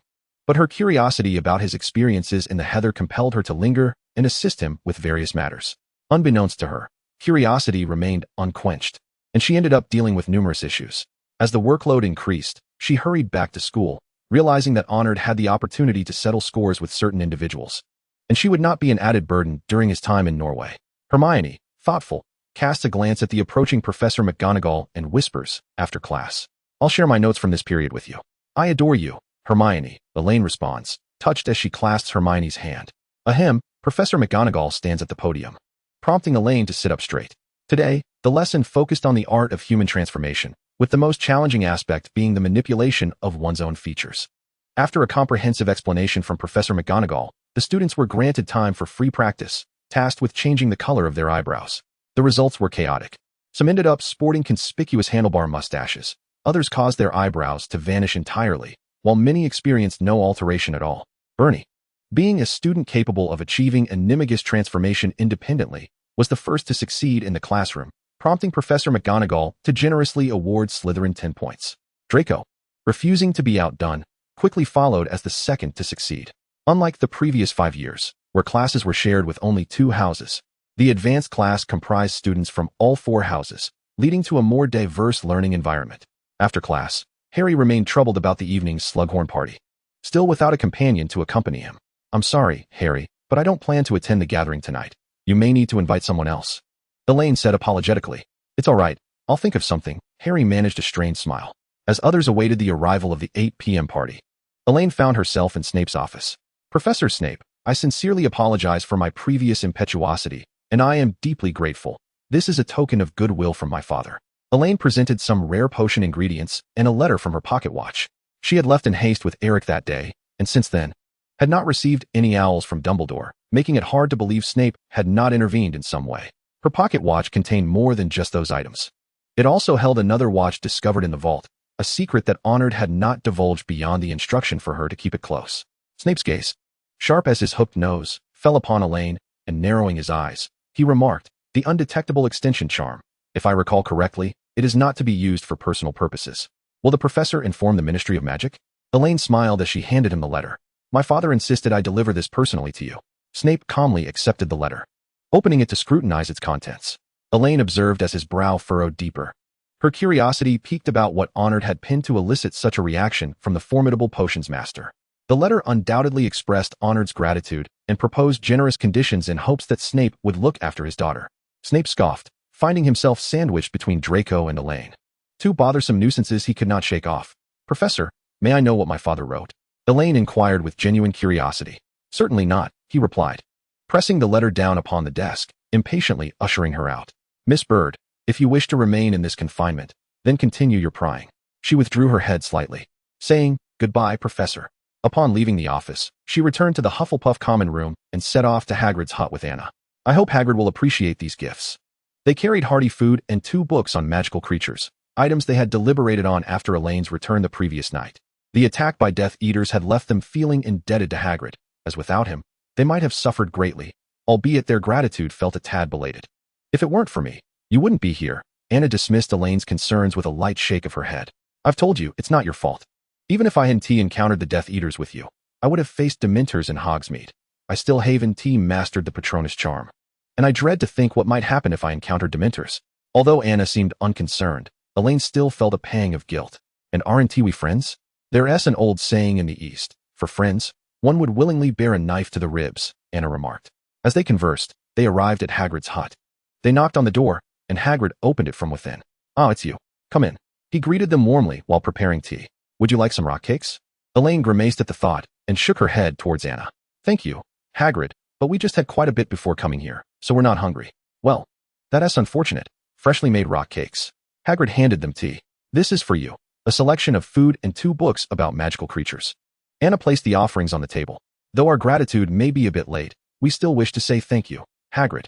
Hagrid waved his hands, insisting, "Oh, that was just something I ought to have done. I can't accept these." After much persuasion, Hagrid finally agreed to accept their gifts. He looked at Elaine and asked, "I heard from Harry and the others that you took a leave of absence?" Elaine nodded. "I needed to handle some matters. I just returned yesterday." They continued to chat until the evening glow appeared on the horizon, and Elaine and Anna bid farewell to Hagrid, walking towards the Great Hall. "Merlin, I hope this thing doesn't shatter my teeth. Anna fretted over the large rock cake in her hand, which Hagrid had insisted on giving to them. Maybe it will be better softened in tea? Elaine suggested whimsically. Let us hope so. Chapter 146, A Stroll on Christmas Day. Christmas Day dawned with rare, beautiful weather. The sun shining brightly in the sky, radiating warmth. The common room was cozy, filled with the sweet aroma of various treats. Few Hufflepuff students remained at school. 4 or 5 were seated on the sofa by the fireplace, while Elaine reclined on the cushions, listening to their laughter. Holly and mistletoe adorned the corridors. 12 large Christmas trees stood as they did every year, festooned with ribbons and icicles, while occasional clouds drifted across the clear, azure ceiling. The 4 long tables had merged into a single grand table, laden with a sumptuous lunch served on golden plates, as a dozen students enjoyed their delightful meal together. After lunch, Elaine stepped outside the castle, wandering aimlessly along the snow-covered path, flanked by trees cloaked in thick white frost that sparkled in the sunlight. She soon heard footsteps behind her, and gently took the hand of the approaching figure. "Why are your hands so cold?" Draco inquired, frowning as he felt her icy fingers. Elaine watched as he removed his warm gloves and slipped them onto her hands, the angle allowing her to catch a glimpse of his earnest expression. Satisfied with his handiwork, Draco looked up to find Elaine smiling at him, prompting him to ask, "What has got you grinning?" "I just realized you seem to be growing more charming by the day," she replied with a laugh. At 16 or 17, Draco had shed the youthful awkwardness of his appearance, and his renewed aura was undeniably alluring. "Of course, just look at who I am," he smirked, clearly pleased with the compliment, which earned him a playful nudge from Elaine. "What brings you back to school before Christmas?" He took her hand once more, as they strolled leisurely, leaving shallow footprints in the snow. Previously, Elaine had written to inform him of her delayed return, and he had assumed she would not come back until the Christmas holidays concluded. "I had planned to return after the break, but remaining at home meant being conscripted by honored. Compared to spending every day in the study dealing with paperwork, school is far more enjoyable." Elaine kicked at the snow, shaking off the powder from her shoes as she continued. "Though it isn't exactly easy at school, at least I have all of you here. And I knew you wouldn't be returning to Malfoy Manor. I couldn't let my boyfriend spend Christmas alone. So I made sure to come early to keep you company," she added. Draco shot her a knowing glance. "Is that so? I suspect someone may have tipped you off." Malfoy Manor had become a shadow of its former self under the influence of the Dark Lord, and he repeatedly told himself to wait. Once the Dark Lord was vanquished, those unruly wizards would leave his home. Did someone? No, not at all. She had indeed asked Bernie, but as long as she didn't admit it, there was no evidence. Draco let out a scoff and replied, "So there isn't any then." Unbeknownst to them, they had wandered to the edge of the Black Lake, where the thick ice concealed the creatures lurking beneath. Time seemed to fly.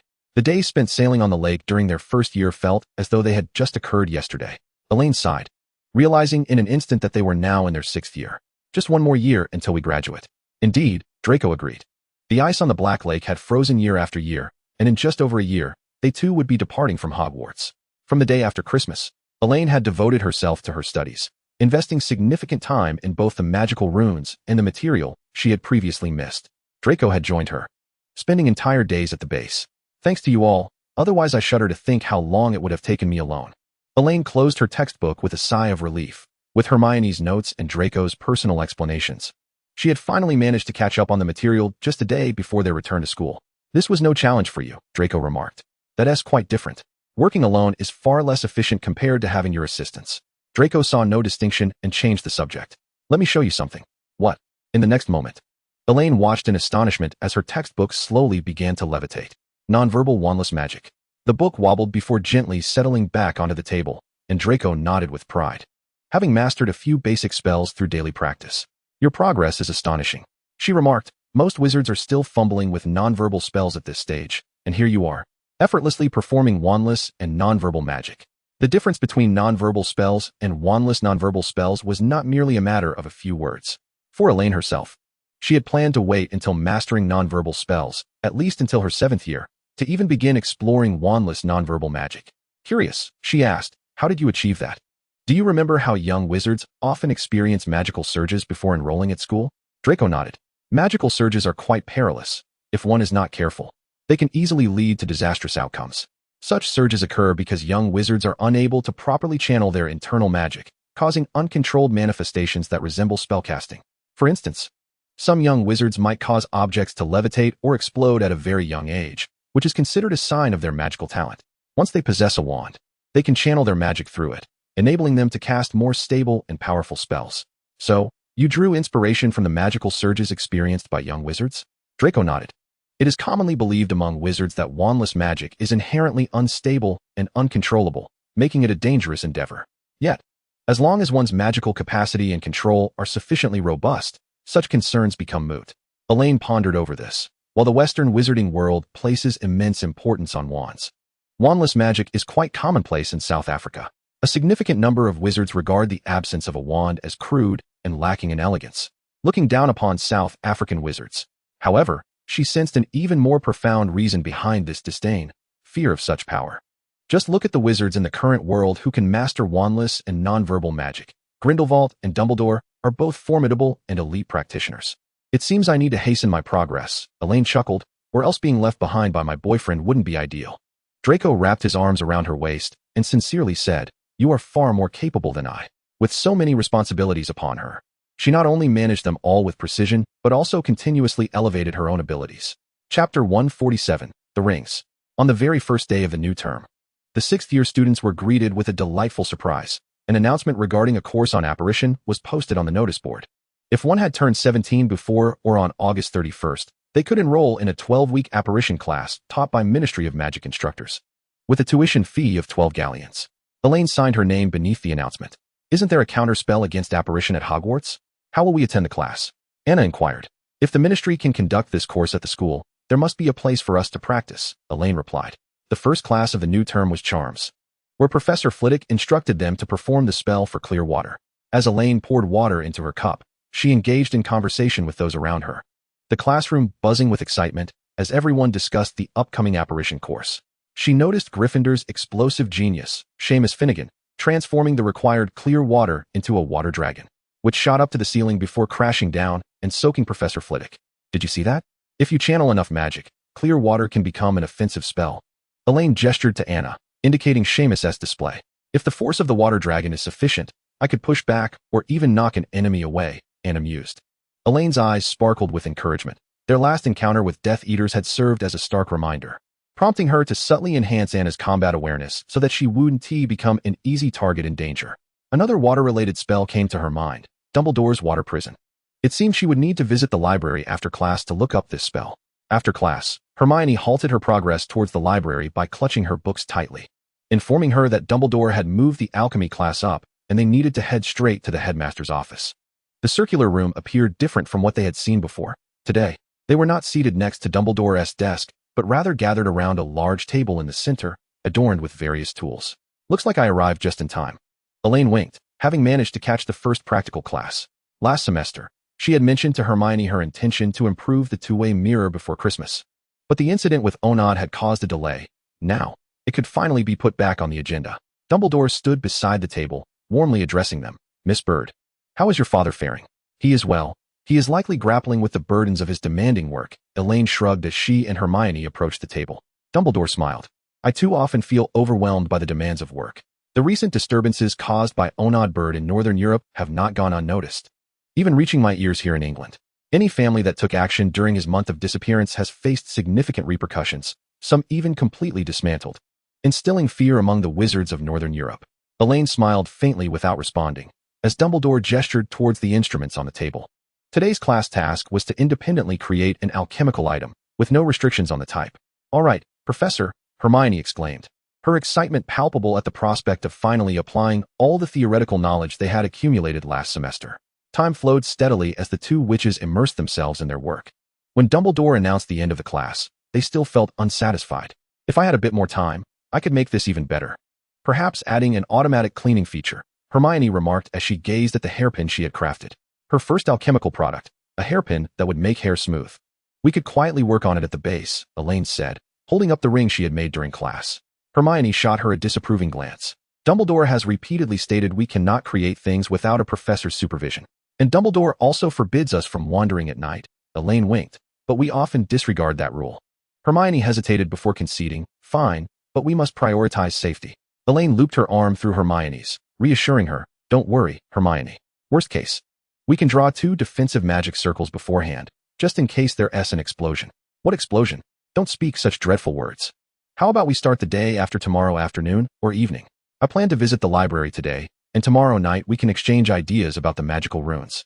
After class the day after tomorrow, I shall have completed my paper in advance. Even in Elaine's absence from school, the gatherings at the base have not ceased. They consistently convene every Saturday evening, and upon her return, Elaine adheres to this schedule. Professor Ludwig has reprimanded me in writing on several occasions. Elaine, with a hint of trepidation, recounted how her previous busyness had left her unable to fulfill her assignments, to the point where the professor seemed eager to fly over and scold her. It was only after she managed to catch up on her overdue tasks during the Christmas holidays that Ludwig's demeanor softened somewhat. Who isn't in the same boat? Bernie lamented. Closing his book with a grimace, the professor criticized the quality of my work last month and demanded I redo it. I can almost envision his scolding just by glancing at my handwriting. Hermione and Draco also expressed that the professor's mood had been rather dismal recently, and finally, they turned their gaze toward Theodore, who had remained silent. The professor praised me in his letter, he remarked. Elaine was the first to divert her gaze. Her curiosity piqued by this revelation. Ludwig would never scold Theodore. Rather, he would find ways to extol him, using him as a paragon to spur the others on. The rest of the group quickly found this uninteresting. Let us bypass this topic and discuss any queries we may have, I suggested. Following the exchange, Elaine, as was customary, remained at the base to study a while longer, while Draco made a trip to the dining hall before returning. How did you know I was hungry? She inquired. I didn't see you at mealtime in the hall today. Draco handed her the food. I was so engrossed in my reading at the library the past couple of days that I lost track of lunchtime. Elaine opened a bottle of pumpkin juice and retrieved the ring she had crafted the previous day. Did you make this? Draco observed the simple silver bands, devoid of any ornamentation, save for the 2 letters engraved on the inner sides. I made them during potions class yesterday, although they may not be visually striking. These rings emit a gentle warmth when they come close to one another. She paused, adding, it's akin to a kind of sensing. The closer we are, the more intense the feeling. They look quite lovely, Draco declared, donning one of the rings and feeling its warmth, confirming her assertion. The modest silver band nestled beside the Malfoy serpent ring appeared somewhat mismatched, yet he found it to be exquisitely charming. Extending his hand, Draco placed the other ring on her left hand, adjacent to the heirloom ring of the House of Bird. Since their public breakup, she had removed the ring identical to that of the Malfoy heir. Now, they possessed new matching rings, even if they lacked opulent designs and precious gemstones. Chapter 148, Apparition Class. In February, the snow upon the ground began to melt, and vast swathes of purplish-gray clouds loomed above Hogwarts, with incessant rain rendering the atmosphere bleak and damp. The first apparition class for the 6th year was held on Saturday morning in the Great Hall. Elaine sat at the Hufflepuff table, enjoying breakfast, while her classmates chattered animatedly about the upcoming class. Suddenly, the sound of flapping wings pierced the air as an owl, drenched and carrying the chill of the rain, swooped into the hall, causing a flurry of commotion. Elaine raised her wand and cast a drying spell on the sodden Alice before offering it some food. Eat up, you've worked hard, she said, gently stroking the owl's head before placing her parcel on the bench. Quickly finishing her remaining breakfast, she stood with the parcel in hand. Where are you off to? Class is about to start, Anna called out to her. Elaine raised her parcel in response. I'm just returning to the dormitory to drop off a few things. I'll be right back. Make it quick, Anna urged. By the time Elaine returned to the Great Hall, all the tables had vanished, leaving the expansive hall empty. With the 4 house heads and a diminutive wizard standing at the front, students gathering before them. Good morning, began the ministry wizard as the students assembled. I am Wicket Ticklecross, and I will be your instructor for apparition class, assisting you in preparing for the forthcoming examination. Elaine scrutinized the slender Ticklecross, whose pale skin bore an almost ethereal quality, as if a gust of wind could whisk him away. As you all know, Hogwarts does not permit apparition. Therefore, the headmaster has temporarily lifted the enchantments. We have 1 hour for practice. He continued, the designated area is strictly within the hall. Attempting to venture beyond the walls would be exceedingly unwise. Now, I ask you to leave 5 feet of space in front of you. The hall buzzed with noise as students dispersed, some colliding with one another in their eagerness to edge closer to the instructor. While the house heads navigated through the chaos to help them arrange themselves, Elaine sidestepped the most disorderly crowd in front, as everyone sought proximity to the teacher. Exchanging glances with Draco, who stood further back. Silence. The 4 house heads called out, directing everyone's attention to the front. Thank you, Ticklecross said, waving his wand, causing an old wooden hoop to materialize on the ground before each student. The essence of apparition lies in remembering 3 fundamental points: aim, determination, and composure. Step 1. Focus your attention on your aim, which is the wooden hoop before you. Elaine fixed her gaze on the hoop, awaiting the next instruction. Step 2. Ticklecross continued.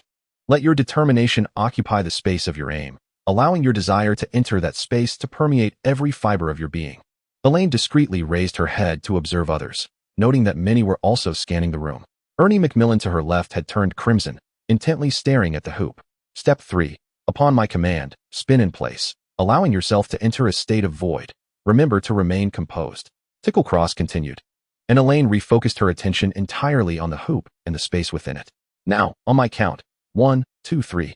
At the moment the command was given, Elaine spun swiftly in place, feeling a brief wave of dizziness. Upon regaining her balance, she found herself within the hoop. She looked around, observing that several classmates had lost their balance and fallen to the ground, while others struggled to steady themselves.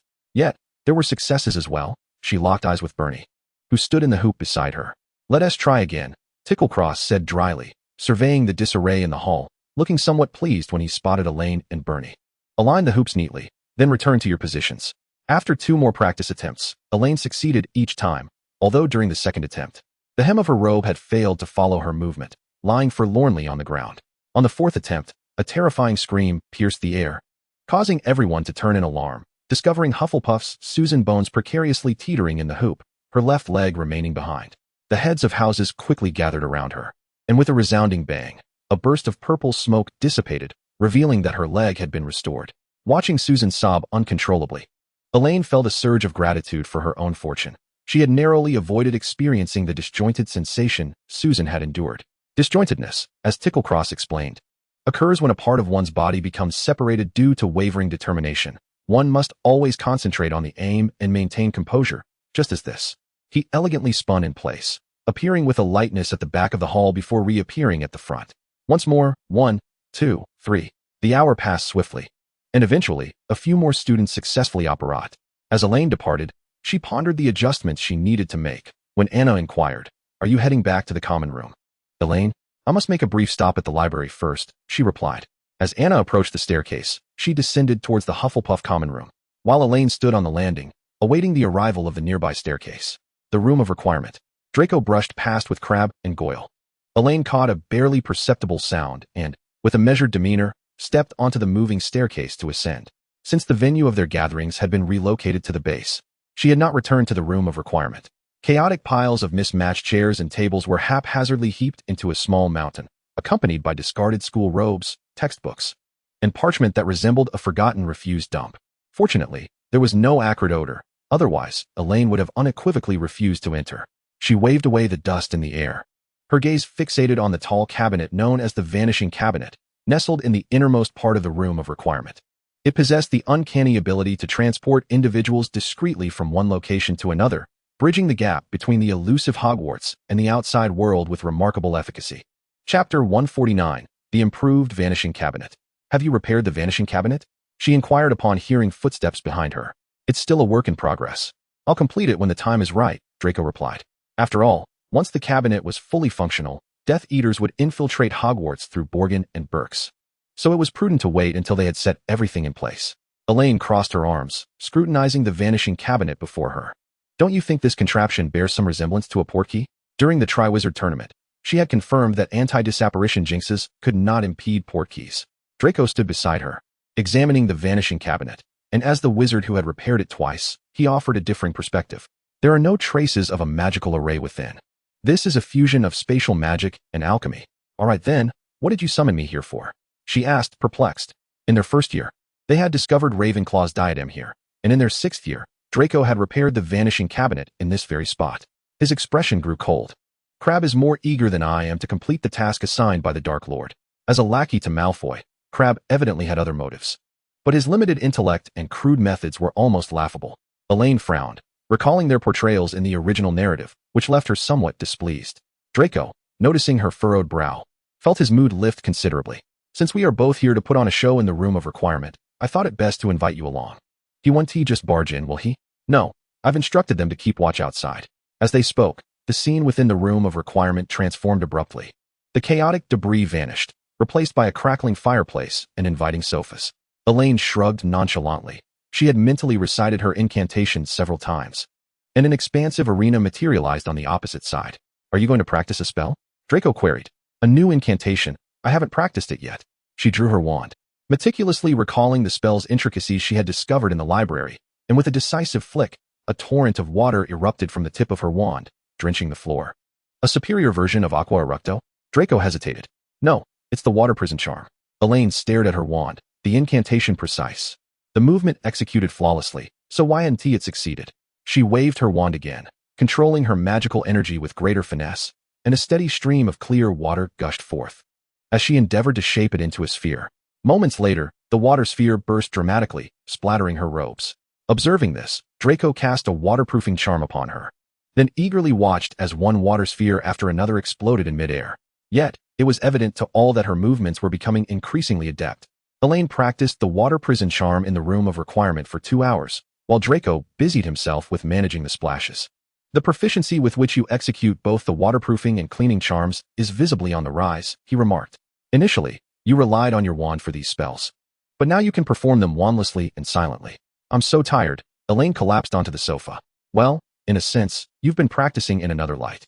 The water prison charm, a spell potent enough to stand against Voldemort, indeed posed a challenge unlike any other incantation. Having only scratched the surface in 2 hours, she resolved to incorporate the practice of the water prison charm into her daily study regimen. Draco settled beside her, resting her head on his thigh. Would you like to rest for a while? What time is it? 11:30. Never mind, lunch is soon. And I have to meet Hermione at the base at 2 in the afternoon. Elaine yawned, her words betraying her true intentions. You still have half an hour. You could take a short nap, Draco suggested softly. Elaine hesitated but ultimately decided to heed his advice. Just be sure to wake me at 12. Perhaps the exertion from her spell practice had drained her, for she fell into slumber against his thigh almost instantaneously. Draco, meanwhile, found himself entranced by her profile. Is it 12 yet? Elaine stirred awake, her voice laced with sleep. Draco gently brushed the strands of hair from her face before planting a discreet kiss upon her cheek. Time to eat. The gentle touch against her cheek dispelled the remnants of drowsiness in an instant. He chuckled softly. I'll head out first. See you tonight. At 2 in the afternoon, in the base beneath the Hufflepuff common room, Elaine set a package upon the table, unwrapping it under Hermione's curious gaze. A two-way mirror? Hermione remarked, eyeing the object in Elaine's hand. Elaine handed one to Hermione, explaining, after much contemplation, I believe it would be prudent to purchase a new pair for our research and modifications. She possessed 2 two-way mirrors, one linked to Arnold and the other to Saxon, making either unsuitable for experimentation. Thus, a fresh set was in order. That does seem to be a safer option, Hermione conceded after a moment's hesitation. I recall that two-way mirrors can be quite costly. Experimentation expenses are a necessity. Moreover, this is trivial for me. Who knows, once we successfully improve them, we might even profit from this endeavor. Elaine replied nonchalantly as she placed the two-way mirrors upon the workbench. Opposite the original bookshelf that held the magical array, there was a large wooden table laden with an array of alchemical tools, which had become their designated workspace. We need to work swiftly to complete this task before the academic year concludes, she beckoned Hermione.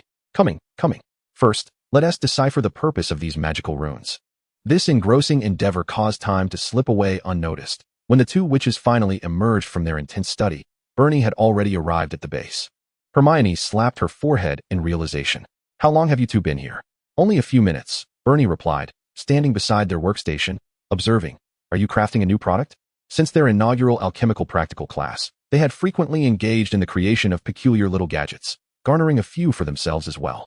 No, we are improving the two-way mirrors. Elaine organized the scattered tools, nodding in satisfaction once everything was neatly arranged. After listening to their plans, Bernie expressed her full support. We ought to make a trip to the kitchen. We lost track of time this afternoon, Elaine and Hermione agreed. Where's everyone? Theodore inquired, noticing only Bernie present in the base, as typically others would already be here. Hermione and Elaine went to the kitchen. Draco hasn't arrived yet, Bernie replied, crossing her legs on the chair, engrossed in a book. Upon hearing this, Theodore fell silent, finding a seat to read as well. Professor Ludwig's demands were becoming increasingly stringent, necessitating that he devote more attention to his studies of magical arrays. 10 minutes later, the 5 of them gathered at the base to embark on a fresh round of intellectual exchange and discussion. Chapter 150, Encountering Filch. Another month had slipped by in the blink of an eye. March's weather remained largely unchanged, merely adding winds to the already chilly and damp atmosphere. Hogsmeade's weekend excursions have been suspended since the Dementors' attack and have yet to resume. The 6th year has endured 3 more classes of apparition, with more students suffering from splinching following Susan. Ron's birthday has been rather dismal, lamented Fred. The hospital wing was enveloped in a profound silence. With dim light filtering through tightly drawn curtains, and the area surrounding Ron's bed was crowded with visitors. Ginny, Harry, and Hermione had kept vigil outside the hospital wing all day, straining to catch glimpses each time someone entered or exited. Elaine first heard the news of Ron's poisoning after returning to the Hufflepuff common room post-dinner, having gleaned the gossip from the Badgers. Upon arriving at the hospital wing, she endeavored to soothe Ginny and the other spirits while observing Dumbledore, Professor McGonagall, and both potions professors, Snape and Slughorn, coming and going. It wasn't until 8 o'clock that Madame Pomfrey permitted them entry, with George and Fred arriving at 8:10. "We never anticipated it would come to this for gift-giving," George remarked as he placed a large gift bag on the cabinet beside Ron's bed and sat gloomily beside Ginny. "In our imaginations, he should be awake," Fred added in a low tone. Elaine gazed at the still unconscious Ron, perplexed. "We had planned to surprise him in Hogsmeade," George continued dejectedly. "You were in Hogsmeade?" Ginny inquired, lifting her head.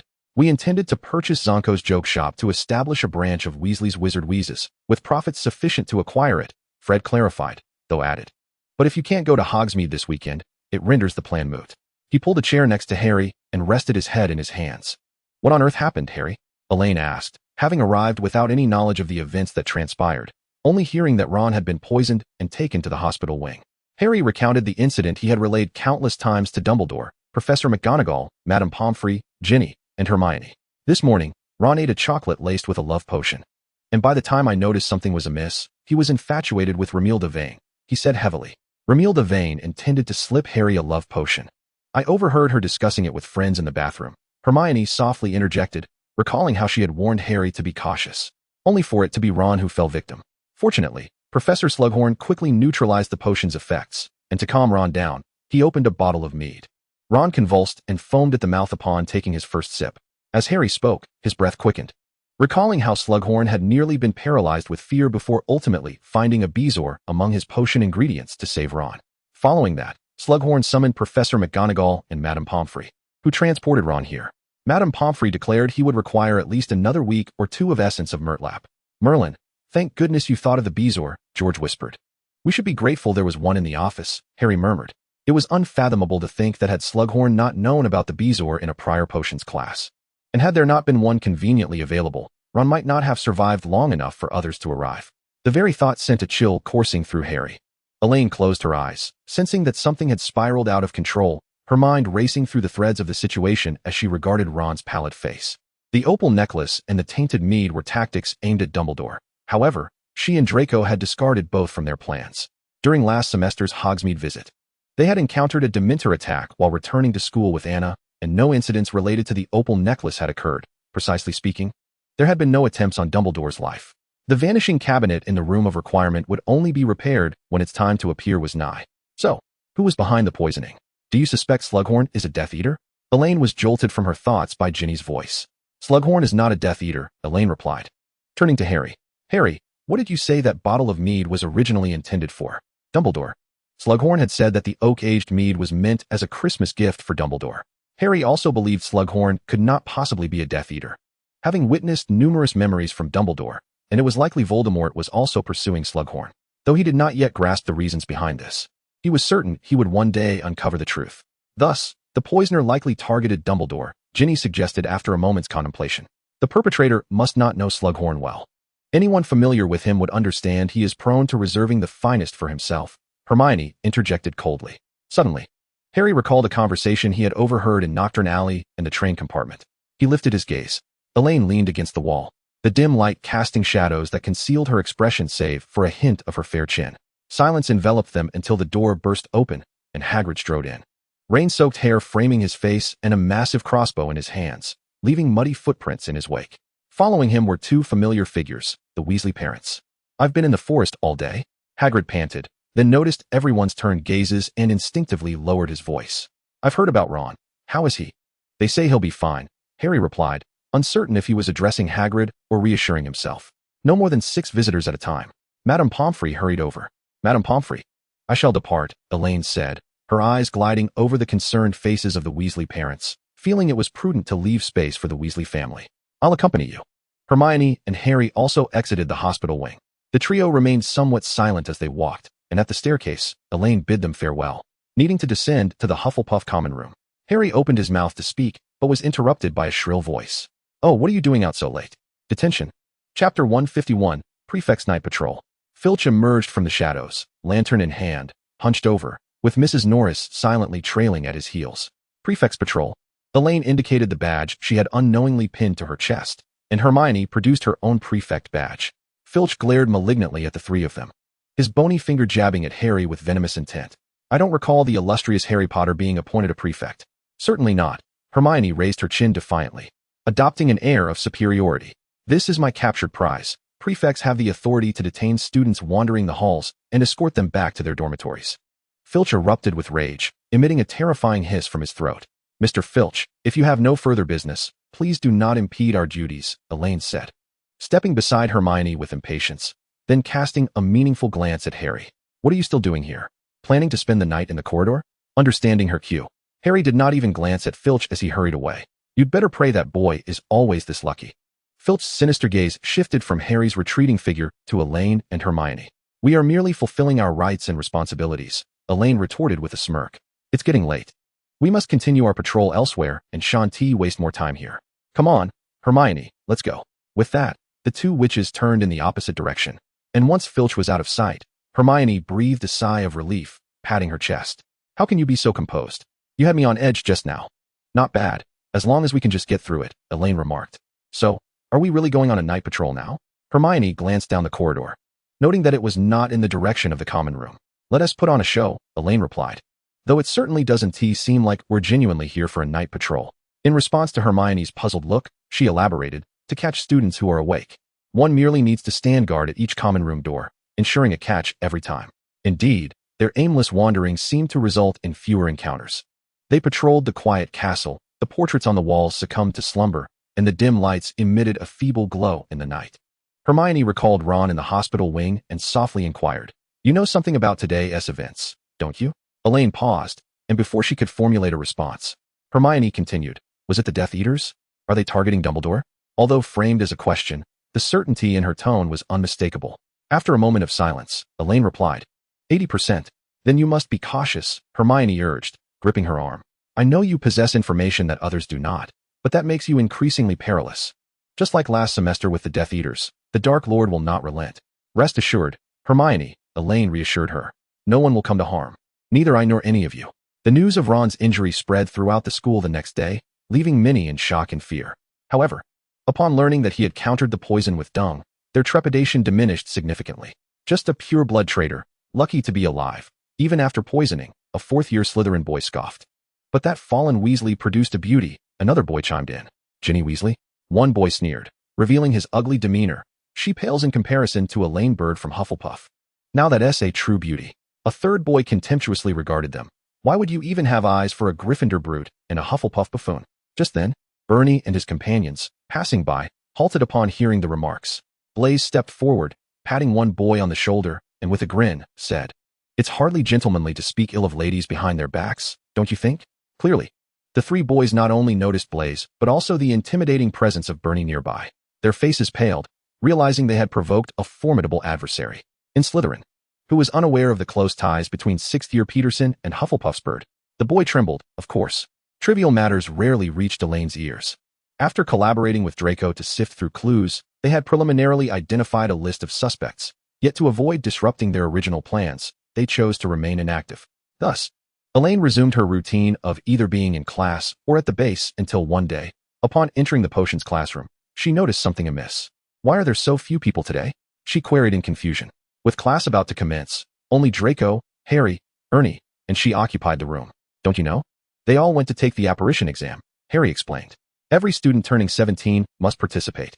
Harry and Ron had even traveled to Hogsmeade for special training earlier. He expressed envy. Merlin knows it's been ages since they last visited Hogsmeade. Elaine realized, having overlooked her age, that it was already April. By the way, are you going to Hagrid's tonight? Harry continued. He mentioned you, saying he really enjoyed the 2 magical creature books you and Anna Brown gifted him. He'd never seen them before. Those 2 books were acquired by Anna and me from an antiquities dealer. I'm glad Hagrid likes them, Elaine said, placing her textbook on the desk. Is there an event tonight? It's Aragog's funeral, Harry replied softly. Aragog, a very old and large acromantula.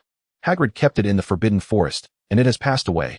Hagrid is quite heartbroken. Elaine understood. She had previously hunted acromantulas in the Forbidden Forest for their venom. And all the Acromantulas there were descendants of Aragog.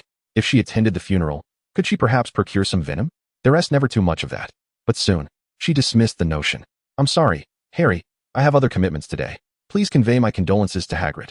It wasn't an excuse. She truly was busy.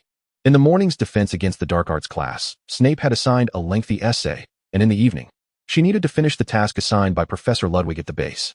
Today was the final deadline. If the assignment wasn't submitted, she would face reprimands. She even suspected that one day she might receive a howler filled with Ludwig's thunderous scolding. As their studies in the magical array deepened, the tasks assigned by their teacher became increasingly challenging. Except for Theodore, who occasionally received a compliment, the rest were destined to endure reprimands. Chapter 152, The Bewildering Potion. Harry acknowledged with a nod, and a minute later, Slughorn entered the potions classroom. Aren't you all under 17? He inquired kindly from the front. Unable to attend the apparition exam, Elaine, Draco, Harry, and Ernie all nodded in unison. Well then, since there are so few of you, let us do something fun. Each of you concoct something interesting for me. Slughorn declared cheerfully. Sounds splendid, sir, Ernie replied. What constitutes something interesting? Harry asked. Oh, surprise me with something unexpected. Slughorn casually set the standard, yet the 4 students frowned at his words. Unexpected? Interesting? They swiftly flipped through their textbooks, attempting to find inspiration within.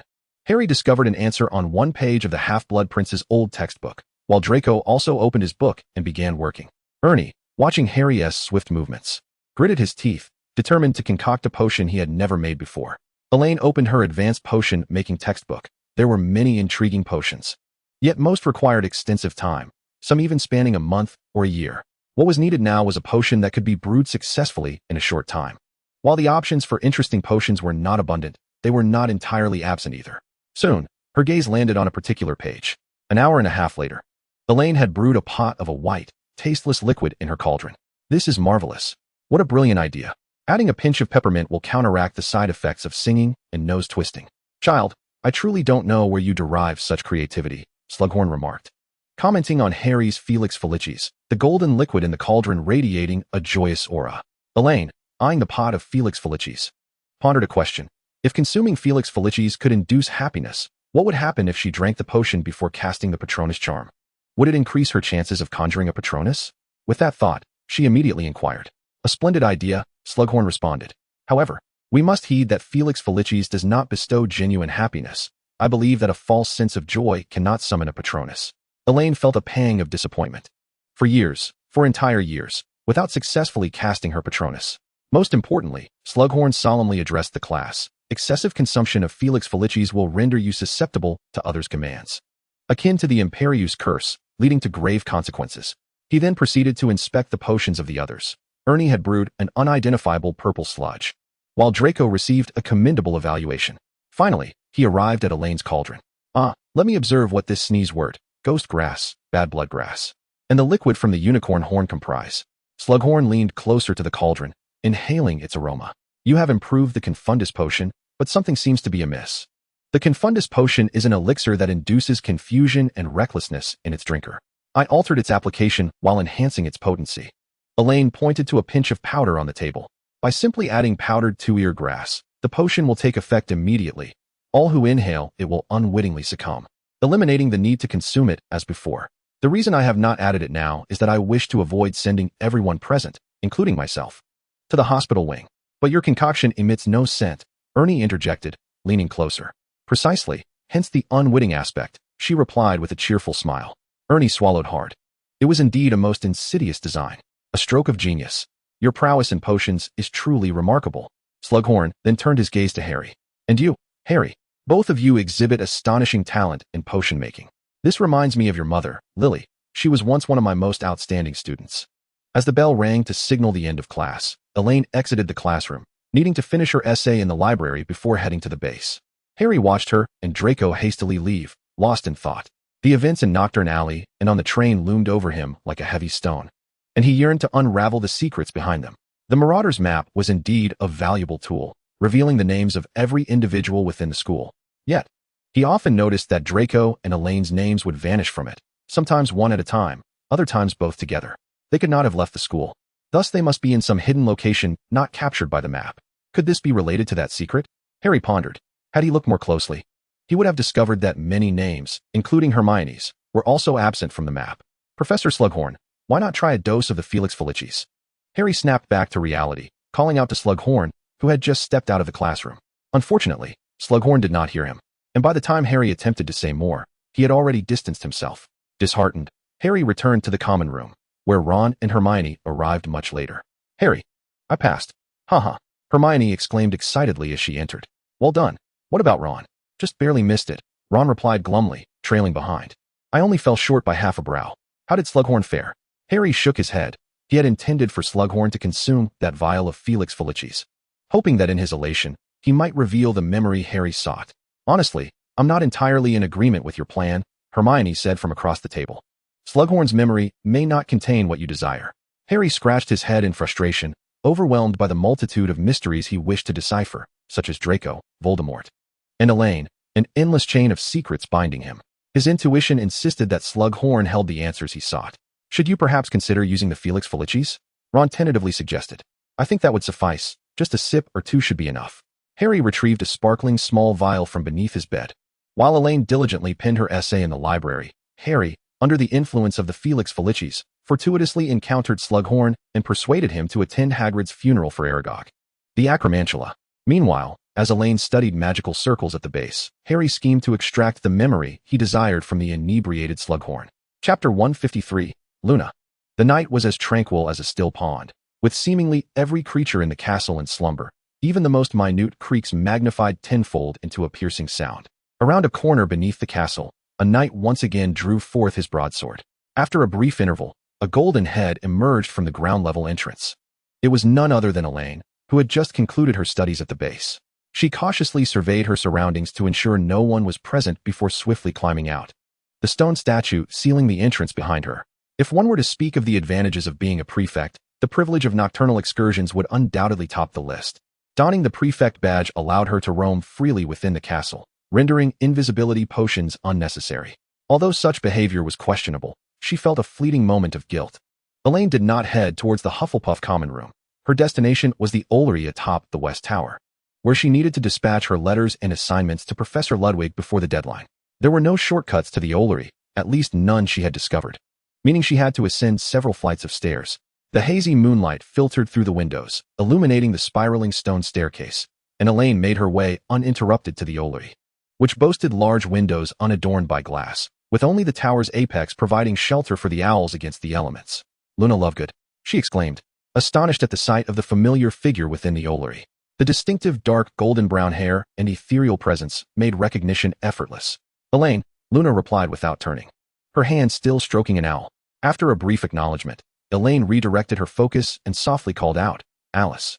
A robust barn owl flapped its wings and soared from among the roosting owls, landing on a perch before her.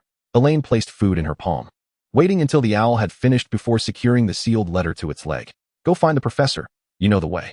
Alice hooted once and then took to the skies, departing the Ollery towards the horizon. Have you seen the Raxburts?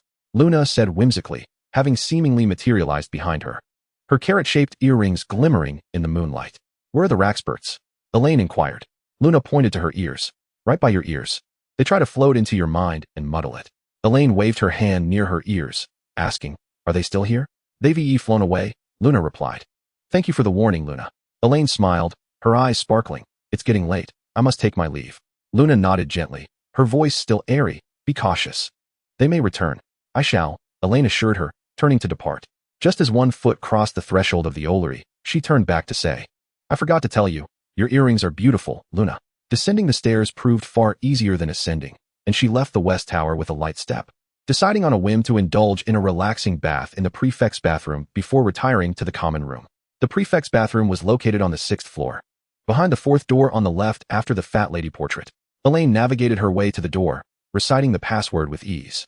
As she pushed the door open, the lavish chandelier above illuminated automatically, casting a warm, gentle glow on the pristine marble floor and the snowy white linen curtains. She turned on the 2 faucets adorned with purple and blue gemstones, and the golden spouts immediately began to fill the large bathtub, resembling a swimming pool. With steaming water, there were over 100 such spouts surrounding the bath. In less than 5 minutes, the expansive tub was filled with warm water, purple and blue bubbles floating atop the surface. Elaine slowly submerged herself into the pleasantly warm water, releasing a contented sigh. The subtle fragrance of lavender enveloped her, washing away the fatigue of the day. This bathroom, exclusively reserved for prefects and Quidditch captains, was yet another privilege of her position, allowing her to relish moments of serene solitude. There is no need for concern regarding unexpected intrusions, for when someone is within, those outside cannot gain entry. The sole imperfection lies in the fact that the myrtle occasionally peeks in to spy on the head boy during his bath. Though her interest is solely piqued by those of a more athletic build, with thoughts vacated, she fully surrendered herself to the warmth of the water, while the golden-haired mermaid painting across the wall gazed dreamily at the crescent moon depicted within. After 20 minutes, Elaine rose from the bath, her damp hair cascading down her pale back, trailing droplets of water. She retrieved a soft, white towel from a pile in the corner to dry off, and with a flick of her wand, cast a charm that rendered her wet hair instantly dry. After donning a clean outfit from her pocket watch, she pushed the door open to leave. To her surprise, she encountered Dumbledore approaching from the opposite end of the corridor. Perhaps Luna was right. It must have been the distraction of the pesky flies that muddled her mind, for otherwise, she would not have impulsively ventured to the head boy's bathing chamber, and certainly would not have crossed paths with Dumbledore at such an hour. "Good evening, sir." She hesitated, offering a greeting. "Ah, Miss Bird," came Dumbledore's voice, imbued with a weariness that was impossible to overlook. In truth, he had been bustling about outside the school for several days, and had only just returned to Hogwarts. He regarded Elaine, who bore a tense expression, with gentle words. "The head boy's bathing chamber is a splendid place to relieve fatigue. I often frequented it during my student years." Noticing that he had no intention of deducting points, Elaine exhaled in relief, her tone lifting considerably. "Perhaps you, too, should take a moment to unwind. You appear quite exhausted." "Oh, I shall," Dumbledore replied. "If Miss Bird is not yet inclined to sleep, might I invite you to accompany me to the headmaster's office?" Elaine paused momentarily before responding. Of course. Dumbledore's office remained unchanged, save for the bright sky outside being replaced by a night sky adorned with a silver moon. They sat facing each other across the desk, and Elaine awaited Dumbledore to divulge the purpose of her late-night summons. "Do you recall Professor Green from the 5th year, Miss Bird?" Dumbledore inquired, his eyes hidden behind his crescent-shaped glasses. A peculiar expression flitted across her face. Why was he bringing this up? Could Dumbledore's fatigue be linked to Grindelwald? "Of course I remember," she replied. "Then you are aware of his true identity, are you not?" Dumbledore continued. Elaine was utterly confounded by the headmaster's inquiries and retorted, "Surely you must know, Professor?" "No, your old acquaintance taught under your very nose for an entire year. And you failed to recognize him?" Chapter 154, Slughorn's Memory. Under her astonished gaze, Dumbledore calmly stated the facts. "Professor Green was recommended to us by the Board of Governors through Bird." Elaine was aware of this. Honored had mentioned it to her. Until the end of her 4th year, Dumbledore had not harbored any doubts about this exemplary teacher. However, during his recent investigations outside the school, he had found his progress surprisingly smooth. After much observation, a suspicious name had emerged in his mind. Elaine's thoughts faltered momentarily, unsure of how to respond. What was this? Could she have become a pawn in their game? If Grindelwald were to discover that she had exposed his hidden identity before Dumbledore, would she be silenced? She trembled at the thought, wondering if her ties with Bird and the Pureblood Party might spare her life. "I have my suspicions. I merely wish to seek your confirmation," Dumbledore said gently, as if perceiving her unease. There are indeed numerous methods to seek confirmation, but as he stood upon Austrian soil gazing at the towering spire, the inner fear and hesitation nearly overwhelmed him. Love is the most potent form of magic. Dumbledore had spent his life advocating the power of love. Yet who could have anticipated that the greatest white wizard of the century was, from beginning to end, tormented by love? Ultimately, he gazed at the Tower of Nurmengard and relinquished the straightforward method, fortuitously encountering Elaine that very evening. "It is as you surmised, sir," Elaine softly declared, meeting Dumbledore's perpetually gentle gaze. "Professor Green is an alias for Mr. Grindelwald." With her suspicions validated, she found herself at a loss for words, unable to articulate the complex emotions swirling within her. After a moment of silence, Dumbledore spoke. When did he first make his appearance? How was she to know?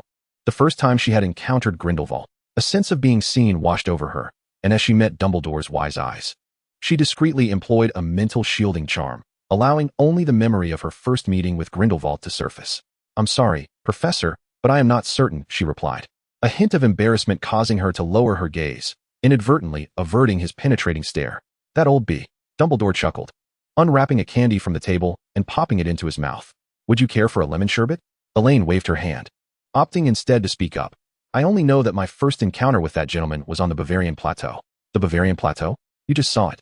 And yet you ask," he remarked, to which she internally scoffed before continuing. During the Triwizard Tournament, Madame Maxim wrote a letter of recommendation regarding Master Ludwig, the magical array master she spoke of who resides in Germany. The master lives on the Bavarian plateau, and during the summer, I visited him, where I met Mr. Grindelwald, who was then using the name Green. Dumbledore had indeed been present at that time. Madame Maxim had mentioned writing a letter of recommendation. He appeared contemplative as Elaine allowed her thoughts to drift, studying the patterns on the desk. After a while, Dumbledore resumed. I have heard that the Pureblood Party is in contact with the current masters of magical arrays. Elaine's eyes flickered. Such confidential matters should not escape her lips. Just as she contemplated how to navigate the conversation, a sudden knock interrupted them. Come in. The door swung open, and Dumbledore expressed surprise. Harry, what brings you here at such a late hour? Professor, I got it. I have obtained Slughorn's memory. Harry exclaimed, holding a small glass vial, his voice diminishing as he noticed Elaine's presence. He was puzzled as to why she was in the headmaster's office at this hour. Elaine smiled at him before turning to bid farewell to Dumbledore. Professor, it seems Harry has urgent matters to discuss with you, so I shall take my leave. No need to rush, Miss Bird. Why not stay and listen? Dumbledore's attitude toward Elaine was now somewhat complex. If one were to say he trusted her, he had unwittingly employed a mental charm during their conversation. Yet, if one were to argue he did not trust her, why then did he invite her to remain as a listener? He rose from behind the desk and approached Harry to take the vial of memory. Harry cast a cautious glance at Dumbledore, finding no discontent or joy reflected on the wise elder's face. If Elaine had known Harry's thoughts, she would have assured him that this was not the right time. Dumbledore was currently reminiscing about a love he had experienced over a century ago, and this interruption would surely thwart any inquiries about his old acquaintance's well-being. She could swear to Merlin that had Harry not arrived so abruptly, Dumbledore would have undoubtedly sought more information from her. As her mind wandered, Dumbledore had already poured the memory into the pensieve, the silvery substance swirling within. Harry was eager to dive in, impatient to witness the memory for himself. Elaine, reluctant to involve herself, understood what lay within, but under Dumbledore's gaze. She complied and approached the pensieve, bending over it. A dizzying sensation engulfed them, and soon they found themselves in Slughorn's office from many years prior. Slughorn appeared significantly younger than his present self, boasting a thick, lustrous mane of straw-colored hair and a small mustache, rather than the bald pate he had now. He sat comfortably in an armchair, one hand cradling a glass of red wine, while the other sifted through a box of candied jackfruit. Surrounding him were 6 or 7 young boys, one of whom, adorned with a black gemstone ring, was Tom Riddle, alongside Lestrange and Avery. Elaine rummaged through her memories to retrieve their names, matching each face to its identity. They were all members of Voldemort's inner circle, the Knights of Walpurgis. During his student days, as the boys filed out, only Riddle and Slughorn remained in the office. Elaine sensed that the truth regarding the Horcruxes was about to be unveiled. Casual remarks, hesitant words, and artful flattery allowed Riddle to effortlessly extract the information he sought from Slughorn. Upon returning to the office, Dumbledore sat once more behind his desk, remarking, honestly, Harry, you have surprised me a bit. He had shown Harry various memories, both of Voldemort and others. From the very beginning, Elaine and Draco had hinted at the existence of Horcruxes, yet Harry was oblivious to them, discovering part of the truth through his own efforts. Elaine did not believe for a moment that Dumbledore had not guided Harry in this, but ultimately, it was a test he had devised for Harry, and she felt no need to intervene. Chapter 155, regarding Horcruxes. I have awaited this evidence for a long time, Dumbledore stated. It validates my suspicions. At that moment, the portraits on the walls stirred to life, their eyes opening to eavesdrop on the conversation. Harry, I trust you comprehend the significance of what was just said. Voldemort was already experimenting with ways to achieve immortality during his school years. He succeeded, did he not? Harry inquired. He successfully created 1 or more Horcruxes, which is why he did not perish after attacking me and was able to resurrect himself many years later. Elaine listened quietly as Dumbledore guided Harry through the analysis of what Voldemort had done regarding the Horcruxes. With his mind racing, Harry quickly recalled the relics of the 4 founders. But, sir, he said, glancing at the shelf displaying the Gryffindor sword, the Hufflepuff cup, and the Ravenclaw diadem. They're all right here, except for the locket. Dumbledore smiled, saying, that is the credit of Miss Bird. Elaine? Harry exclaimed in surprise. Elaine offered an awkward yet polite smile, wondering if Dumbledore intended to divulge all her secrets. Fortunately, Dumbledore did not elaborate further, continuing, aside from Gryffindor's sword, the other 3 relics had been turned into Horcruxes by Voldemort. Ah, just as you suspect, Harry, Voldemort himself would not know that the Horcruxes have been destroyed. These souls have been detached from him for so long that perhaps only upon his death could he sense their loss. A surge of excitement coursed through Harry. This meant they had eliminated 4 Horcruxes without Voldemort's knowledge. No, it's 5, Dumbledore corrected with a smile. The ring we just saw in Riddle's memory is also a Horcrux. Even so, that leaves 2 remaining, Harry pointed out. 3 relics, 1 diary, and 1 ring. Voldemort told Slughorn that 7 is a powerful number. If the theory about 7 pieces of soul is correct, then we have 2 Horcruxes yet to destroy. I believe I know what the 6th Horcrux is, Nagini. The large snake is the 6th Horcrux. A snake? Harry gasped. Can animals also be used as Horcruxes? It is not advisable. What we must understand is that placing a person's soul within a living creature is exceedingly perilous. Dumbledore continued to meticulously analyze the reasons behind Nagini becoming a Horcrux with Harry. Elaine pondered how Dumbledore would later explain to Harry that he himself was a Horcrux, an unintended creation of Voldemort, of which the Dark Wizard was entirely unaware. And the 7th? This crucial question slipped from Harry's lips, prompting Elaine to sit up straight. Dumbledore fell into an unusual silence, rising to pace the room, his starry robes shimmering with a silver light under the candle's glow. Sir? Harry hesitantly called out. In fact, we have overlooked an important detail, Dumbledore said in the unsettling quiet. Voldemort himself possesses a fragment of soul. The 7th piece wanders in a ghostly form outside of him before his resurrection and resides within him afterward. Does that mean that if we destroy all the Horcruxes and the pieces of soul, Voldemort will be utterly vanquished? Harry mused after a moment. Certainly, without the Horcruxes, Voldemort would be a mere mortal with an incomplete soul, Dumbledore remarked, his demeanor growing serious as he halted in the center of the room. All eyes and portraits fixed upon him. We must not forget that even in his current weakened state, killing him requires extraordinary ability and skill. But I lack extraordinary ability and skill, Harry blurted out. No, you possess them, Harry. Love is the emotion Dumbledore trusted most. It is a theme that permeates every life and represents the most potent force in the wizarding world. Elaine appeared to listen intently to Dumbledore and Harry's dialogue, though her mind was wandering elsewhere. Just as the words were on the tip of her tongue, Dumbledore withdrew, failing to disclose to Harry that there was an 8th fragment of soul. She felt her eyelids growing heavy. Dumbledore's words felt akin to a motivational chant. No, perhaps even more invigorating than that. Indeed, she watched as Harry's state shifted from self-doubt to increasing determination, culminating in a fervent resolve to sacrifice everything to defeat Voldemort. This evening had been quite fulfilling. First, they had completed the task assigned by their professor at a breakneck pace, then encountered Luna in the Ollery, and finally crossed paths with Dumbledore in the prefect's bath. Upon arriving in the headmaster's office, they had experienced both the memory viewing and the legilimency, causing the sleepiness within her to gradually reclaim her mind. Finally, just as her eyelids began to wage war against each other, she heard her name. What? Elaine jolted, shaking her head to dispel the drowsiness.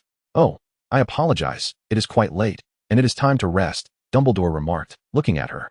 You should return to your dormitory and not miss your classes tomorrow. All right, good night, Professor, Elaine replied eagerly. As they exited the headmaster's office and closed the door, Harry quietly asked, what did Dumbledore mean when he said it was your doing? Elaine blinked, the drowsiness within her significantly diminished, and she responded in a similarly hushed tone. I think we should focus on how to avoid Filch and Peeves first. The angry shouts of Filch and the mischievous laughter of Peeves echoed conspicuously in the tranquil night. You're right. Filch will not fall for the excuse of a prefect's night patrol and the spoils of a prefect twice. Harry produced the indispensable invisibility cloak for their nocturnal escapade, but Elaine waved him off and instead drank a vial of invisibility potion. Let us go, Harry. We need to return to our respective common rooms. The 2 invisible figures could not see one another, but they could discern each other's positions through sound. Harry instinctively nodded, only to realize Elaine could not see his gesture. Take care, Elaine, he said. Compared to the Gryffindor common room in the tower, Hufflepuff was much farther away. Clad in the invisibility cloak, Harry cautiously made his way to the common room. But it was only when he faced the fat lady's impatient gaze that he suddenly remembered Elaine had yet to respond to his question. Chapter 156, The Hand Mirror. The repercussions of a nocturnal escapade invariably manifest as a lack of vitality the following day. In the charms class, Elaine deliberately positioned herself in a corner, her head nodding drowsily. Flitwick surveyed the room from atop a stack of towering tomes, his gaze pausing momentarily as it swept across the corner. Elaine. The professor's attention shifted toward her. Anna discreetly prodded her nearly slumbering friend beneath the desk. Elaine struggled to keep her eyes wide open, waving her wand to transmute the vinegar in her cup into red wine. Upon witnessing the transformation, Flitwick redirected his focus to the other students. It seemed that fatigue was not confined to just one individual. The succession of nocturnal activities had thoroughly exhausted Harry. Yet the joy of the previous night dissipated the weariness of his body. Early that morning, he had cast the Muffliato charm. ensuring that his classmates could not overhear their conversation, and proceeded to recount the events of the previous night in meticulous detail to Hermione and Ron. When he mentioned Voldemort's Horcruxes and Elaine, their expressions were steeped in awe. To be honest, I am not at all surprised that Dumbledore attributed some credit to Elaine. He remarked, as a friend, Hermione's understanding of Elaine far surpassed that of the two boys, both in terms of her capabilities and the forces that lay behind her. That is a Horcrux. Ron instinctively lowered his voice, his wand flailing toward the ceiling as he spoke. Ron, are you conjuring snow? Hermione pointed at the artificial snowflakes drifting down, which had settled white upon their shoulders and hair. Oh, my apologies. Ron brushed the faux snow off himself and Hermione. Addressing Harry mentioned that when they left the headmaster's office, Elaine evaded his question. Perhaps she forgot to avoid Filch, Harry suggested. You don't even believe that yourself? Ron replied. Hermione interjected. If Elaine does not wish to speak, no amount of questioning will suffice. All we need to know is that she is our ally. The professor is approaching, Ron warned. Professor Flitwick swayed toward them, and only Hermione's cup contained deep red wine, while theirs remained unchanged, filled with brown vinegar. All right, boys. Cease your chatter. Let me see the results of your lesson, Professor Flitwick admonished. Harry and Ron raised their wands toward their cups and the liquid within, resulting in one turning the vinegar into ice while the other caused the cup to explode. They anxiously retracted their wands. Flitwick, unperturbed, calmly removed a shard of glass that had ricocheted off his hat. Such mishaps were evidently not uncommon in Charm's class. He fixed his gaze on Harry and Ron, stating, Everyone's homework is to practice their spells. A few weeks later, Elaine and Hermione had made significant progress in their enhancement of the two-way mirror. Aside from both being mirrors, is there any connection at all to the original two-way mirror? Bernie compared one two-way mirror with a handheld mirror, noting that even his rudimentary knowledge of alchemy could discern that they were fundamentally different. You yourself mentioned they are both mirrors, Elaine shrugged, and at the very least, the two-way mirror served as our source of inspiration. They are entirely dissimilar. This one incorporates at least 3 or 4 magical arrays rather than alchemical runes, Theodore observed closely. Examining a handheld mirror. We initially intended to improve directly upon the two-way mirror, but after our research, we found it too challenging, Elaine explained. Hermione added, The design of the two-way mirror is remarkably intricate. With our current alchemical skills, we cannot modify it, so we opted for a method in which we excel. They proclaimed in unison, delightfully clapping their hands. Come, Hermione, let us demonstrate. Elaine seized the handheld mirror from Bernie's grasp and called out Hermione's name. The handheld mirror flickered, and their faces instantly appeared in each other's mirrors, voices transmitted clearly. Elaine then called out Theodore's name, and he appeared in both of their mirrors simultaneously, while their reflections also graced his mirror. Wow, Bernie exclaimed, a multi-person conversation. The limitation of the two-way mirror to one-on-one communication has been flawlessly resolved. Hermione elucidated. Simply call out the name of another person or several individuals while facing the mirror to facilitate either individual or group dialogue. Of course, the called individual may choose to decline the conversation. Is it anyone? Bernie inquired. Of course not. Only the holder of the mirror may initiate contact. Elaine lifted her mirror, stating, Hermione and I have infused our magical essence into ours, so only we can utilize them. In the hands of others, they are merely ordinary mirrors. What about the one in Theodore's possession? Bernie asked. That one has not been infused with magic, so it can only receive calls and cannot initiate contact. Once he inputs his magic, he will also be able to communicate with others. Elaine instructed Theodore, hold the mirror and channel your magic into it. Approximately 10 seconds should suffice. Observing that 3 of the 4 individuals in the room possessed mirrors, Bernie looked at the 2 witches with longing. What about me? Of course you have one. Hermione produced a dozen pristine handheld mirrors, asking, which one do you prefer? Is there a difference? They vary in appearance. Hermione flipped them over, revealing some adorned with golden gemstones, others with silver engravings, and a few that were plain without any embellishments. May I see what yours looks like?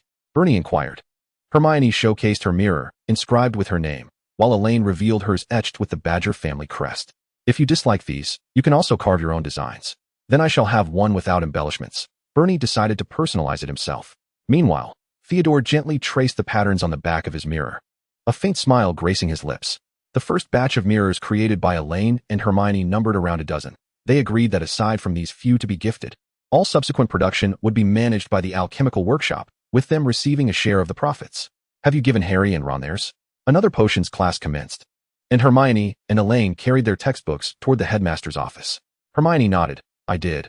I initially intended to personally thank you, but with the Quidditch match next week, they rushed off to practice right after lunch. That leaves only Dumbledore's 2 mirrors yet to be delivered, Elaine calculated, one for Harry and one for Ron. one for each member of the magical array group. That day, Draco was absent, but I later provided one to him individually. Professor Ludwig also received one, as did Hermione's parents, and Onod received another, making a total of 12. Hermione's parents, lacking magical ability, could only receive calls and not initiate contact. Chapter 157, An Unexpected Potions Class. Why does Dumbledore require two? Hermione pondered, examining the two mirrors etched with phoenix designs in her pocket. Certainly for the purpose of gifting.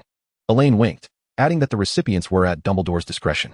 As their studies progressed, they spent the majority of their time at a workbench in the headmaster's office. Hence upon entering, the absence of the familiar large table puzzled the two witches. Nevertheless, Hermione promptly produced two mirrors and presented them to Dumbledore, saying, "Professor, these are the handheld mirrors we created. Their functionality is similar to the two-way mirror, but they facilitate multi-person communication." The gilded mirrors bore an intricately carved phoenix in flight, with rubies embedded in the eyes, exuding lifelike brilliance. Dumbledore marveled, a remarkably ingenious concept. This is not merely an alchemical product, is it? We have inscribed magical arrays within. Elaine replied.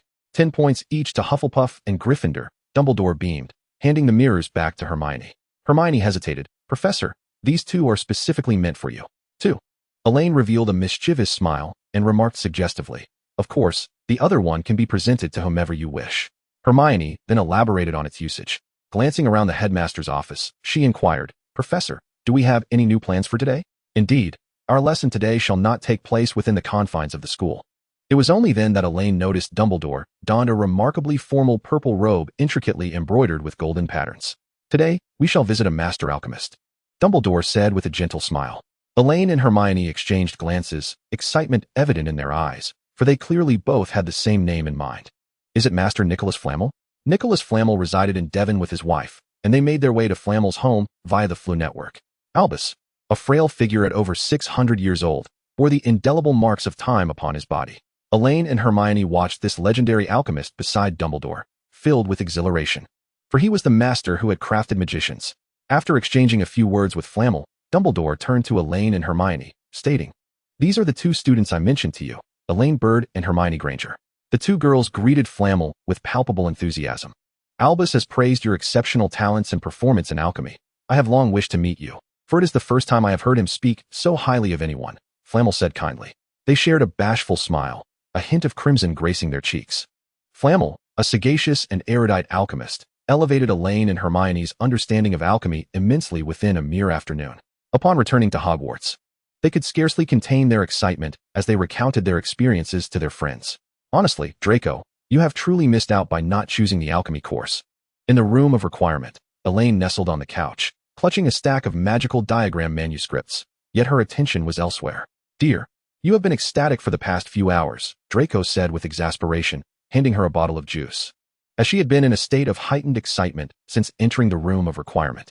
"And my interest in alchemy is rather limited," he added, sitting beside Elaine, emphasizing that his necessity to repair the vanishing cabinet did not imply genuine enthusiasm. "Oh, I apologize for my overexcitement," she replied, tempering her emotions, taking a few sips of juice before returning to the matter at hand. "The poison wine was prepared by Crabbe," Draco remarked, his expression peculiar. It was indeed strange that a usually dim-witted lackey had replicated a deed he had previously committed in a past life.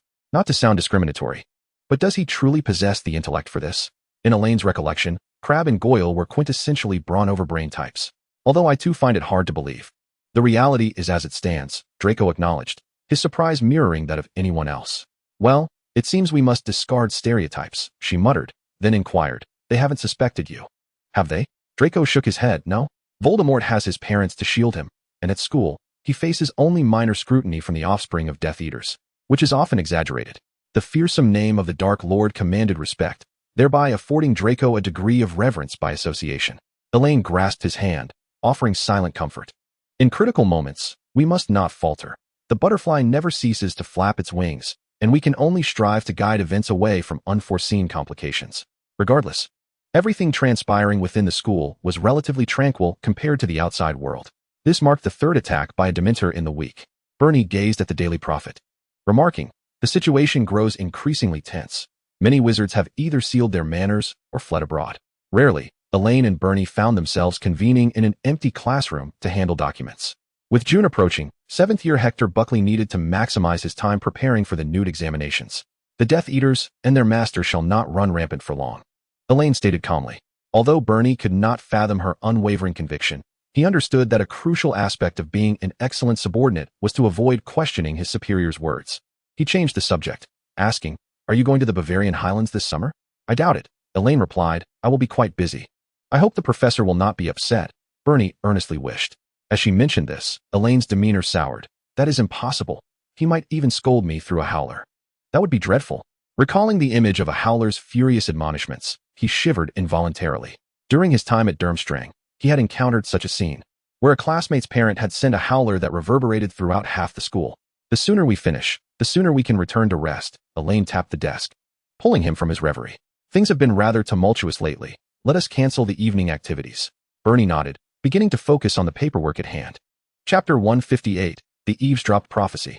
As night fell, the sky was adorned with countless stars. With 15 minutes remaining until curfew, Harry stealthily exited the Gryffindor common room, clutching the Marauder's map. Moments ago, he had noticed Draco Malfoy's name appearing on the 8th floor of the castle, only to vanish shortly thereafter. "I must be out of my mind to agree to a nighttime escapade at this hour," Hermione said, emerging from the doorway and straightening her robes. "There are still 15 minutes left." Ron followed suit. Harry glanced at the spot on the Marauder's map where Malfoy had vanished, then felt the invisibility cloak in his pocket, bolstered by the prospect of their nocturnal adventure. This way, they entered another corridor, where Malfoy had disappeared. Suddenly, an ear-piercing scream and a crashing sound echoed through the quiet hallway, causing the trio to draw their wands in alarm. "How dare you?" It was Professor Trelawney's voice. Harry hurriedly followed the sound, with Ron and Hermione hastening to keep up. Professor Trelawney lay in disarray on the floor, several sherry bottles scattered around her, one of which had shattered. "Professor!" Harry rushed to assist Trelawney, asking, "What happened?" She rose with Harry's support, exclaiming in a shrill voice, "Good question. I was merely taking a stroll, contemplating the ominous signs I had encountered." Hermione, uninterested in Trelawney's ramblings, surveyed the familiar giant troll tapestry hanging on the stone wall, casting a few glances at the sherry bottles on the ground. "Were you attempting to enter the room of requirement?" "What did you say, dear?" Trelawney paused, seemingly just noticing Hermione, and raised her voice dramatically. Harry and Ron were startled. "The room of requirement?" "A marvelous place," Hermione succinctly explained. "I understand now. He must be inside the room of requirement." Harry's eyes lit up, cautiously mentioning in the presence of the professor, "No wonder I couldn't find his name." Harry and Ron failed to notice Hermione's familiarity with the room of requirement, as Trelawney gazed at Harry with her enlarged eyes, her bony arm gripping his. With her other hand, she dramatically drew a card from her voluminous shawl, proclaiming, "A tower struck by lightning. Disaster befalls Dumbledore." "Dumbledore?" Harry queried, bewildered. Hermione, impatient, retorted, "Harry, don't believe her. She's merely a harbinger of doom. You possess no prophetic talent, not a shred." Trelawney seemed to recall Hermione's past actions in divination class, and she exclaimed passionately, "You disrespectful wretch." Harry and Ron endeavored to appease the irate professor, but perhaps Hermione's questioning gaze was too conspicuous, prompting her to raise her voice once more. "Dumbledore believes in my abilities. He entrusted me with the responsibility of teaching divination at this school, and yet, the students here dare to question his judgment." With her arms crossed, Hermione recalled her first divination class in 3rd year, recognizing that this professor before her was merely a charlatan fond of theatrics. Trelawney continued her narrative, reminiscing about her initial encounter with Dumbledore. As she spoke, Hermione gradually lowered her arms, her expression turning grave as she cautiously glanced at Harry. Harry stood there, ashen-faced, while Ron looked on with concern. "Harry?" Waves of shock crashed over him, one after another, until they engulfed all semblance of reason. It was Snape who had eavesdropped on the prophecy. It was Snape who had informed Voldemort of the prophecy concerning him. It was Snape and Peter Pettigrew who had compelled Voldemort to hunt down Lily and James, as well as their son. "Are we going on patrol again?" Anna yawned, inquiring. "Yes, just remember not to place your wand too far away when you sleep tonight." Elaine tucked her wand into her sleeve and tied her hair back. "Do you sense any danger?" Anna froze. "A bit. I have a heavy feeling in my heart, as if something significant is about to transpire." Immediately, Anna sprang from her bed and grasped her wand from the table. The last time Elaine had uttered such words, they had encountered Death Eaters. "Isn't it dangerous for you to go patrol now? The common room is far safer than the dark corridors of the castle. Rest assured. Do you not know my capabilities? I can always extricate myself from peril." Upon arriving at the common room, Elaine observed a few students scattered about, with Ernie seated closest to the entrance, watching the time. "Ernie, today Hermione told me she encountered a Hufflepuff student during her patrol last night," Elaine remarked as she approached him. Ernie inquired cautiously, Who was out wandering?" I don't know. Hermione said she couldn't see clearly. She shrugged. With only 2 weeks left of the school year, everyone should be vigilant. I certainly don't want to lose points at the end of the term. I'll make sure they are cautious, Ernie replied, though he knew Hufflepuffs generally did not place great importance on house standings, especially in front of someone as capable as Elaine. Well then, it's about time. I shall go on patrol, she declared after glancing at the time. Exiting the Hufflepuff common room, Elaine followed her usual route for patrol, encountering Filch and his cat along the way.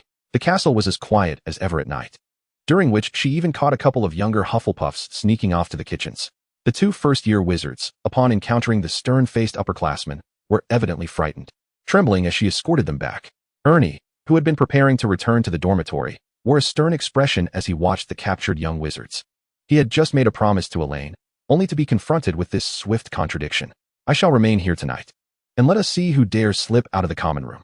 Elaine knelt down to address the tearful little wizards, saying, danger lurks everywhere. You are fortunate not to have encountered it, but who can guarantee that luck will always be on your side? When you possess the ability to roam at night without being discovered, Ernie coughed to interrupt, and under his disapproving gaze, Elaine revised her statement. Go back to sleep. Do not venture out again tonight. After personally witnessing the young wizards return to the dormitory, Ernie vowed, I shall not allow anyone to leave the Hufflepuff common room tonight. Elaine nodded. I will take another round. As time passed, the castle succumbed to slumber, with only a small number of individuals remaining awake, until the night sky was illuminated by a blinding green light. Elaine lifted her gaze through the window to observe the green skull in the sky, its serpent-like tongue glimmering with malevolence. Chapter 159, The Hall of Extinguished Candles. Professor. After hearing Trelawney's account, Harry, driven by the last remnants of his sanity, sprinted towards the headmaster's office, leaving Hermione and Ron far behind. A fierce blaze of fury ignited within his chest, yet Dumbledore had proclaimed his trust in Snape. Anger, suspicion, and conflict, all emotions dissipated upon his sighting of the green mark outside. That mark was from the astronomy tower. Dumbledore, fixated on the dark mark, said gravely, Go awaken Severus. Tell him to come to the astronomy tower to meet me, no matter what happens. Beyond that, don your invisibility cloak and do not engage in any other actions or speak to anyone. But hurry. Harry rushed out, hastily donning his invisibility cloak. Just as he exited the corridor, he encountered the terrified expressions of Hermione and Ron, clearly having also seen the malevolent mark. Hermione, Ron, quickly. Go tell Snape to head to the astronomy tower. Dumbledore is on his way. Who? Harry. Ron jumped at the sudden voice, quickly realizing it was the invisible Harry. And you? Hermione, gripping her wand, nervously inquired in another direction. I am going to find Dumbledore. It was destined to be a night fraught with unrest. Elaine, having consumed the invisibility potion, cautiously navigated the castle, as Death Eaters emerged one after another from the vanishing cabinet. Bellatrix cackled shrilly as she strode past the long table in the great hall, the golden plates shattering into pieces, and the thousands of floating candles extinguishing in unison, plunging the once bright hall into gloom. Draco led a group of cloaked Death Eaters, his expression dark as he awaited history to repeat itself. Suddenly, a Death Eater at the back of the group collapsed, rigid. Who was that? Bellatrix brandished her wand, scanning the shadowy hall. As the Death Eaters raised their wands towards an unseen adversary, another figure fell, unbeknownst to them. It seems there is a mouse lurking in the shadows. Bellatrix leaped down from the table, her eyes glinting with malice, fixated on a singular direction. I see you. Her gaze slithered across the room like a venomous serpent. As Elaine held her breath against the wall, now was the moment. Another silent spell shot forth from her wand's tip, but the prepared Death Eaters swiftly countered the attack. Elaine agilely rolled aside to evade Bellatrix's cruciatus curse, leveraging her advantage of being hidden while the enemy was exposed. Infuriated, Bellatrix howled, raising her wand to unearth the concealed mouse. Bellatrix, do not forget our true target, a burly Death Eater interjected. I know. Bellatrix shot him a venomous glare before turning to Draco, saying, Draco, it is time for you to fulfill your task. A prominent mark should alert that old fool Dumbledore of our arrival. Do you not agree? Draco, his face grim, strode purposefully towards the marble staircase at the back of the hall. This was not the stage they had chosen. As he vanished around the corner of the stone steps, the great hall doors burst open, and members of the Order of the Phoenix rushed in. In an instant, spells flew in every direction. As Elaine downed a vial of restorative potion, unleashing a barrage of explosive curses, stunning spells, and petrifying charms from various angles towards the Death Eaters. McGonagall, Lupin, and others soon recognized the presence of a formidable hidden ally, intensifying their assault. Alone, Draco ascended to the astronomy tower, raising his wand as the mark of the skull and snake blotted out the brilliance of the stars with its eerie green glow. concealed in the shadows. He awaited Dumbledore's arrival, clad in a suit as dark as the night itself, adjusting his cuff as a pair of exquisite emerald cufflinks melted into the darkness alongside him. An increasing number of students awaken at this moment, some of whom encounter Death Eaters immediately upon stepping out of the common room, with battle imminent. In the Hufflepuff common room, Ernie and several other prefects struggle to maintain order as their fellow classmates awaken, the younger witches and wizards filled with trepidation. Step aside. Anna declares loudly, I must go out. Something must be amiss in the castle. Many students share Anna's sentiment, their eyes fixed on Ernie, yearning to venture out and uncover the truth. It is perilous outside, Ernie cautions, as the din of explosions and screams reaches their ears from within the common room. If we do not exit now, we shall find ourselves trapped when the enemy breaches our defenses. Anna, on high alert due to Elaine's warning, seizes her wand at the first sound of commotion. Suppressing her rising fury, she insists, Elaine is still out there. We cannot remain hidden behind others indefinitely. Ernie attempts to say more, but Anna pushes past him, hastening toward the door. At that moment, a tremendous explosion reverberates, shattering the windows above the common room. The first-year students gasp in horror, and Ernie grits his teeth, proclaiming, any 6th or 7th years willing to venture out, grab your wands and follow me. The rest of you must remain in the common room. No one is to leave. In the corridor, Tonks finds herself locked in a fierce struggle with a tall Death Eater, shards of glass scattering across her face, causing a sharp, stinging pain.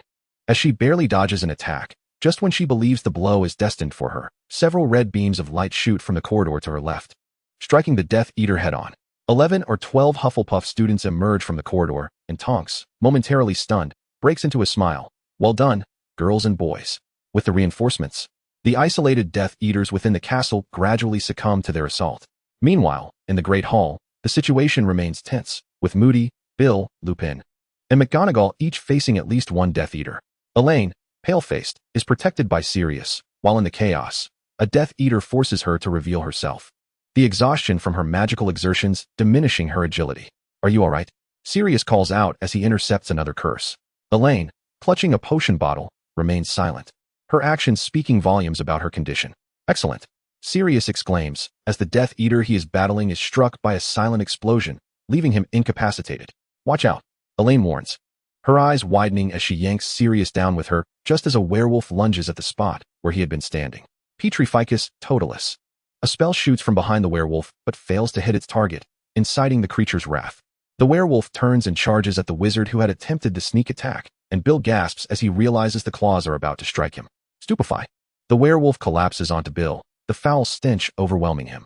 Sirius rushes to lift the gasping Bill before immediately re-engaging in the fray. Elaine surveys the ongoing battle in the Great Hall. While the conflict persists, it is evident that their side has gained the upper hand. She drinks another potion, rendering herself invisible once more. Chapter 160, The Tower Struck by Lightning. The astronomy tower, as the pinnacle of the school, is seldom frequented except during classes. But tonight is anything but ordinary. Harry, cloaked in invisibility, presses himself against the parapet, his heart racing as he observes the standoff. First, the mysterious mark appeared at the school, followed by Draco Malfoy's conversation with Dumbledore, and now 3 Death Eaters have arrived. Everything unfolds too swiftly for him to process. He can only watch in terror from beneath the cloak. Dumbledore has been cornered. A burly man in black robes emits a sinister laugh, unarmed and vulnerable, isolated and defenseless. A stocky woman, reminiscent of his sister, exclaims with excitement, Well done, Draco. Splendid work. Good evening, Electo, Amicus, Dumbledore responds calmly, as if it is his adversary who has lost their wand rather than himself. His own wand having been disarmed by Draco and fallen to the ground below the astronomy tower. The woman scoffs, still defiant even at death's door. No, merely polite. Dumbledore replies, gaze unwavering. The woman opens her mouth to retort, but the third, a brutish Death Eater, interrupts her sharply. Enough.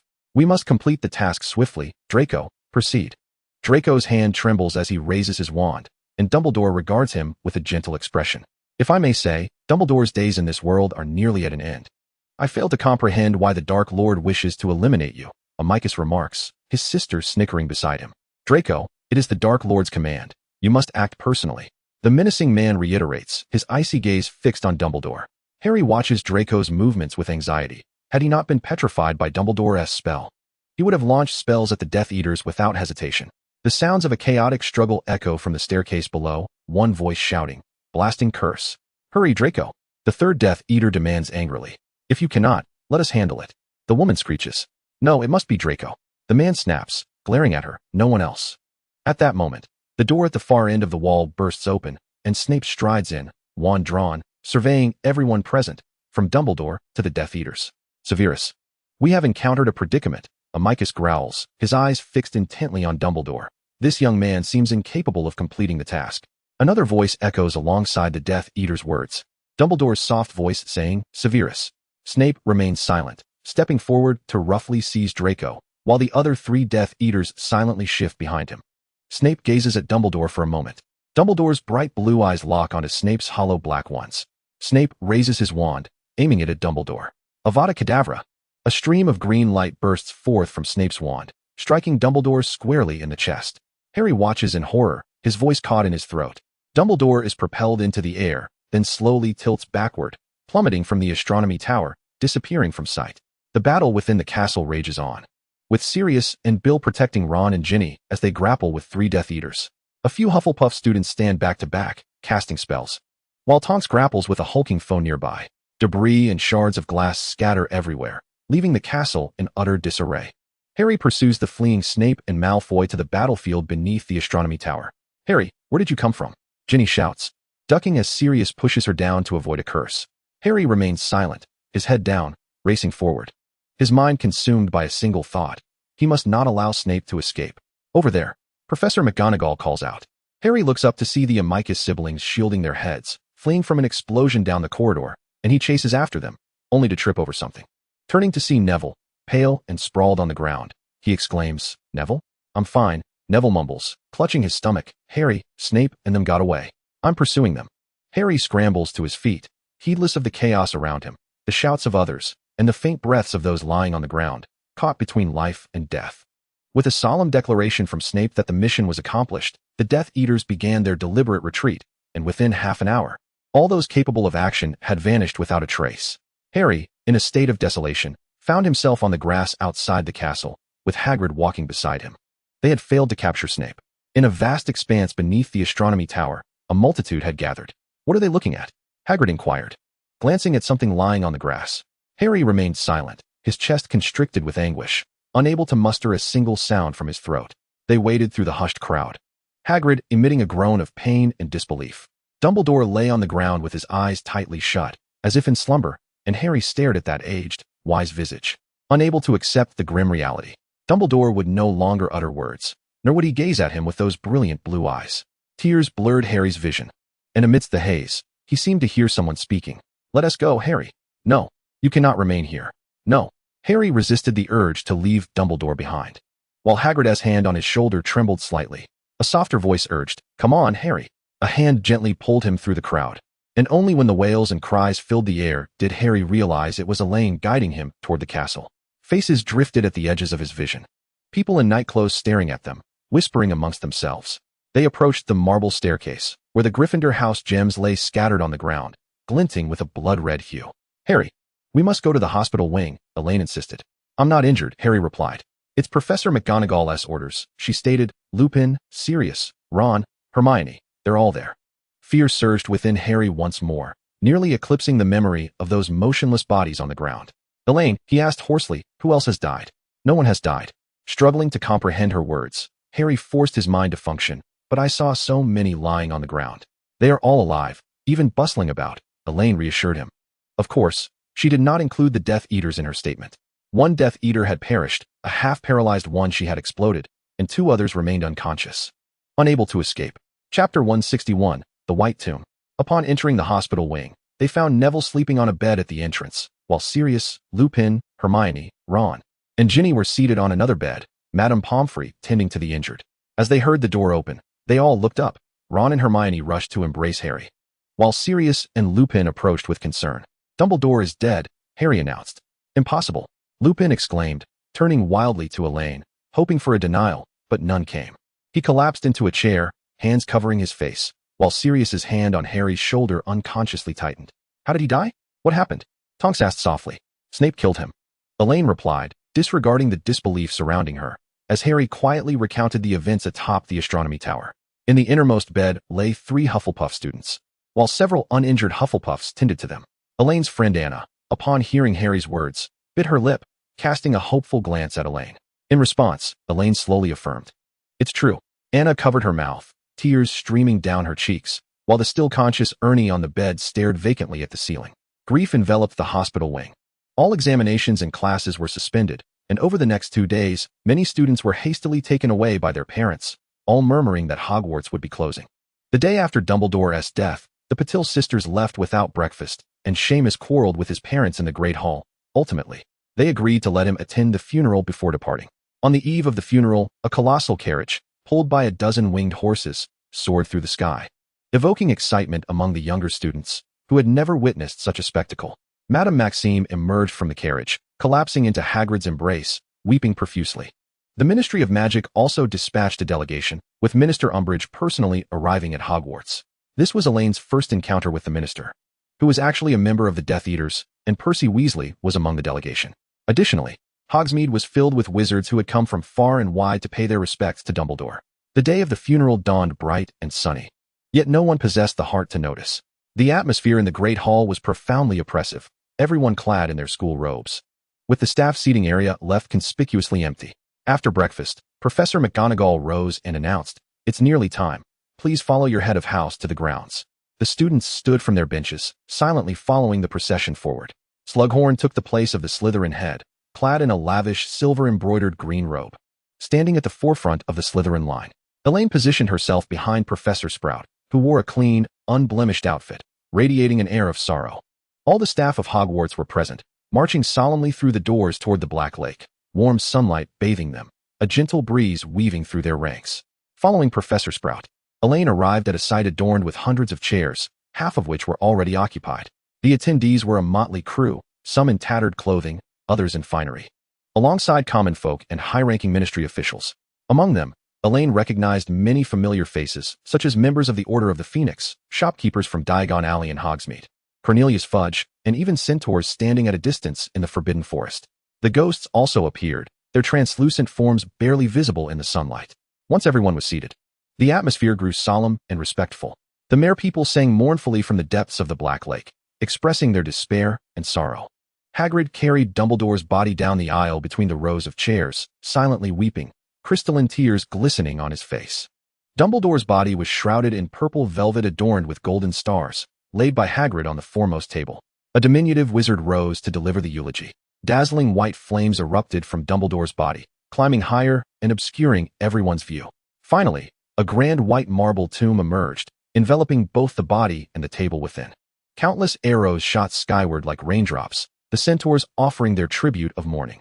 After the funeral, Elaine rose from her seat, not joining others in continued mourning. Hagrid's sobs echoed across the lake. Hermione, Harry, and Ron caught up to her.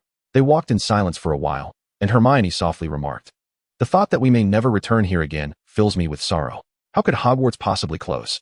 "Perhaps it won't," Ron replied. "We're no safer at home than here. Everywhere is the same now. Hogwarts still has many wizards to protect it. Even if it reopens, I want to come back," Harry stated. Ron and Hermione looked at him in shock, while Elaine asked, "What will you do then?"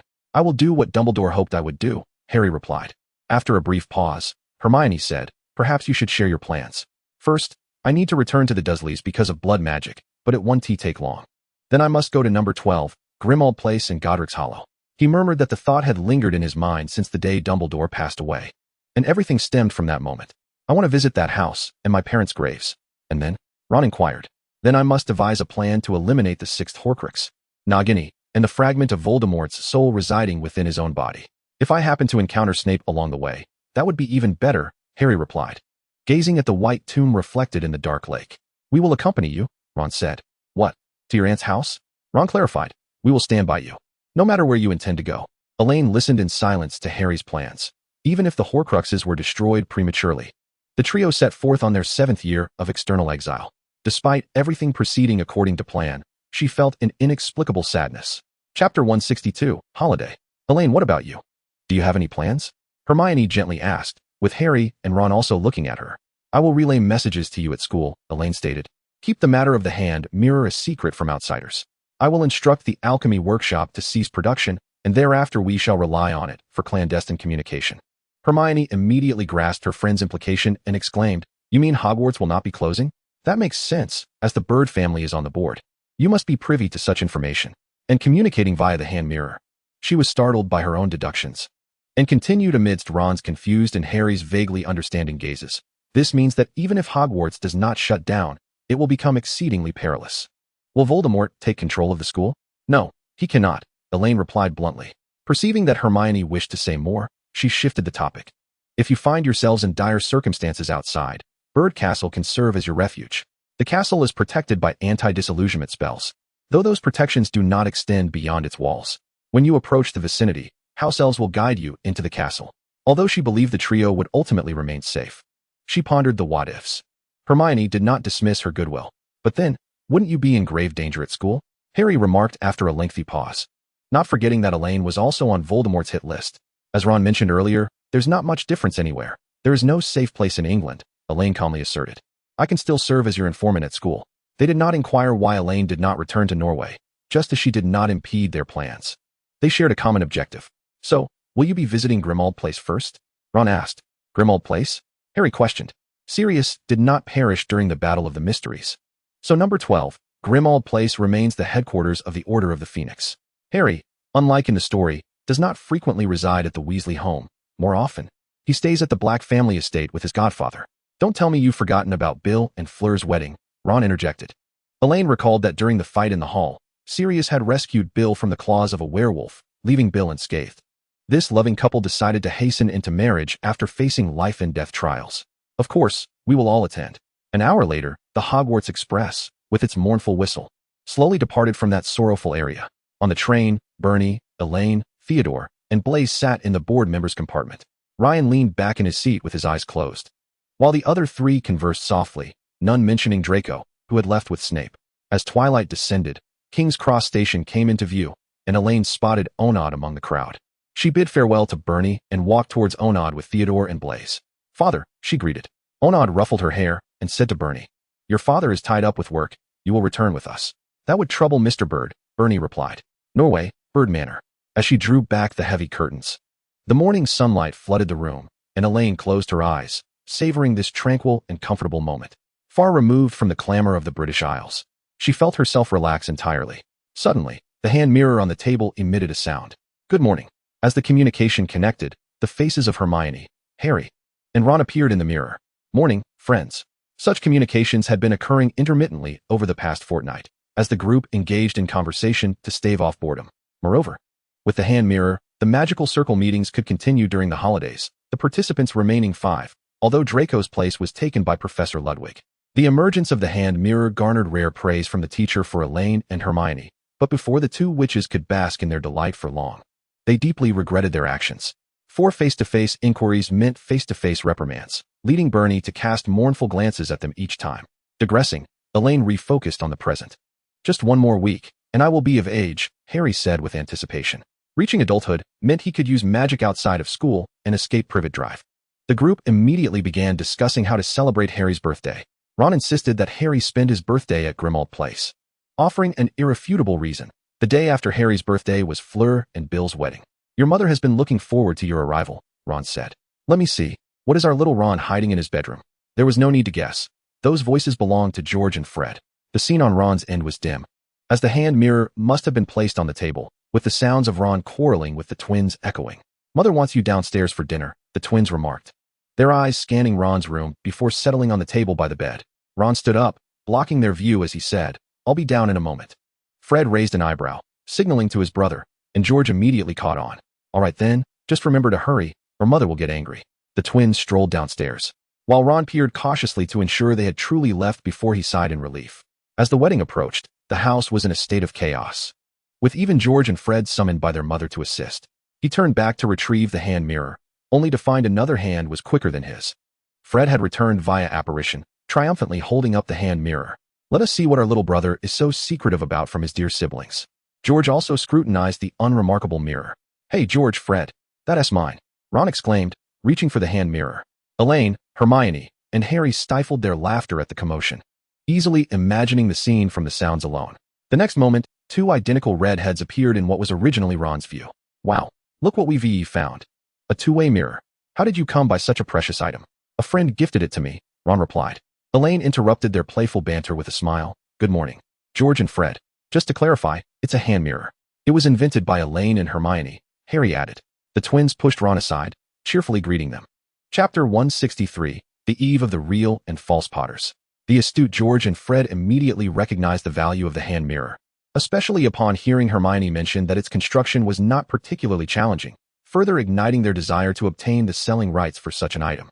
The scarcity of two-way mirrors in a wizard's daily life was primarily due to their exorbitant cost, rendering many wizards unable to afford them. With the introduction of a more affordable and versatile hand mirror, it was bound to attract the attention of numerous wizards. Truly, a remarkable invention. George contemplated in his mind how to persuade Elaine and Hermione to acquiesce to their idea. Elaine cast a sidelong glance at them and remarked, "Do not entertain such thoughts. We have already entrusted the production methods and rights of the hand mirror to other merchants." Fred, saddened, retorted, "As a shareholder of the theatrical troupe, Elaine, how could you not prioritize your partners?" George added with a heavier heart, "And Hermione, had it not been for our cleverness, you would still be in the dark." Hermione smiled and held up a number. "This is the profit share I have received, although we have yet to commence formal production. The alchemy workshop generously provided me with a substantial sum of galleons as a gesture of goodwill the very day after signing the contract. A yet-to-graduate master of magical runes and alchemy reserves is indeed worthy of cultivating good relations, especially considering her ties as the young heiress friend." After the contract was signed, Elaine disengaged from further involvement, leaving subsequent matters to the discretion of the workshop as manager. Fred and George exchanged glances and said, "Well, now we understand why you did not consider the theatrical troupe. Such a significant amount of funding is something we cannot presently muster." The group shared laughter until Ginny arrived to call for them, prompting a flurry of activity to conclude their conversation. "I shall also partake in a meal. We shall convene at the Burrow," they said in unison. Days passed, leading to the eve of Harry's relocation. A crescent silver moon hung in the pitch-black sky, illuminating the wizarding prison of Nurmengard beneath its silvery glow. In the highest tower, Grindelwald swung open the wooden door to find a warm and comfortable chamber where an elderly man with white hair and beard sat with his back to the entrance. Upon hearing the door creak, he did not turn around. Any wizard witnessing this scene would be rendered speechless, for this amiable elder was none other than the late Albus Dumbledore. "Professor, tomorrow Harry will be transferred from Privet Drive to the Burrow," Grindelwald stated. Dumbledore nodded slightly, for even from afar in Austria, he had never relinquished his scheming. The plan involving the true and false Harry was known only to Elaine, along with his clandestine support. "Oh, and Gellert," Elaine rambled on about Harry and the Order of the Phoenix. Although she was not a member, she was almost akin to one. Harry and his companions, including Sirius, held her in the highest regard and trusted her implicitly. She would depart for the Burrow early the next morning to join them in the journey to Privet Drive. Suddenly, another familiar face appeared in the hand mirror, one of the Bird family's young ones. "For Albus's sake, I must remind you," Elaine said with a hint of seriousness. If Grindelwald's previously cordial demeanor towards her was due to Barry and Honored's influence, now it was a recognition earned through her own merit. A meticulously orchestrated faux death was a crucial element of their scheme. Her primary role was to connect the Bird Castle with the teleportation array hidden within Hogwarts' Chamber of Secrets, allowing Grindelwald's followers to infiltrate the school and abduct Dumbledore. As for how Dumbledore survived the killing curse, let us not forget that the protective pendant capable of resisting it was already developed during the Triwizard Tournament. Grindelwald nonchalantly remarked, "That noseless, witless fool has set his sights on you." He refrained from taking action due to Norway being the Bird's stronghold, but should you return to England, that may no longer be the case. The term noseless, witless fool was one he had learned from the very young individual before him, and he found it quite apt. Dumbledore shot him a disapproving glance. The Bird had toiled upon Norwegian soil for over a millennium, despite a slight decline decades ago under Honored's leadership. The family had ascended to new heights, particularly after he assumed the role of Minister of Magic in Norway, which further augmented their prestige and authority. "I shall remain vigilant." "Sir," Elaine replied. The fact that Voldemort had taken an interest in her was not new information.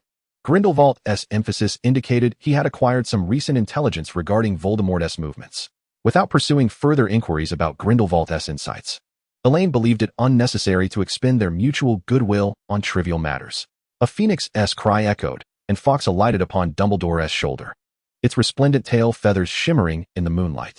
"Fawkes has taken quite a liking to you," Dumbledore said, his eyes twinkling with mirth. The sentient phoenix unreservedly expressed its emotions. "I hold you in high regard as well, Fawkes," Elaine replied, gazing at the phoenix. "Have you finished your conversation?" Grindelwald inquired, fixing her with an intense gaze. "I trust you wouldn't wish to interrupt the rest of these two elderly gentlemen would you? Under his subtly threatening glance, Elaine quickly said, as night falls, I shall not intrude upon your rest. Rest assured, Professor, Harry will arrive at his destination safely tomorrow. With that, she promptly terminated the communication, demonstrating her understanding of the situation. The following morning, she arrived at the burrow, where Hermione promptly approached her by the fireplace to elaborate on the day's plans. Mrs. Weasley brought breakfast to the table, calling, Hurry along, Elaine. Good morning, madam, Elaine greeted with a smile, only to have a fruit pie thrust into her hand the next moment. I initially disagreed with your participation in this operation. You are not yet of age, Mrs. Weasley remarked, wiping at the corner of her eye. This is my own decision, madam. I cannot stand idly by while my friends embark on perilous adventures without me. Elaine replied, Moreover, I possess the capability to ensure my own safety, so please do not worry excessively. We shall return with Harry unharmed. At that moment, Sirius arrived at the burrow. He patted Elaine on the shoulder, assuring her that her abilities were no less formidable than anyone present. Over the years, he had come to learn much about her exploits from others. Soon, all participants in the mission had gathered. Hagrid had brought 2 Thestrals and his flying motorcycle from Hogwarts. Mad-Eye Moody explained the precise route and assignments to them. As evening approached, the group departed under the watchful eyes of Mrs. Weasley and Ginny, their expressions filled with concern. Chapter 164, The Seven Potters. Elaine and Hermione rode together on one Thestral, Fleur and Bill on another, while Hagrid piloted the flying motorcycle, with the remainder on broomsticks. As they surged towards Privet Drive, the twilight deepened, and as the last sliver of the sun vanished beyond the horizon, they rang the doorbell. Moody waved his wand, and as the disillusionment charm dissipated, they revealed themselves one by one in front of Harry's incredulous gaze. Are you ready to leave, Harry? Sirius stepped forward to embrace Harry. Of course, Harry replied, beaming at them. I didn't expect so many of you. Let us go inside first. It's too conspicuous out here, Elaine suggested. Surveying the exterior of the house, Harry ushered everyone inside, where they settled into chairs and began explaining the situation amidst laughter. Elaine and Hermione conversed softly together, while George and Fred sported wide grins. Tonks and Lupin cozied up to one another, having quietly wed. Our public story is that you will leave on the 30th. But we come early, Moody explained. We cannot rely solely on a time discrepancy to deceive the Dark Lord. He will undoubtedly have Death Eaters patrolling this area. Thus, they had implemented additional protective measures, ensuring that a dozen houses were fortified with the best defenses, all connected to the Order of the Phoenix. As for your journey to Tonk's parents' home, once within range, you can use the portkey to reach the burrow. Lily's protection over Harry would fully dissipate upon his coming of age, prompting them to facilitate Harry's early departure from the house to evade Voldemort's capture. Harry scanned the room quickly, counting the number of people present, yet it was evident that our collective destination to Tonk's parents was not as straightforward as it seemed. Of course not, Sirius interjected. Tonight, there will be 7 Potters soaring through the sky, each accompanied by someone, heading to different residences. Moody extracted a vial of polyjuice potion from beneath his cloak, as Harry's vehement refusal echoed throughout the room. No, absolutely not. I knew he would react this way. Hermione thought, feeling a sense of pride in her accurate prediction. I cannot allow the 6 of you to jeopardize your lives. This is a first for everyone, Ron remarked. Consider this, not everyone is keen on such an undertaking, Fred said with a serious demeanor. If something goes awry, we risk becoming a bunch of freckle-faced fools for eternity. If I don't cooperate, you want to get my hair, Harry said, maintaining a stern expression. Then what shall we do? George countered. If you refuse, none of us will obtain your hair. Absurd. Ridiculous. Elaine retorted, fixing her gaze on him. Harry, each of us here has deliberated deeply. Time is of the essence. And if we delay any further, the Death Eaters might breach the door at any moment. Harry looked at her, his mouth agape. So, Harry, surrender your hair, Sirius urged. Under the watchful eyes of everyone present, Harry reluctantly reached out and plucked a small tuft of hair. Excellent. Place it in here, Moody said, limping forward and presenting the open vial. The moment the hair was added, the initially viscous liquid began to bubble and smoke, transforming into a brilliant golden hue within seconds. Excuse me, the faux Potters are lining up here, Moody announced. Elaine, Hermione, Fleur, Ron, George, and Fred formed a line. Moody produced 6 egg cup-sized vessels and filled them with the polyjuice potion. Elaine closed her eyes and drank, the potion irritating her throat, and she suppressed the urge to pop a sweet into her mouth, gasping for air. She had never consumed anything so vile. It was 100 times worse than Snape's potions. No, 1,000 times. Elaine felt her features melting away, her height surging upward. She glanced at the others. Hermione had also grown taller, while Ron, George, and Fred appeared to be shrinking. In less than 2 minutes, 6 identical faux Potters materialized before them. Wow. We look exactly alike. George and Fred exclaimed simultaneously, gazing at each other's faces. Elaine and Hermione exchanged curious glances, both finding it somewhat strange. Hermione nodded in agreement. It's rather peculiar. Moody pointed to 2 bags on the floor. Clothes and glasses are in this one, while the other contains luggage. Harry found the scene utterly bizarre as he watched the 6 identical doppelgangers rummaging through the bags, eventually donning the clothes, adjusting the glasses, and carrying backpacks along with cages housing snowy owl specimens. Harry, your eyesight is dreadful, Hermione remarked, nudging his glasses. Very well, Moody said, surveying the 7 identical Harrys in the room with satisfaction. Now, let me explain the team assignments. Hold on, Elaine interjected, pulling out 14 small glass vials from the pocket watch hanging around her neck and distributing 1 to each person, filled with a liquid resembling gold. A bit of Felix Felicis to enhance our chances of success. Did you brew this yourself? Hermione inquired, eyeing the vial in her hand. No, I purchased it, Elaine replied. Brewing a batch of Felix Felicis takes half a year. There's simply no time for that now. Mr. Weasley frowned. The distribution of such a high-grade potion is strictly regulated. Not to worry, I acquired it in Norway. The Death Eaters are unlikely to trace it back there, Elaine said, flashing a modest smile that bore Harry's resemblance. After everyone consumed the Felix Felicis, Moody followed suit, then stated, the group assignments are as follows. Ron will ride a broom with Tonks. Tonks waved at Ron, who appeared notably tense. Fred and Arthur will also ride brooms. And George Moody paused. Miss Delacour. Bill added, Fleur will ride a thestral with me. She isn't fond of broomsticks. Fleur gazed at Bill with affectionate eyes, and Harry silently wished that such an expression would never grace his own face. What about me? Why did you stop mid-sentence? George complained. You're with me, Moody replied, initially intending to pair Lupin with George, but reconsidered, feeling that arrangement was somewhat inappropriate. Miss Granger and Remus will ride thestrals. Hermione beamed at Lupin, feeling a sense of reassurance. Now only Elaine, Harry, Sirius, and Hagrid remained. Miss Bird, you will ride a broom with Sirius, Moody said, his expression serious.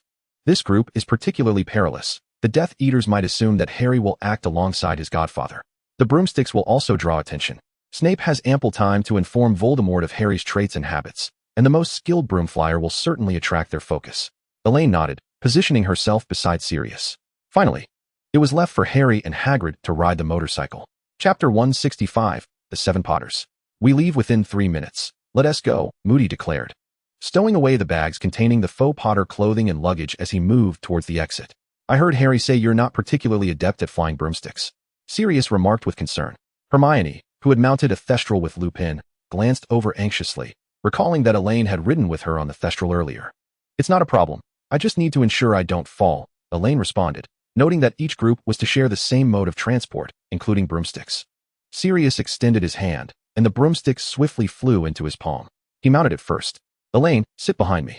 Elaine climbed onto the broom, wrapping her arms around Sirius's waist, the owl cage secured to her backpack. Harry perched in the sidecar of the motorcycle, appearing as small as a child in a bumper car. We must depart simultaneously, otherwise, this plan will be rendered futile, Moody proclaimed loudly. Now, I will count to 3. 1, 2, 3. The broomsticks shot into the sky, and the intense sensation of weightlessness caused Elaine to clutch tightly to Sirius's waist. Around her, the motorcycle roared with a thunderous noise, and 2 thestrals flapped their enormous black wings, soaring higher and higher. Watch out. There's an ambush ahead, Elaine shouted. Unbeknownst to them, the group found themselves surrounded by at least 30 shadowy figures cloaked in black hoods, suspended in the air. Watch me. Sirius maneuvered the broom into a roll, then darted through the gap between 2 Death Eaters. Chaos erupted, filled with screams and flashes of green light. Elaine spotted Hagrid carrying Harry in the opposite direction. They broke through the encirclement, and the Death Eaters split off, pursuing each group. Sirius. We have 6 of them on our tail. The high-altitude wind whipped against Elaine's face as she glanced back, seeing 6 hooded Death Eaters in hot pursuit. Sirius glanced back, deftly steering the broom to maneuver swiftly, a streak of green light whizzing past them. The effects of the Felix Felicis kicked in, allowing them to instinctively evade a barrage of spells. Elaine grasped Sirius with one hand while brandishing her wand with the other, casting spells. The advantage of the silencing charm became strikingly evident, as several Death Eaters instinctively dodged her wand's emitted light just a moment too late. Nevertheless, one spell struck a Death Eater, rendering him rigid, plummeting along with his broom. A person struck by the petrifying curse from such a height would likely be shattered upon impact, and his companions soon realized this, with one hastily descending to rescue him. Seizing the opportunity, Sirius ascended higher, the performance of the firebolt reaching its zenith. The remaining 3 Death Eaters continued to unleash the killing curse. Green light streaking past Elaine's head, aimed squarely at Sirius. A formidable barrier struck one of the Death Eaters square in the chest, leaving him suspended in midair as if he had collided with an invisible screen, nearly causing the Death Eater behind him to crash into him. 3 left, Elaine shouted. Well done, Sirius exclaimed with delight. The curses soared through the night sky as Elaine retaliated relentlessly while Sirius deftly maneuvered the broom. Suddenly, Voldemort materialized before them like smoke. Unaccompanied by a broom, a thestral, or any apparatus, standing aloft upon the wind. Gritting his teeth, Sirius turned sharply, darting to the left with great speed. Elaine, her heart racing, turned to look but found Voldemort had vanished, as if the entire scene had been merely a figment of their imagination. The pursuing Death Eaters remained relentless, their minds too preoccupied to ponder the reasons behind Voldemort's appearance and disappearance or his ability to fly unaided. A thunderous explosion erupted. Elaine struggled to aim at one of the Death Eaters, who reacted swiftly, blocking her attack and launching a counterstrike. The explosion was intercepted by a shield charm, leaving him unscathed, but the force of the impact caused his hood to slip, revealing a familiar face. It was Snape. A wave of intense danger washed over Elaine as she shouted with all her might, "Protego!" The powerful shield charm rebounded Snape's spell, prompting him to evade rapidly. With the curse striking the Death Eater beside him, Elaine felt a surge of joy and directed more offensive spells at the injured Death Eater until he tumbled from his broom, forcing his comrades to descend to rescue him. Now, only Snape remained. "Hold on tight, we're diving down," Sirius called back without looking. Elaine immediately gripped him tightly as they plunged downward, the rushing wind filling her nostrils, compelling her to bury her head against Sirius's back. He propelled them straight toward a house below, then executed a sharp stop. Ouch! Elaine felt a sharp pain in her nose, physiological tears blurring her vision. She had never anticipated that her only injury today would come from her own side. "Elaine, are you all right?" Sirius asked anxiously as he dismounted from the broom. "Not great. I think it's broken," Elaine replied, pulling out her wand and using her dwindling magic to point at her nose, whispering a healing charm. A soft white light flickered continuously as she wiped away her tears, and with Sirius's support, she hopped down to the ground. The pitch-black sky was devoid of any presence as they entered the protective confines of the house. The effects of the polyjuice potion wore off at that moment, leaving her clad in oversized garments identical to Harry's.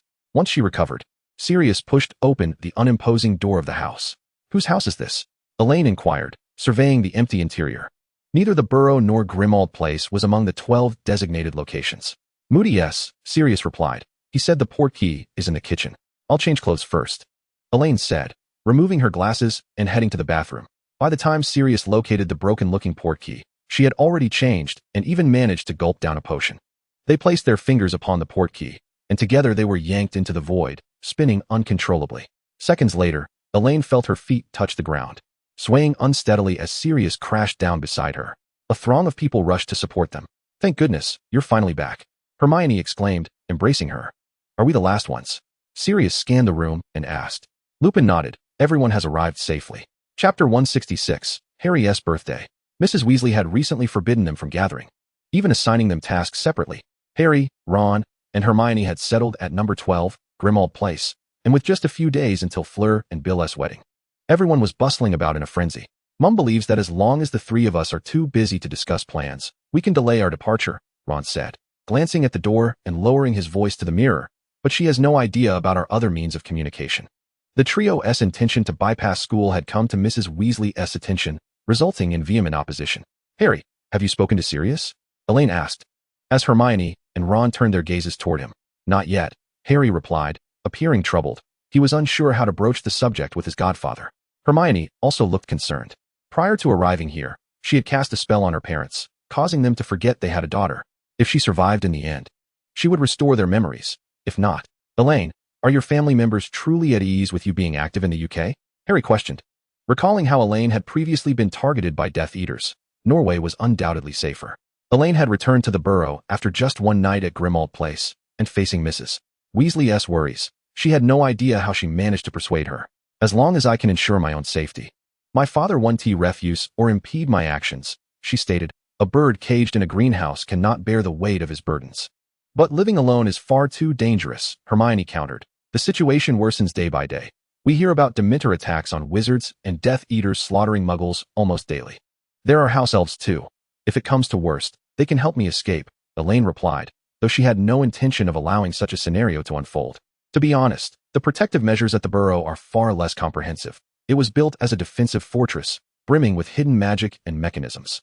If worst comes to worst, I still have the contingency prepared by Onod. Just be sure to stay safe, Hermione admonished with a glare. I promise to be cautious, Elaine said, momentarily serious before breaking into a smile. I'll come to the burrow on Harry's birthday. Grimmauld Place had been enchanted with countless spells by members of the Order of the Phoenix, preventing anyone from magically appearing nearby.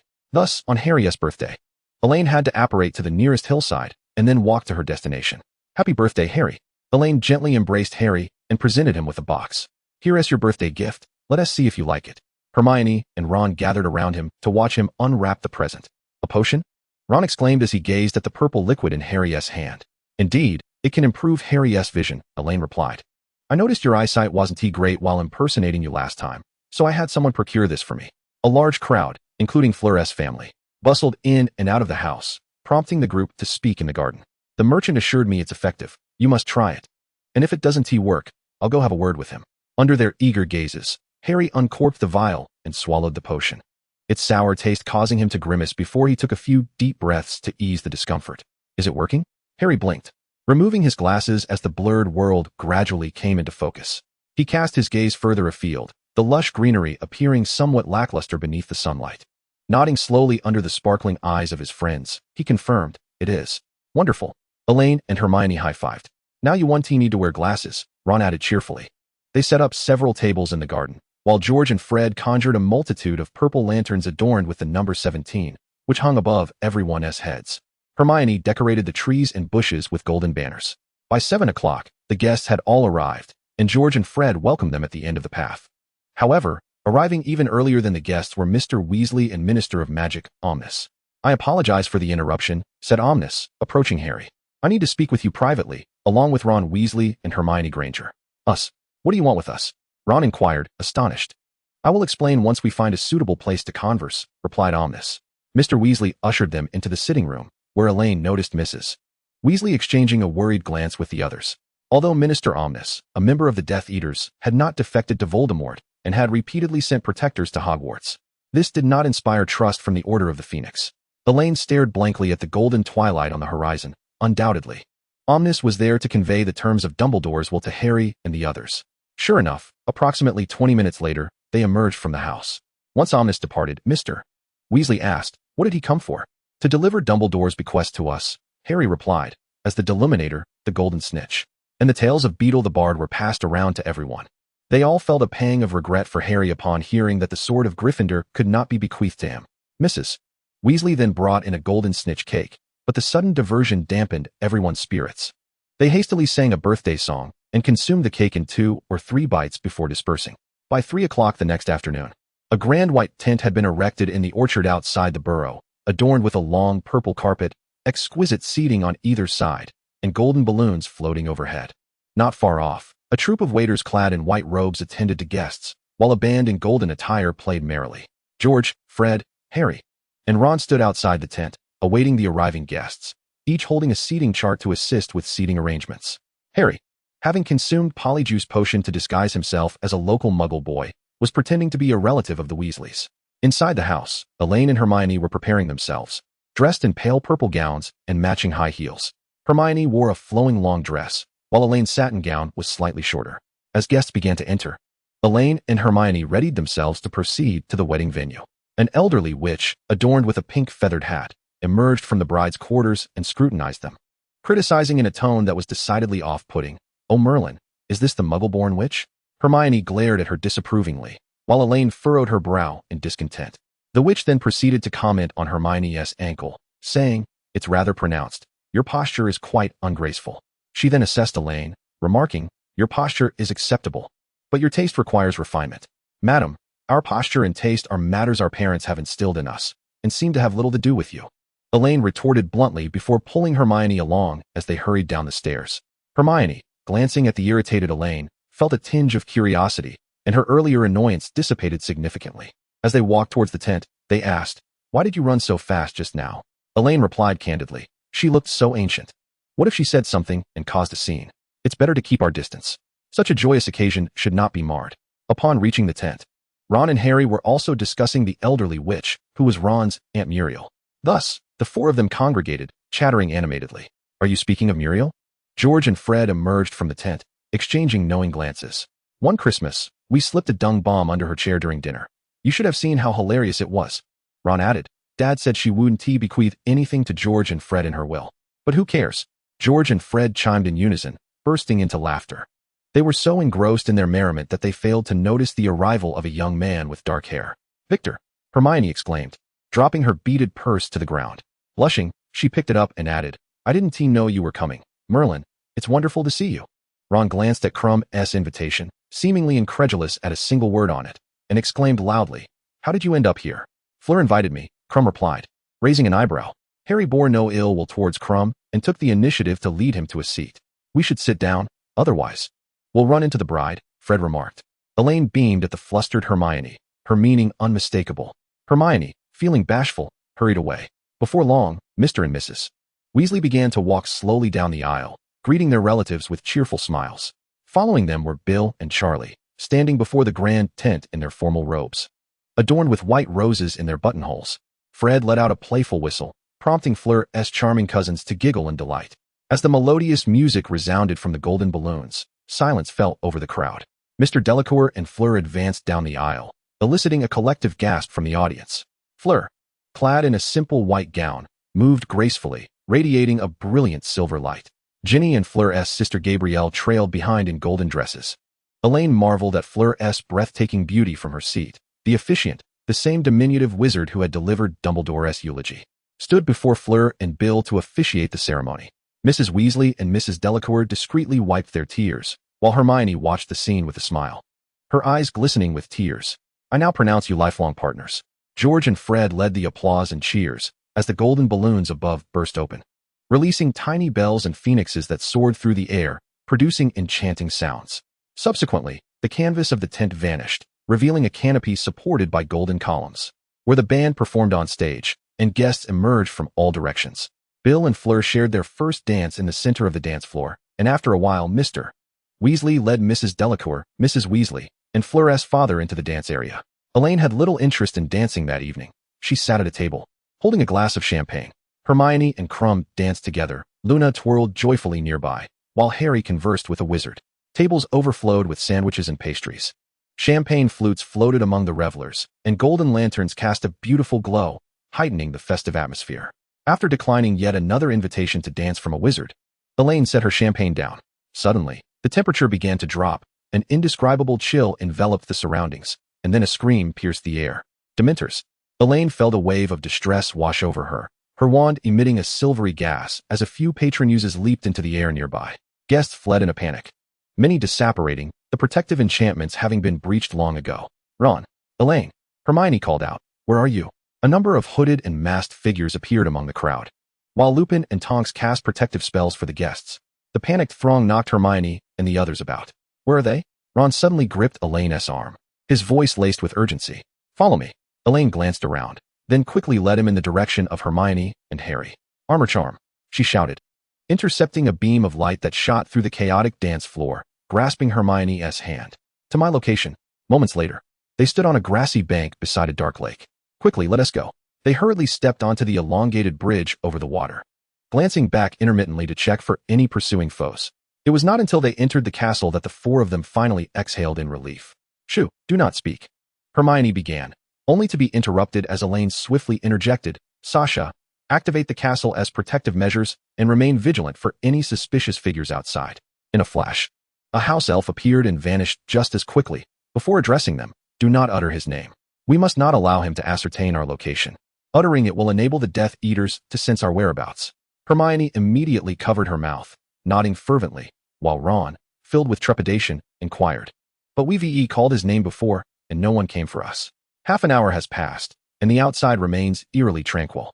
It seems they have failed to locate us, Elaine remarked, finally lifting the teacup that had been sitting idly beside her. What about the others? The guests at the wedding? Harry asked, concern etched across his face. The Death Eater's target is you. As long as you are not present, there should be no significant trouble, Elaine reassured him. And there are still many members of the Order of the Phoenix around. At that moment, a silver Patronus glided through the wall and landed before them, accompanied by Mr. Weasley's voice. The family is safe. No need to reply. We are being watched. The Patronus vanished without a trace, and Ron sank onto the sofa, emitting a sound akin to a whimper. It's all right. They are all unharmed, Hermione said, her voice tinged with relief.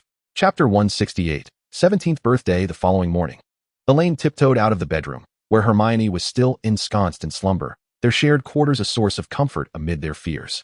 Upon entering the living room, she discovered someone already seated there. Harry? She whispered. Harry stared blankly out the window, the sky caught between darkness and dawn, revealing a pale blue clarity, the surroundings enveloped in silence. He turned to see Elaine approaching him. They sat together on the sofa, gazing out at the sky in silence. As the sun ascended higher above the horizon, transforming the sky from pale blue to a vibrant azure, Ron and Hermione awakened. They shared a breakfast, yet each was preoccupied with their thoughts. We must leave this place, Harry suddenly declared. Harry? Hermione questioned, confusion evident in her tone. Ron set down his fork, fixing his gaze on him. Where to? Elaine asked. Number 12, Grimmauld Place, Harry replied, pursing his lips. When? If possible, let us depart shortly. How do you plan to get there? Apparition. Hermione and Ron exchanged glances, their expressions conveying mutual concern. The Death Eaters may be monitoring every member of the Order nearby. This could easily expose us, Elaine cautioned. I will have someone prepare a portkey for us. Grimmauld Place, like other residences, was riddled with anti-apparition charms, necessitating their apparition outside the house, which could easily attract attention. However, a portkey was different. It would transport them directly inside the house. Harry contemplated in silence, ultimately agreeing with the decision. Once they had concluded their discussion, Ron, observing their expressions, cautiously asked, May I inquire what has transpired? After breakfast, Elaine retreated to the study, while in the dining room, Hermione continued to explain matters to Ron. Elaine produced a hand mirror and skillfully summoned a name, soon revealing Dumbledore's visage within it. Good morning, Elaine, Dumbledore greeted with a warm smile. Is Harry with you? She nodded. Yes, last night the Death Eaters and Dementors attacked the burrow, interrupting Bill and Fleur's wedding. You appear troubled. Is there something weighing on your mind? Is it about Harry? He inquired kindly, like an amiable elder wishing to converse with a young witch.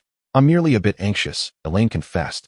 Though I understand that Harry's stay at Burrow Castle is not a long-term solution, the feeling of unease is truly bothersome.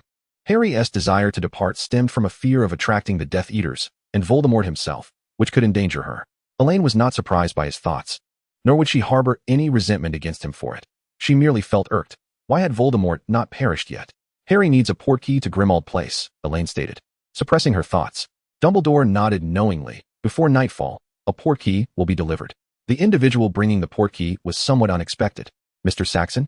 Elaine exclaimed, surprised to see the young wizard. Miss Bird, it has been a while. Saxon smiled at the other two wizards in the room. Miss Granger, Mr. Weasley. It is a pleasure to see you. Do you know me? Ron asked, skepticism lacing his tone. Hermione scrutinized the imposing wizard, rapidly recalling a memory. Mr. Saxon. Have we met before? Indeed, in the Bavarian Highlands. I accompanied your gentleman to visit Master Ludwig, Saxon replied, then turned to Elaine, producing an old silver comb. Miss Bird, this is the item you requested. She accepted the portkey, mumbling her gratitude. Thank you, and please extend my thanks to your gentleman. Having completed my task, I shall take my leave. After escorting Saxon away, Elaine was met with 3 pairs of inquisitive eyes. Who was that Saxon? Ron asked curiously. And who is the gentleman you mentioned? The gentleman is a partner of the Birds, while Saxon is a follower of the gentleman, she explained succinctly. The portkey was crafted at my request. Of course, she could not divulge that the former gentleman referred to Grindelwald, and the latter gentleman referred to Dumbledore. Will he betray our location? Harry asked, concern evident. Saxon was hiding upstairs when he arrived. He did not make an appearance. Rest assured, you need not worry about this matter in the slightest. Hermione appeared pensive, her gaze fixed on the portkey Elaine held, mentally sifting through the information she had gathered, sensing that some crucial clues were still amiss. Elaine handed the portkey to Harry. Please ensure your safety, and remember to inform me once you arrive. Harry nodded, and Hermione embraced her tightly. They all understood that this parting might be indefinite. A familiar force enveloped them once more as Harry, Hermione, and Ron tumbled into a heap. Harry, Sirius's delighted voice rang out. Elaine remained oblivious to the joy emanating from Grimmauld Place. For the day after their departure, she returned to Norway. Her singular purpose for returning was to prepare for her 17th birthday celebration. On August 6th, after the passing of the matriarch, the Bird Manor, which had not hosted a celebration since, flung open its doors. Amid the clinking of goblets, Elaine Bird captured the attention of all pure-blood wizard families from Norway, and even partners from other nations. An exceptional bird could serve as both an outstanding partner and the most fitting betrothal. How absurd these individuals are. Some are meeting me for the very first time today, Elaine remarked after all the guests had departed. At the banquet, several unfamiliar wizards showered her with attention, incessantly discussing marriage. Pay them no mind. They are but a gaggle of deluded souls, Honored grumbled. In the eyes of an old father, no boy is worthy of his precious daughter. Once you graduate and take over the birds, they shall realize they are merely toads yearning for swan meat. Elaine chuckled. Taking over the birds is a discussion for after I graduate. At that moment, a house elf appeared, accompanied by an owl. Mistress, young mistress, I have found a strange owl with a package. Hand over the package, Elaine instructed. The thick parchment bore a familiar handwriting. She glanced at Honored, sensing it might not be appropriate to open it here. My daughter has grown up and has her own thoughts, Arnold said in a soft tone. Elaine choked back her emotion as she unwrapped a package containing a gemstone necklace beneath his imposing gaze. The gemstones were acceptable, the design barely passable, and the craftsmanship coarse. Arnold glanced at it and remarked, "It pales in comparison to what you have in your vanity. I suppose it shows some thoughtfulness." "Father," Elaine retorted, her face flushed with indignation. He huffed and stood to ascend the stairs, muttering, "That little scoundrel from the Malfoy family." As midnight approached, Elaine reclined on her bed, contemplating the necklace in her hands. The design was simple, a silver chain adorned with a gemstone pendant, resembling a silver-white blackbird that bore an uncanny resemblance to the guardian she had encountered previously. "I hope I still have time to wish you a happy birthday," Draco said. Seated on the bed in his own room, illuminated by the dim light that cast shadows on his pale face, with thick curtains drawn tightly against the night. "Of course there's still time," Elaine replied with a smile. "Did you make this necklace yourself?" His lips tightened slightly, revealing a roughness. The entire Malfoy estate lay within Voldemort's line of sight, and to avoid drawing his or any Death Eater's attention, he had to craft it in secrecy each night within his room. "But I truly love it," Elaine continued, levitating a hand mirror before her and placing the necklace around her neck. "How does it look? Is it pretty?" "It is indeed beautiful." "Am I beautiful? Or is the necklace?" "The necklace cannot compare to you in the slightest." Elaine broke into a radiant smile. "How come I never realized you were so charming with your words? Have I not always been articulate?" Draco raised an eyebrow. "What do you think?" She tossed the question back at him. "I believe I have always been quite eloquent," he replied earnestly, causing Elaine to beam even brighter, and Draco joined in her laughter. After a spell of laughter, both fell into a comfortable silence. In the final moments before the dawn, he whispered, "Happy birthday, my girl. And, I love you." "Hogwarts is doomed," Sirius declared. The latest edition of the Daily Prophet had published an article, 3 Death Eaters, Severus Snape as headmaster, Alecto Carrow as the Muggle Studies professor, and Amicus Carrow as the defense against the dark arts professor. Hermione let out a shriek. "Snape is in Dumbledore's office." Merlin's pants. "The other teachers won't tolerate this." McGonagall. Sprout. "Flitwick, they all know how Dumbledore met his end. They won't agree to such an absurdity," Ron asserted. "Only the Board of Governors and the Ministry of Magic have the authority to appoint a headmaster. Whatever method Snape used to secure his position at Hogwarts, others must endure it despite their dissatisfaction," Harry seethed. "Elaine is still on the train to school. She must be in grave danger," Hermione exclaimed. Raindrops slid down the train window, leaving streaks of moisture on the glass as the red steam engine chugged along beneath the somber sky. Students murmured about the morning's news.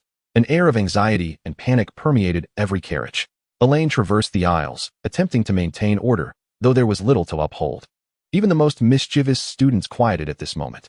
The badger-shaped badge of her former position as head girl was replaced by another that symbolized her role as the chair of the female students.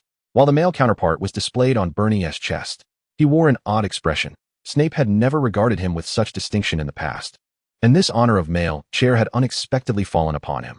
He wasn't even a head boy. Consider this. The most suitable candidate for this badge is not present at the school this year. Even if he were, Snape would surely not bestow this honor upon him. Elaine noted, "There are only a few exceptional students in 7th year. Do you truly not comprehend this?" Bernie rubbed his nose, fully aware of the underlying reasons. As the train arrived at the station, the light rain ceased. Hagrid held a torch to guide the new students, while the Thestrals ferried the others toward the castle. The great hall, ablaze with light, bore no traces of battle. Students whispered among themselves, though some familiar faces were conspicuously absent. At the front of the staff table, 2 unfamiliar faces appeared, with Snape seated in the central high-back chair. Snape and the newly arrived Professor Anna exchanged glances, reminiscent of the battles from the end of the previous school year, finding themselves at a loss for words. Elaine gently patted her hand, mindful of their audience, as they could not afford to act too overtly. Ernie, seated beside Elaine, lowered his voice. "Hufflepuff is in a state of unease. particularly those who faced the Death Eaters last year. What shall we do? Hannah Abbott, Ernie's companion, leaned in to inquire. After Elaine became chair of the female students, Hannah had ascended to the position of head girl for Hufflepuff's 7th year. Unbeknownst to her, Elaine had become a beacon for the entire Hufflepuff house.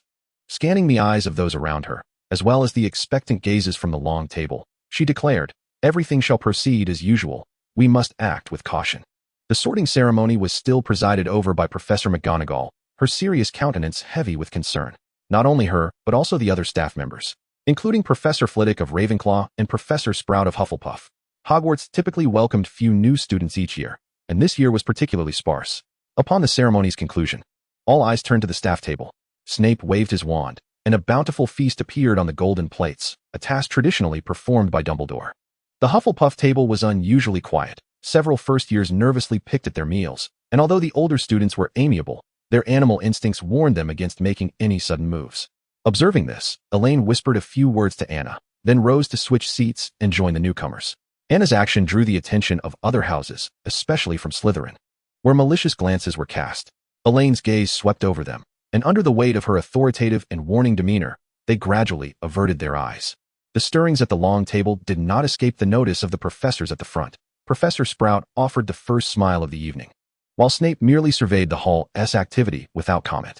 The Caro siblings exchanged a glance, an unspoken emotion flickering in their eyes, in an atmosphere tinged with the peculiar.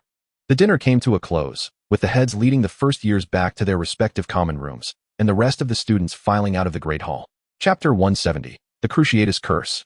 It must be said, the Caro siblings' classes were absolutely dreadful. They had no grasp of what teaching entailed. Perhaps defense against the dark arts should simply be renamed dark arts. Muggle studies was equally dismal. That woman understood nothing at all. She couldn't even read from the textbook. I would rather have Snape continue as the defense against the dark arts professor than endure the Caros flaunting their authority in class, a 7th-year Hufflepuff lamented. Amicus Caro, one of the Death Eaters who had once been on the astronomy tower, had taken over as the new defense against the dark arts professor, while his sister Electo Caro was appointed as the Muggle studies professor.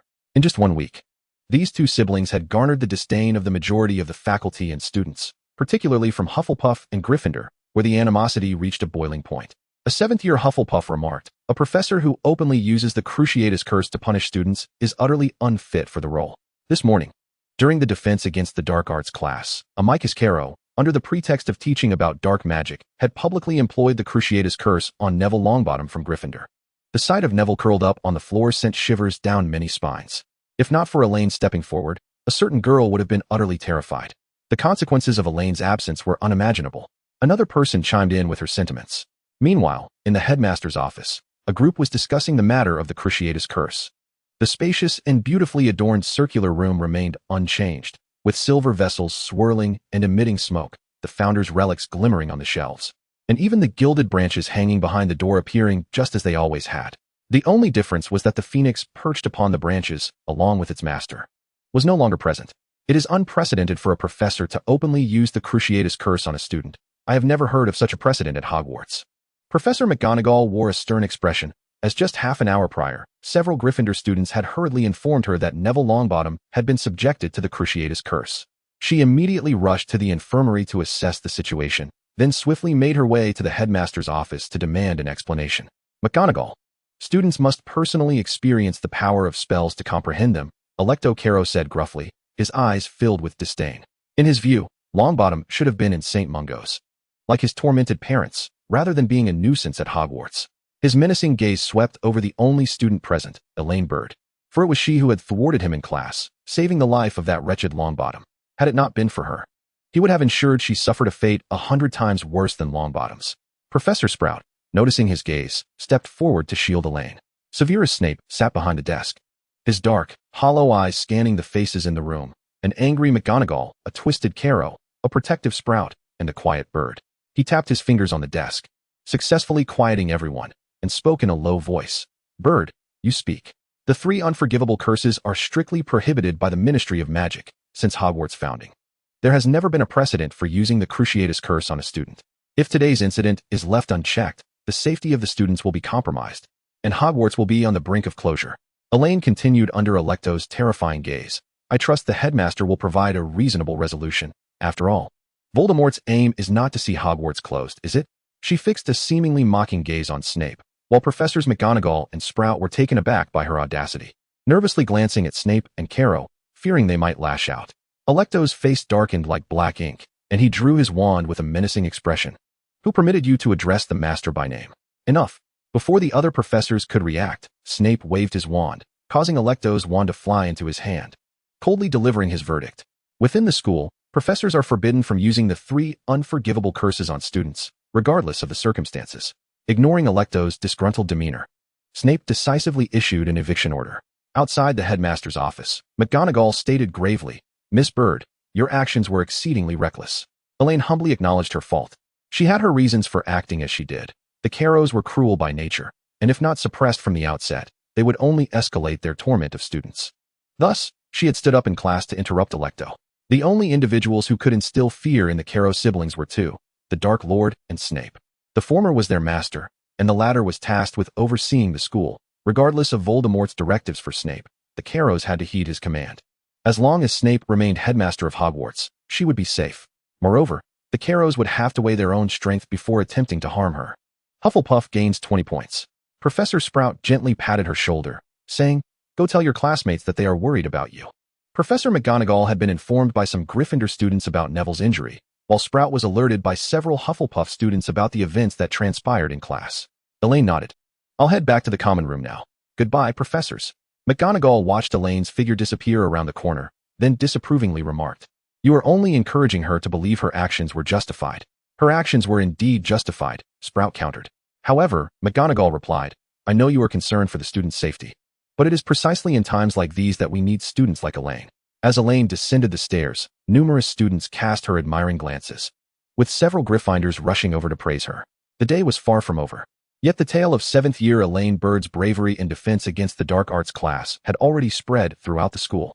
Upperclassmen shared stories of her past exploits with the younger students, and before long, Elaine had amassed a following of admirers among the lower years.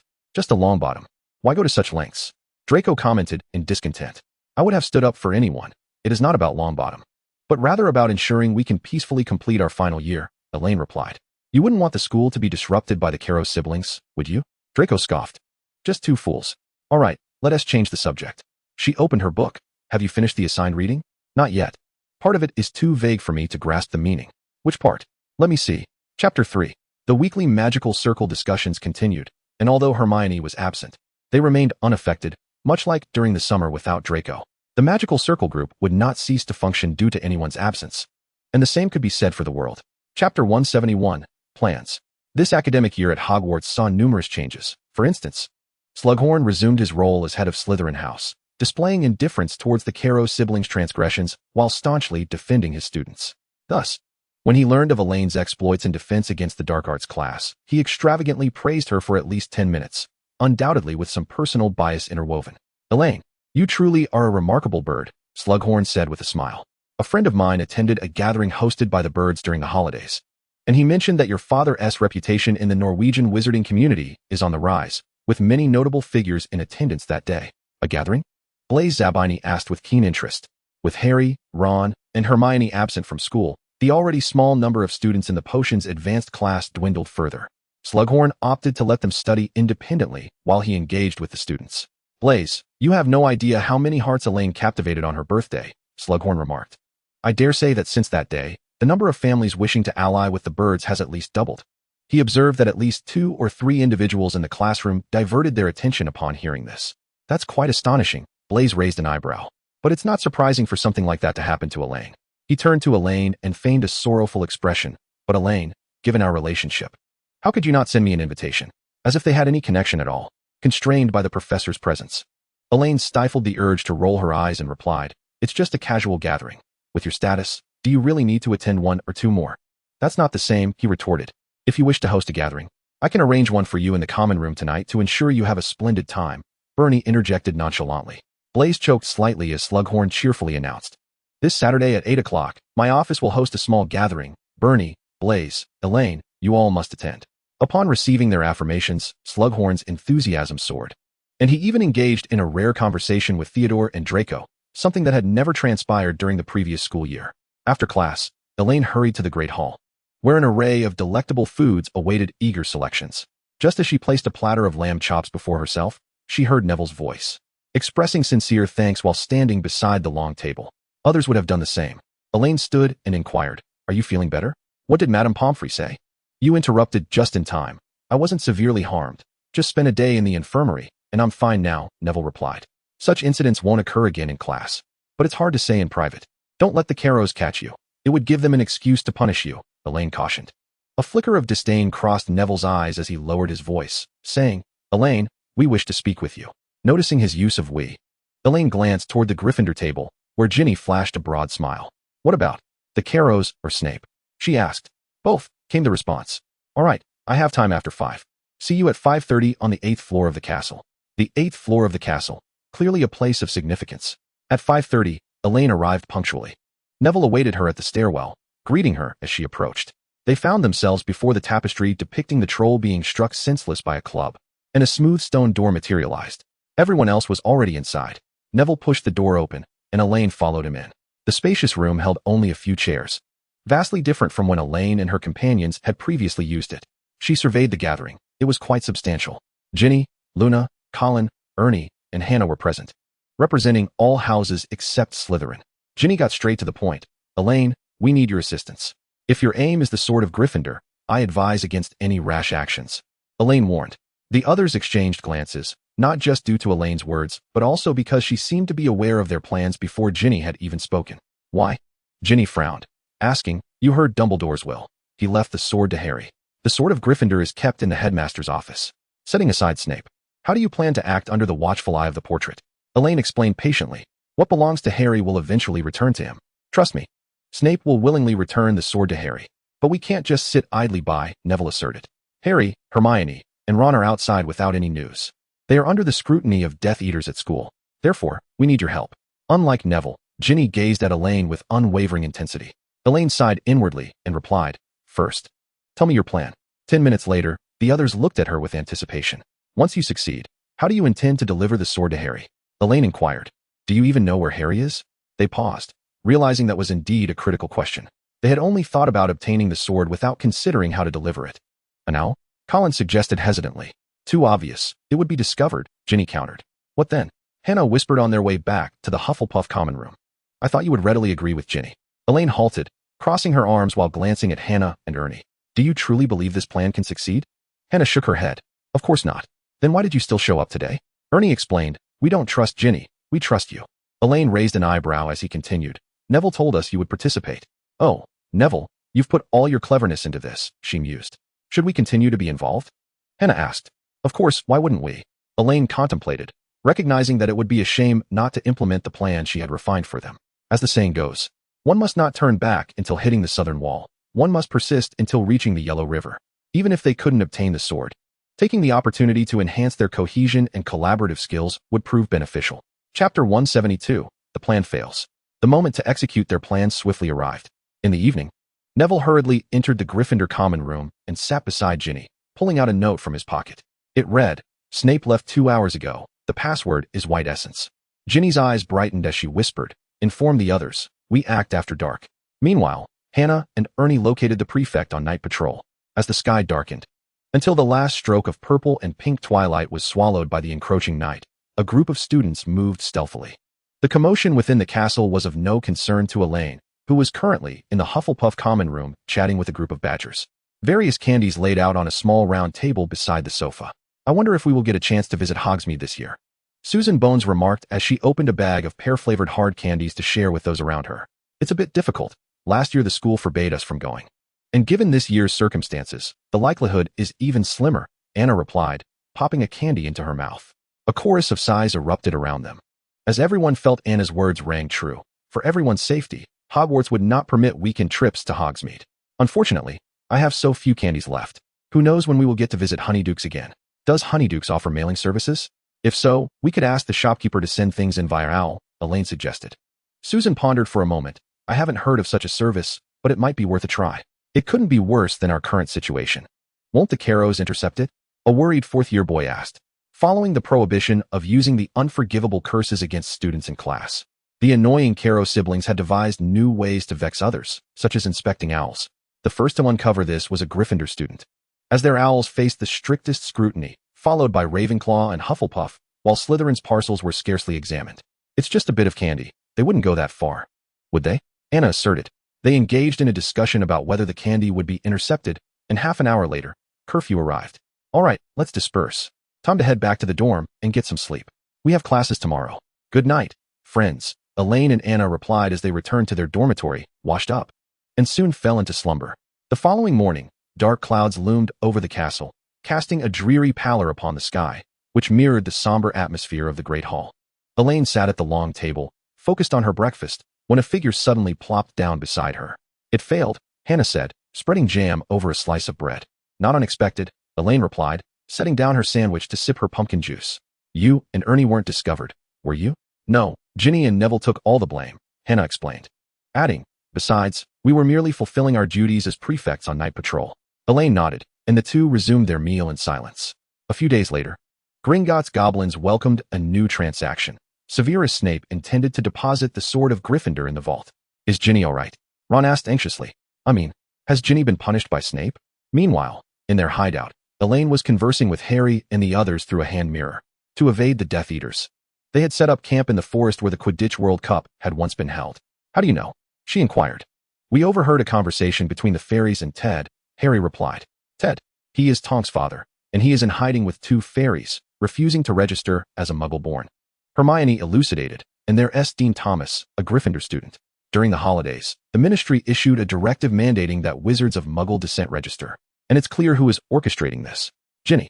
Ginny is fine. Snape sent them to assist Hagrid, along with Neville, Luna, and Colin, Elaine continued. They intended to find a place to conceal the sword after obtaining it, but before they could secure it, Snape discovered them. Ron sighed with relief. Merlin knew how anxious he had been upon hearing of Ginny's punishment, as he had conjured numerous distressing scenarios of her falling victim to dark magic. Harry and Hermione also breathed easier, knowing Hagrid would look after them. I overheard those fairies mention that Snape placed the sword in Gringotts, Harry remarked. But the sword is a fake, Ron countered. It's quite possible someone switched it, Elaine affirmed. If only we could ascertain who swapped the sword, Hermione murmured. I've got an idea. She dashed into the room, retrieving her beaded bag, which had been enchanted with numerous extension charms. Harry and Ron watched as she plunged her hand deep into it, extracting a magnificent frame. Ron gazed at it in astonishment. How did you bring Phineas Nigellus here? I stuffed it in while at number 12, Grimmauld Place, Hermione explained, brandishing her wand at the frame, ready to cast a spell at a moment's notice. If someone switched the real sword in the headmaster's office, he would surely know, as his portrait hangs beside it. Friends, have you forgotten there's another person here? Elaine interjected. Would you kindly adjust the hand mirror to a suitable position? Harry sheepishly smiled, then realized she couldn't see him. So he lifted the hand mirror beside Hermione for Elaine to observe the unfolding events. Skipping the earlier trivial exchanges, Phineas revealed 2 crucial pieces of information. First, that the sword of Gryffindor was crafted by goblins and could only absorb that which would enhance it. Second, that prior to Ginny, the sword had left the headmaster's office during Harry's second year. Professor Black, could you bring Dumbledore's portrait here? Potter, you must understand something, Phineas said impatiently. The portraits of Hogwarts can communicate with one another, provided they do not leave the castle unless visiting their own portraits elsewhere. Dumbledore cannot accompany me here. Chapter 173, Trials and Games. Harry felt a twinge of frustration as Phineas's words echoed once more. Merlin knows what's going on. There is no portrait of Dumbledore in the headmaster's office. Hermione suddenly turned to Harry. They dared not speak further in Phineas's presence. Well, I must take my leave now. Goodbye. Wait, will you inform Snape about this? Harry called out. Professor Snape has more pressing matters to attend to, and cannot concern himself with this. Farewell, Potter. With that, Phineas vanished, leaving only a chaotic backdrop within the frame. Did you hear that? Hermione exclaimed with excitement. I know. Harry could hardly contain his exuberance. Pacing the tent and proclaiming loudly, that sword can destroy Horcruxes. The goblin-forged blade can only absorb what strengthens it. He looked at the hand mirror animatedly. Elaine, do you remember when we were in our second year? Elaine picked up the thread. In the Chamber of Secrets, I pierced the diary with that sword. Harry was elated, and Hermione, observing his fervor, took the hand mirror, harboring another question. Elaine, did you hear? Phineas just said there's no portrait of Dumbledore in the headmaster's office. Harry, upon hearing this, became significantly calmer and leaned in with Ron to the hand mirror. He speaks the truth. I've been to the headmaster's office, and indeed, there is no portrait of Dumbledore, Elaine replied, unfazed. Ordinarily, the portraits of past headmasters are imbued with thoughts and magic, and upon their passing, their images appear in the headmaster's office to assist the next in line. However, this situation is extraordinary. Dumbledore is very much alive, so his portrait would not hang on the wall. As Hermione and the others debated the implications of this revelation, Elaine feigned ignorance while joining in their wild speculations. After concluding their conversation, Hermione gazed into the hand mirror, her expression contemplative. Elaine has not disclosed everything to us. Far away at Hogwarts, Elaine remained oblivious to Hermione's burgeoning suspicions as she pocketed the hand mirror and departed the base towards the Hufflepuff common room.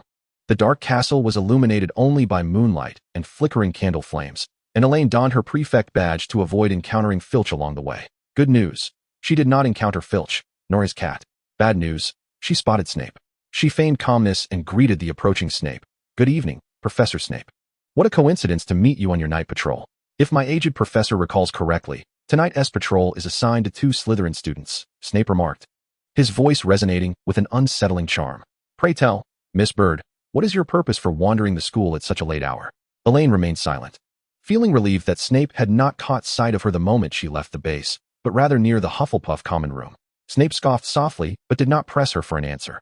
Now at once, follow me. With that, he swept past Elaine, striding up the stairs, his black cloak billowing behind him.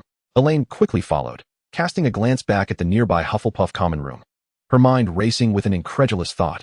Could it be that Snape was specifically searching for her in the common room, only to find her absent and subsequently catch her at the door? She gasped softly, fearing she might be confined for a month.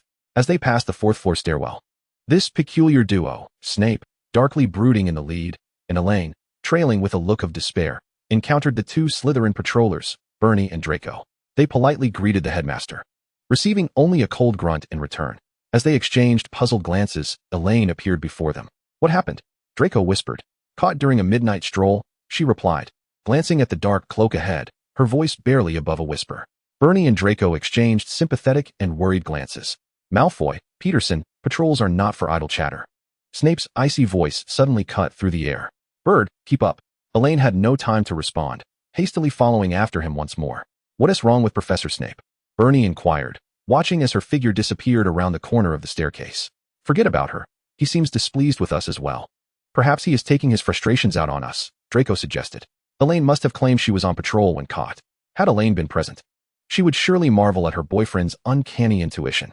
Following Snape to the 8th floor, as he uttered the password in front of the headmaster's office, Elaine perked up, mentally noting the new password. Where's Potter? Professor? She hesitated. I'm not sure. Snape, seated behind his desk, fixed his dark gaze upon her. I need to know his whereabouts. Elaine lowered her eyes slightly, bracing herself for the potential intrusion of a legitimacy probe. I sincerely apologize, Professor. I am unaware of how you came by the information that I might know Harry's whereabouts. In truth, I have had no news of him since August. The conversation stirred the portrait on the wall, and Phineas opened one eye to eavesdrop on their discourse. A suffocating silence enveloped them, as legitimacy and occlumency battled within her mind.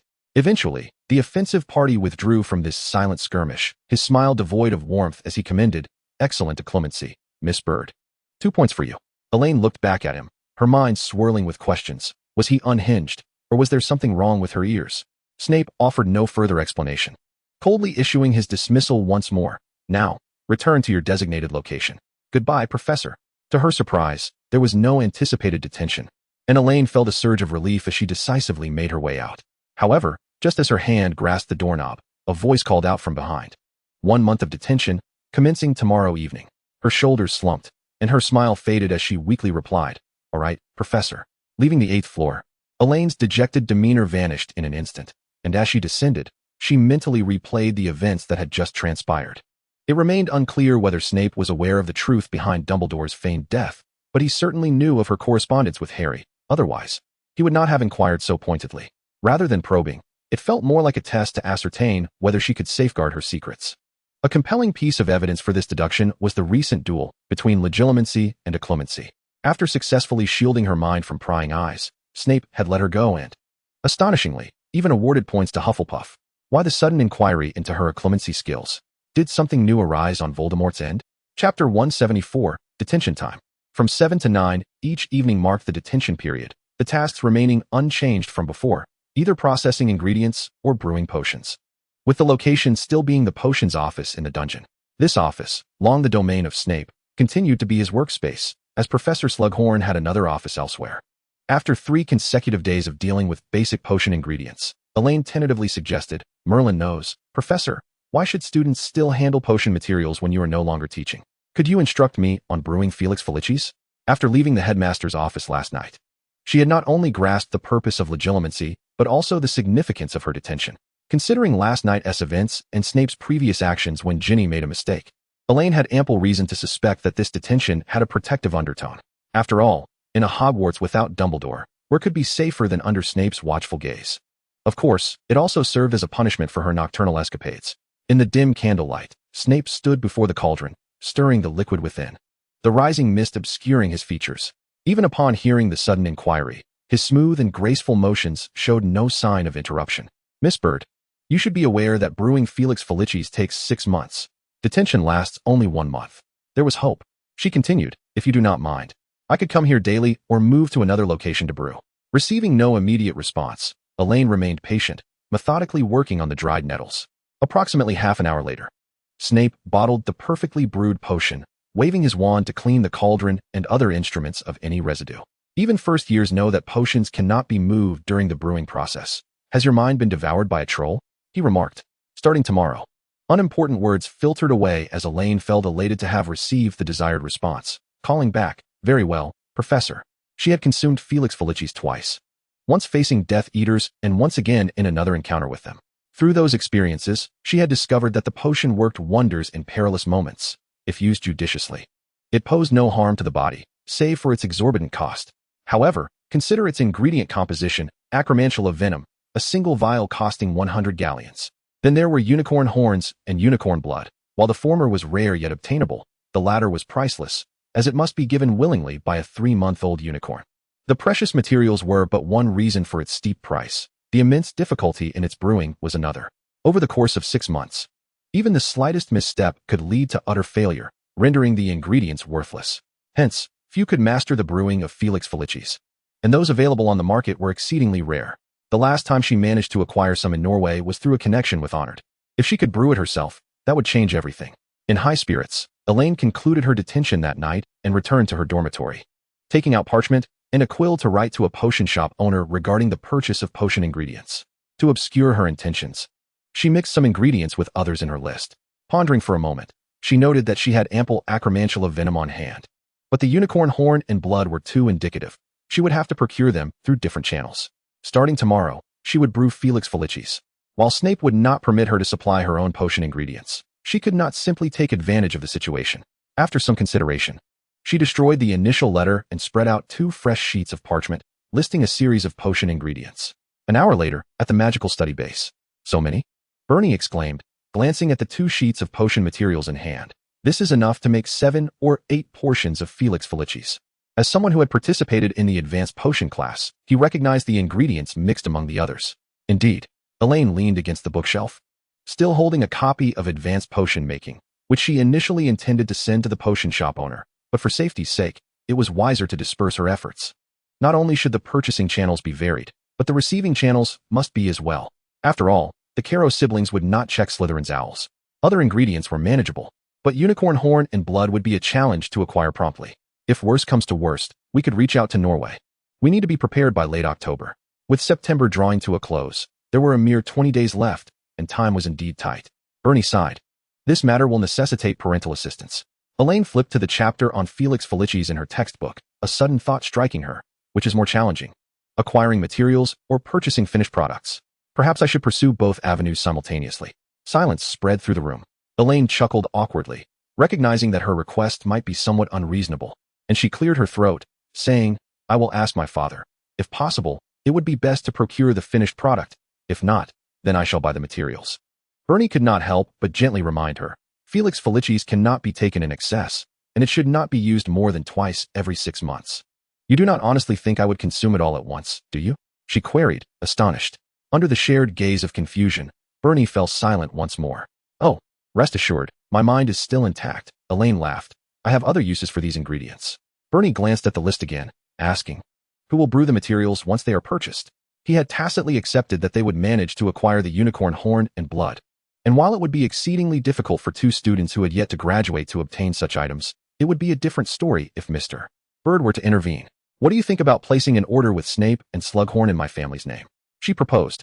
In that case, the entire school will receive news of your expulsion by the next day, Bernie replied earnestly.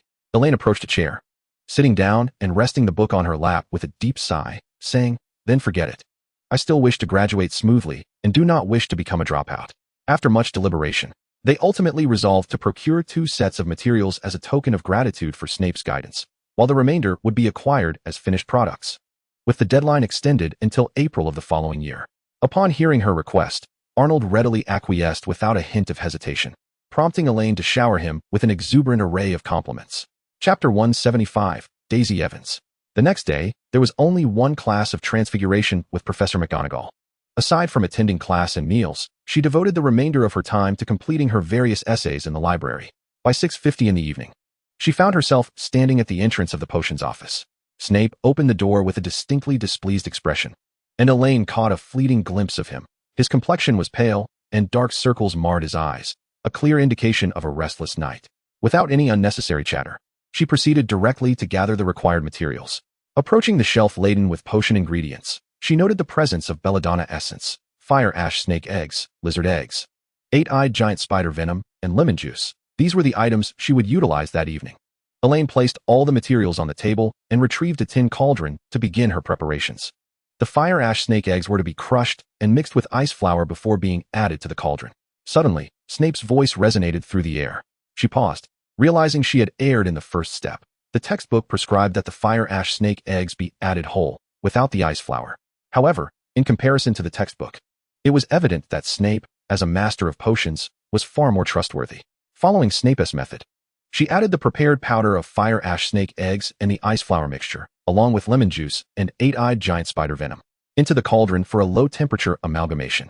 Then, using a wooden stirring stick, she stirred in a clockwise direction until the concoction was fully integrated.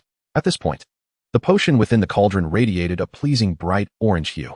The 6 fire lizard eggs were completely immersed in the belladonna essence, and after half an hour, they were introduced into the cauldron. Snape, seated wearily in a chair, finally spoke. Elaine remained wholly engrossed in her task until the clock struck 9:40, which was 40 minutes past the curfew. The liquid containing the fire lizard eggs transformed into a fiery red under the low temperature. Thus, today's procedure was complete. The next step would require waiting for 3 days, as the potion needed to simmer at low heat for that duration. Just as she was about to conclude her work, Snape, who had been resting with his eyes closed, suddenly snapped them open, his dark, hollow gaze resembling that of some lurking creature. He gestured with his hand, and Elaine quickly took her leave. Unbeknownst to her, as she exited, Snape, feeling the heat radiating from his arm, also departed the dungeon. Elaine, upon returning to the Hufflepuff common room, she was immediately surrounded by her fellow Badgers. What happened? She inquired, noticing the shared expressions of anxiety and concern on their faces, which weighed heavily on her heart. Daisy, a third-year student, spoke a few words before bursting into tears. Hannah comforted the sobbing girl, while Ernie, with a grim countenance, recounted the events. Third-year Daisy Evans had been reprimanded by Electo Caro for disrespecting the professor during Muggle studies and was consequently confined for an entire night. While confinement was not unfamiliar to some students, Elaine herself had just returned from the dungeon. Others were worried but did not intervene. Yet, no one anticipated that Daisy's confinement involved being tormented by the Cruciatus curse. Caro had compelled a 6th-year Slytherin to cast the curse on Evans not just once. Ernie said, his voice thick with indignation. Gibson and Caro did this on purpose. Daisy's friend, the weeping girl, declared loudly, Gibson is a descendant of Death Eaters. Their entire family are dark wizards. She did not disrespect the professor. She merely pointed out Caro's mistakes and was met with such a cruel punishment, she lamented. Breaking down once more, Elaine's expression darkened at the mention of Caro and Gibson. Hannah, having taken the sobbing girl into the embrace of her friend, leaned closer to Elaine and murmured, Daisy Evans is currently in the hospital wing. Madame Pomfrey does not allow too many visitors. Do the headmaster and Professor McGonagall know about this? Elaine asked, trusting that Sprout, as head of house, would protect her students, and McGonagall, as the fairest professor in the school, was equally reliable. Professor McGonagall is not at the school. The headmaster rushed to the hospital wing immediately, Hannah responded. I understand. Elaine glanced at the disheveled common room and instructed the other prefects to calm the students, advising them to avoid the Caro siblings and not to travel alone. Hannah, Ernie, you are coming with me to the hospital wing. After assuring Madame Pomfrey that they would not disturb the patients, the 3 entered the hospital wing. Daisy Evans lay pale on the bed, her furrowed brow indicating her troubled sleep. Professor Sprout, seated beside the bed, looked on with concern. Hearing Elaine's voice, she turned and said, "Elaine, Hannah, Ernie, are you here to see Daisy?" "Yes, Professor," Hannah replied. After inquiring about Daisy's condition, they departed and headed toward the potions office, only to find the door unresponsive. Passing by, the fat friar informed them that Snape had left the school not long ago. In the corridor leading to the potions office, the trio of Hufflepuffs drew considerable attention from passing Slytherins. Ignoring the scrutinizing gazes, Elaine lowered her eyelids in contemplation. It had been less than 20 minutes since she left the dungeon. Thus, Snape had exited shortly after her departure. Recalling Snape's sudden awakening, it did not seem like a natural resumption from slumber. "Ernie, go to Gryffindor Tower and find Ginny and Neville. Tell them to meet at the room of requirement," Elaine instructed, turning her back to shield herself from prying eyes. "Hannah, seek out Luna and Padma Patil from Ravenclaw. Likewise, head to the 8th floor." Padma Patil, the 7th-year Ravenclaw prefect, was one of the participants in Ginny's sword plan. Ernie and Hannah acknowledged her instruction and turned to leave, under the gazes of the Slytherins. Elaine pivoted her steps towards the Slytherin common room. At 10:20 in the evening, there remained 40 minutes until curfew. Ginny, Luna, Neville, Padma, Ernie, and Hannah awaited in the room of requirement. "Hannah, Elaine, why did you call us all here? What is the matter?" Ginny inquired, her brow furrowing with confusion. Hannah shook her head. "A third-year Hufflepuff student was sent to the hospital wing due to the Cruciatus curse," Padma explained. "I overheard Madame Pomfrey and Professor Sprout discussing it while passing the hospital wing." "What?" Ginny exclaimed in disbelief. "But the Caro siblings are prohibited from using the unforgivable curses at school, aren't they?" Neville, as an eyewitness, was acutely aware of the torment inflicted by the Cruciatus curse. "It wasn't Caro who did it," Hannah asserted. "But she is still complicit." Ernie seethed. She ordered older students to cast the Cruciatus curse on younger ones. Just as everyone was in an uproar, the door to the room of requirement swung open. "Elaine, we all heard what happened tonight." Ginny's voice faltered as she widened her eyes in disbelief, glancing towards the entrance, while the others were equally startled by the unexpected interruption. Turning their gazes to the door. Chapter 176, The Eve of Rebellion. Elaine stepped through the doorway, followed closely by two boys clad in Slytherin robes. Instantly, a sense of vigilance enveloped the group, with Neville drawing his wand and aiming it at the entrance. Ginny scowled. The divide between Gryffindor and Slytherin was profound, and the sight of two Slytherins in their secret meeting place was difficult for them to accept, especially as these two individuals were quite well known at school. Luna stood beside Ginny, signaling her stance, while Padma remained still, scrutinizing Draco Malfoy and Bernie Peterson. "It seems we are not particularly welcome here," Bernie remarked, closing the door and surveying the room with a raised eyebrow. "You all should know who Bernie Peterson and Draco Malfoy are," Elaine stated. "Elaine, we don't think two Slytherins should be here," Ginny maintained, her expression still wary, particularly towards Malfoy. "It appears that Miss Weasley harbors quite a significant misunderstanding towards us." Bernie shrugged helplessly. "If it weren't for the restrictions imposed by the Sorting Hat, I would undoubtedly be in Hufflepuff by now." Draco, disregarding their conversation, strode directly over to Elaine. Padma's eyes flickered briefly as she listened to Bernie continue. "Allow me to introduce myself. I am Bernie Peterson, a Norwegian, the male student president and the most capable assistant of Miss Weasley." Elaine raised no objections to his introduction, as she was engaged in a discussion with Hannah regarding the circumstances preceding her arrival, while Draco stood steadfastly beside her like a loyal knight. Neville and the others exchanged dubious glances, all recognizing from Elaine's demeanor that this Slytherin's words were credible. Neville retracted his wand and initiated a conversation with Peterson. Elaine surveyed the room with satisfaction. All four houses were represented, although others still bore biases against Bernie. The fact that they could sit down and communicate calmly was sufficient. As for Draco, caution still lingered in the air. "Everyone, I trust you are already aware of the events that transpired this evening, so I shall refrain from reiterating the details." At a round table, Draco sat to Elaine's left, while Ginny occupied her right. In just a month since the start of term, Hogwarts had already witnessed two incidents involving students suffering under the Cruciatus curse. The first victim was Neville, and the latest was Daisy Evans. Snape had prohibited the Caro siblings from casting the unforgivable curses on students within the school, prompting them to concoct new methods to invoke the Cruciatus curse from older students upon their younger counterparts. Those quick-witted had already grasped the implication of that last statement. The terms older and younger could refer to any student within the school, and today it was Gibson who acted, while Evans bore the brunt of the suffering. No one could assure that the Caros would refrain from coercing other students of non-Death Eater lineage to target their own housemates. "Perhaps some of you wonder why I have convened everyone here," Is it merely because Evans is a Hufflepuff student that I am concerned? Neville was the first to deny. No, Elaine, I believe you would take action regardless of who it was, just as you did at that time. Thank you for your understanding, Neville, Elaine continued. The Caro siblings are driven by ambition. If we do not take measures, who knows who the next victim may be? Consider this. Once Snape wields absolute power, the Caros, as his right and left hands, will only escalate their tyranny. I need not elaborate on their identities. My sincerest apologies, Professor Snape. I did not intend to tarnish your reputation. Elaine silently lamented for a brief moment. In the span of a month, both the Owls and the Cruciatus Curse had merely been their instruments. They were gradually testing our limits.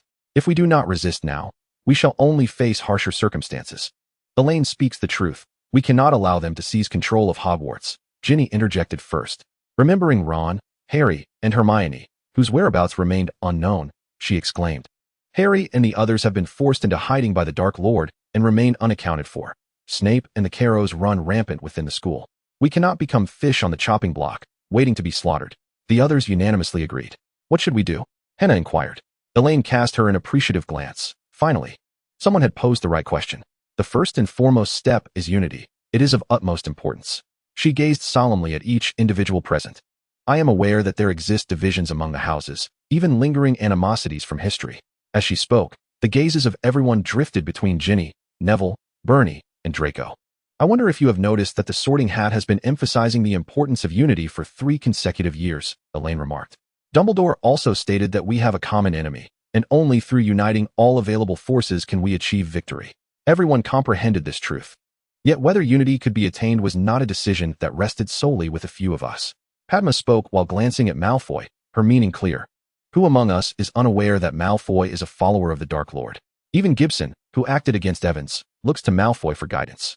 Gibson will receive the punishment he deserves, Draco interjected, uttering the first words since entering the room of requirement. I will ensure they do not interfere with your actions. In reality, aside from a few fanatics, most Slytherins would choose to protect themselves. A commendable Slytherin should behave much like Professor Slughorn. How can we ascertain the veracity of your words? Someone questioned. I trust him, Elaine replied resolutely. Ignoring the astonished expressions of others, she turned to Bernie, stating, Bernie will lead the other half of Slytherin in cooperation with us. Of course, my credibility and capability are assured. Padma can attest to that, Bernie added, addressing Padma.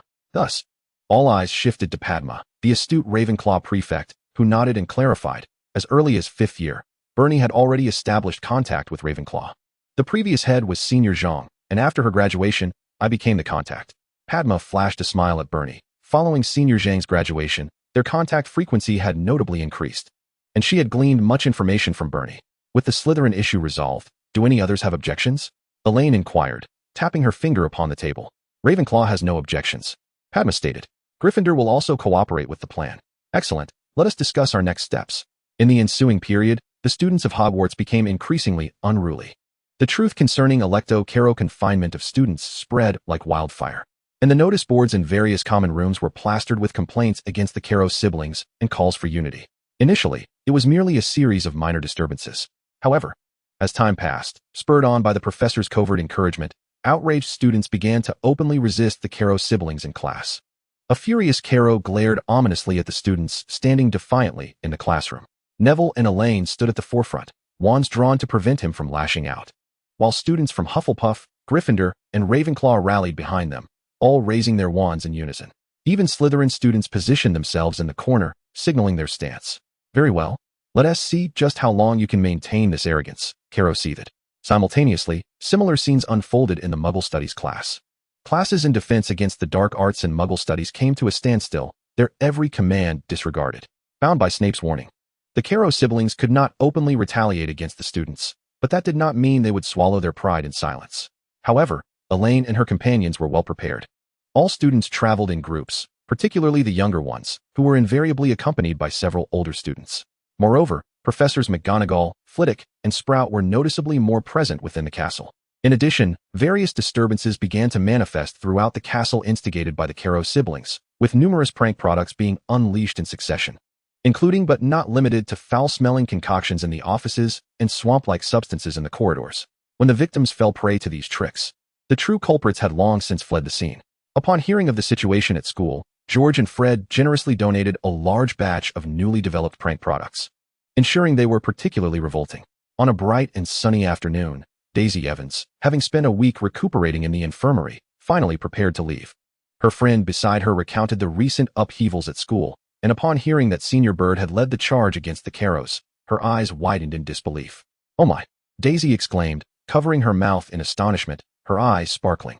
"That is so impressive. What about the headmaster, I mean? Is Snape not taking any action?" She whispered. "Certainly."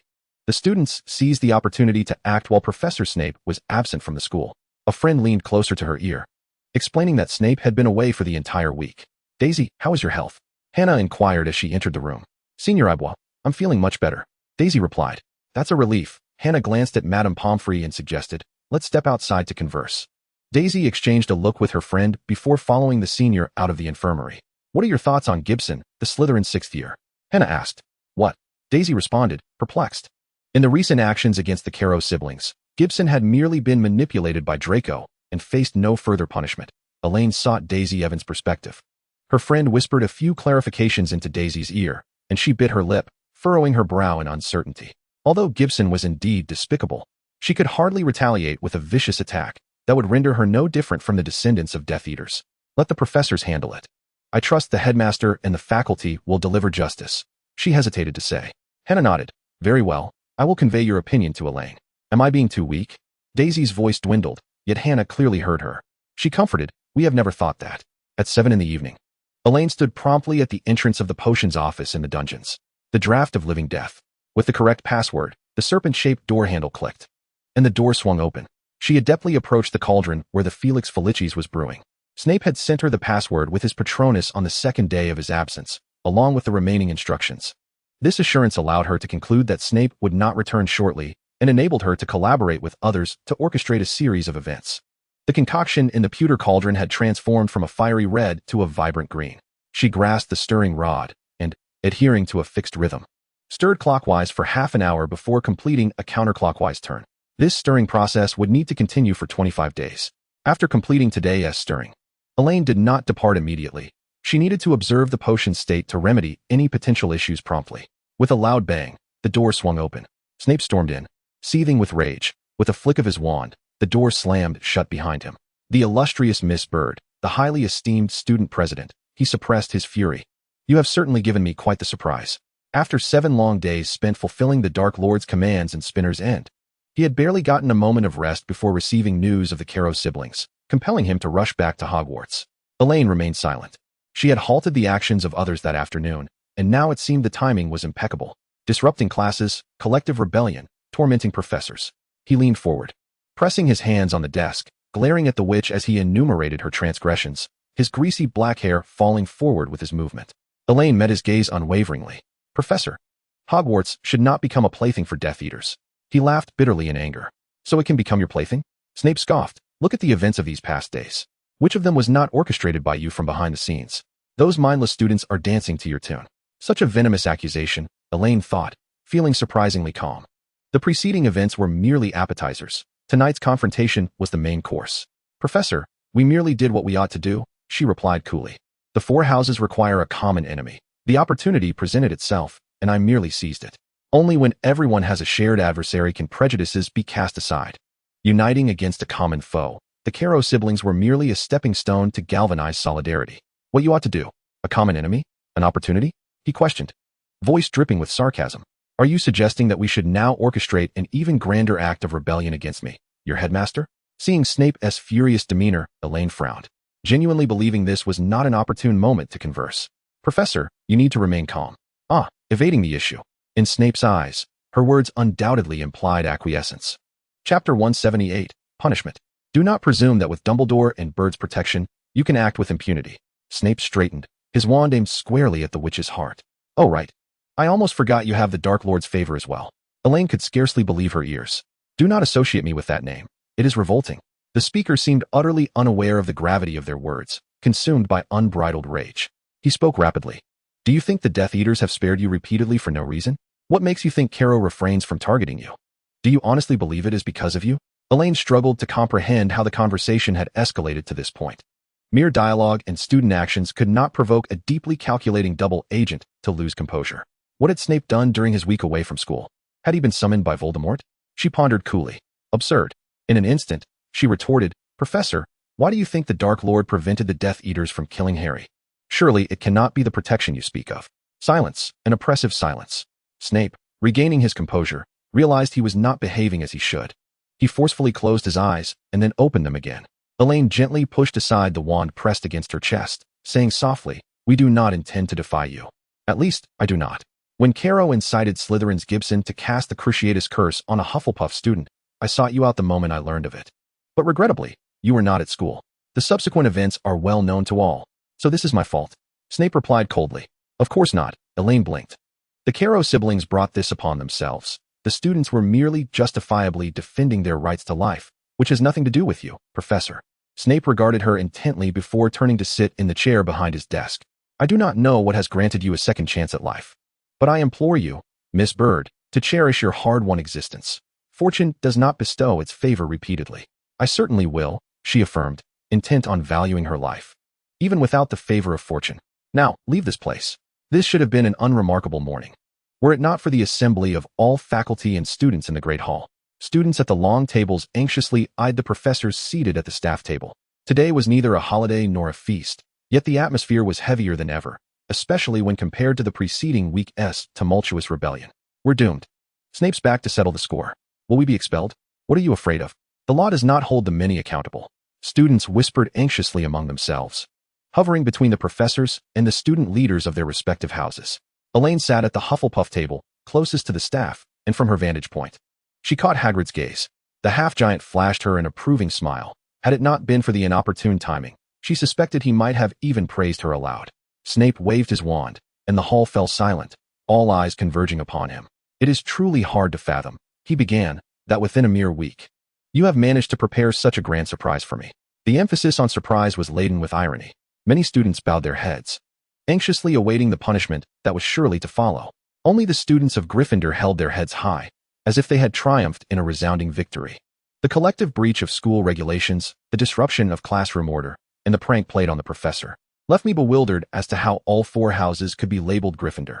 Gryffindor loses 100 points. The Gryffindors glared, their crimson gems fading at a visible pace. Yet, in the next moment, they had no time to be angry, for Snape's voice resonated once more. Slytherin loses 50 points due to Gibson casting the Cruciatus Curse on a fellow student, in addition to a month of detention. The students gazed at him in disbelief. Even the most mischievous among them were shocked that Snape would deduct points from Slytherin. 50 points. Following this, Ravenclaw and Hufflepuff each faced a deduction of 100 points. While some accepted this outcome with grace, the Slytherin table was rife with discontented glances cast toward Gibson.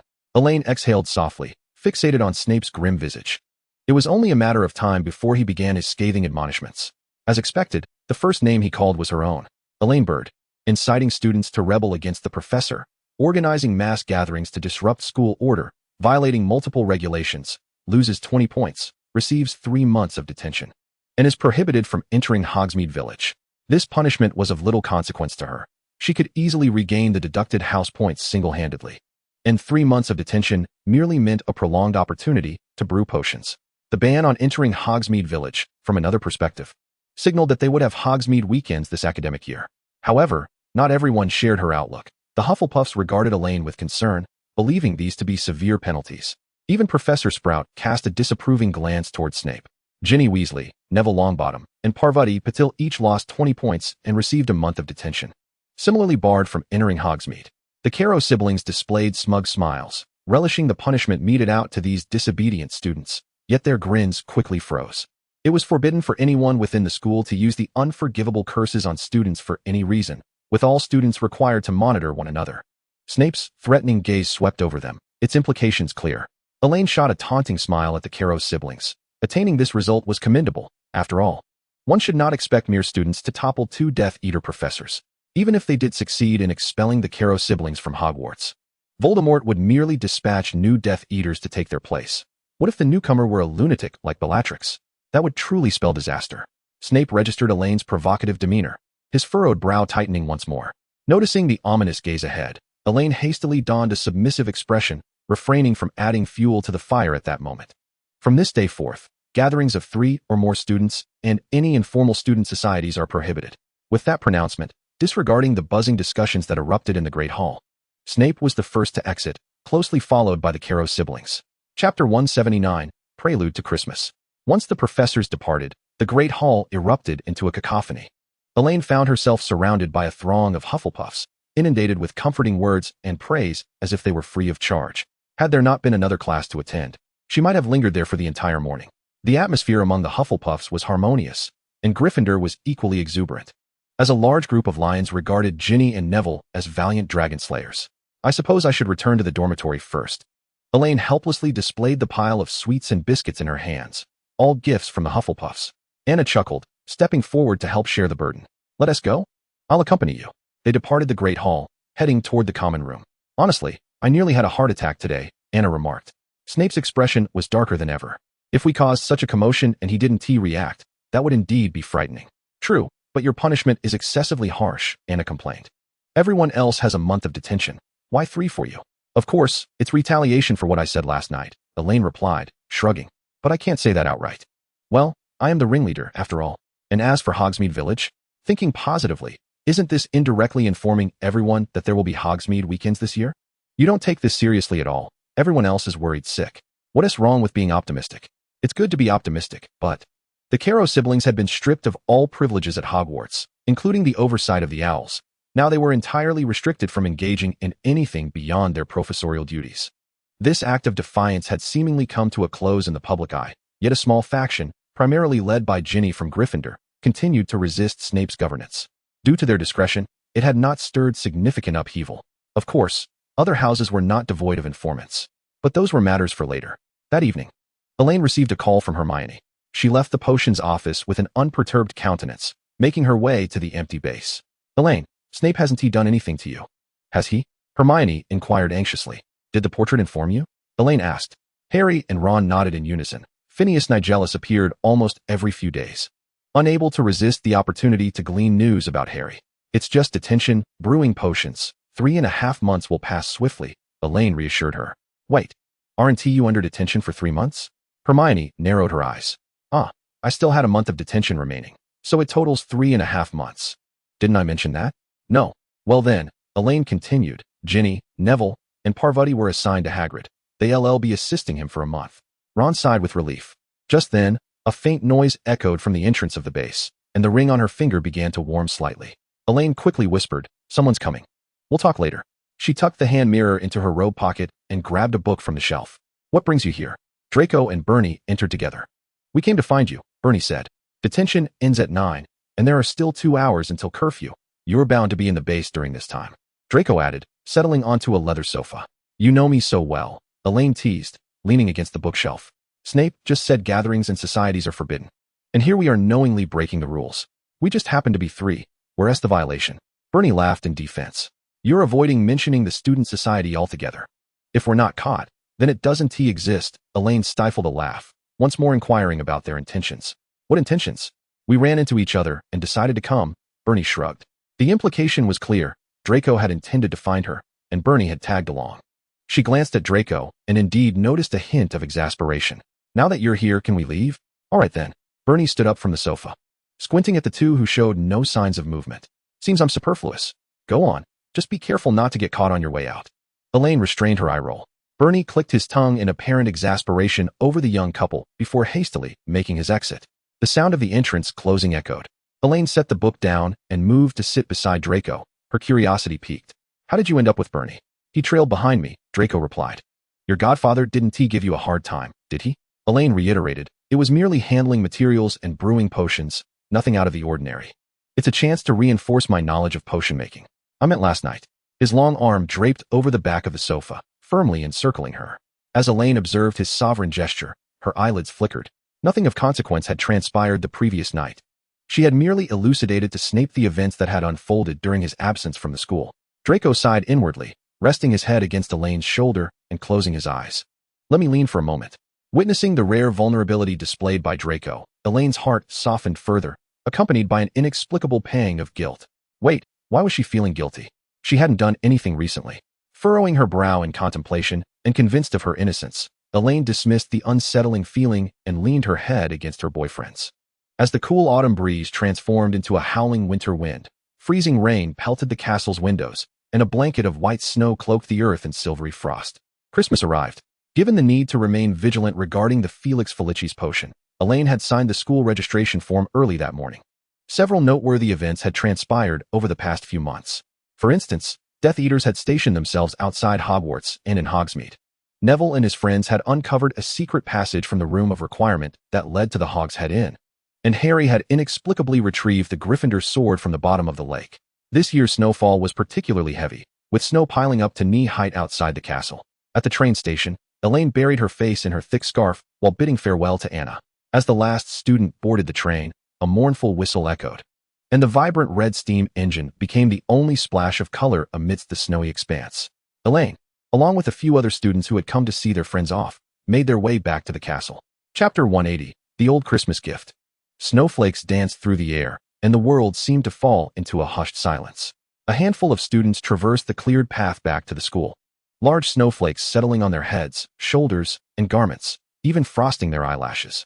Is Christmas at Hogwarts enjoyable? One student inquired, rubbing their hands together. It's my first time staying for Christmas. It's just all right, nothing particularly exciting, another replied. The most fun was during the Triwizard Tournament, when there was a Yule Ball. I was only in first year during the Triwizard Tournament, so I didn't stay at the school. Neither did I. It seems none of us attended that ball except for Senior Bird. A few younger students showed interest, and one called back, Senior Bird, could you tell us about it? She looked around in confusion, finally glancing at the nearest companion, and saying, am I seeing things? Senior Bird has vanished.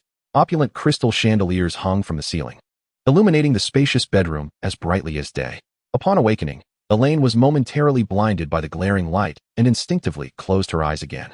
Once she adjusted, she realized she was in a lavish bedroom. The familiar decor unmistakably indicated her current location, and her gaze fell upon the vanity, where a large bouquet of tulips adorned a vase. During her previous visits to Malfoy Manor, Narcissa had often placed such a bouquet in her room. Elaine threw off the covers and checked her neck and pockets. As expected, her pocket watch, pendant, and wand had all vanished. Even the 2 rings on her fingers had been removed. Drawing back the dark green drapes, inky darkness seeped into the room.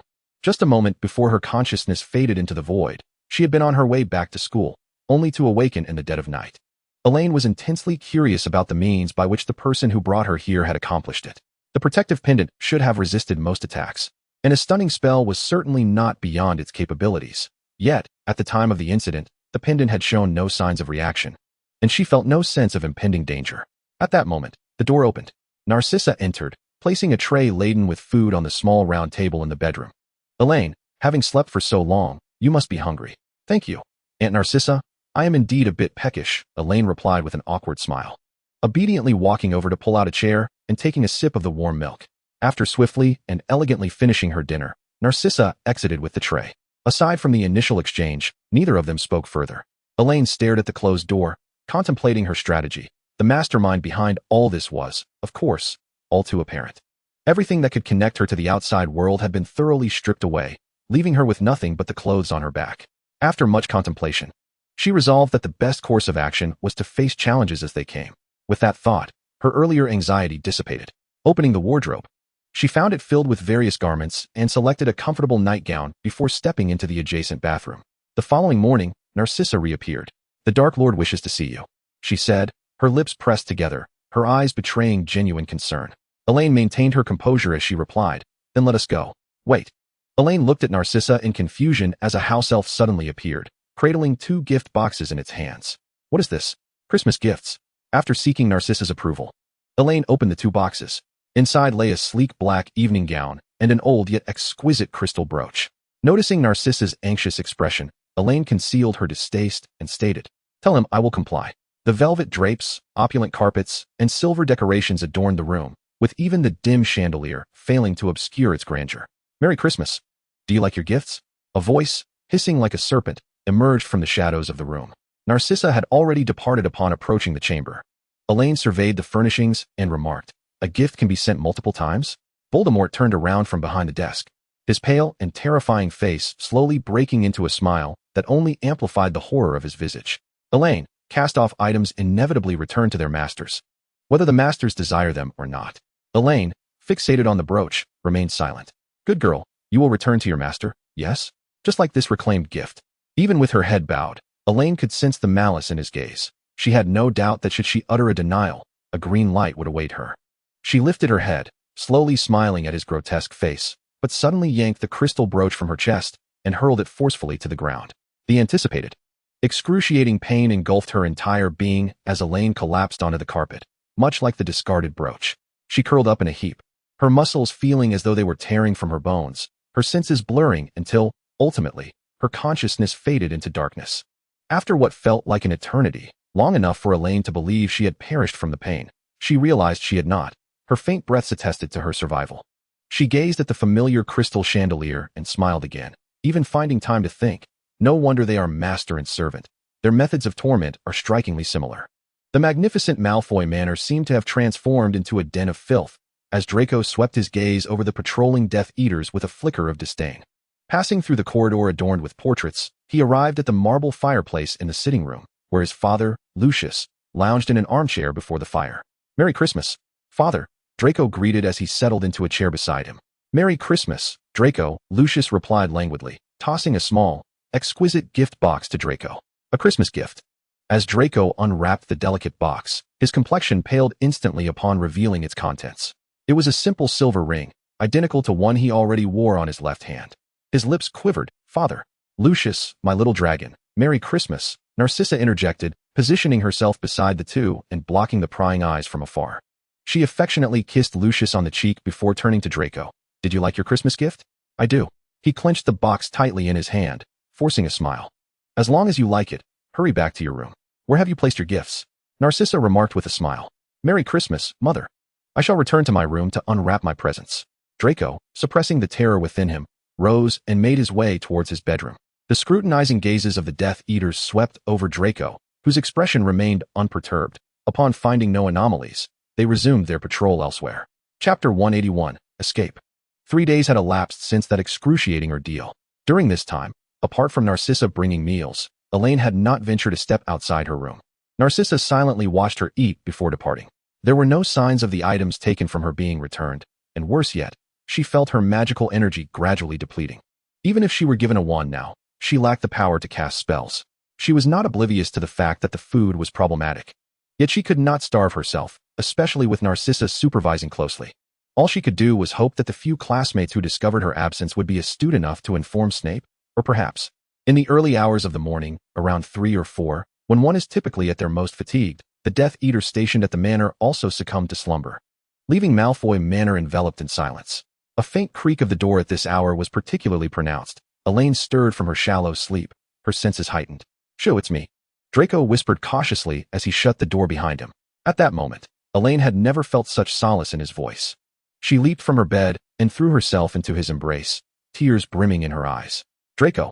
The slightly sobbing tone of her voice resonated in Draco's ears, weaving through his being and coalescing around his heart, igniting a pang of pain. He tightened his grip around her waist with one arm, while the other stroked her golden locks, feeling the dampness of her clothing. "I'm here, Elaine, I'm here," Draco murmured, repeating the words until the girl in his arms had fully released her pent-up emotions. Wiping her tears, her swollen eyes rose to meet his, and she hoarsely inquired, "How did you know I was here?" Draco produced a key from his pocket, and she paused momentarily. Only Narcissa possessed a key to this room. "And this," he added, presenting a plain silver ring and placing it in her palm. "I have also located your pocket watch and wand. Don't act rashly, Draco," she cautioned. "The Dark Lord won't harm me for now. You mustn't expose yourself." Draco raised a hand to smooth her furrowed brow, speaking softly, "Don't worry. I know what I'm doing." He lowered his head and placed a gentle kiss on her forehead. "Wait for my good news." After speaking, he turned to leave, but Elaine grasped the hem of his garment. "Take care of yourself, Draco." Draco cast a reluctant glance back at her before silently departing. 2 nights later, the gates of Malfoy Manor swung open once more.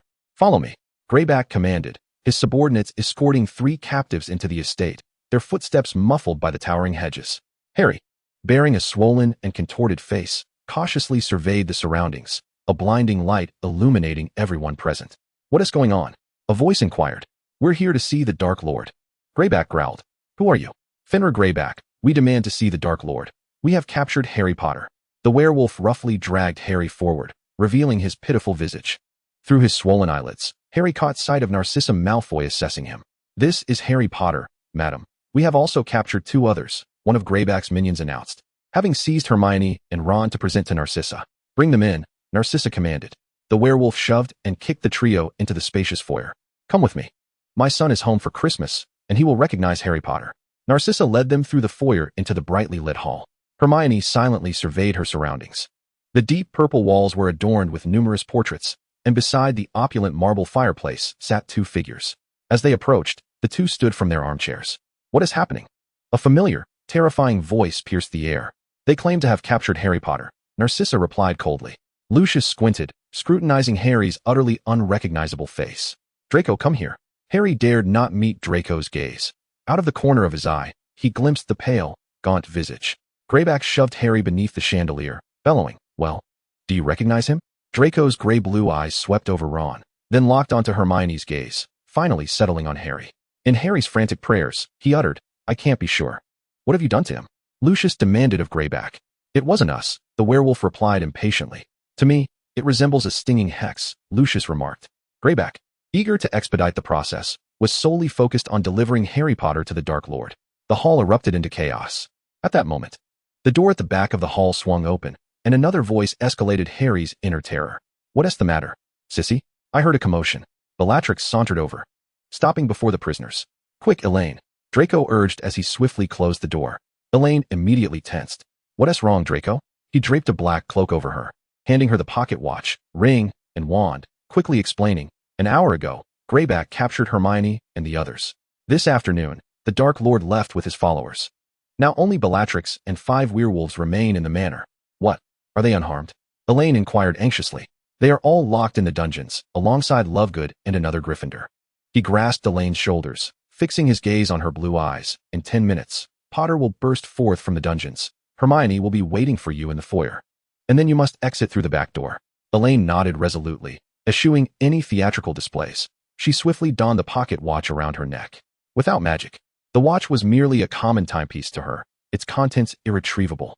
As the 10 minutes elapsed, Draco led her swiftly downstairs. A resounding explosion reverberated from below, followed by screams and curses. Spells struck the exquisite furniture, scattering debris across the floor, while the crystal chandelier overhead swayed precariously, threatening to fall at any moment. Harry forged ahead, with Luna, Hermione, and the unconscious Ollivander in the middle, and Dean bringing up the rear. Chapter 182, The Turn of Events. The group darted through the manor, occasionally dodging spells shot from behind. Don't harm Harry Potter. Bellatrix shrieked at one werewolf. He is the Dark Lord's. I must summon him. Harry heard Bellatrix's words. It would all be over when the Dark Lord returned. As he turned to cast a stunning spell, he asked, Where's Elaine? A spell struck Lucius, causing him to crumple to the ground, and Narcissa screamed as she rushed to him. The foyer, Hermione urged. Hurry, Dean shouted. Narrowly avoiding a green flash, stunned them all. Elaine followed Draco as they raced to the first floor, Bellatrix's screams echoing ominously. Their expressions shifted. They needed to hurry. If the Dark Lord returned, escape would be impossible. The pair circumvented Bellatrix and the werewolves, reaching the foyer just as Harry and his group emerged from the room. Quickly, Draco whispered urgently in her ear, pushing her towards Hermione before brandishing his wand at them. Hermione grasped Elaine's arm tightly, urging her to run forward with all her might. Unable to resist, Elaine glanced back, witnessing Draco brandishing his wand and casting spells, none of which struck them. Bellatrix and Greyback emerged from the house in pursuit. Harry's scar throbbed painfully. He sensed Voldemort flying from a distance, crossing a tumultuous ocean, and nearing their location for apparition. Hurry, faster. The intricately wrought iron gate came into view. They were on the brink of escaping the anti-apparition zone. Suddenly, their steps faltered. 2 of Greyback's minions, wands raised, blocked their path not far ahead. Hermione shielded Elaine behind her, recalling Draco's words that Elaine currently possessed no magic. The pursuers quickly closed in, encircling them. Excellent. The Dark Lord shall return soon. Bellatrix shrieked. You are about to meet your demise. I desire that mudblood. Her flesh must be delectable. Greyback leered at Hermione, confident that the Dark Lord would not begrudge him the honor of capturing Harry Potter. Harry, Hermione, Dean, and Luna formed a protective barrier around Elaine and Ron, who was carrying Ollivander, all of them nervously brandishing their wands. Indeed, Greyback, your contributions tonight are monumental. The Mudblood Girl is rightfully yours, Bellatrix cooed, now. With a thunderous explosion, for blasting curses erupted simultaneously from the tips of Harry's Group S wands, sending Bellatrix screaming as she lunged to the side, earth and debris flying in all directions. Draco was knocked to the ground by the aftershock, his wand rolling away. Harry's scar burned intensely, dark spots clouding his vision, He knew Voldemort would appear within moments. "Run!" he shouted. But it was too late. With a crack, he arrived. Bellatrix joyfully welcomed Voldemort into the entrance. "Master, we have captured Harry Potter." Greyback grunted, "I am the one who captured Harry Potter." Voldemort, clad in a flowing robe and sporting a serpentine visage, surveyed the scene. "Well done, Bellatrix, Greyback," he commended. Flushed with praise, Bellatrix fervently kissed her master's robe. Voldemort tilted his head, his gaze fixated solely on his nemesis, Harry Potter. "Remove the nuisances. This battlefield belongs solely to me and Harry Potter." At the command, Bellatrix, Greyback, and his minions advanced. Harry discreetly gestured with his wand hand concealed behind his back, unnoticed by Voldemort and the Death Eaters. Yet soon, they would pay dearly for their negligence. Bone-breaking. This time, even Ron raised his wand, and a flurry of spells compelled instinctive evasions. Harry and his companions turned to flee. Bellatrix, nearly trembling with fear as she faced her master, gritted her teeth and raised her wand.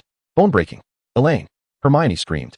Bellatrix's curse struck Elaine's back, blood gushing forth and staining her black robes as she staggered, coughing up crimson. The sensation of being devoid of magic was utterly horrendous. The others were drawn by Hermione's anguished cries, witnessing her weeping as she dragged Elaine forward, the vivid scarlet on the ground maddeningly vivid. "Elaine!" Elaine wiped the blood from her lips and urged, "You all must flee. None of you shall escape today." Bellatrix, in a rage, and the others surged forward. Hermione half supported the weakened Elaine, while Harry stood resolutely at the forefront. Elaine's gaze pierced through the Death Eaters, landing on Voldemort, who watched with keen interest. And further back lay the unconscious Draco, with Narcissa carrying him away from the battle. Elaine yanked the pocket watch from around her neck, its engraved floral design now ominously stained with blood. Harry was still devising ways to stall for time as Elaine swiftly turned the watch's hands. 1 turn, 2 turns, 3 turns. The metallic hands seemed to possess a magnetic pull, ensnaring her fingers, their sharp edges slicing into her skin, causing more blood to flow and soak the watch. Finally, as the hands revolved into the 7th turn, an anomaly occurred. A bolt of lightning cleaved the sky, illuminating the night as if it were day. A thunderous roar reverberated, sending shivers across their spines. Another series of thunderclaps erupted overhead, causing the earth beneath them to tremble with a mournful cry. Everyone was stunned by this sudden turn of events. Beware! A streak of blue light descended rapidly, aimed directly at the ground. The Death Eaters recoiled from the cataclysmic lightning. And after a dazzling flash, where Harry and the others stood, only a vast crater remained. The tempest of thunder and lightning vanished as if it had never existed. Coughing, a figure emerged from the depths of the enormous dark cavity, struggling to rise. "Ron, Hermione, where are you?" Harry anxiously searched for his companions. "Here," came a faint voice. "Ron," Harry exclaimed, rushing towards the sound, where 2 figures lay intertwined on the ground. "Brother, pull me up quickly. I'm being crushed." With Harry's help, Ron shifted Ollivander off him and sat up, pressing the switch on his pocket lantern, casting a sphere of light into the area. "They are over there," Harry shouted, pointing to where Hermione, Elaine, Dean, and Luna lay scattered nearby. Chapter 183, The Ancestors of Zephyr and Grandfather Barry. A quarter of an hour later, Hermione slowly regained consciousness. "Where's this?" she asked, clutching her forehead, her last memory a blinding flash of lightning charging towards them. Harry shook his head. "We awoke right here.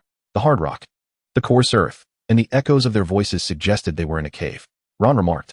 Soon, Luna and Dean also roused.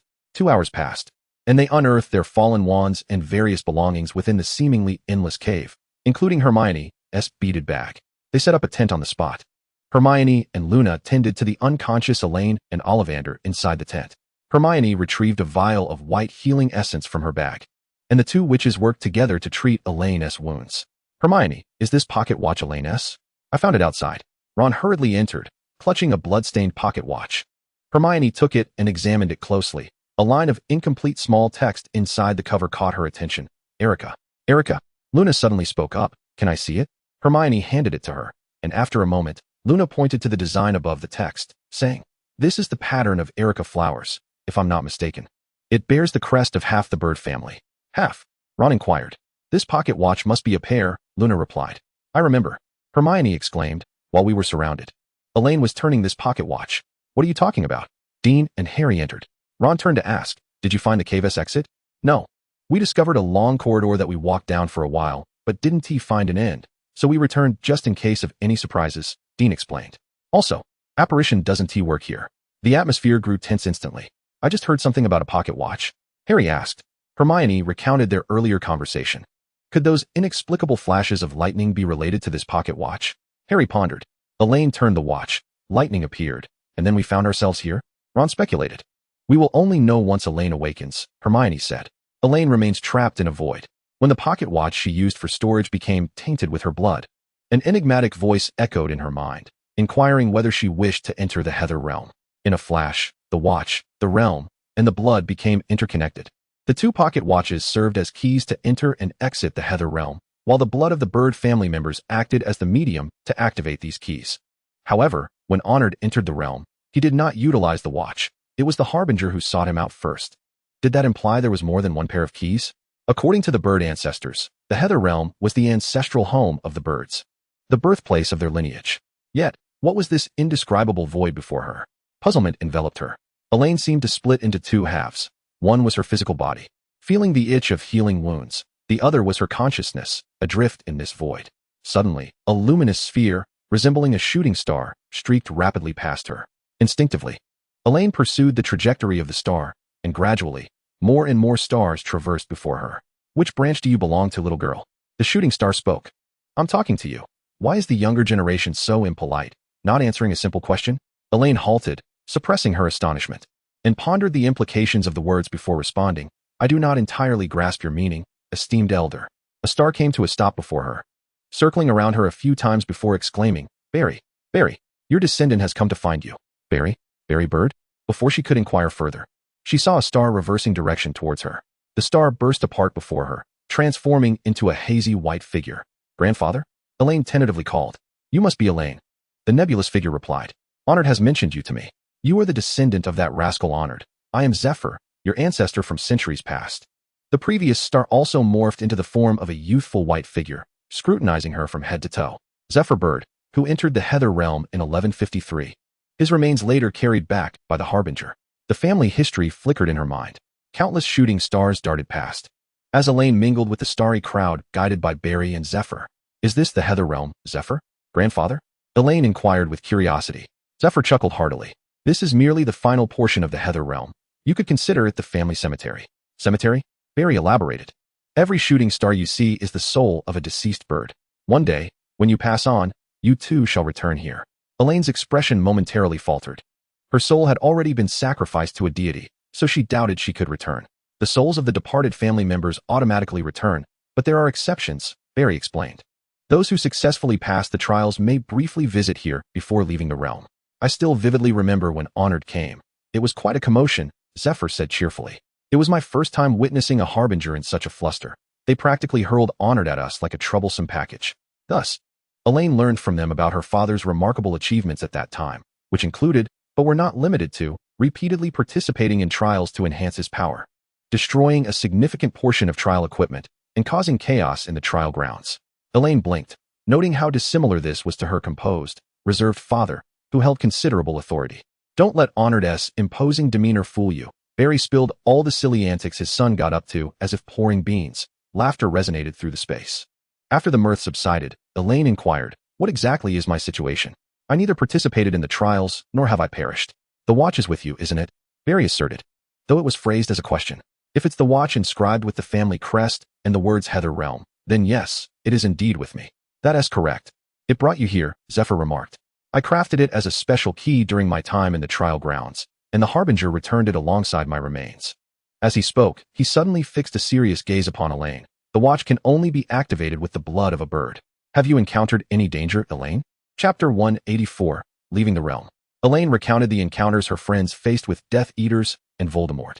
Zephyr expressed curiosity about the nefarious Voldemort, prompting Elaine to elaborate on his life. Upon learning that Voldemort was a descendant of Slytherin, he lamented, it appears the Slytherin lineage has also fallen from grace. Is Slytherin also a family with a realm? Elaine inquired. Indeed, in my era, Slytherin towered above all other families, Zephyr replied. Thus, Elaine absorbed a plethora of ancient tales. And just before her consciousness departed from that place, Zephyr was still chattering away. Barry, glancing at the spot where Elaine had vanished, voiced his concern. Zephyr, how could Elaine's soul bear that mark?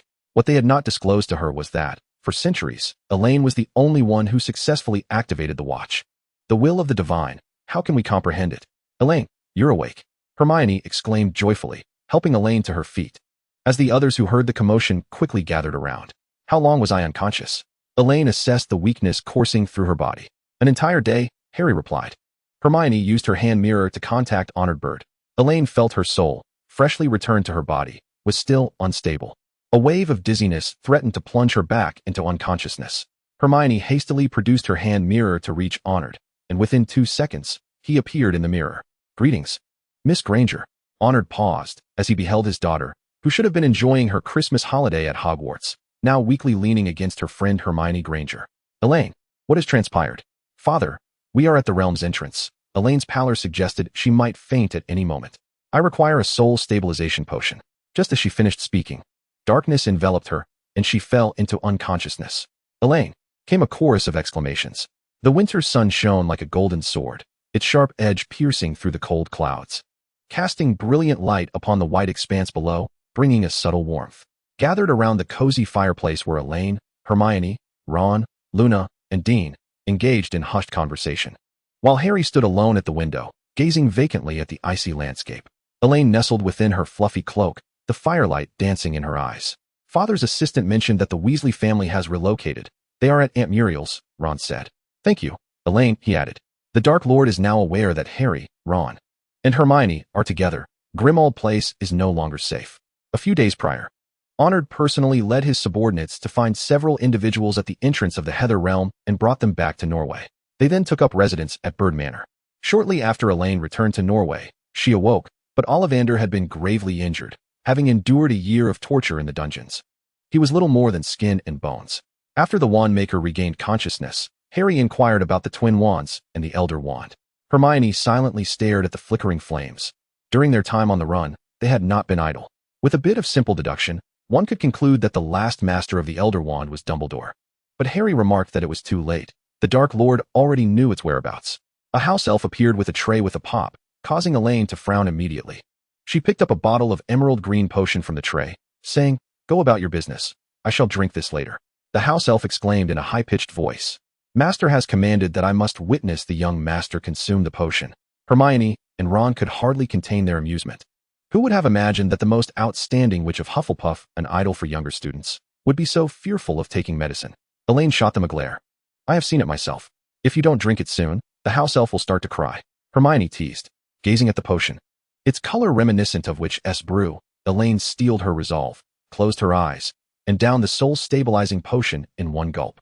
Feeling a searing pain from her tongue to her throat. Grimacing, she placed the potion bottle back onto the tray, and with a pop, the house elf vanished. After a couple of minutes, she finally regained her composure. I've made a decision. What is it? Ron inquired. I intend to add improving the potion's flavor to my list of goals, she declared indignantly. If the inventor of this potion aimed to deter the ailing with its repugnant taste, congratulations to him, for he has succeeded. I never wish to see this dreadful concoction again. Hermione chuckled. I fear there won't be many who would willingly consume this soul-stabilizing potion. The inventor likely never anticipated anyone would find its flavor objectionable. After all, who would be picky about the taste of something that could save their life? But I must endure it for a year. Elaine shuddered at the thought of suffering through that taste for an entire year, feeling utterly despondent. Speaking of the soul-stabilizing potion, another matter must be mentioned. After Elaine mentioned the abyss and the soul-stabilizing potion, Honored immediately knew where she had been. After all, he had experienced the same symptoms upon exiting the abyss. However, having undergone the trials, his symptoms were not nearly as severe, requiring only a vial of the soul-stabilizing potion for recovery. But Elaine was different. Her soul had been directly pulled into the abyss. Even though her soul was stronger than most, an unrefined soul could not withstand the cost of separation from the body. The soul-stabilizing potion, an ancient remedy, had become rare among witches and wizards. Elaine had only learned of it through the family library. The vial that Honored had taken was obtained from the executors. Nearly everyone who emerged alive from the Heather Abyss would exchange for potions from them. Consequently, Honored personally contacted the executors and procured 7 or 8 vials of the potion. However, given the severity of Elaine's condition, she would need to take it continuously for at least a month, with further assessments determining if she would need to take it sporadically for a year. Such a significant demand was a source of great concern for her father, and ultimately, Andrew Surdirum reached out to a reclusive potion master to provide the soul-stabilizing potion. Fortunately, the effects were promising. Elaine could feel her condition improving, and even her lost magical power was gradually returning. Ron, Witnessing Elaine's discomfort while consuming the potion, empathized. I cannot even begin to fathom the despair of having to drink such a potion daily. Chapter 185. The Last Few Wonderful Days. At noon, Honored returned from the Ministry of Magic. Ever since bringing his daughter and her friends home, he had made it a point to return daily, sometimes at lunch, other times in the evening. Father, have you completed your work today? Elaine stood up from her chair to inquire. I've delegated it to others. I shall rest for the next 2 days, Honored replied with a gentle smile. Mr. Bird, the others greeted politely. Call me Uncle Honored. Mr. Bird sounds too formal, he said, offering his warm smile to his daughter's friends. They complied amiably. After sharing a meal, Elaine and her friends returned upstairs. Uncle Honored is rather intimidating, Ron whispered. Intimidating? Is he? Elaine asked, puzzled. I find him quite amiable. It's that aura of authority. His every move can sway those around him, Dean remarked quietly. You don't know. The moment you spoke a few words, you fainted, and you have no idea how imposing your father is. In retrospect, it was enough to send shivers down their spines. Not to mention that upon arriving at the Bird Manor, each of them was questioned individually. Honored learned of each person's ordeal through their accounts. Ollivander had been imprisoned for a year, and Dean, a Muggle-born, was reluctant to register with the Ministry due to the threat of arrest. Luna had drawn the attention of Death Eaters because her father publicly supported Harry Potter in the Singing Against the Grain article, and she was captured on the train returning to school at Christmas. Harry had witnessed Elaine enduring the Cruciatus Curse, and, along with Hermione and Ron, was captured by werewolves while visiting Luna's father. I'm so sorry, Elaine said sincerely. My father was overly worried about me, and I apologize for the inconvenience caused to all of you. Hermione was the first to grasp her hand, saying earnestly, You need not apologize, Elaine. It is we who must express our gratitude. Without you, we would not have escaped from Malfoy Manor, let alone have Uncle Honored graciously allow us to stay here. Harry and Ron nodded in agreement. Elaine, may I see the cobra lilies in the garden? Luna asked softly. Cobra lilies? Hermione inquired with curiosity. Luna gazed at Elaine without answering, prompting Elaine to respond. Of course, Luna, but be cautious. They have rather unpleasant temperaments. Luna bounded down the stairs. Elaine explained to Hermione. They are a sentient plant species that has gone extinct. Known for their ferocity, they attack indiscriminately. Hermione gasped. Isn't that dangerous for Luna? Despite their occasional disagreements, Hermione genuinely cared for her well-being. Not at all. They have been tamed, Elaine reassured her, observing her lingering concern. How about we go see them together? Hermione agreed. The three boys shrugged, opting not to join their activities. After years of nurturing, the single cobra lily had multiplied into 7 or 8, dominating a large section of the garden's southeastern corner. Luna stood nearby, observing them intently. Now I understand why they are called cobra lilies, Hermione said, joining her side. This plant is indeed named for its resemblance to a cobra, Elaine explained. Do be careful not to get bitten, it could be fatal. She pondered how to maximize their potential, contemplating using them to attack enemies or extracting venom from them. With that thought, she summoned the house elf responsible for the garden and issued some instructions. The Christmas holidays soon came to an end, and they did not return to school.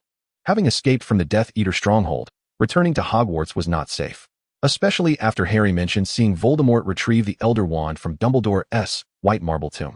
Honored's perception of Hogwarts' safety plummeted. He firmly opposed Elaine returning to school at this time. When the time comes for you to return, I will not stand in your way, Honored stated, but not now. In the study, Elaine looked discontentedly at him. Bernie is still at Hogwarts. I can't keep leaving him there. Honored cast her a sidelong glance and replied leisurely. Are you truly worried about Bernie or that Malfoy boy? You know in your heart. He acknowledged his dissatisfaction with the Malfoy family, even upon hearing from Hermione Granger that Draco Malfoy had played a significant role in saving others. His anger remained. Whether it was called misplaced wrath or authoritarianism, the boy's reputation in his eyes continued to diminish. I refuse to believe Bernie hasn't spoken with you. The Peterson child is just like his father. He would certainly volunteer to remain at Hogwarts to continue your little plans. Fine, fine. I'll listen to you and not return to school. With a whisper tinged with curiosity, Elaine mused whether Snape would lend a hand in overseeing the cauldron of Felix Felicis. Honored feigned ignorance of her murmurs. However, the following day, his assistant arrived bearing a plethora of items, including the potion ingredients necessary for brewing Felix Felicis and a handwritten letter from Snape. Thank you, my dear father, Elaine exclaimed with uncontained joy, nearly leaping with elation. I declare, there is no father in the world more exemplary than you. A glimmer of pride illuminated Honored's features as he cleared his throat and remarked, should you require anything, do not hesitate to inform Altar. Altar, the wizard with the darkest complexion among the assistants, was also the most formidable among Honored's subordinates, often tasked with handling clandestine matters. The assistant not only brought the potion materials Elaine needed, but also an assortment of other items.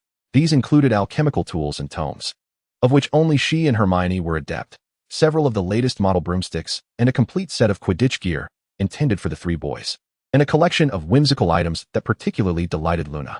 Honored even assigned Altar to train Harry and the others, ensuring they would not find themselves in a state of utter passivity during their next encounter with adversaries. As the weather grew warmer, they enjoyed a fulfilling and tranquil period at Bird Manor. Free from fear and upheaval, they found solace in Honored's steadfast presence, with all storms and tempests kept at bay beyond the estate's borders. Yet, Harry understood that such days were destined to conclude. His mission remained unfulfilled, and Voldemort along with the Death Eaters continued to wreak havoc unseen. Thus, at the end of March, he bid farewell. Chapter 186, to unveil the surprise. Harry, Ron, and Hermione were to visit Bill and Fleur's seaside shell cottage, accompanied by Ollivander. Mr. Ollivander, I shall miss you, Luna said. I shall miss you too, my dear. Ollivander replied, his gaunt figure appearing somewhat revitalized as he carried a suitcase. In that dreadful place, you were a tremendous comfort. Elaine was clasping Hermione's hand as she bade farewell. Remember to contact me upon your arrival. If you plan to return to Hogwarts, do let me know. Hermione, of course, did not decline, embracing her as she said, be sure to take your potions. I hope to see a vibrant and healthy version of you next time. I certainly will. Elaine smiled, and I shall bring you a surprise for our next meeting. What surprise? Ron inquired curiously from the side. You'll find out then. Revealing it now would spoil the surprise. Elaine, we must depart, Harry said reluctantly. Safe travels, she replied, giving each of them a warm embrace. Basking in the gentle sun, Elaine and Luna sat together on a garden bench, engrossed in their reading. After their visit to the Shell Cottage, Ollivander made his way to Ron's Aunt Muriel's home, from which he sent Luna a newly crafted wand. This incited envy in Dean, whose wand had also been shattered by Death Eaters, yet 2 days later, he too received a new wand. The trio settled into the Shell Cottage, relaying news from Elaine about others, such as the Weasley family, Sirius, and Lupin. Most heartening for Harry was the news that Lupin and Tonks had welcomed a son, whom they named Teddy, making Harry his godfather. Reading with Luna was an exquisite experience, as a true Ravenclaw always inspired Elaine with fresh ideas. The final days at Bird Manor were filled with beauty for Elaine, Luna, and Dean. One evening, when Harry recounted their encounter with Aberforth Dumbledore at the Hogshead Inn, Elaine sensed that the final battle was imminent. Upon hearing that several graduates, including Cho Chang, Cedric Diggory, George Weasley, and Fred Weasley, were traversing the secret passage from the Hogshead to the Room of Requirement, Luna and Dean could no longer remain still. Are you ready? Dean asked.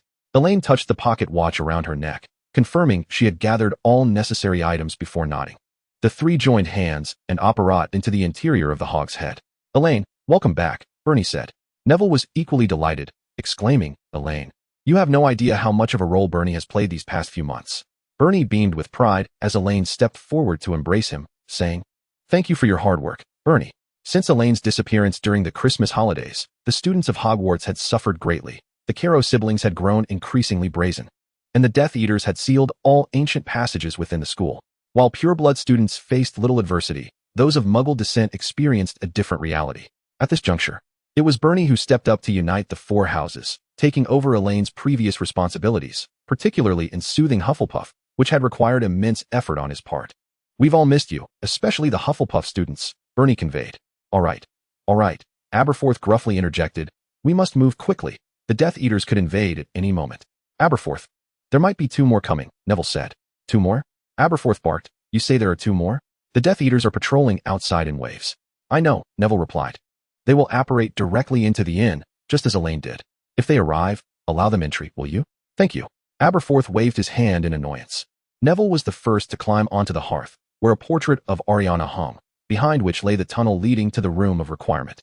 He pulled Dean and Luna into the tunnel, and with Bernie's assistance, Elaine climbed up as well. Turning a corner brought them to the tunnel's end. Ascending a few stone steps and pushing open a door led them into the Room of Requirement. Look who has arrived, Neville shouted as he entered first. Elaine followed closely behind Luna, greeted by a cacophony of cheers and shouts. Elaine. It's Elaine. Luna. Dean. The small badgers in the Room of Requirement rushed towards her, calling her name, with several breaking into tears. Do not weep. I have returned, she reassured them. Once the emotions had ebbed, a hesitant lower year student approached, her voice quavering with tears. I'm so sorry, Bird Sr. We failed to notice you were taken that day. Elaine recognized her as one of the students who had come to bid farewell at the train station. She gently wiped the girl's tears away and spoke softly. It is not your fault. The Death Eaters targeted me. Not noticing my absence was perhaps a blessing, as it spared others from further harm.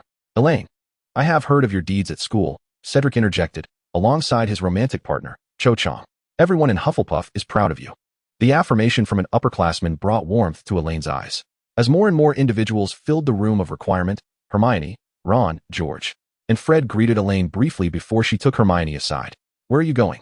Harry inquired. Hermione and I have a task to complete within the castle, Elaine replied, producing 2 vials of invisibility potion, one for Hermione and one for herself. Can we assist? Ron asked, as the others in the room of requirement looked at her with eager anticipation. With a mere command, they would spring into action. We can help, Ernie said. Elaine slowly shook her head. I'm afraid this task requires only Hermione's assistance. She retrieved 2 parcels from her pocket watch, handing them to Bernie and Neville. However, I need you both to take care of another matter. With a heart full of questions, Hermione was led by Elaine through the castle, confirming their positions through their physical connection. Between the 4th and 5th floors, a secret passage that she had never before discovered unfolded before Hermione's eyes. Where does this passage lead? What task are we to undertake? She inquired in a hushed tone. A hidden chamber, Elaine replied, to unveil the surprise. Chapter 187, The Surprise. In the Great Hall, the ceiling shimmered with countless stars. Uncertain students occupied 4 long tables, while the ghosts of the castle flitted among them, whether dead or alive. Every pair of eyes was fixed upon Professor McGonagall, who was addressing the assembly. Standing behind her were the remaining faculty members, along with members of the Order of the Phoenix and graduates who had come to join the fray. Upon receiving the command, all the prefects organized their respective houses' students to proceed in an orderly fashion to the evacuation point. Harry and Ron blended into the crowd at the back, the students captivated by Professor McGonagall's speech, oblivious to their presence. Ernie stood up and declared loudly, "What if we wish to stay?" His words earned him cheers from some. "If you are of age, you may voluntarily choose your fate," Professor McGonagall replied. "And what about our belongings?" A Ravenclaw student asked. "There is no time. We must ensure your safe exit now," she stated. "What about Professor Snape?" A girl at the Slytherin table called out. "How remarkable that a troll still remembers your old professor at a time like this." Snape's deep, magnetic voice resonated from the entrance of the hall. Followed closely by the Carrows, a stir rippled through the hall. He advanced to the center, fixing his gaze on the members of the order, and said, "Harry Potter. Do not go out, Harry." Ron clutched Harry's hand tightly. Harry stared at the loathed visage, the image of Dumbledore's fall at the astronomy tower replaying in his mind. Ignoring Ron's protest, he stepped forward. As Snape attempted to advance further, Professor McGonagall opened her arms, shielding Harry behind her, her wand firmly grasped in hand. It was a suffocating standoff. "Good luck, Potter." A silent spell shot towards Snape. He intercepted it, casting a deep glance at all present. Then with a flick of his black cloak, he vanished into a shadow, leaving only a hole in the hall's window and the wandless Carrows behind. Voldemort's cold voice echoed throughout Hogwarts, proclaiming that before midnight, he wished to see Harry Potter. No one could ascertain the source of that lofty voice, as if it emanated from the very walls themselves. Following the initial chaos, the evacuation within the Great Hall continued.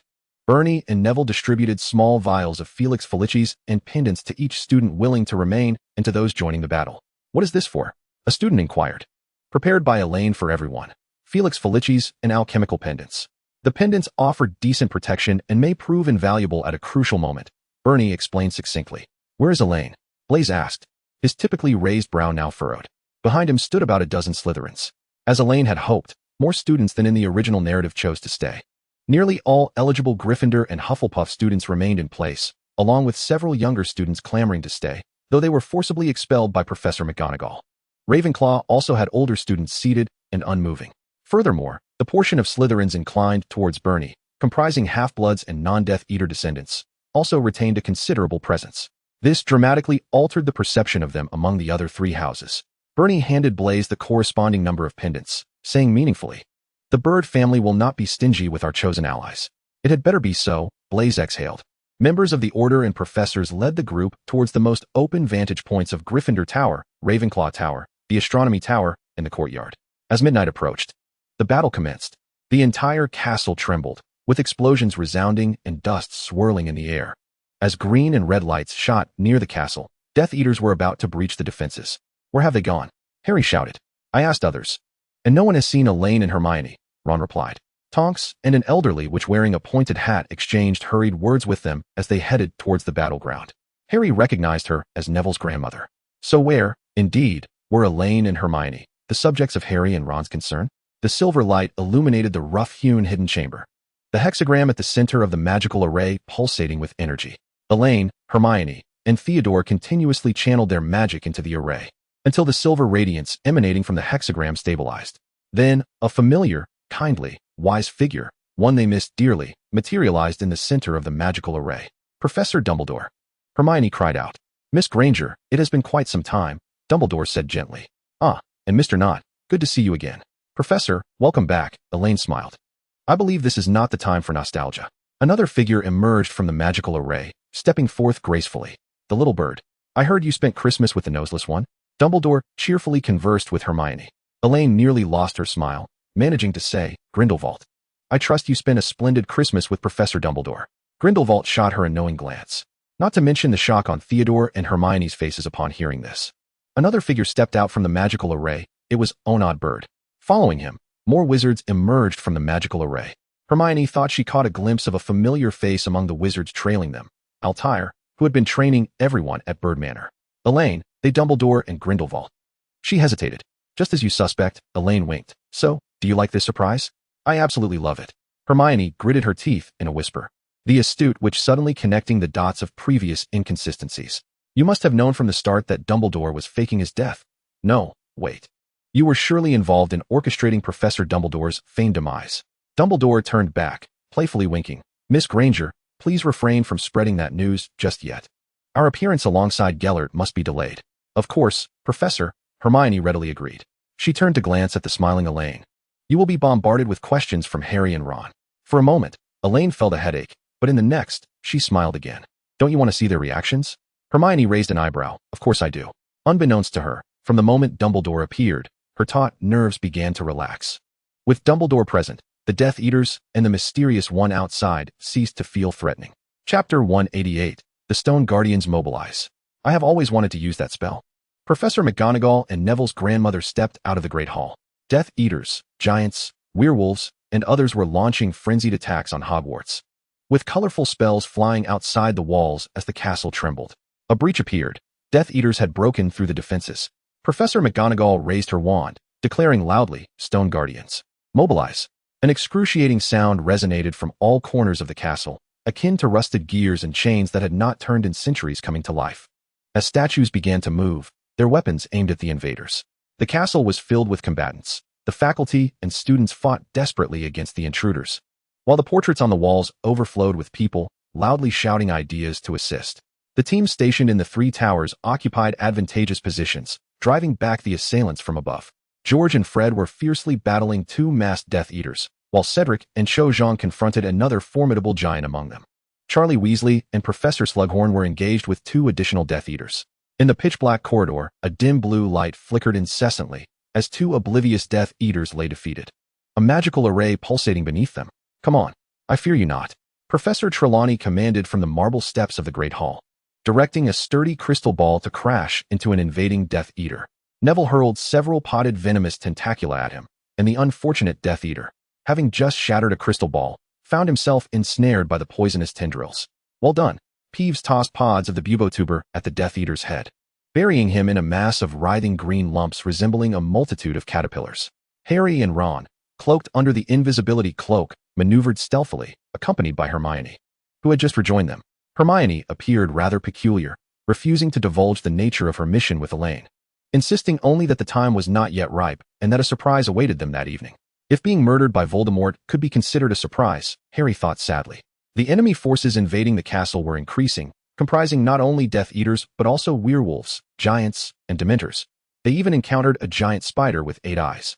Debris and the fallen littered the ground, some lifeless. The castle trembled increasingly, and it would not be long before it became a ruin. Harry redirected his gaze, focusing intently ahead alongside Hermione and Ron. Their objective was the Shrieking Shack. Harry spotted Voldemort there, casting protective magic over Nagini, encased within a shimmering sphere, writhing within it.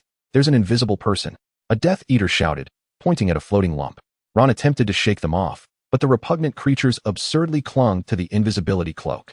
Seizing the moment of distraction, the two students incapacitated him with a spell. Let us go, Harry shouted, as he, Ron, and Hermione ducked their heads and sprinted towards the entrance hall. Just then, the heavy doors of the great hall were flung open, and a swarm of eight-eyed spiders rushed into the foyer. Surely, the Death Eaters had released them from the forbidden forest. The air filled with terrified screams as everyone began to scatter, spells of red and green firing towards the advancing monsters. How do we get out? Ron shouted amidst the chaos.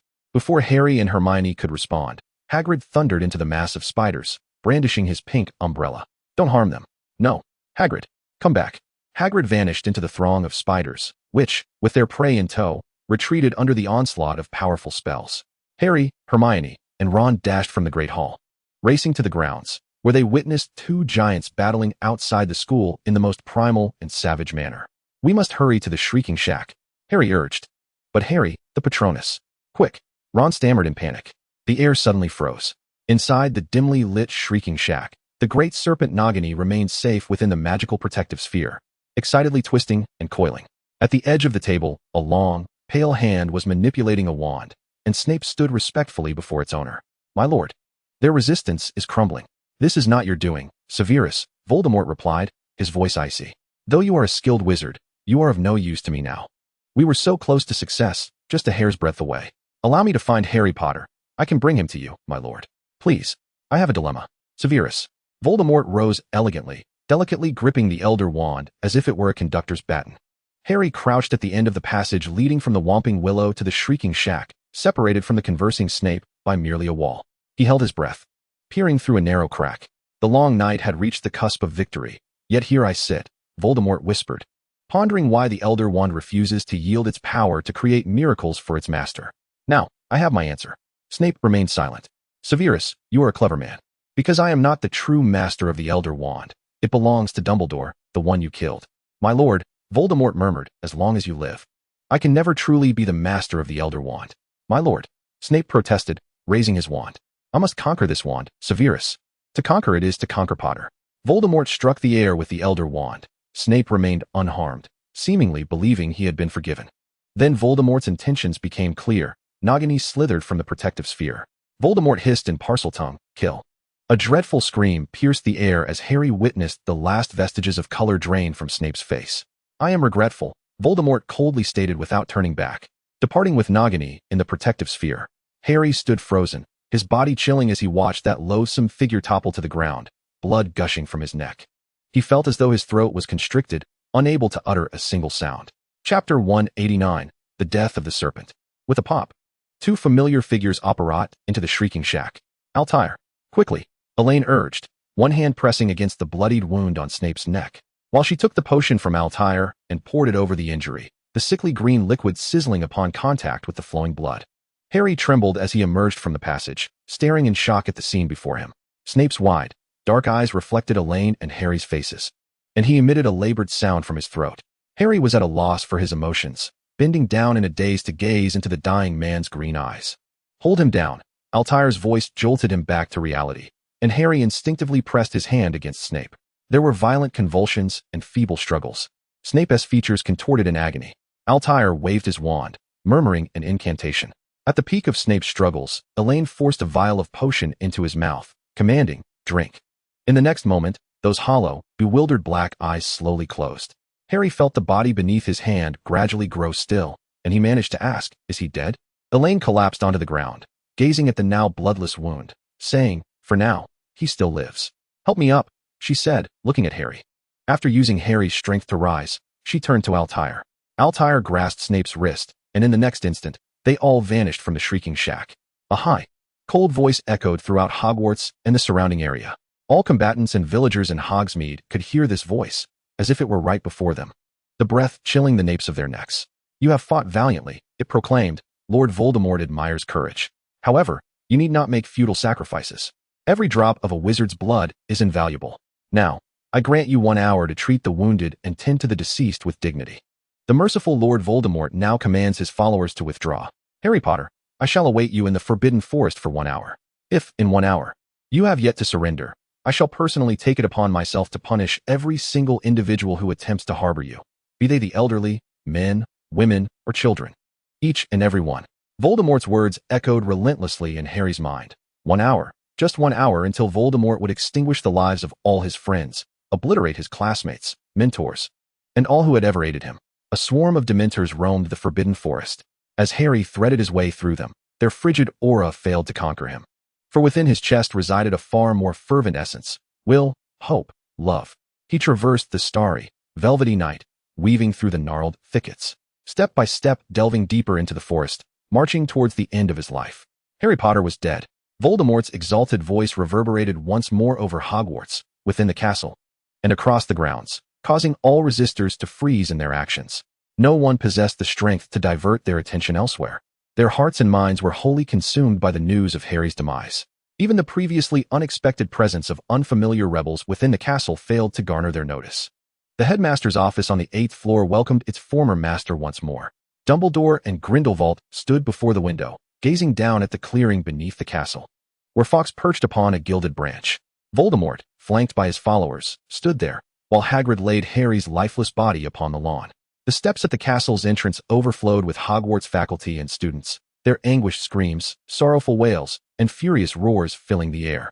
"Harry defeated you," Ron shouted, provoking an uproar among the defenders of Hogwarts. A moment later, a more earth-shattering explosion rendered them mute once more. "Harry Potter is dead. Slain while attempting to flee the school," Voldemort smugly declared. Yet, before he could finish, Neville surged forth from the crowd, collapsing heavily to the ground. Voldemort laughed heartily, casting aside the wand of the fallen. "Look, we have a volunteer to demonstrate the consequences of defiance after defeat," he said softly. "But first, you must tell me your name." "I am Neville Longbottom," Neville declared, and Bellatrix gleefully chimed in. "Master, do you remember? The son of that Auror couple who caused so much trouble for the Carrows." "Ah, yes, I recall," Voldemort responded, peering down at Neville. Neville, unarmed, struggled to rise, standing in the space between the resistors and the Death Eaters. "I remember you are a pure-blood wizard, are you not?" Voldemort inquired. "My brave child. And what of it?" Neville retorted, clenching his fists defiantly. "You have demonstrated your courage and resolve to Lord Voldemort, and you hail from noble lineage. Join us, and you shall become a rare Death Eater."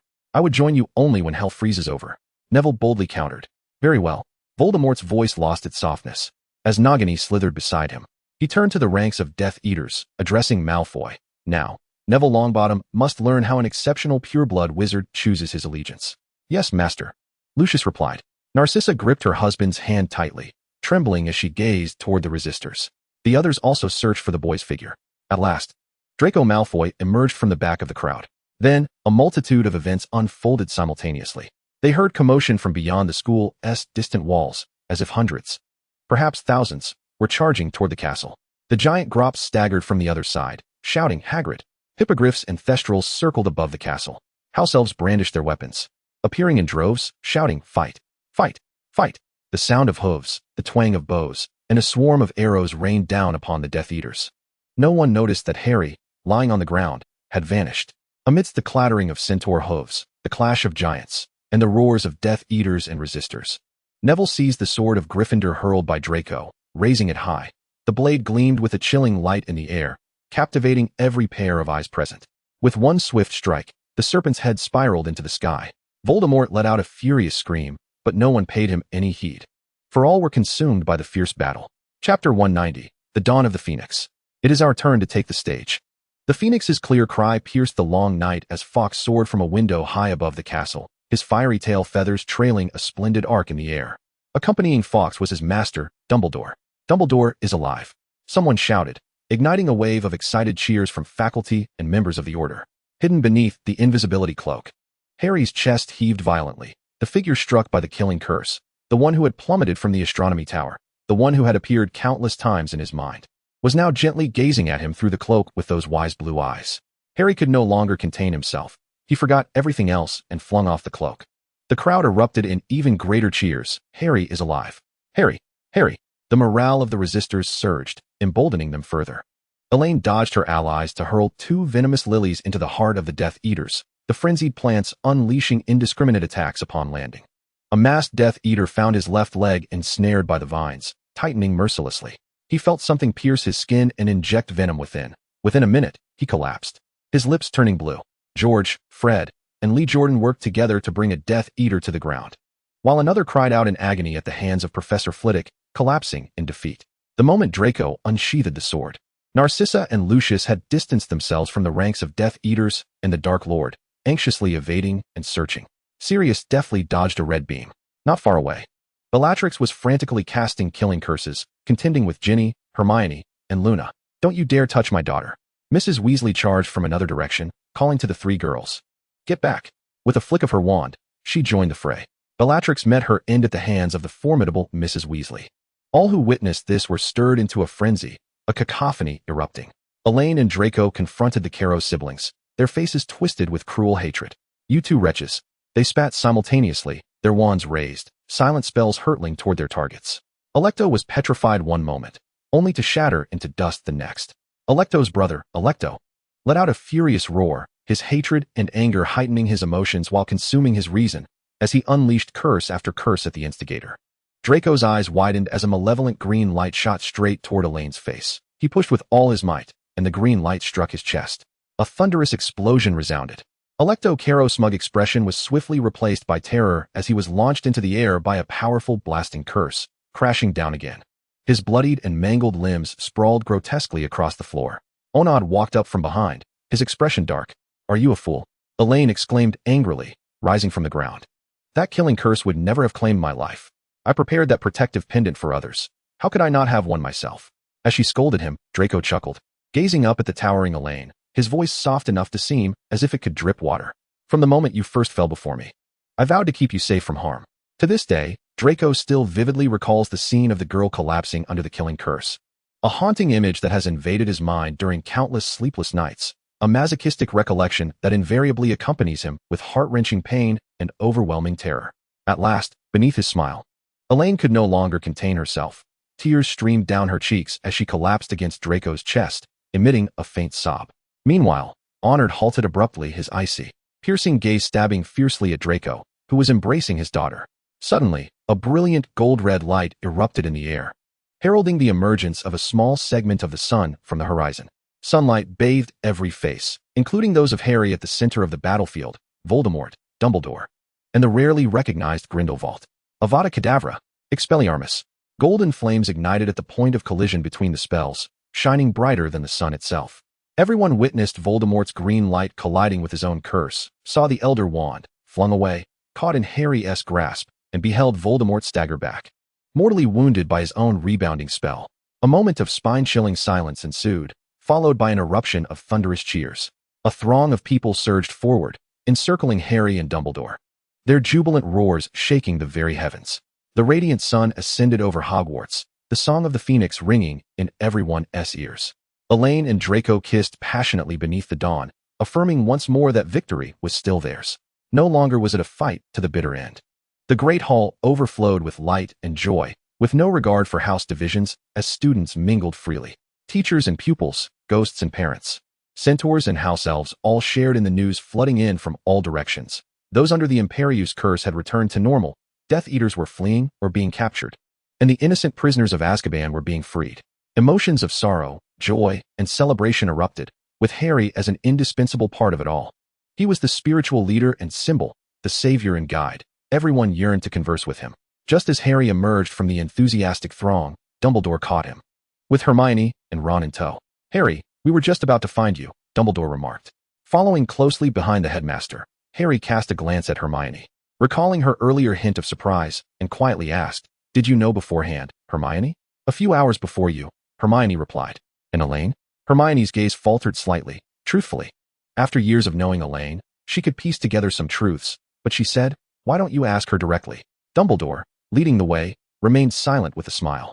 He pushed open the door to the headmaster's office, revealing that others were already present. Curious, Harry looked over, recognizing two of them, Elaine and Uncle Honored, along with an imposing elderly wizard. Honored exchanged a few words with Dumbledore and greeted the trio before taking his leave. Chapter 191, The Final House Cup. The deafening cheers erupted in the headmaster's office, the portraits of all past headmasters at Hogwarts rising to their feet, applauding Harry, some waving their hats, others rushing in their frames, and many shaking hands. Eventually, Harry had to raise his hands for the portraits to cease their commotion, their eager eyes fixed on him, awaiting his words. "Professor, I return this," Harry said, lifting the Elder Wand towards Dumbledore. Dumbledore did not extend his hand, replying, "Harry, now you are its true master." "I don't want it," Harry stated, under Ron's incredulous gaze. "I know it is powerful, but I am not its rightful master." He had realized this when eavesdropping on Voldemort and Snape in the Shrieking Shack. The Elder Wand had nearly changed hands, from Dumbledore to Draco, and then to himself. All unbeknownst to Voldemort, who believed the wand's master was the one who had slain Dumbledore, hence his attempt to kill Snape. Yet now, Dumbledore was alive, Snape was alive, Harry was alive, but Voldemort was dead. With this thought, Harry placed the Elder Wand on the table, no longer regarding it, and instead turned his attention to Elaine and Dumbledore. What do you wish to know, Harry? Elaine blinked. I assure you, I will not withhold anything. Questions flooded Harry's mind. Why Dumbledore had feigned death, why he himself had not perished, why Malfoy had thrown the Gryffindor sword to Neville, and what role Elaine played in all this. One question after another flickered through his thoughts, ultimately settling upon a pair of inky, hollow eyes. I wish to know about Snape, he said. The following days were filled with fervent post-war recovery efforts. Elaine rejected the proposal to return to Norway with honor, choosing instead to remain and conclude her 7-year journey at Hogwarts with a fitting finale. Many of the students who had departed earlier returned, all enveloped in the euphoria of victory. The Great Hall, once damaged in the war, had been restored to its former glory. Hundreds of candles floating above illuminated the space brilliantly, while the ceiling mirrored a star-studded night sky. The 4 long tables were filled with students, and a more sumptuous feast than ever before graced the golden plates. Everyone joyfully savored the delectable food while conversing with those around them. Elaine, seated at the Hufflepuff table, caught the eye of Snape at the front among the faculty, lifting her juice in salute. Albeit reluctantly, Snape clinked his glass with hers from afar. After more than a month of recuperation, the toxins within Snape had been purged, yet having danced on the precipice of death, his body still required further healing. Were it not for the 7th years preparing to graduate, he would prefer to remain in the depths of Spinner's End, studying potions. Dumbledore rose, instantly quieting the hall. Another academic year comes to an end, he began, his gentle gaze sweeping across the students below. I know that in recent years, many wizards have lived in trepidation. But dawn has finally arrived. The shadow of Voldemort, which has loomed over the wizarding world for years, has been utterly vanquished, thanks to the efforts and sacrifices of every wizard involved. The hall erupted into fervent applause, and once it subsided, Dumbledore continued, therefore, I propose a toast to everyone. Elaine and the other students raised their glasses in unison, drinking heartily. In addition, there are certain classmates who deserve our admiration and respect. The gaze of over half the hall turned towards Harry at the Gryffindor table, smiles illuminating every face. Harry Potter, the hero who defeated the Dark Lord. Throughout these years, his remarkable courage, astonishing will, and indomitable spirit had been vividly showcased. Thunderous applause ensued, with the Gryffindor table enthusiastically chanting Harry's name.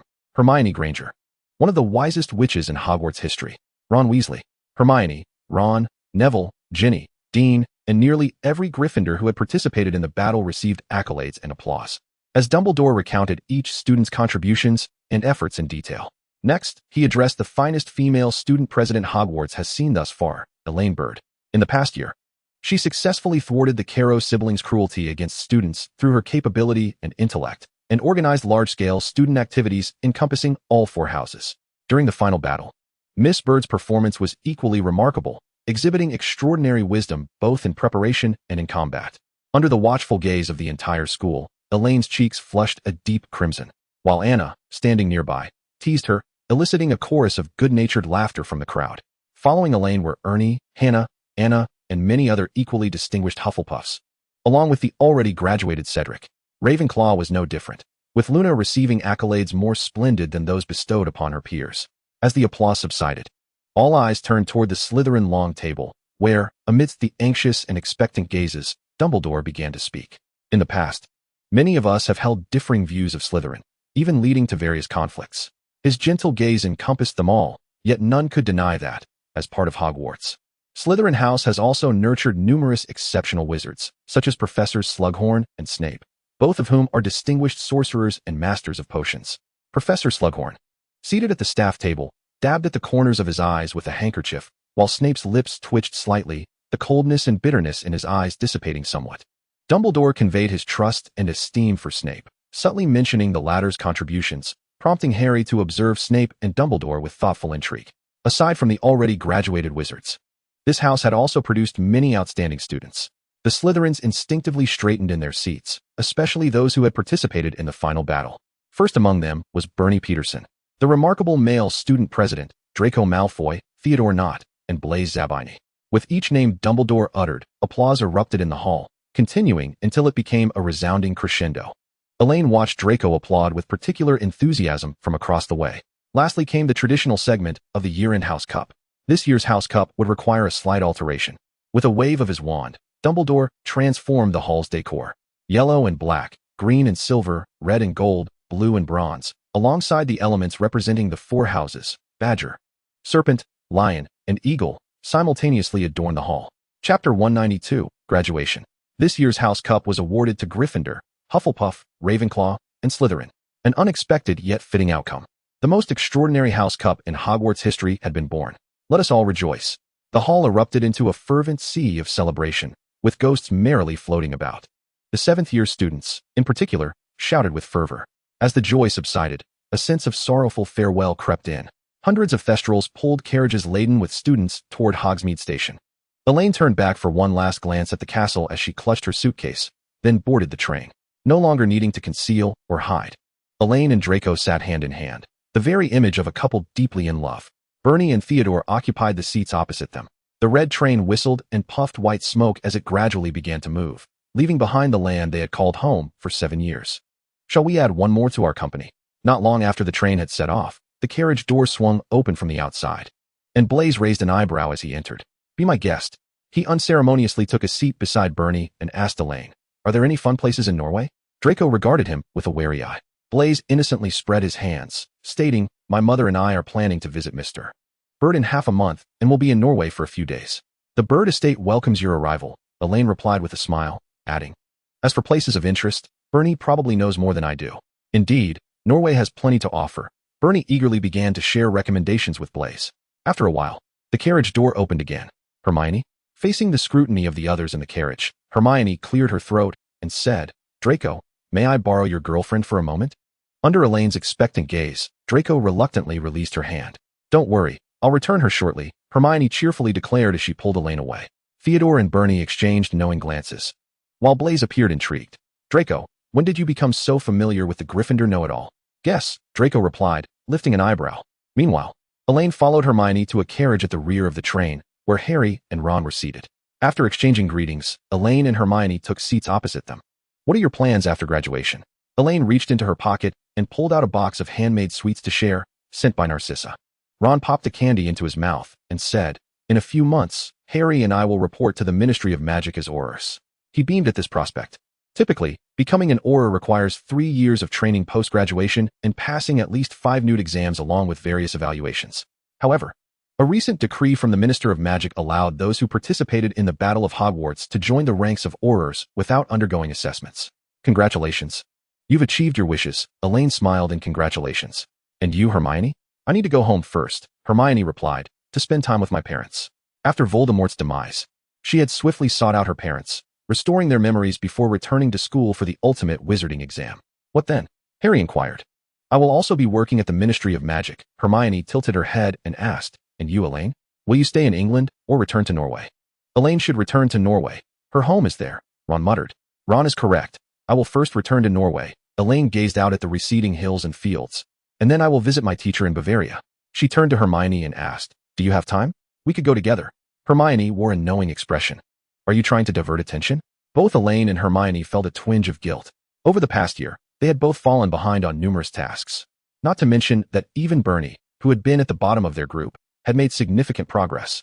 Hermione had been in hiding from Death Eaters and lacked the conditions to focus on her studies, while Elaine had been sidetracked by various commitments. Student activities, preparing for the NEWT exams, recuperating, and researching the Cobra Lily serum, all required vast amounts of time and energy. So, are you going or not? Said Hermione, as Elaine clung to her arm with playful insistence. Harry and Ron exchanged puzzled looks, not quite grasping their conversation. Teacher? The instructor who taught us about magical arrays. Master Ludwig, Hermione explained. He lives in seclusion in Bavaria, and we usually visit him once a year. They nodded, understanding. So, what happens after leaving Bavaria? Harry asked, casting a curious glance at Ron. Elaine pondered for a moment, releasing Hermione's arm and counting on her fingers. I will spend a month in Norway, a month with my teacher, and then I will need to disappear for 1.5 years. Disappear? 1.5 years? The three of them looked at her, bewildered. She affirmed, I am attending a prearranged event that I was supposed to attend 6 months ago, but the situation at that time delayed it. Now that the crisis has passed, I must keep my appointment. Hermione quietly asked, is it related to your teacher and that gentleman? On the day of the final battle, aside from Elaine revealing Grindelwald's identity, which Hermione and Theodore overheard, the other students remained unaware of that gentleman's identity, including Harry and Ron. Elaine nodded. Do you remember our first visit to the teacher? That itinerary was set then. Do others know you will be disappearing for a year and a half? Hermione inquired. Although she did not state it outright, Elaine understood that she was referring to Draco. Not yet. You are the first to know. Hermione gave her a look that conveyed good luck. After chatting with Harry and the others for a while, Elaine returned to the car compartment of the Board of Trustees. During this time, Neville, Ginny, and Luna also found Harry to converse. As the train entered the city, the station appeared in the distance, marking the official end of their 7-year journey. Chapter 193, Reunion at the Bavarian Plateau. A month later, at the Bavarian Plateau, the unpretentious 2-story wooden cabin and the nearby glacial lake bore no signs of the passage of time. Upon her sudden arrival through apparition, Elaine noticed 2 tents pitched on the lawn. She knew Hermione had arrived the previous day, but whose tent was the other? Theodore's? As she pushed open the cabin door, Ludwig's robust voice of reprimand reached her ears. Elaine recoiled slightly, hesitating whether to enter now, but the appearance of the house elf Andy dashed her hopes of procrastination. You're here? Ludwig's eyelids lifted as he sat in a sturdy armchair in the study on the 2nd floor. Professor, I'm here, Elaine replied sheepishly from the staircase. Then have a seat. Do I need to invite you? After quickly finding a chair, she finally had the opportunity to observe the surroundings of the study.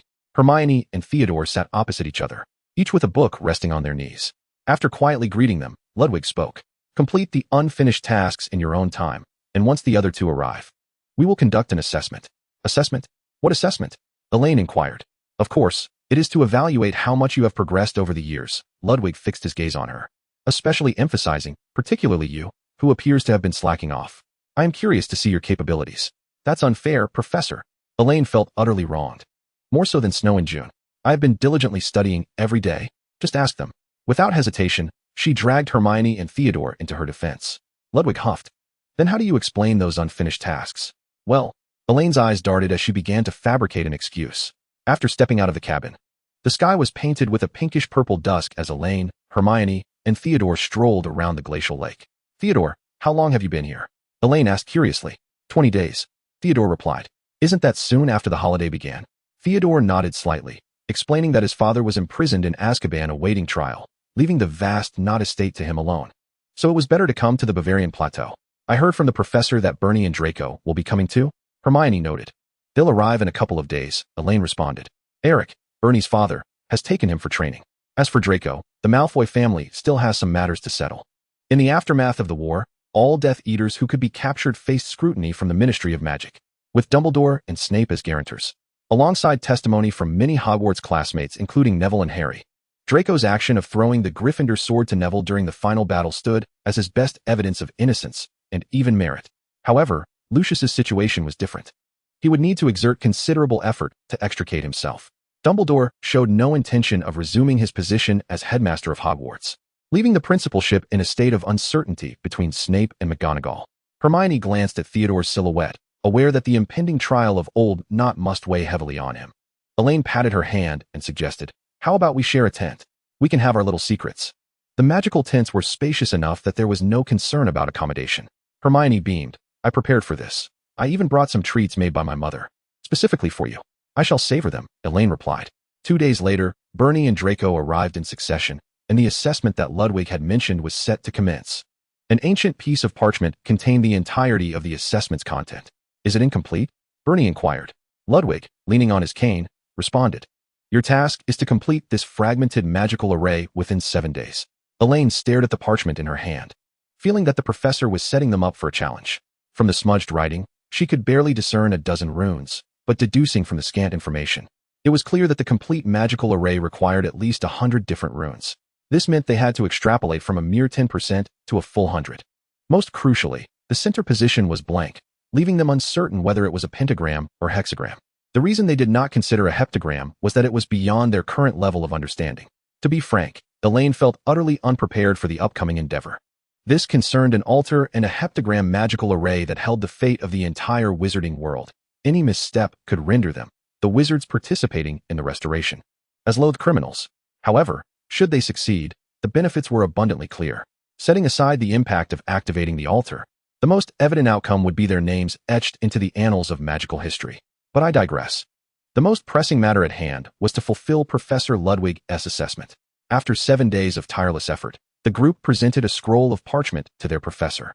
In an atmosphere so quiet that one could hear a pin drop, Ludwig finally revealed a satisfied smile. "I have nothing more to teach you," he declared. "Professor?" Ludwig folded the parchment, and amidst their astonished and perplexed gazes, he continued, "The study of magical arrays has consumed my entire life, and I have only scratched the surface. All 5 of you possess both talent and diligence. Surpassing me is merely a matter of time. There is an old saying, a teacher opens the door, but the student must walk through it themselves. I have imparted all I can. The rest depends on your own endeavors." He waved his right hand, saying, "Go now, follow your own paths." Before they could respond, the old man had closed his eyes. Elaine and the others exchanged glances, ultimately exiting the cabin. "What does this mean from the professor?" Hermione asked. "You could interpret it as our graduation from his tutelage," Bernie replied. "What are your plans moving forward?" Draco inquired. "Even if we don't leave, the professor would still shoo us away." The sudden notion of graduation left them all somewhat bewildered. Only Elaine gazed at the azure sky, saying, "I have an appointment to keep." "When do you depart?" Draco asked. "Tomorrow," Elaine replied. "For how long?" "With luck, a year or so," Elaine said softly. Draco fixed her with a deep gaze. "All right, I will await your return." Bernie, glancing between Draco and Elaine, remarked with a blank expression, "Am I the only one left in the dark about this?" "Me too," Theodore added. They then turned their attention to the only one present who had not yet spoken. Hermione, who replied, "I knew about it a month earlier than you all." The next morning, after bidding farewell to her companions and the professor, Elaine vanished through apparition. The remaining 4 packed up the tent, also intending to part ways. "Wait, Hermione." Bernie called out to Hermione, who was stuffing the tent into her beaded bag. "What is it?" she asked. "Any plans to catch a Quidditch match?" Bernie pulled a ticket from his pocket for a match featuring the Bulgarian team. Hermione raised an eyebrow at the ticket. "Did someone ask you to be their ambassador?" Bernie chuckled. "I had no choice. The offer was too generous." "Tell them I'll be going," Hermione said, taking the ticket and waving it before departing with a snap. Chapter 194, The Alps. Nestled in Europe, the Alps boast vast glacial landscapes, characterized by rugged rocks and sharp peaks. Amidst the icy expanse, a peculiar group of individuals emerged from the depths of the mountains. Rarely visited over the centuries, clad in bizarre robes and pointed hats, they meandered through the icy valleys, occasionally waving wands in their hands. This group consisted of wizards invited to restore the magical array and members of the wizarding purists serving as sentinels. Amidst the ranks of nearly half-buried masters of the magical circle, the youthful visage of Elaine, no more than 17 or 18 years of age, stood out remarkably. "Elaine, come here," called a diminutive and lean wizard. Not far off, Elaine was engaged in conversation with another wizard, portly and rotund. Hesitating momentarily, she responded, "Master Guy." Guy cast a disdainful glance at his old rival and rolled his eyes. Go on. That old coot Becker feels the need to meddle in everything I do." As the first wizard to arrive in the Alps, Elaine had been conducting her studies alone for over a week. Of course, the accompanying members of the magical purification faction were of no help. Their role was merely to ensure basic sustenance, entirely ignorant of the intricacies of magical circles. The damaged altar, the incomplete magical array, and the ancient murals provided no revelations in the span of a week. Fortunately, over the subsequent fortnight, the other masters of the magical circle gradually arrived. Including Elaine, a total of 9 wizards were responsible for the altar's magical array deep within the Alps. After more than a month of research and discussion, they finally began to make some progress. "Master Becker, you called for me?" Elaine approached the elderly, lean figure. As the youngest among the 9, she had initially been somewhat overlooked by the others. After all, each of the 8 masters present had spent the better part of their lives to achieve their current stature and accomplishments in the realm of magical circles, while Elaine, a mere novice, was hardly on equal footing with them. Yet, this situation did not persist for long. Within just a few days, she had demonstrated her worth, earning the right to engage in dialogue with the other 8. Among them, Guy and Becker were particularly enthusiastic. This pair of rivals, engaged in a decades-long rivalry, seemed to have designated Elaine as the focal point of their new competition. One would impart knowledge to her today, while the other would share experiences the following day. Elaine welcomed this development, as their rivalry ultimately benefited her. After all, these were 8 highly skilled masters of magical circles, each renowned for their unique insights. If she could absorb even 1% of their wisdom, it would sustain her understanding for years to come. Becker, with a hint of boastfulness, glanced at Guy in the distance and then nodded for her to look upward. After a moment, he inquired, "Do you see anything?" The glacial valley, even in summer, remained bitterly cold.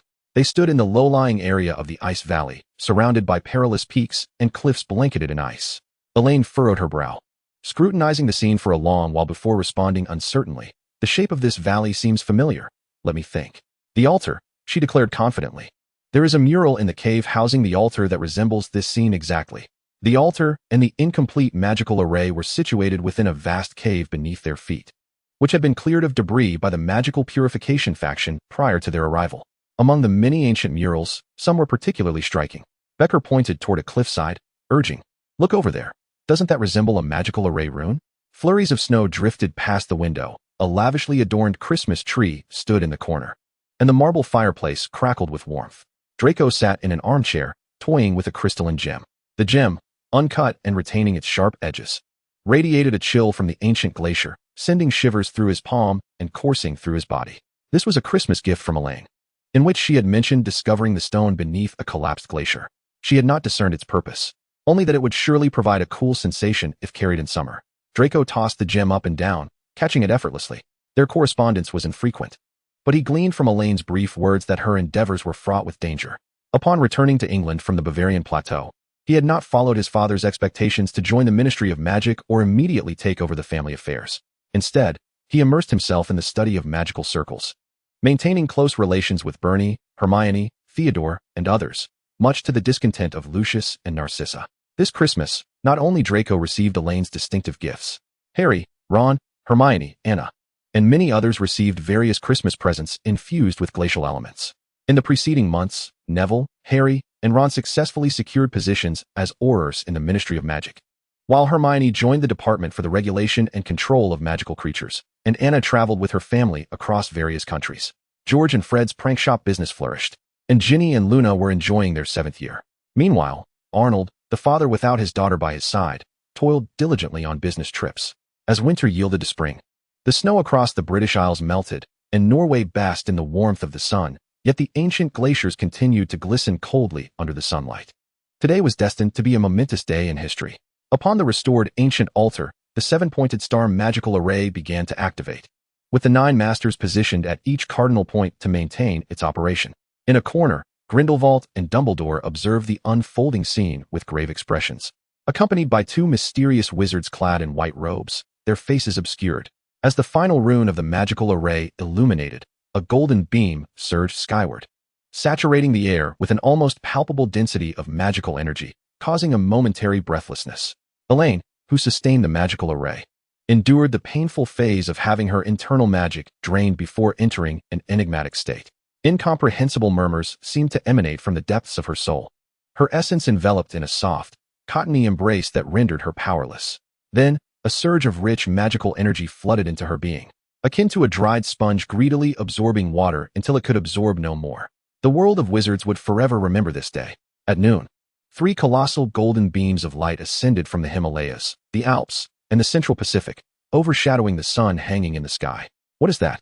exclaimed the students of Hogwarts, rushing out of the castle to gaze at the immense golden columns. "Merlin, it's growing larger." The startled professors hurried outdoors.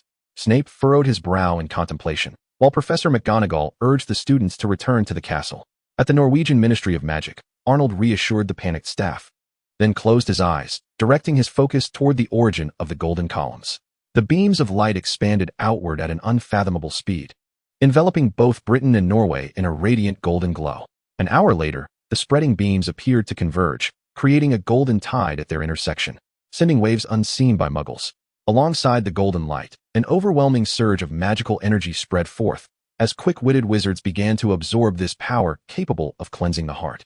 Various magical creatures roared in response to the rising golden light. Mermaids surfaced to sing, centaurs raised their bows and howled, and even many herbs began to grow wildly. Simultaneously, the acceptance quill at Hogwarts began to tremble, and names began to appear quietly on the admission scroll. This extraordinary phenomenon persisted throughout the day until the sun once again rose above the horizon. Chapter 195, The Head of the Bird Family. "Father, I'm back," Elaine exclaimed jubilantly as she burst into the office of the Minister of the Norwegian Ministry of Magic. Arnold set aside his quill and rose from behind his desk to embrace her. "Welcome back, my dear daughter." Following their embrace, Elaine and Arnold sat facing each other, as she enthusiastically recounted the intriguing events that had transpired in the Alps. Before parting ways, Master Guy and Master Becker inquired about when I would pay them a visit. One residing in France and the other in Italy, and they insisted I not visit the other first. During my exploration beneath the glaciers, I encountered many peculiar stones, which I sent to you as gifts during Christmas. On the day the magical array was activated, not only did Grindelwald and Dumbledore attend, but there were also 2 wizards clad entirely in white cloaks. Arnold listened with a smile, and upon hearing the mention of the cloaked wizards, he remarked, "Those are the emissaries." Emissaries? The ones who maintain the Order of the Hidden Realms? Elaine expressed her surprise, having never encountered emissaries before. However, how did Grindelwald come into contact with them? I had not heard of any family secrets within the Grindelwald lineage. She glanced at Arnold, who appeared unfazed, and suddenly understood. It was their father who acted as the intermediary. Arnold lightly tapped the table, correcting her. To be precise, my role was rather minimal. Did you think that such a significant matter as Grindelwald repairing the altar's magical array would escape the notice of the emissaries? He merely struck a deal with Grindelwald before the emissaries approached him, and then turned to negotiate another deal with them. Is the altar's magical array related to the emissaries? Elaine inquired. The depths of the emissaries run deeper than you can imagine, Arnold said meaningfully. She was uncertain of their depths, but knew she must devise a plan or else face the burdens of her family's affairs upon her return. Father, look at the dark circles under my eyes. I've just returned, and cannot I have a moment's respite? Elaine pointed to her face. Her father remained unmoved. You managed quite well while I was away. Why must you pass the mantle to me? She muttered softly. Arnold shot her a sidelong glance and said, Have you ever seen a family head who goes to great lengths to evade family matters? Wait. Elaine suddenly sat upright. What does this mean? The literal meaning. In a month, a banquet will be held to announce to the world that you, Elaine Bird, will officially succeed me as the new head of the Bird family. In her incredulous gaze, he leisurely added, The invitations have already been sent out. Elaine stared at him skeptically. But I just returned. When did you have the time to send out invitations, unless someone reported my whereabouts to you? Before returning to Norway, she had made a detour to the Bavarian Highlands. Dumbledore is a benevolent elder. The case is closed. It turns out to be Old B. The banquet a month from now is set in stone, yet Elaine still wished to resist. I have my own ambitions to fulfill. Did that brat Malfoy not tell you? Draco? What happened? Arnold waved his hand, telling her to ask him herself. Join me tomorrow at the Cedric estate. Your grandparents have been asking about you daily. Fine. I will ask him myself. Elaine approached the fireplace in the office, grabbed a handful of flue powder, and declared, Malfoy Manor. Her figure vanished in the green flames. And Arnold shook his head in resignation. At Malfoy Manor, Draco was bent over his desk writing, dressed in casual attire, his platinum hair cascading naturally, and his long fingers wielding a golden quill on parchment. Suddenly, a house elf appeared, saying, Master, you have a visitor. He waved his hand in annoyance, acknowledging, I know. The concept of establishing a magical array research association had concluded, and implementation was underway. Although Hermione, Bernie, and Theodore were collaborating, the execution proved far more challenging than anticipated, and progress was painfully slow. He wondered if they could finalize this matter before Elaine's return. With a heavy heart, Draco left the study for the parlor, pushing open the door to find his mother conversing with a guest, her back to him.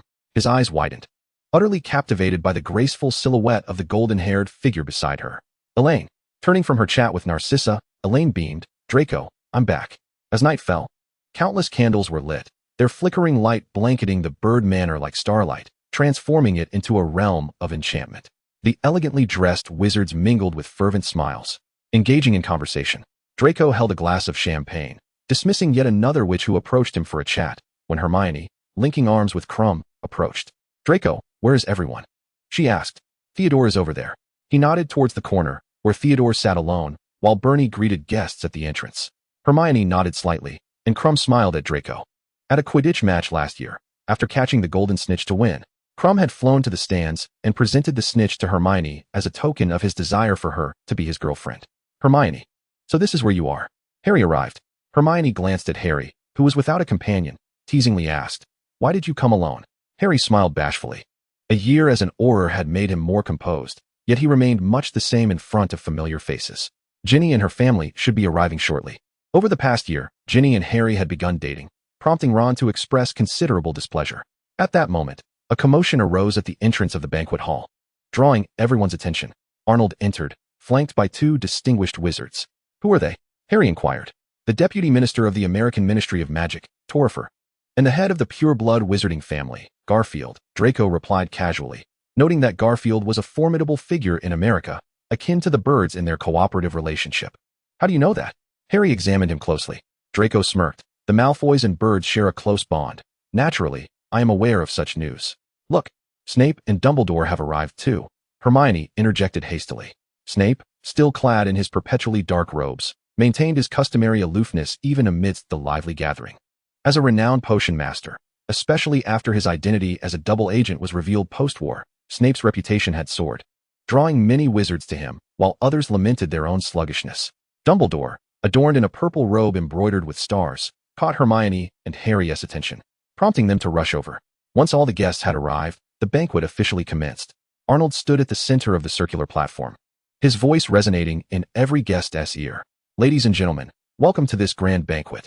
Whether as the leader of a Nordic pureblood family or as the esteemed Minister of Magic in Norway, receiving an invitation from Arnold is a matter of great pride for many wizards. Among the illustrious wizards gathered, there was also a group of young wizards. Harry, Hermione, Ron, Neville, Luna, and Ginny received invitations from Elaine. Next to appear was the star of the evening, my beloved daughter Elaine. Amidst thunderous applause, Elaine gracefully descended the spiral staircase to her father's side, clad in a simple backless gown, her golden hair elegantly styled. A diamond chain resembling heather draped across her smooth back, glistening in the light. Elaine wore a poised smile as she listened to Arnold's speech. From this day forth, the position of head of the Bird family shall be officially held by my daughter, Elaine Bird. Arnold solemnly removed the ring, symbolizing the headship from his finger, and placed it on Elaine's right hand. Regardless of the thoughts swirling in the minds of the assembled wizards, the transition of leadership within the Bird family was now an undeniable reality. Following this, music filled the air, marking the beginning of the dance segment. In the gaze of countless onlookers, Elaine and Draco stepped onto the dance floor to perform their inaugural dance. In an instant, the number of wizards surrounding Lucius and Narcissa doubled. After the grand banquet, the news of the impending union between the Bird and Malfoy families spread throughout Norway and England. Chapter 196. The Magical Array Research Association. If one were to inquire about the feelings that accompany becoming the head of a household, it would be that one becomes increasingly occupied. Various invitations to soirees and social engagements consumed nearly all of Elaine's leisure time, but fortunately, this state of affairs would not endure for long. A few months later, as the curiosity and enthusiasm of the crowd waned, she finally found herself able to breathe again. Gentle sunlight bathed Hogsmeade, where Aberforth was polishing the glasses at the bar of the Hogshead Inn. At a table by the window, two witches were engaged in idle conversation. The paperwork for establishing the Magical Array Research Association has been approved, Hermione exclaimed with delight. Not long after their graduation, they had orchestrated this endeavor under Draco's leadership. And now, at last, there was a response.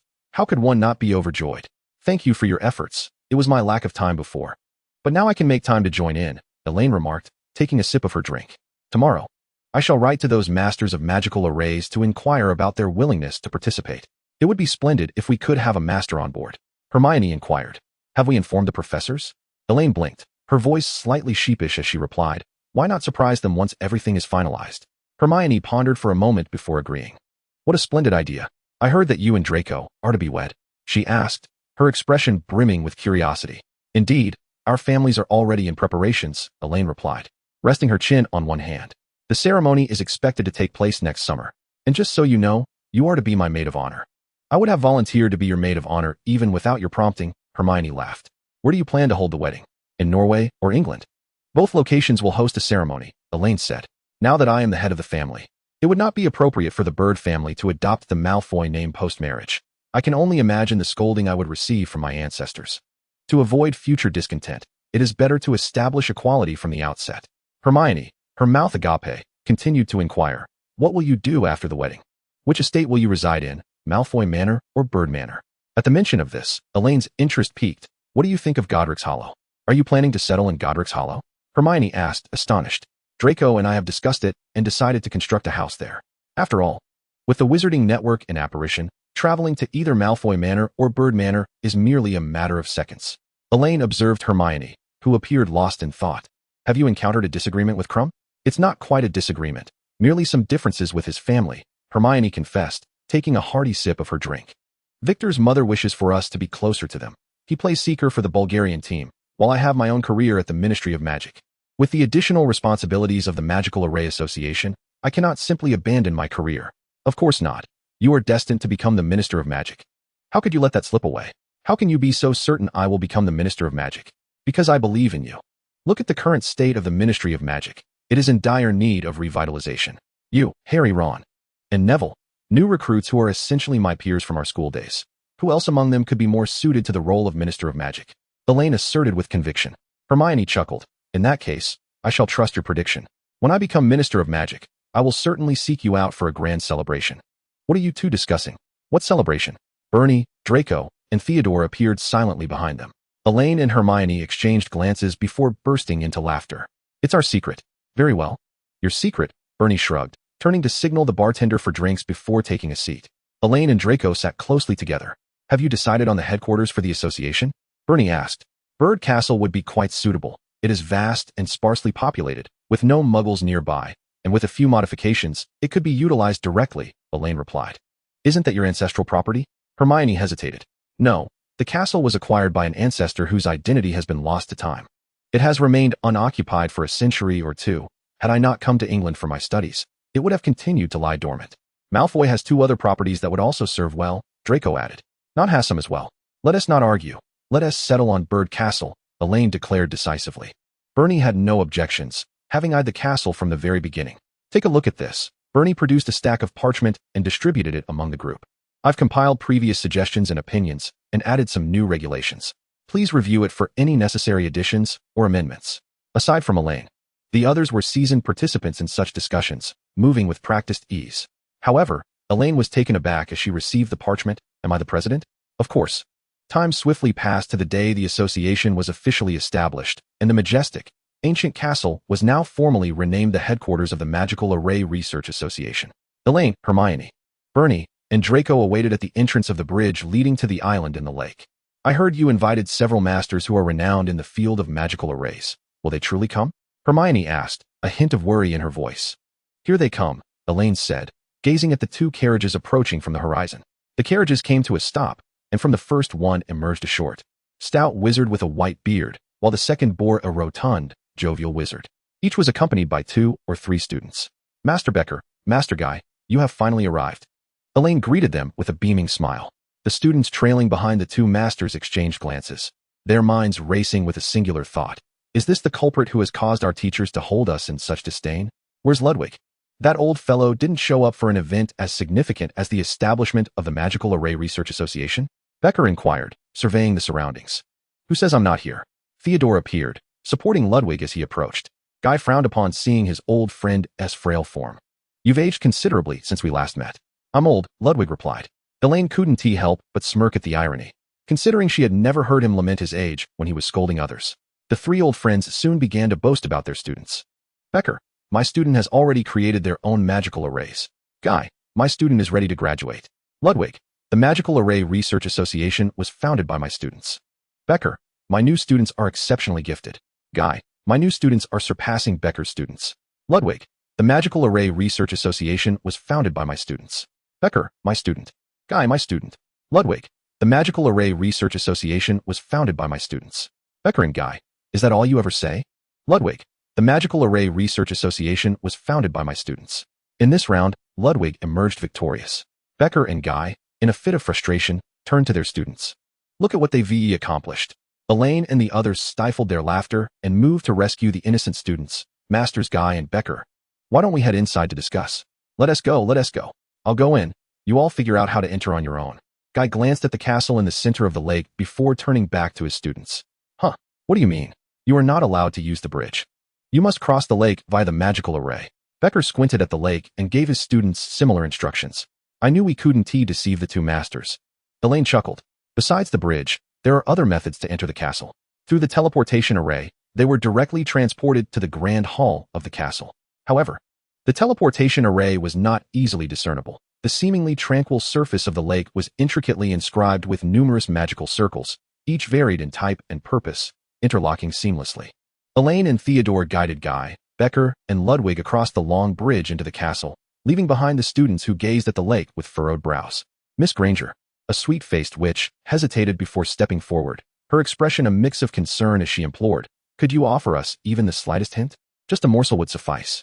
I fear that may not be possible, Hermione replied, lowering her voice.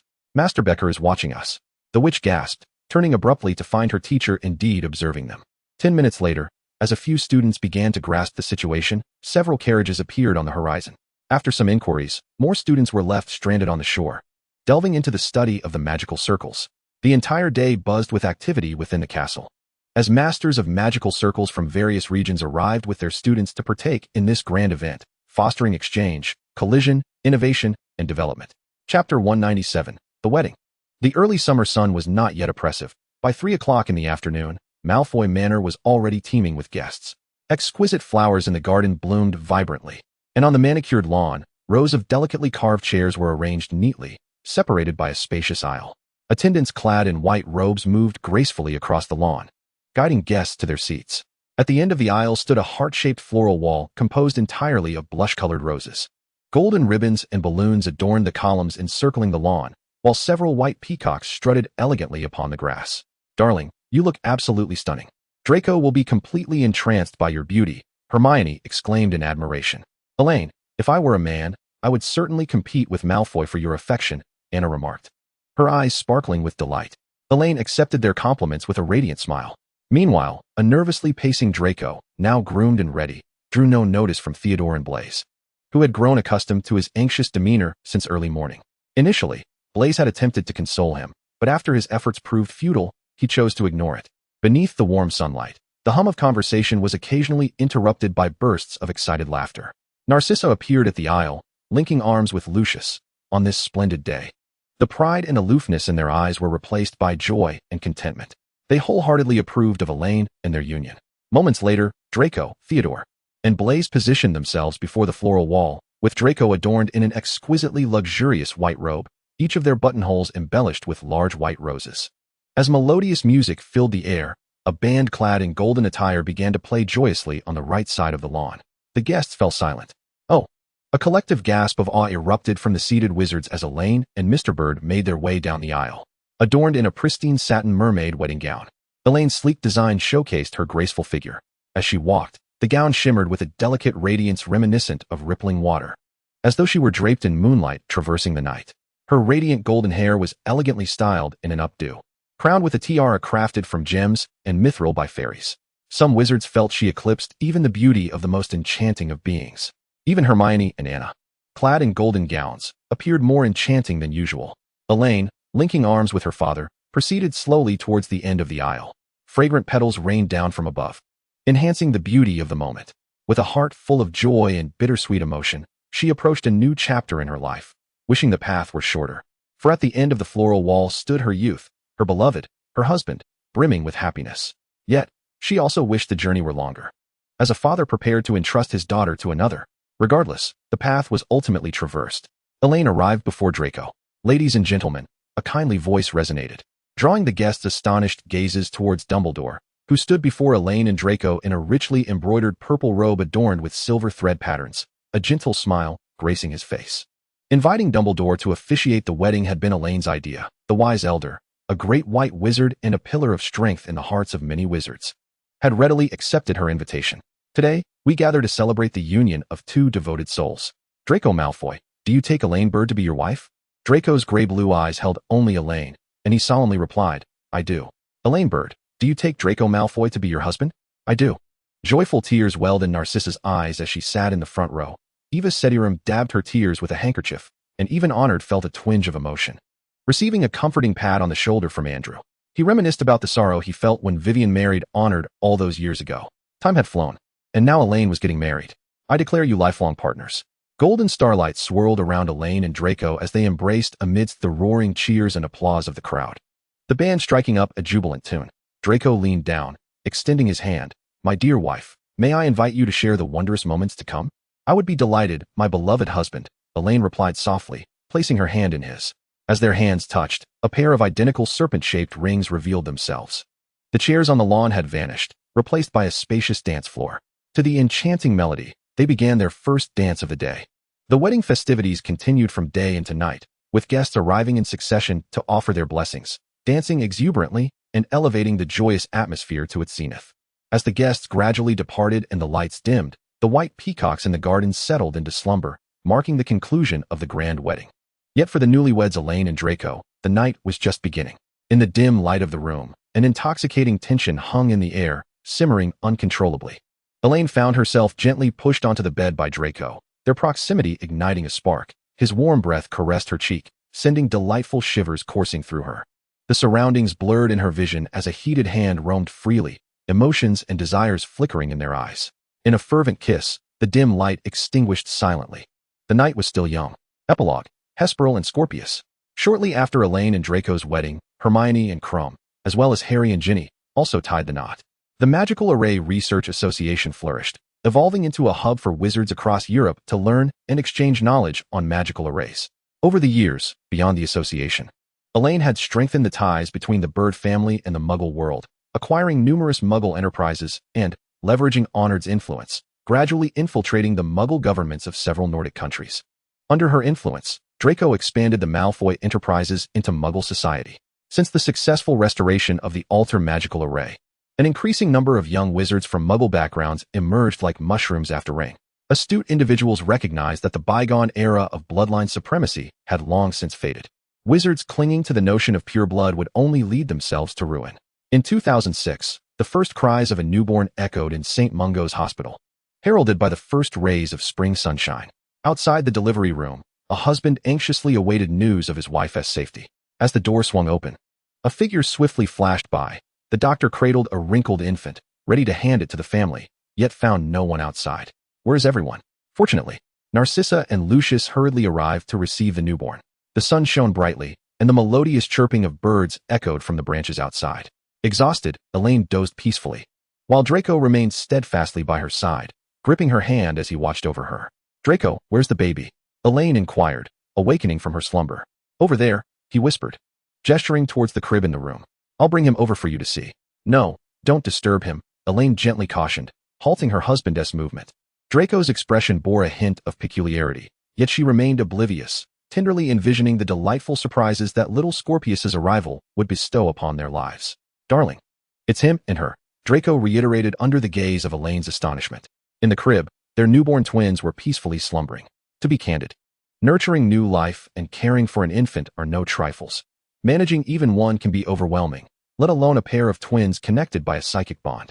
In the bedroom, the house elf hurriedly soothed the wailing infants, as Hesper and Scorpius competed to outcry one another.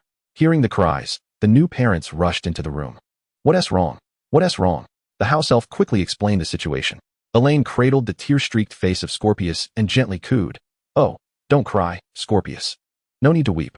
After a considerable effort to calm him, Draco patiently continued to soothe Hesper, who remained in his embrace. "Let me take over." Elaine placed Scorpius in the crib and took Hesper into her arms, arching an eyebrow at her daughter, whose face bore no tears despite her loud wails. "Little Pearl, why are you pretending to cry again?" Draco chuckled as he playfully teased their 6-month-old daughter, who babbled nonsensically. Hesper, a fervent enthusiast of feigned sobbing, would often cry 10 times, with 9 of those instances merely a ruse. Initially, Draco and Elaine were puzzled by their children's simultaneous cries, only to later discern that Scorpius was the genuine crier, while Hesper was merely mimicking her brother. As Hesper ceased her theatrics, Scorpius began to cry sincerely once more. Let her be, quickly bring little Pearl closer." The moment Scorpius sensed his sister's proximity, he erupted into delighted laughter. At 1 year old, Hesper and Scorpius were still learning to speak and taking their tentative first steps. At 2, they were inquisitive toddlers eager to explore the world around them. At 3, they clung to their parents, mischievous little darlings who often disrupted their father's quiet moments, evoking both affection and exasperation. At 4, they were cheeky little rascals, covering for each other as they wreaked havoc in the house. 5-year-old Hesper was a spirited, intelligent girl with an insatiable curiosity, who delighted in pulling Scorpius along to ask 100,000 questions. Her favorite companions were her mother and godmother, whom she deemed the wisest witches she had ever known. 5-year-old Scorpius, on the other hand, was a child who, to uphold his brotherly dignity, found himself compelled to learn an array of peculiar knowledge. His greatest joy lay in the adoring gaze of his sister, and he cherished Rose Granger as his favorite, for this was a child's secret. At 11, Hesper and Scorpius donned the Sorting Hat, embarking on their own journey into the enchanting world of Hogwarts.